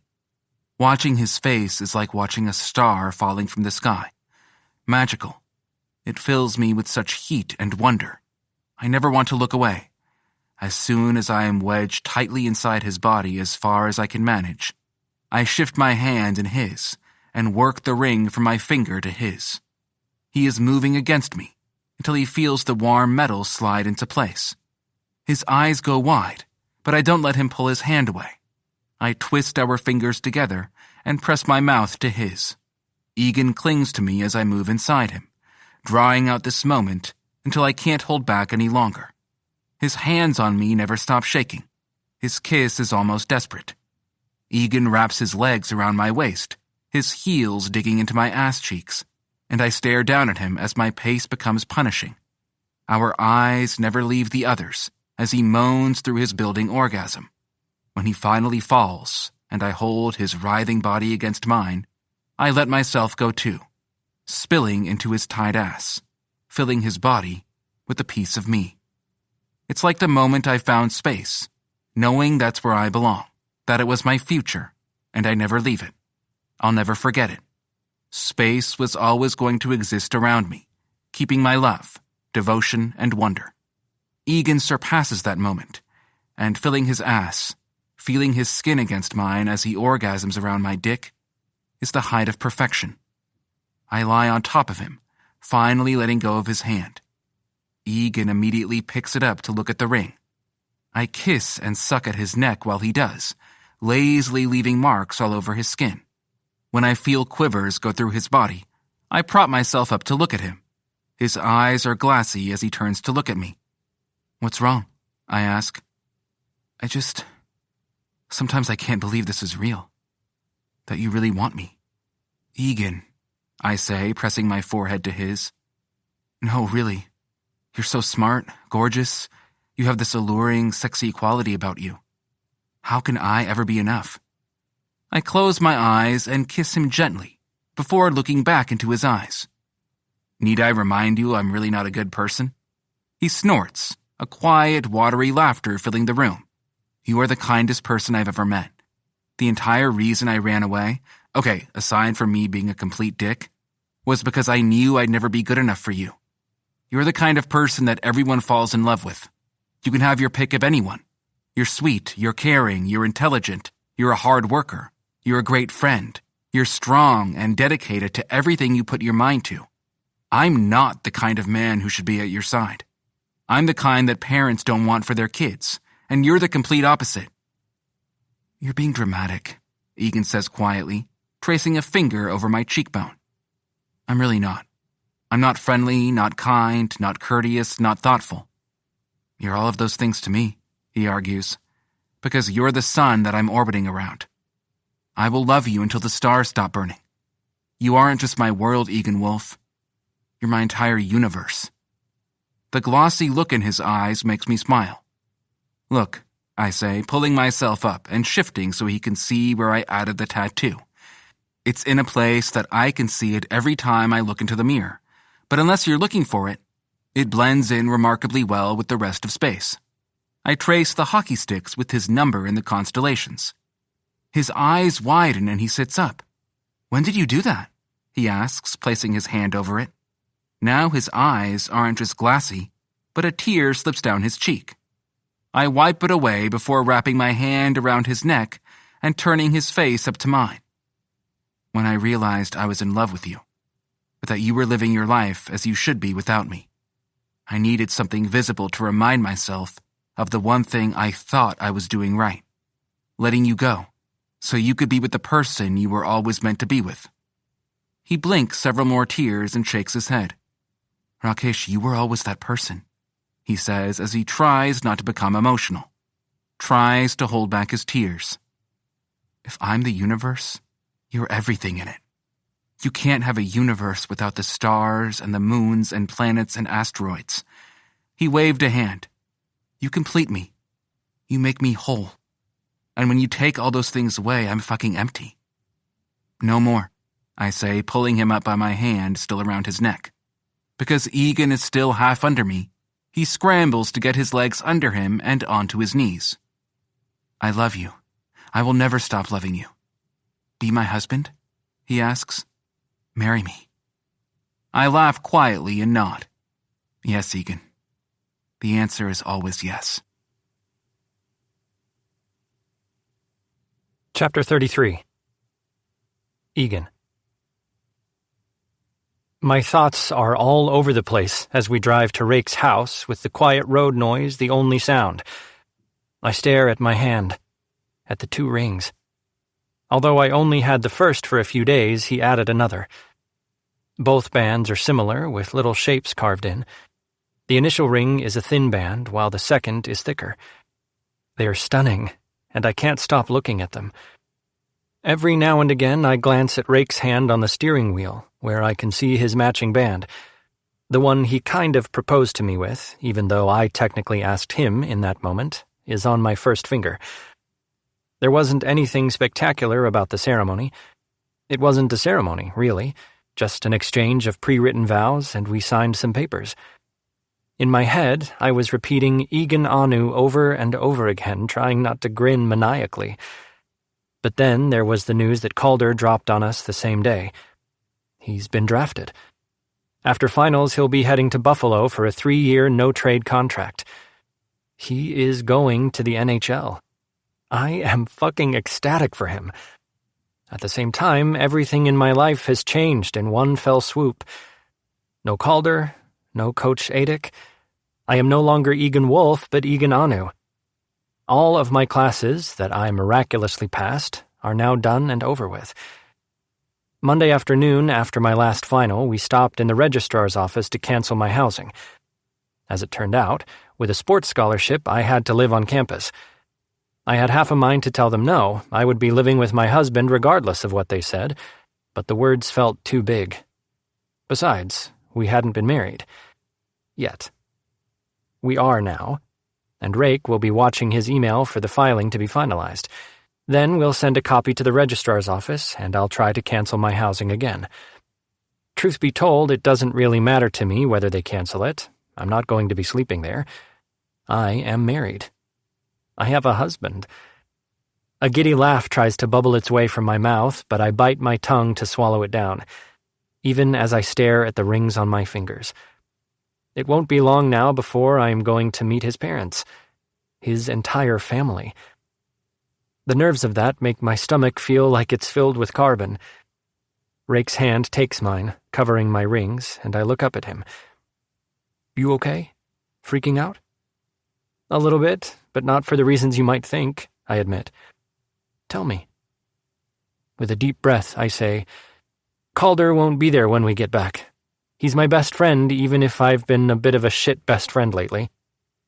You've had a lot to contend with, Rake says. Not that you're biased or anything. He flashes me a small smile. I am absolutely biased. That doesn't make it untrue.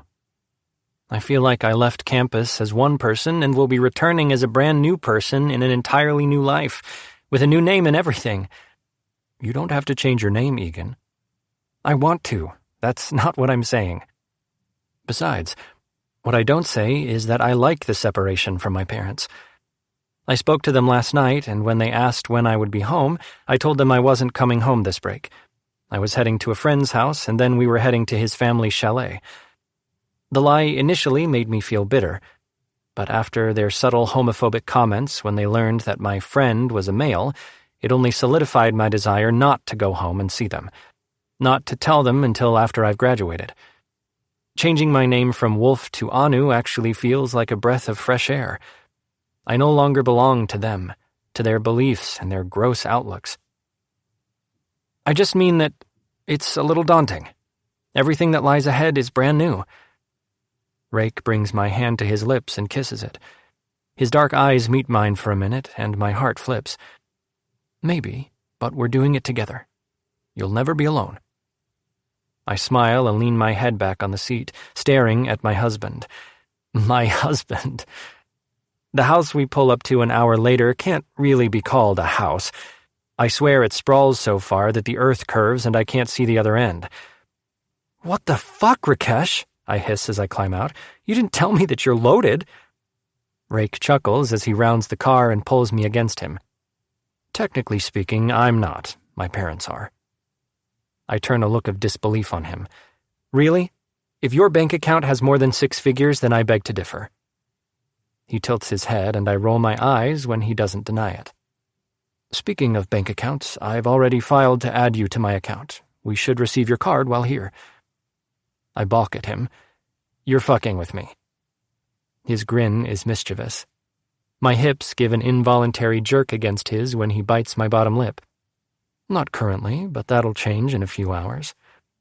I don't need... Rake, I didn't have to have... Hush, he says, and drops his hand to mine. Let's go before I decide to skip the family shit and go right to honeymooning. The house is, well, enormous.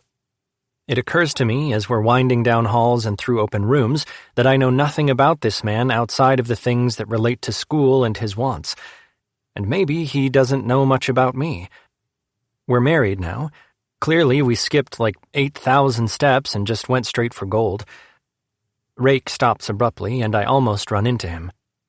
He's staring at an arched door where voices and laughter drift to us. He stares, his face inscrutable. Rake?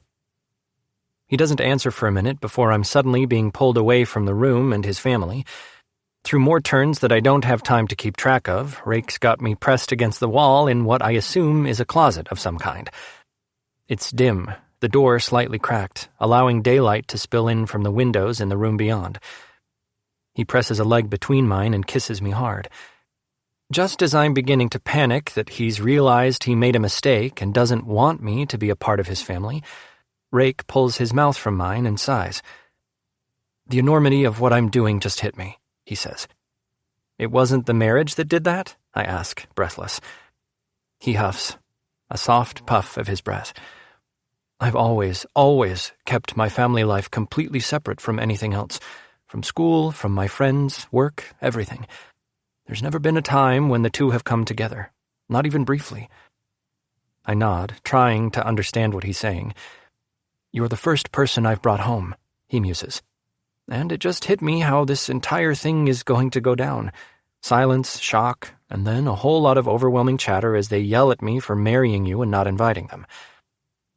Relief is far too evident as my shoulders sag. Rake picks his head up to look at me with question. "Did I upset you?" "No," I shake my head, scared myself for a minute. He frowns, but I distract him so I don't have to answer his question. "You've never brought anyone home before? Ever?" Amused, he shakes his head. "I've never found the need to keep friends. Rika is like asthma. He never really goes away, no matter what you do to treat it." I laugh at the comparison. "And you already know I haven't been in a relationship before. You're awfully brave to be my first. First, last, and only," I tell him. This makes him smile. A true smile. One of the few I've ever seen on his face.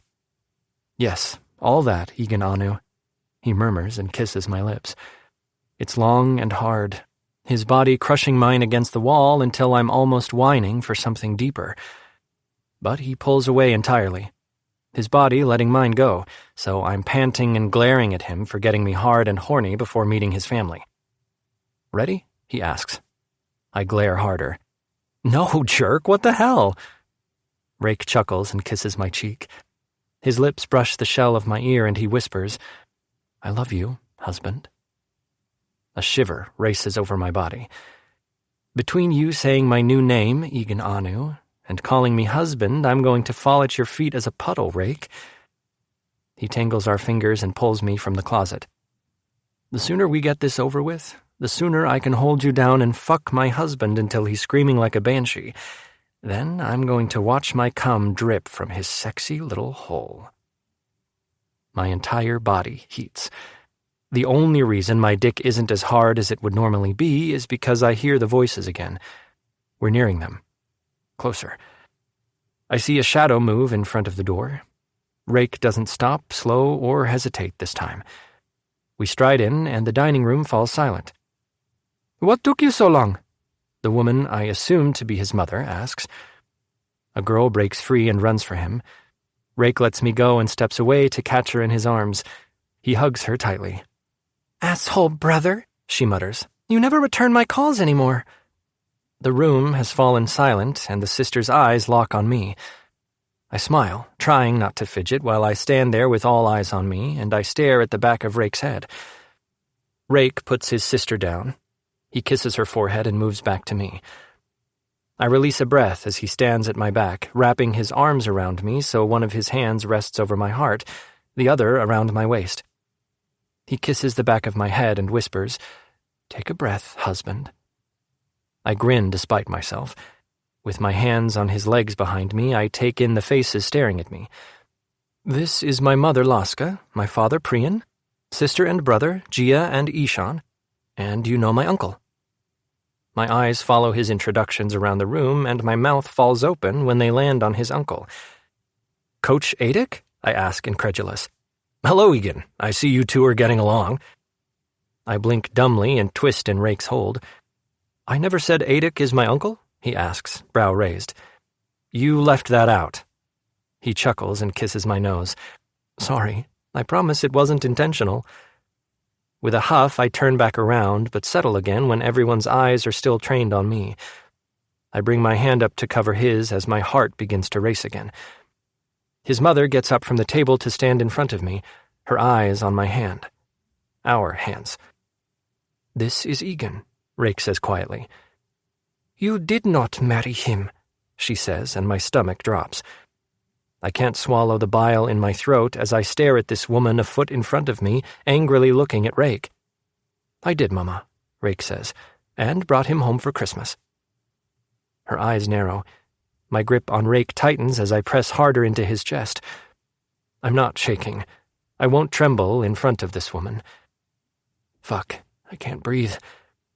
She presses her lips together before turning her attention to me, and her expression changes entirely. She smiles and gently pats my cheek. "Welcome to the family, Egan. Let's eat before it gets cold." I watch, completely still, as she turns and walks back to the table. Rake kisses the back of my head, and I hear him chuckle. "Breathe, baby." I release a breath and let him lead me to the table. Another place setting was just put down by a man who disappeared out a door. I'm sitting across from Adik. He smiles at me, and I give him one in return. But then my eyes scan the food, and my brows knit together. "Rake?" I whisper. He turns to me. "I don't recognize a single dish on this table," I murmur. Rake chuckles. "I'll feed you. I know what you like." It takes a lot not to hear an innuendo in that. I watch as he adds scoops of what smells amazing, if not immediately identifiable, on my plate. But one dish he gives himself some and skips mine.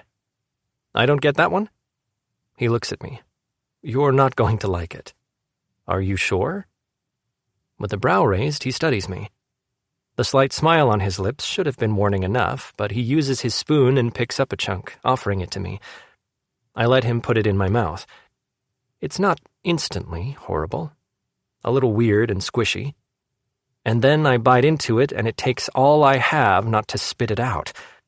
Rake laughs and pulls a glass filled with something thick towards me. "Swallow it." My eyes get round, and more chuckles follow his. He leans in and murmurs, "Be a good boy and swallow for me." My skin burns from my ears to my neck as I force myself to swallow the awful taste. I shudder as he pushes a glass to my lips. It's not milk. It's sweet and dense, but cleansing. I cough and take another large swallow.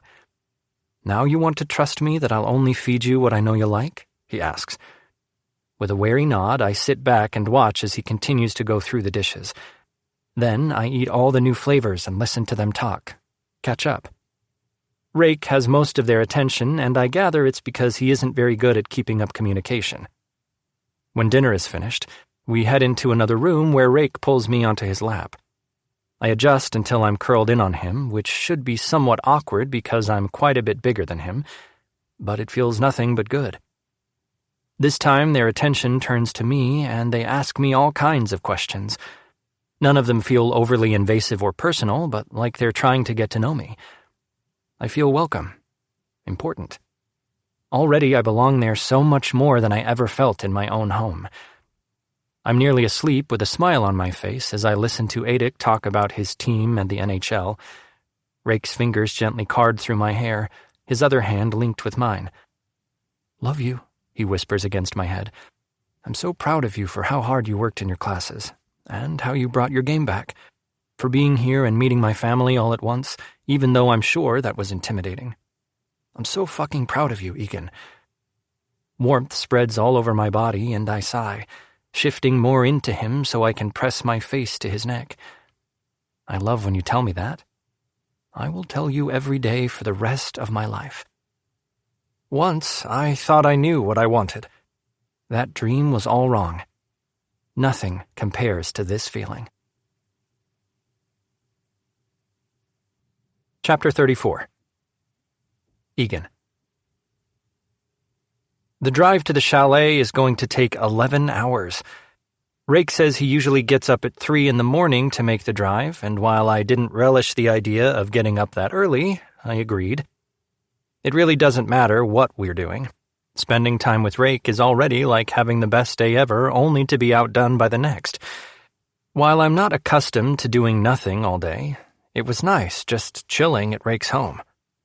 I spent the second day there with Rake and Coach Adik as Adik talked to us more about Anaheim and what it's like to be a part of the NHL in more detail. I was fascinated and somewhat starstruck. That he worked with players that I've grown up idolizing made me feel like I was looking at a rock star. Lamar Gibbon, Colby Minden, Axtell Hildreth, Hollinger Kearney. His entire first line made me see stars. I've never considered going into the NHL seriously. Sometimes it was a pipe dream, and while I knew I could probably make it a reality for a while, I was serious when I told everyone that it wasn't something I truly wanted. Yeah, it's fun to picture sometimes, but I don't want to put that hardship on my body. Listening to Adic tell me about his players makes me reconsider it a little. Not because I want to play, but because I want to be in the presence of greatness. I want to meet these players. I want to laugh with them and have stories about them like Adic did. My plan to be a physical trainer and work with professional sports teams has the ability to give that to me. But you don't often hear of the teammates hanging out with those behind the scenes. Still, I'd be there. I'd get to meet them and see them. I'd have a professional relationship with them. It would be amazing. If I can get there. One of the first things I do when I'm awake enough on the drive to the mountain to think is log into my student portal and begin looking at classes. I have my requirements opened in another tab as I go back and forth, trying to find a schedule that won't absolutely kill me. I have 3 semesters left, and these science classes are not going to be easy. We'll make it work, Rake says, his hand coming down on my thigh. He squeezes gently. Get your books ahead of time, and I'll make sure I'm ready to help you. You're no longer my tutor, I tell him. You're not required to help me. Besides, I'd really like to be able to do this on my own. If you begin the semester refusing help, it's going to make it all that much more difficult. If you need help, you need to say so. I shift in my seat so I'm facing him a little more. I'll get the books early and let you read them, but I want to at least try on my own. He glances at me, giving me a smirk. Egan, you're an intelligent man. I have no doubt you can handle this. But if you need help, I'll ask, I agree. I have no reservations about seeking help. That's never been a problem for me. Good. Asking for help isn't a weakness. It's actually the opposite. It takes confidence to admit when you can't do something on your own or you don't understand. Knowing your limits makes you a remarkable man.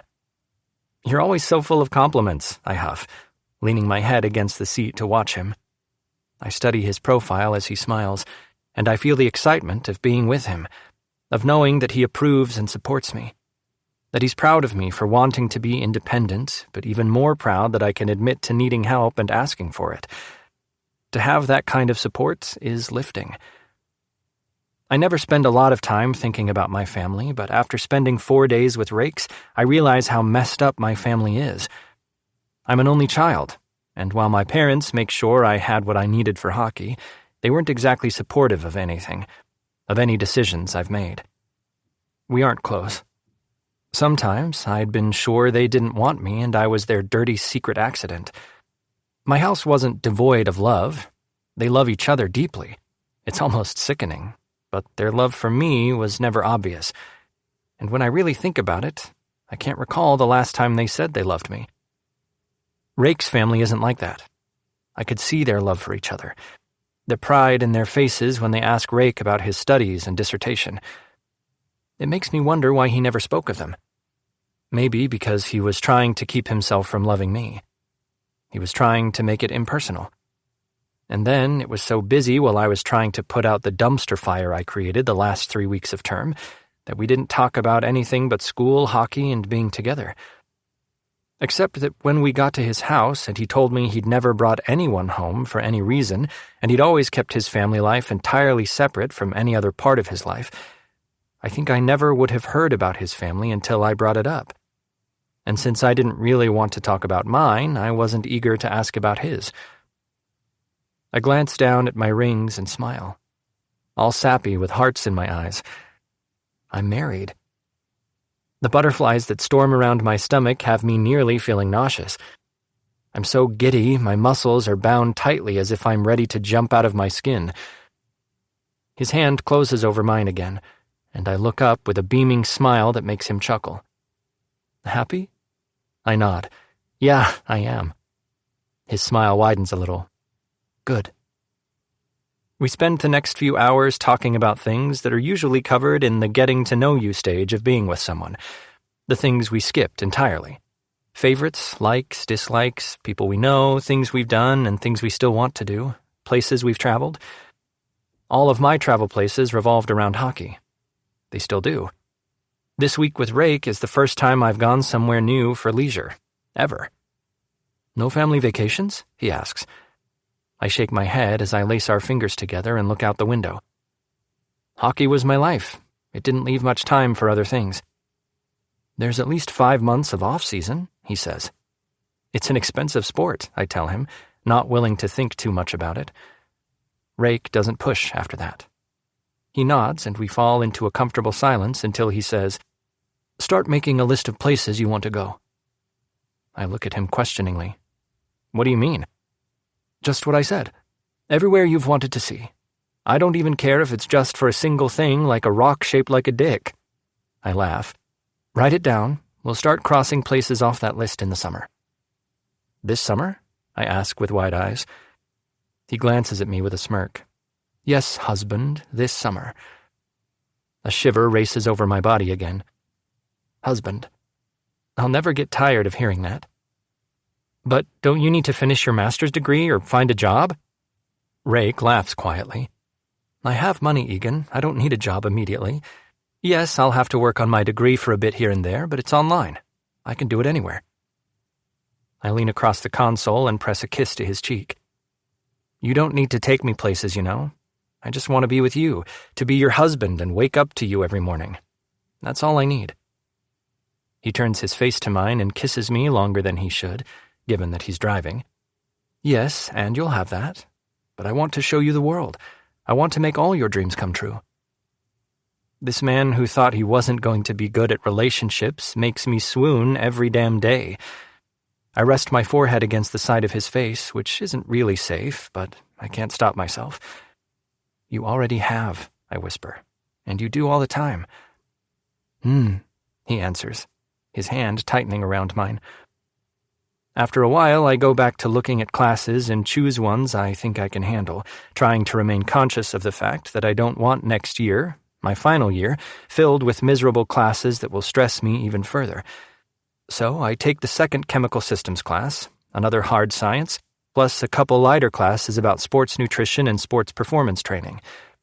While I understand the sciences are necessary to understand the body and whatever, I'm not really great at them.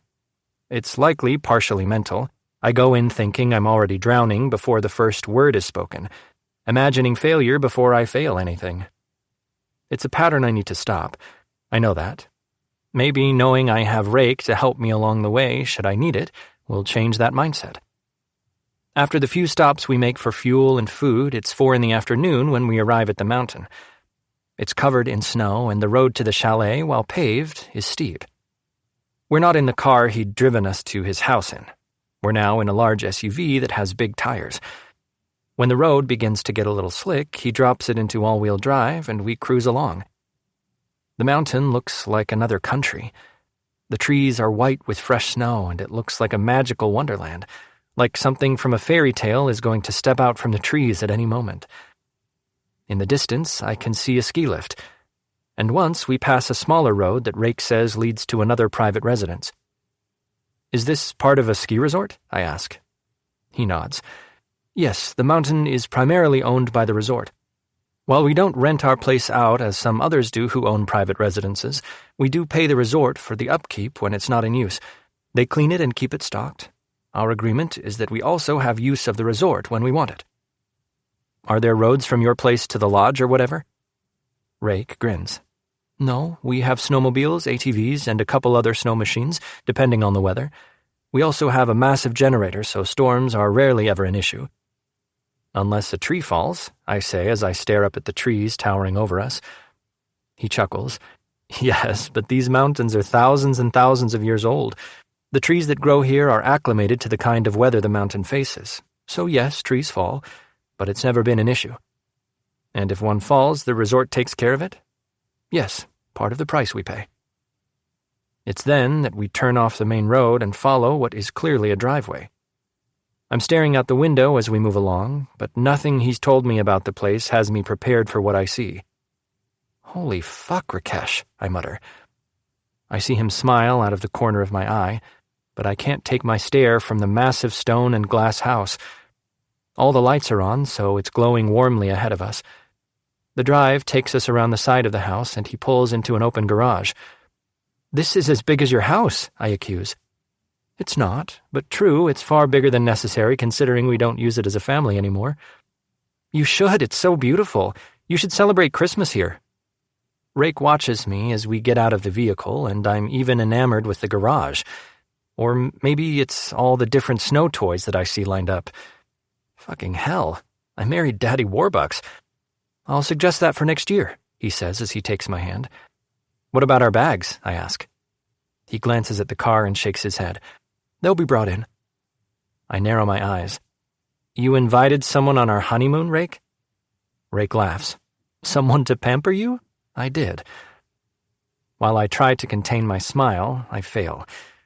He leads me through the house and waits patiently for me to gape and drool over every room and every view. There are so many windows looking over the mountain, I never see the same view twice. And since it's winter and the night comes early, lights are beginning to dot the darkening sky and light up the mountain below. By the time he gets me upstairs to the bedroom, I'm wound tight. Everything is just so much more than I expected. I'm overcome with it all. Rake pulls me to him and kisses my neck. All right? I smile and let myself melt into him. Yeah. Overwhelmed? A little, I admit. I feel like you could have warned me. He kisses me again. Yeah, I could have. Maybe I should have. It never occurred to me.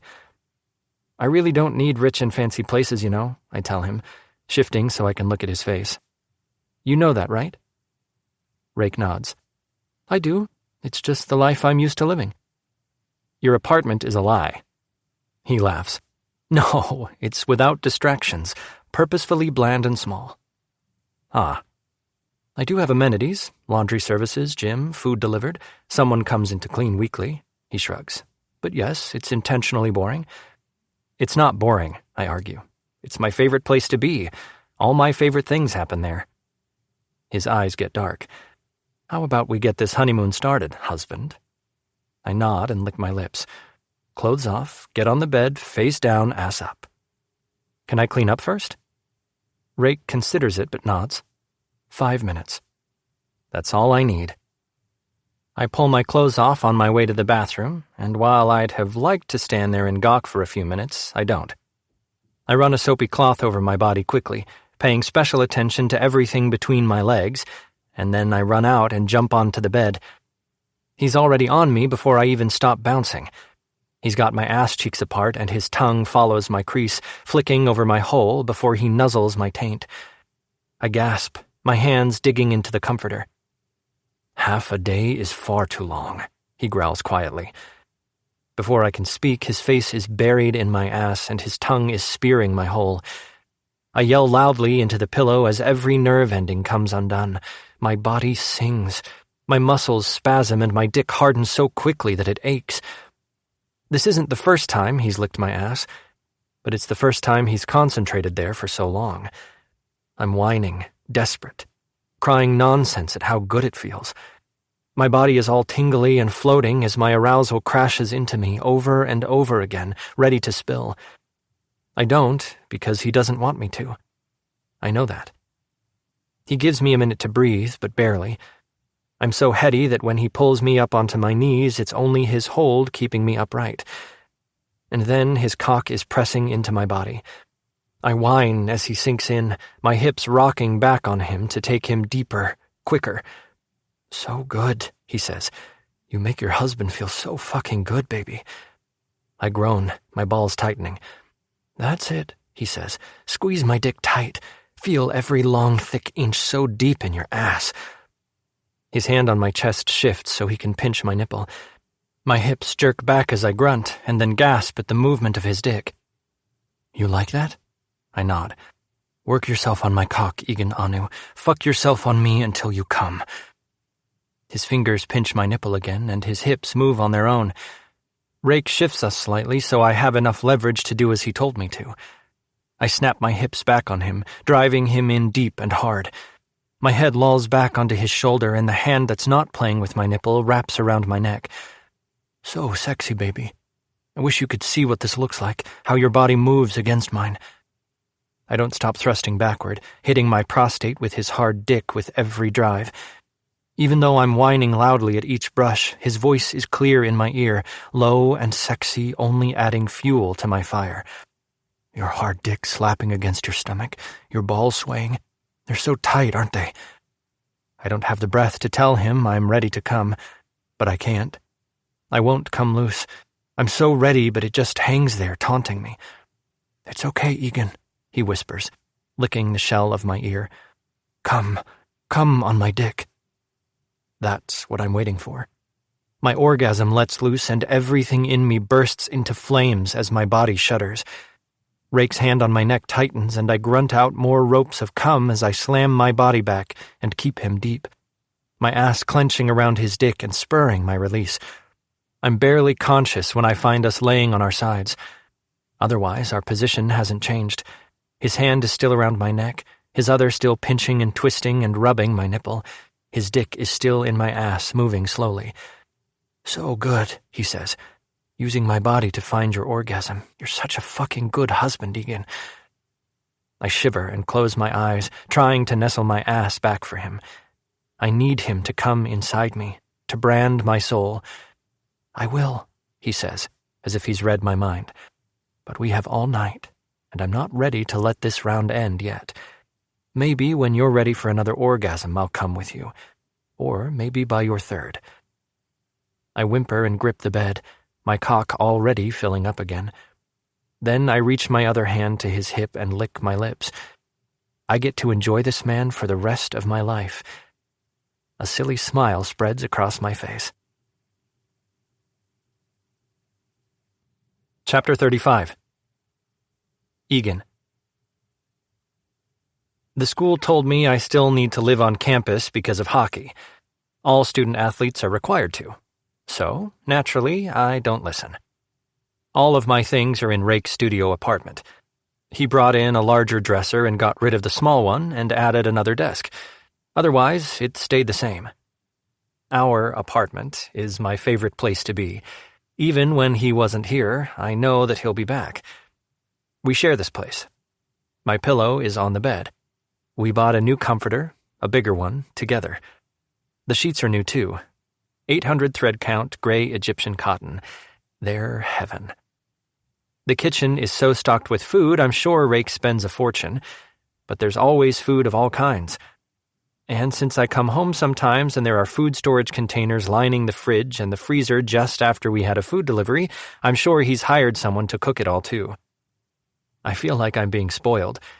But then, after coming back from the chalet where we were literally waited on by a rather gorgeous man from the moment we woke up until the second we locked ourselves in the bedroom, I have a feeling that this is just the life Rakesh is used to.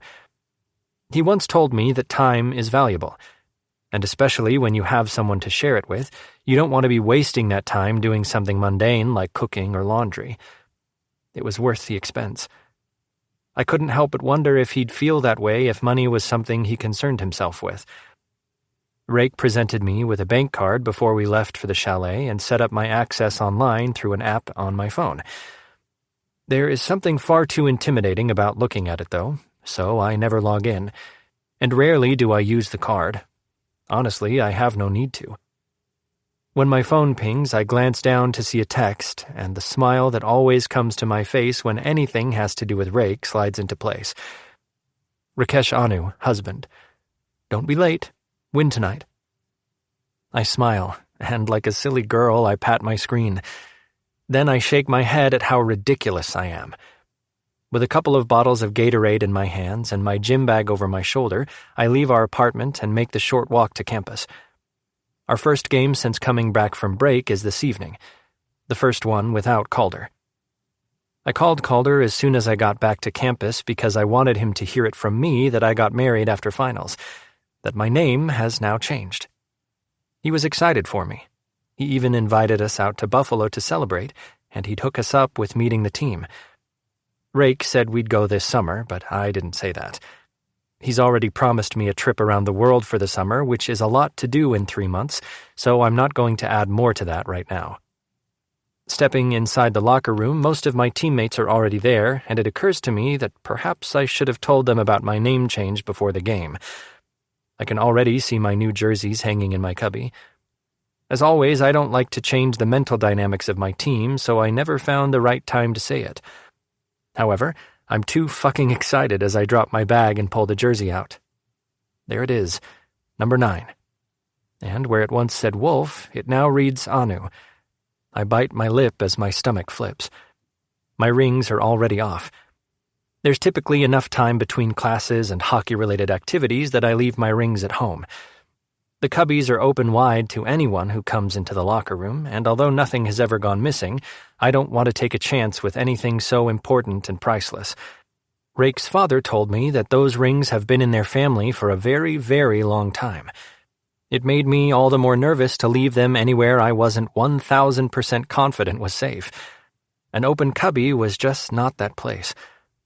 That also means that I haven't had a reason to bring it up to my teammates.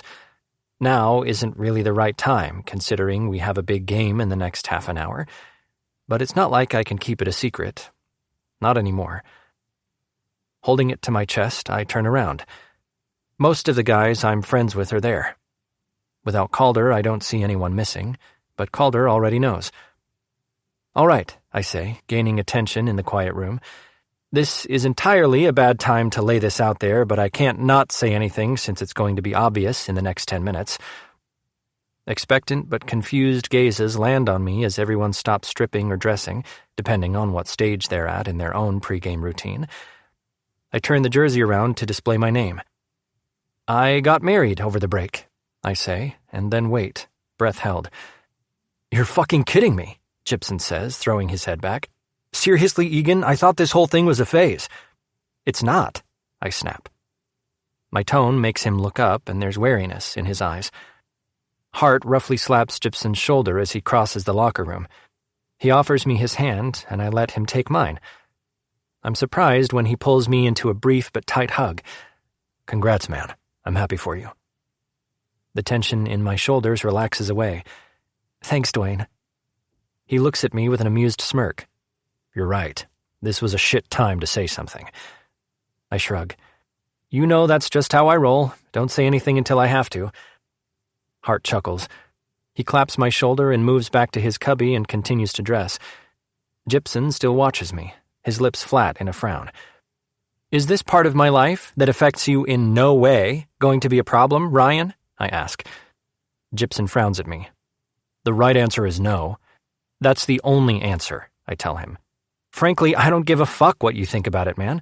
This is my life, and I'm going to live it however the fuck I want to. And if that's by marrying a man, then you best bet that's what I'm going to do. Wait, Valenti says, narrowing his eyes on me. Are you knocked up? Is that the reason for the shotgun wedding? I laugh and pat my stomach. I've worked hard to shed the flab, man. He laughs and tosses a roll of tape at me. I catch it and throw it back. Yes, it was quick, and no, I'm not going to explain myself, I say as I turn back and begin pulling my clothes off. But this is the decision I made. I don't need your support if you're not willing to give it. That's okay. Just keep your mouths shut and we'll get along just fine. There's plenty of agreement, and while I don't hear Gypsum, I don't see him standing still watching me anymore either. He's dressing quietly. I don't wait for more conversation as I pull my new jersey over my head. I can't see my name right now, but I know it's there, and I can't fucking wait for Rake to see it. He'll be in the audience, right in his usual spot. Waddling my way to the chute and toward the rink, I peek out at all the fans beginning to pile in. The visiting team is already moving around the ice, and I wait quite impatiently for our turn. My teammates come up behind me as we settle in to wait together. My eyes are locked on Rake as soon as I spot him settling into his seat. He's wearing my jersey over his hoodie, the old one that still reads Wolf on the back. I cannot contain my smile as I see him. When we're finally released, I skate over to him and he gets to his feet. I turn and show him my jersey, my new name. Facing him again, his smile is big. The kind of smile I rarely see from him. One that's all mine. I can see the pride bright in his eyes, his love for me. He leans into the boards, his hands on them. Love you, he says. Through all the noise in the stands, I can't hear him, but I don't need to. Love you, I tell him. Those words will never be enough to describe what I feel for him, how deeply I feel for him. Marrying this man might have been quick and perhaps not well thought through, but it was the only future for me. The only thing I wanted. I don't regret it, and I never will. Everyone else can either get on board or not. I don't care. My life is finally everything I ever wanted. Chapter 36. Rakesh. 21 months later. The game between Anaheim and Buffalo has been great. Not because they had any particular rivalry, but because we are cheering for both sides. I wore an Anaheim Bobcats jersey that I chose at random. Number 9, because that was Egan's number when he played, though it belonged to one Axtell Hildreth, and Egan wore a Buffalo Skidmoss number 13, Calder Haynes' number. I saw a bit of the game, but I was too busy watching my husband's animated face as he cheered for Calder, and my uncle, whom he refused to refer to as anything other than Coach Adick. Egan loves hockey. It's made more clear every time we do anything hockey-related. It's still slightly baffling that he didn't pursue a career in the NHL. Not that he hadn't accepted a job that had been his goal. He had. He became a certified athletic trainer, graduating with a 3.2 GPA, something he found completely incredible and unbelievable, but I knew he was capable of it, at the end of May, and accepted a position with the Los Angeles Golden Tides that began a couple months ago. He loves it immensely. The only reason we were able to catch the game between Anaheim and Buffalo is because it is a home game for Anaheim. That was incredible, Egan says, turning to me. His gorgeous gray eyes sparkle like storm clouds in the bright lights of the arena. It's so cool watching someone you used to play with on a professional team.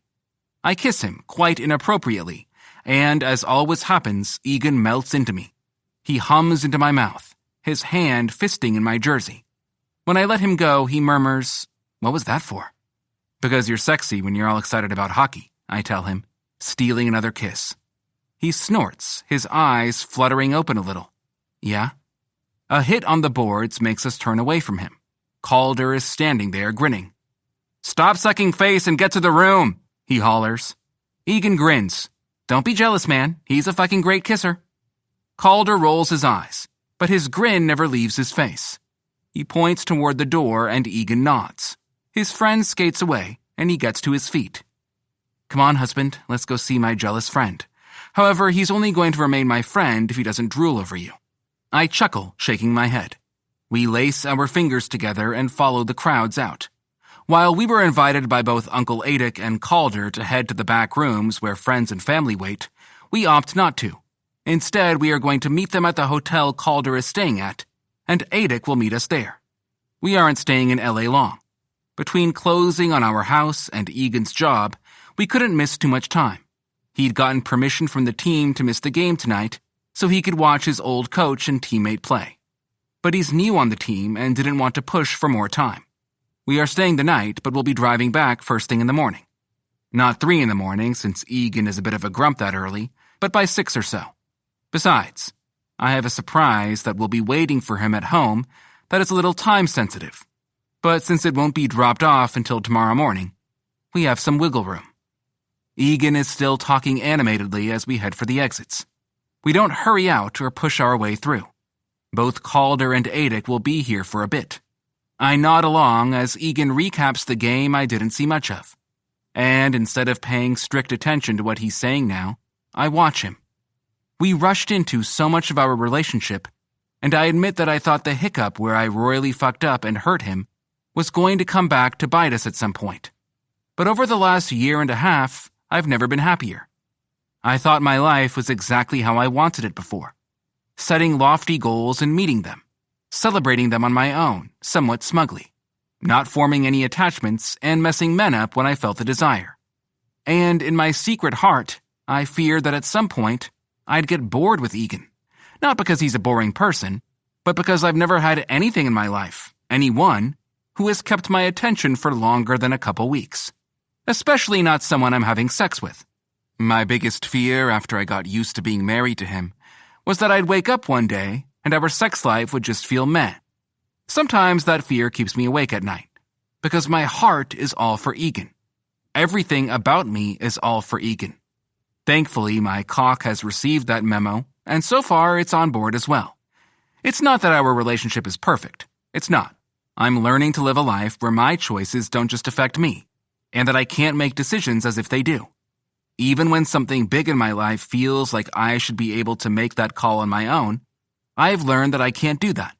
I've sworn my life to Egan, and that means he gets an opinion on everything I do. Everything big, anyway. I nearly messed up once, and the look of hurt on his face was enough to make me beg for him to stop looking at me that way. Yes, I actually fucking begged. I won't admit it out loud, but yeah, that's what this man does to me. Now I'm overly conscious of everything I decide, even what we eat every day. Not that I prepare meals, but someone has to tell the service what we want to eat. But what I love to do whenever we have quiet time is this. Watch my husband. It doesn't matter what he's doing.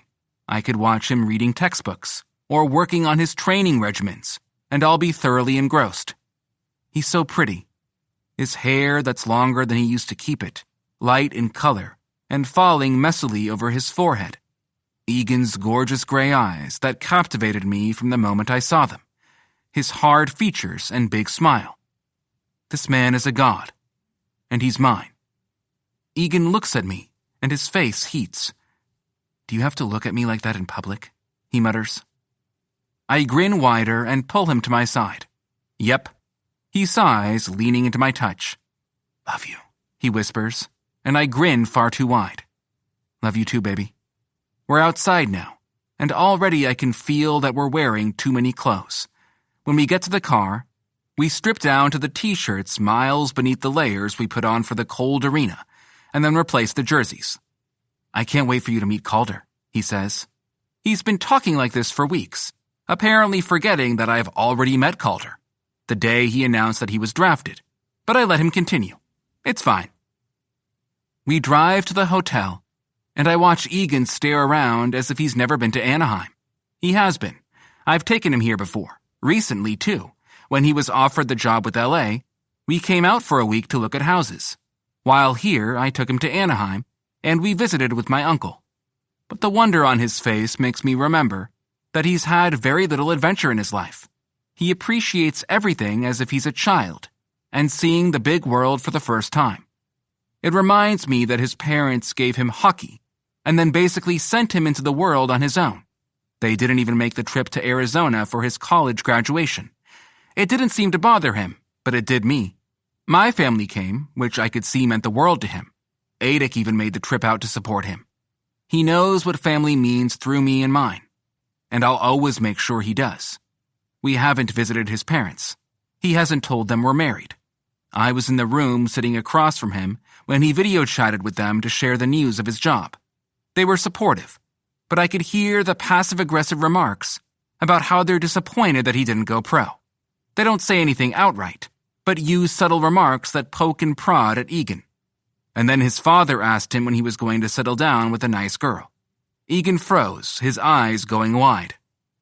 It took everything in me not to jump across the room and shut the laptop and take him into my arms. But I let him handle it, especially when his eyes flickered to mine and his jaw tensed. He didn't want to deal with them. He wanted to pretend he had supportive parents, even if it was entirely pretend. So he said that right now, moving to a brand new city where he knew no one wasn't exactly the best time to begin a relationship. Besides, he'd have to actually meet someone first. The call ended shortly after that. We pull into the hotel parking lot and Egan turns to me. "Thanks for bringing us here." I shake my head as I turn the car off. Pulling him to me over the console by his arm, I kiss him. "I'll bring you anywhere, Egan. All you have to do is give me some vague notion that you're even remotely interested." He grins and kisses me. "I know," he whispers, "as long as you always come with me." Unsurprisingly, he has a fear of being abandoned, one that I know I had a big part in. I make sure he understands every single day that I will never be away from him, ever. It's simply not an option. We will be one of those couples who are attached at the hip. Maybe we'll even dress alike when we're old. "Come on," I tell him, pushing him gently to the door. We're the first ones at the bar in the hotel, and we snag a table at the side. It's low-set and surrounded by chairs designed for comfort as opposed to eating.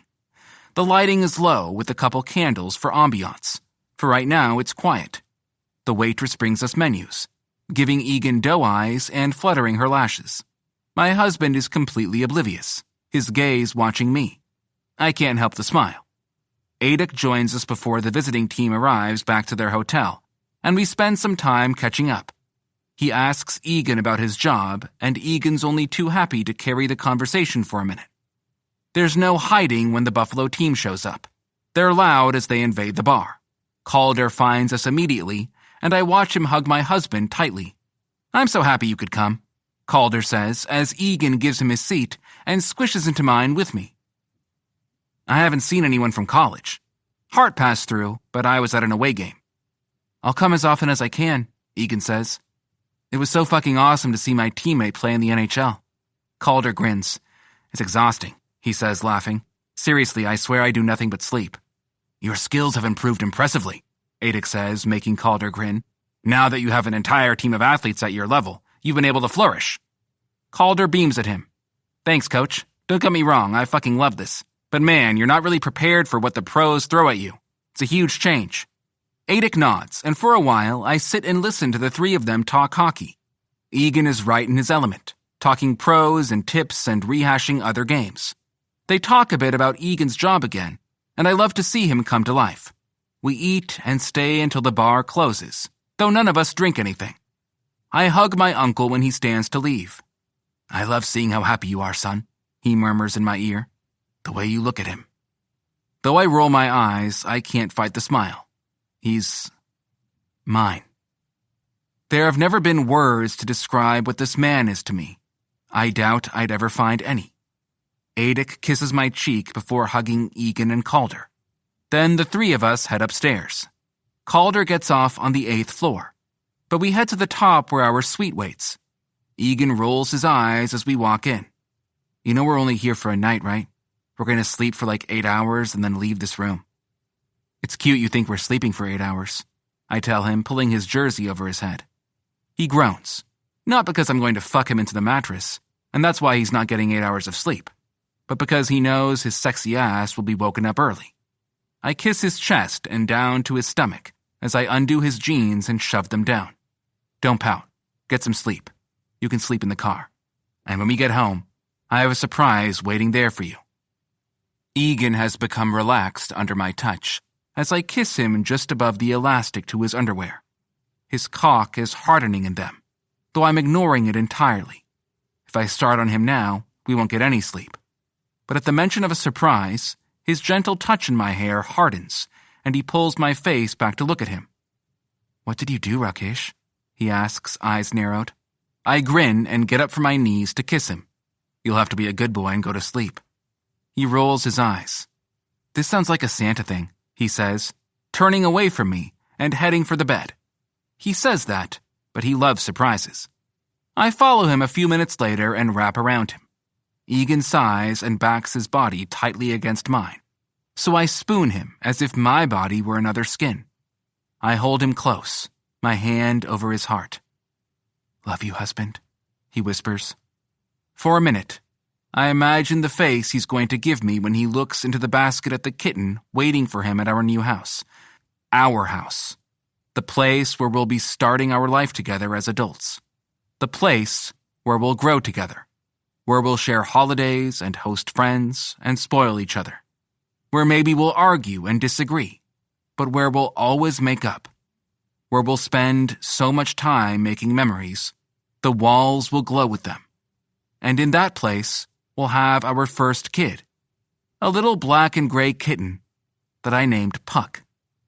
And Egan's eyes will fill with tears as he coos to it and gives me heart eyes because he's only asked for a kitten for the last 11 months.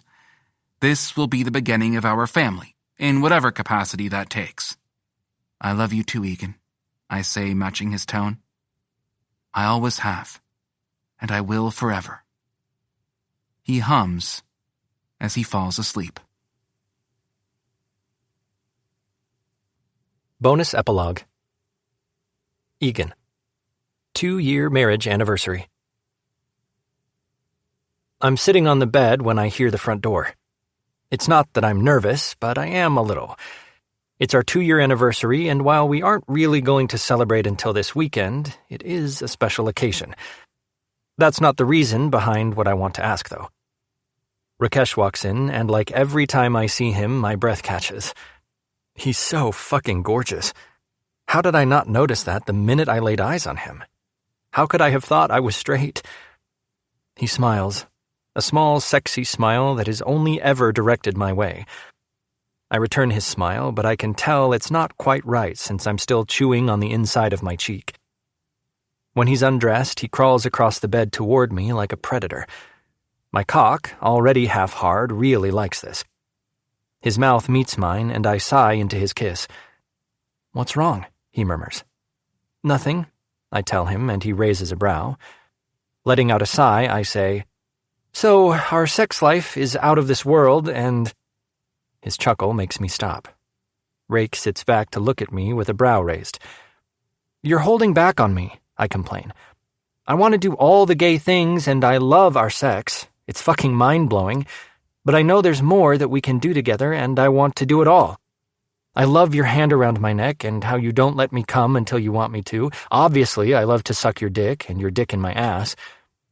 Rake laughs quietly. What am I holding out on? "Just hear me out. So, we have an intern at work, right?" He nods. "Well, he's flamboyantly gay. I obviously have no problem with that at all, but here's the thing. One of our players, Hugo Bladen, only ever wears sweats. Never anything underneath." When Rake gives me a bemused look, I hurry on, face flushed. "I have him in for training regularly. Anyway, the intern is obsessed with him, and the guy has no filter, like at all. He's constantly going on about the anaconda, his words, not mine, in Bladen's pants and how he'd like to deep-throat him. He goes on to tell me in great detail how he'd want to do that." I take a breath and look at Rake. "You'd like me to deep-throat you?" he asks, his hand sliding over my thigh and cupping my hard dick. I grunt in response and shake my head. Picking up my phone, I show him the video I searched for, looking for exactly what I want. "I want to deep-throat you," I say, breathless. The sound is quiet as he watches it for a few minutes, his hand still curled around my dick. It throbs in his hand. The wet sex noises from the video make my face red. After a few minutes, he pauses it and looks at me. The heat in his eyes is burning, suffocating. I have a hard time inhaling my next breath. "What exactly do you want, Egan?" he asks, his voice a low purr. In a quick rush, I tell him, "I want you to shove it down my throat, make me choke and gag and cry, fuck my face hard." I pause, my blood feeling like it's fire in my veins. "Hold your dick down my throat until I struggle for breath and come like that." There's a heartbeat that I wait for him to say something. He's just looking at me, and my face is so fucking hot, I swear I could melt cheese on it. Then my phone slides across the bed, and his mouth is on mine. I groan as he tangles his hand in my hair, gripping me tightly as he forces my head back so he can take command of my mouth. He growls, and I feel it all the way in my balls. My cock twitches, my body is covered in gooseflesh as I shiver under his devouring. "On the floor," he says, his voice low. "On your knees." I scramble to the floor, nearly tripping. He doesn't let me sink down all the way as he turns me around to look at my ass. My underwear have always been basic boxer briefs, but because I wanted to really push this whole gay thing, embrace being with my husband, I've been watching some videos, and jock straps seem to be a thing. "Fuck," he mutters, his hands on my ass. He spreads my cheeks and I whimper, taking my bottom lip between my teeth to keep the sounds quiet. Rake runs a finger over my crack, just barely brushing my ass. I take a shuddering breath. "Knees," he growls. I turn and drop in front of him, looking up at him through my hair. He pulls his underwear off and leans against the bed in front of me. "I'll stop if you don't like it," he says, and I shake my head. "I'll like it," I insist. His smile is hungry. His chest rises and falls hard. "Open your pretty mouth, Egan." I do. Open wide, and he slides his dick in. He's gentle at first as he coats his cock in my saliva. He briefly touches the back of my throat, and it tightens as I try not to cough. "You sure, baby?" he asks quietly. I nod wildly because I've been thinking about this for days. I want it in the worst way. None of which I can tell him since his dick is still in my mouth. Rake's hands are on the edge of the bed as he watches me, moving his cock in and out of my mouth slowly, easing me into it. I've never complained about his dick in my mouth, though until he's sitting on my chest feeding me his cock, usually it's the other way around. Rake is all about sucking my dick while he tortures my prostate. He spends so much time pleasing me.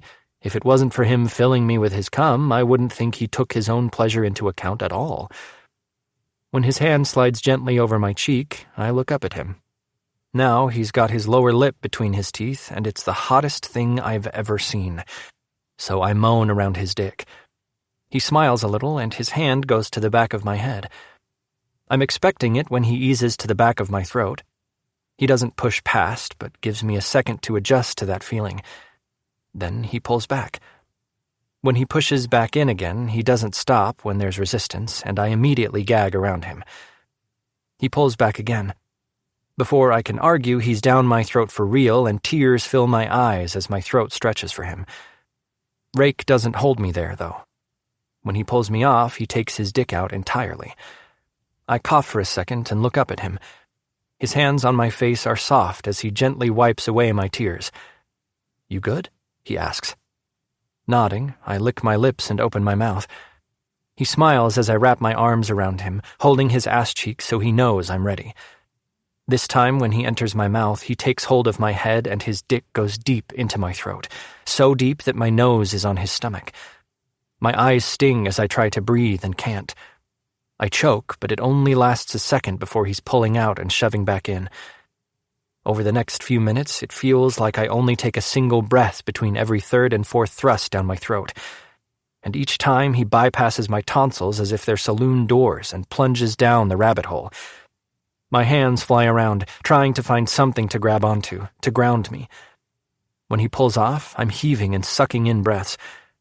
Once again, he gently wipes away the tears and makes me look at him. "Still okay?" I nod. "Come down my throat," I rasp. He chuckles. "Such a cock slut," he murmurs. "Open." I do, bracing my hands on his thighs again. This time, when he goes down my throat, his hands on my head tighten, and he shoves so hard that my nose isn't just touching his groin, but it's pressed tight and flat. My chin is against his balls. He holds me there, and I struggle. My fingers dig into his thighs as I reflexively try to swallow what's lodged in my throat so I can breathe. Rake grunts. "So fucking good," he says. His words make me heady. My dick throbs, but then again, it could be that I can't breathe. He pulls out and allows me a breath. I pant, but only manage maybe one before he's shoved down my throat again, holding me so fucking deep I swear I can feel the head of his dick pressing against my lungs. No, I don't care if that's not how the human body is made, I can feel that shit. When I'm flailing again, trying to breathe and stars dance before my eyes, Rake pulls his cock out and I gasp for air. He gives me half a minute this time, and then he's fucking my throat. Not my mouth, my throat. I whine, my hips coming off the ground as he doesn't slow, doesn't soften his thrusts. Tears stream down my cheeks. There's spit and pre-cum dripping from my chin. My dick hurts, I'm so turned on. Rake pulls himself free and tips my head up with his hand in my hair. I'm dizzy. I swear I'm seeing 3 of him. "You okay?" "Come down my throat," I rasp. He chuckles. Rubbing the head of his dick over my lips, he nods. "Then get ready, baby. I'm going to come." He's not lying. As soon as he's down my throat, my head held in a vice grip, he says, "Beg for my seed." Obviously, no words come out, but I try to speak around his cock. He groans, and I feel the first spurts spray down my throat. I cough and sputter as I try to swallow. Rake pulls out of my throat, but keeps his cock in my mouth. When I've taken another breath, he buries himself deep again and releases the rest. I'm dizzy. His hands are the only thing keeping me upright. The world spins further when Rake lifts me onto the bed. His fingers trace my raging dick, and I try to whimper, but I don't have enough breath to. Then he spreads my legs, and there's 2 fingers shoved into my ass. I groan hoarsely, my eyes rolling in my head as he wastes no time and begins massaging my prostate with purpose. His finger continues to trace my dick through the jockstrap, but as soon as he pulls me free and runs a single stroke over my cock, my orgasm blinds me. I writhe under his touch until I'm lying limply on the bed, trying to catch my breath. Through bleary eyes, I watch as he licks my cum from my stomach and then kisses me, making me swallow my own release in a filthy kiss. With a press of his lips to my forehead, he leaves. When he's gone, I close my eyes and try to feel my muscles. The way my entire body thrums with pleasure. How scratchy and rough my throat feels when I swallow. A dopey smile spreads across my face. I only know Rake's back when the warm cloth begins cleaning me. My dick and stomach, then across my face with so much care it's like he's cleaning a baby. Finally, he's back on the bed and I pull him into my arms. "Good?" he asks. "You all right?" I nod. "Do you feel properly gay now?" he asks. I laugh. It sounds raw and husky. My throat burns, but I'm so damn satisfied too. "So gay," I say. "Was amazing." He chuckles and presses kisses to my face. "We can do whatever you want, Egan. All you have to do is tell me." "Yeah," I say, "but you've been gay your whole life. I only just figured out I like dick. I need guidance." His laughter is quiet.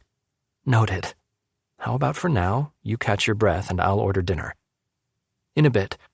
I want to hold you to me for a while first. I missed you." His arms tighten and he sighs. We lay like that for a while, and the dopey smile never fades from my face. This is the end of Shiver, a Podium audio production. If you enjoyed this audiobook, we would love for you to rate and review it. For more sports and LGBTQ romance, check us out at podiumaudio.com and sign up for our newsletter. We promise we won't spam you. Also, consider joining our community of listeners, fans, and trolls on social media –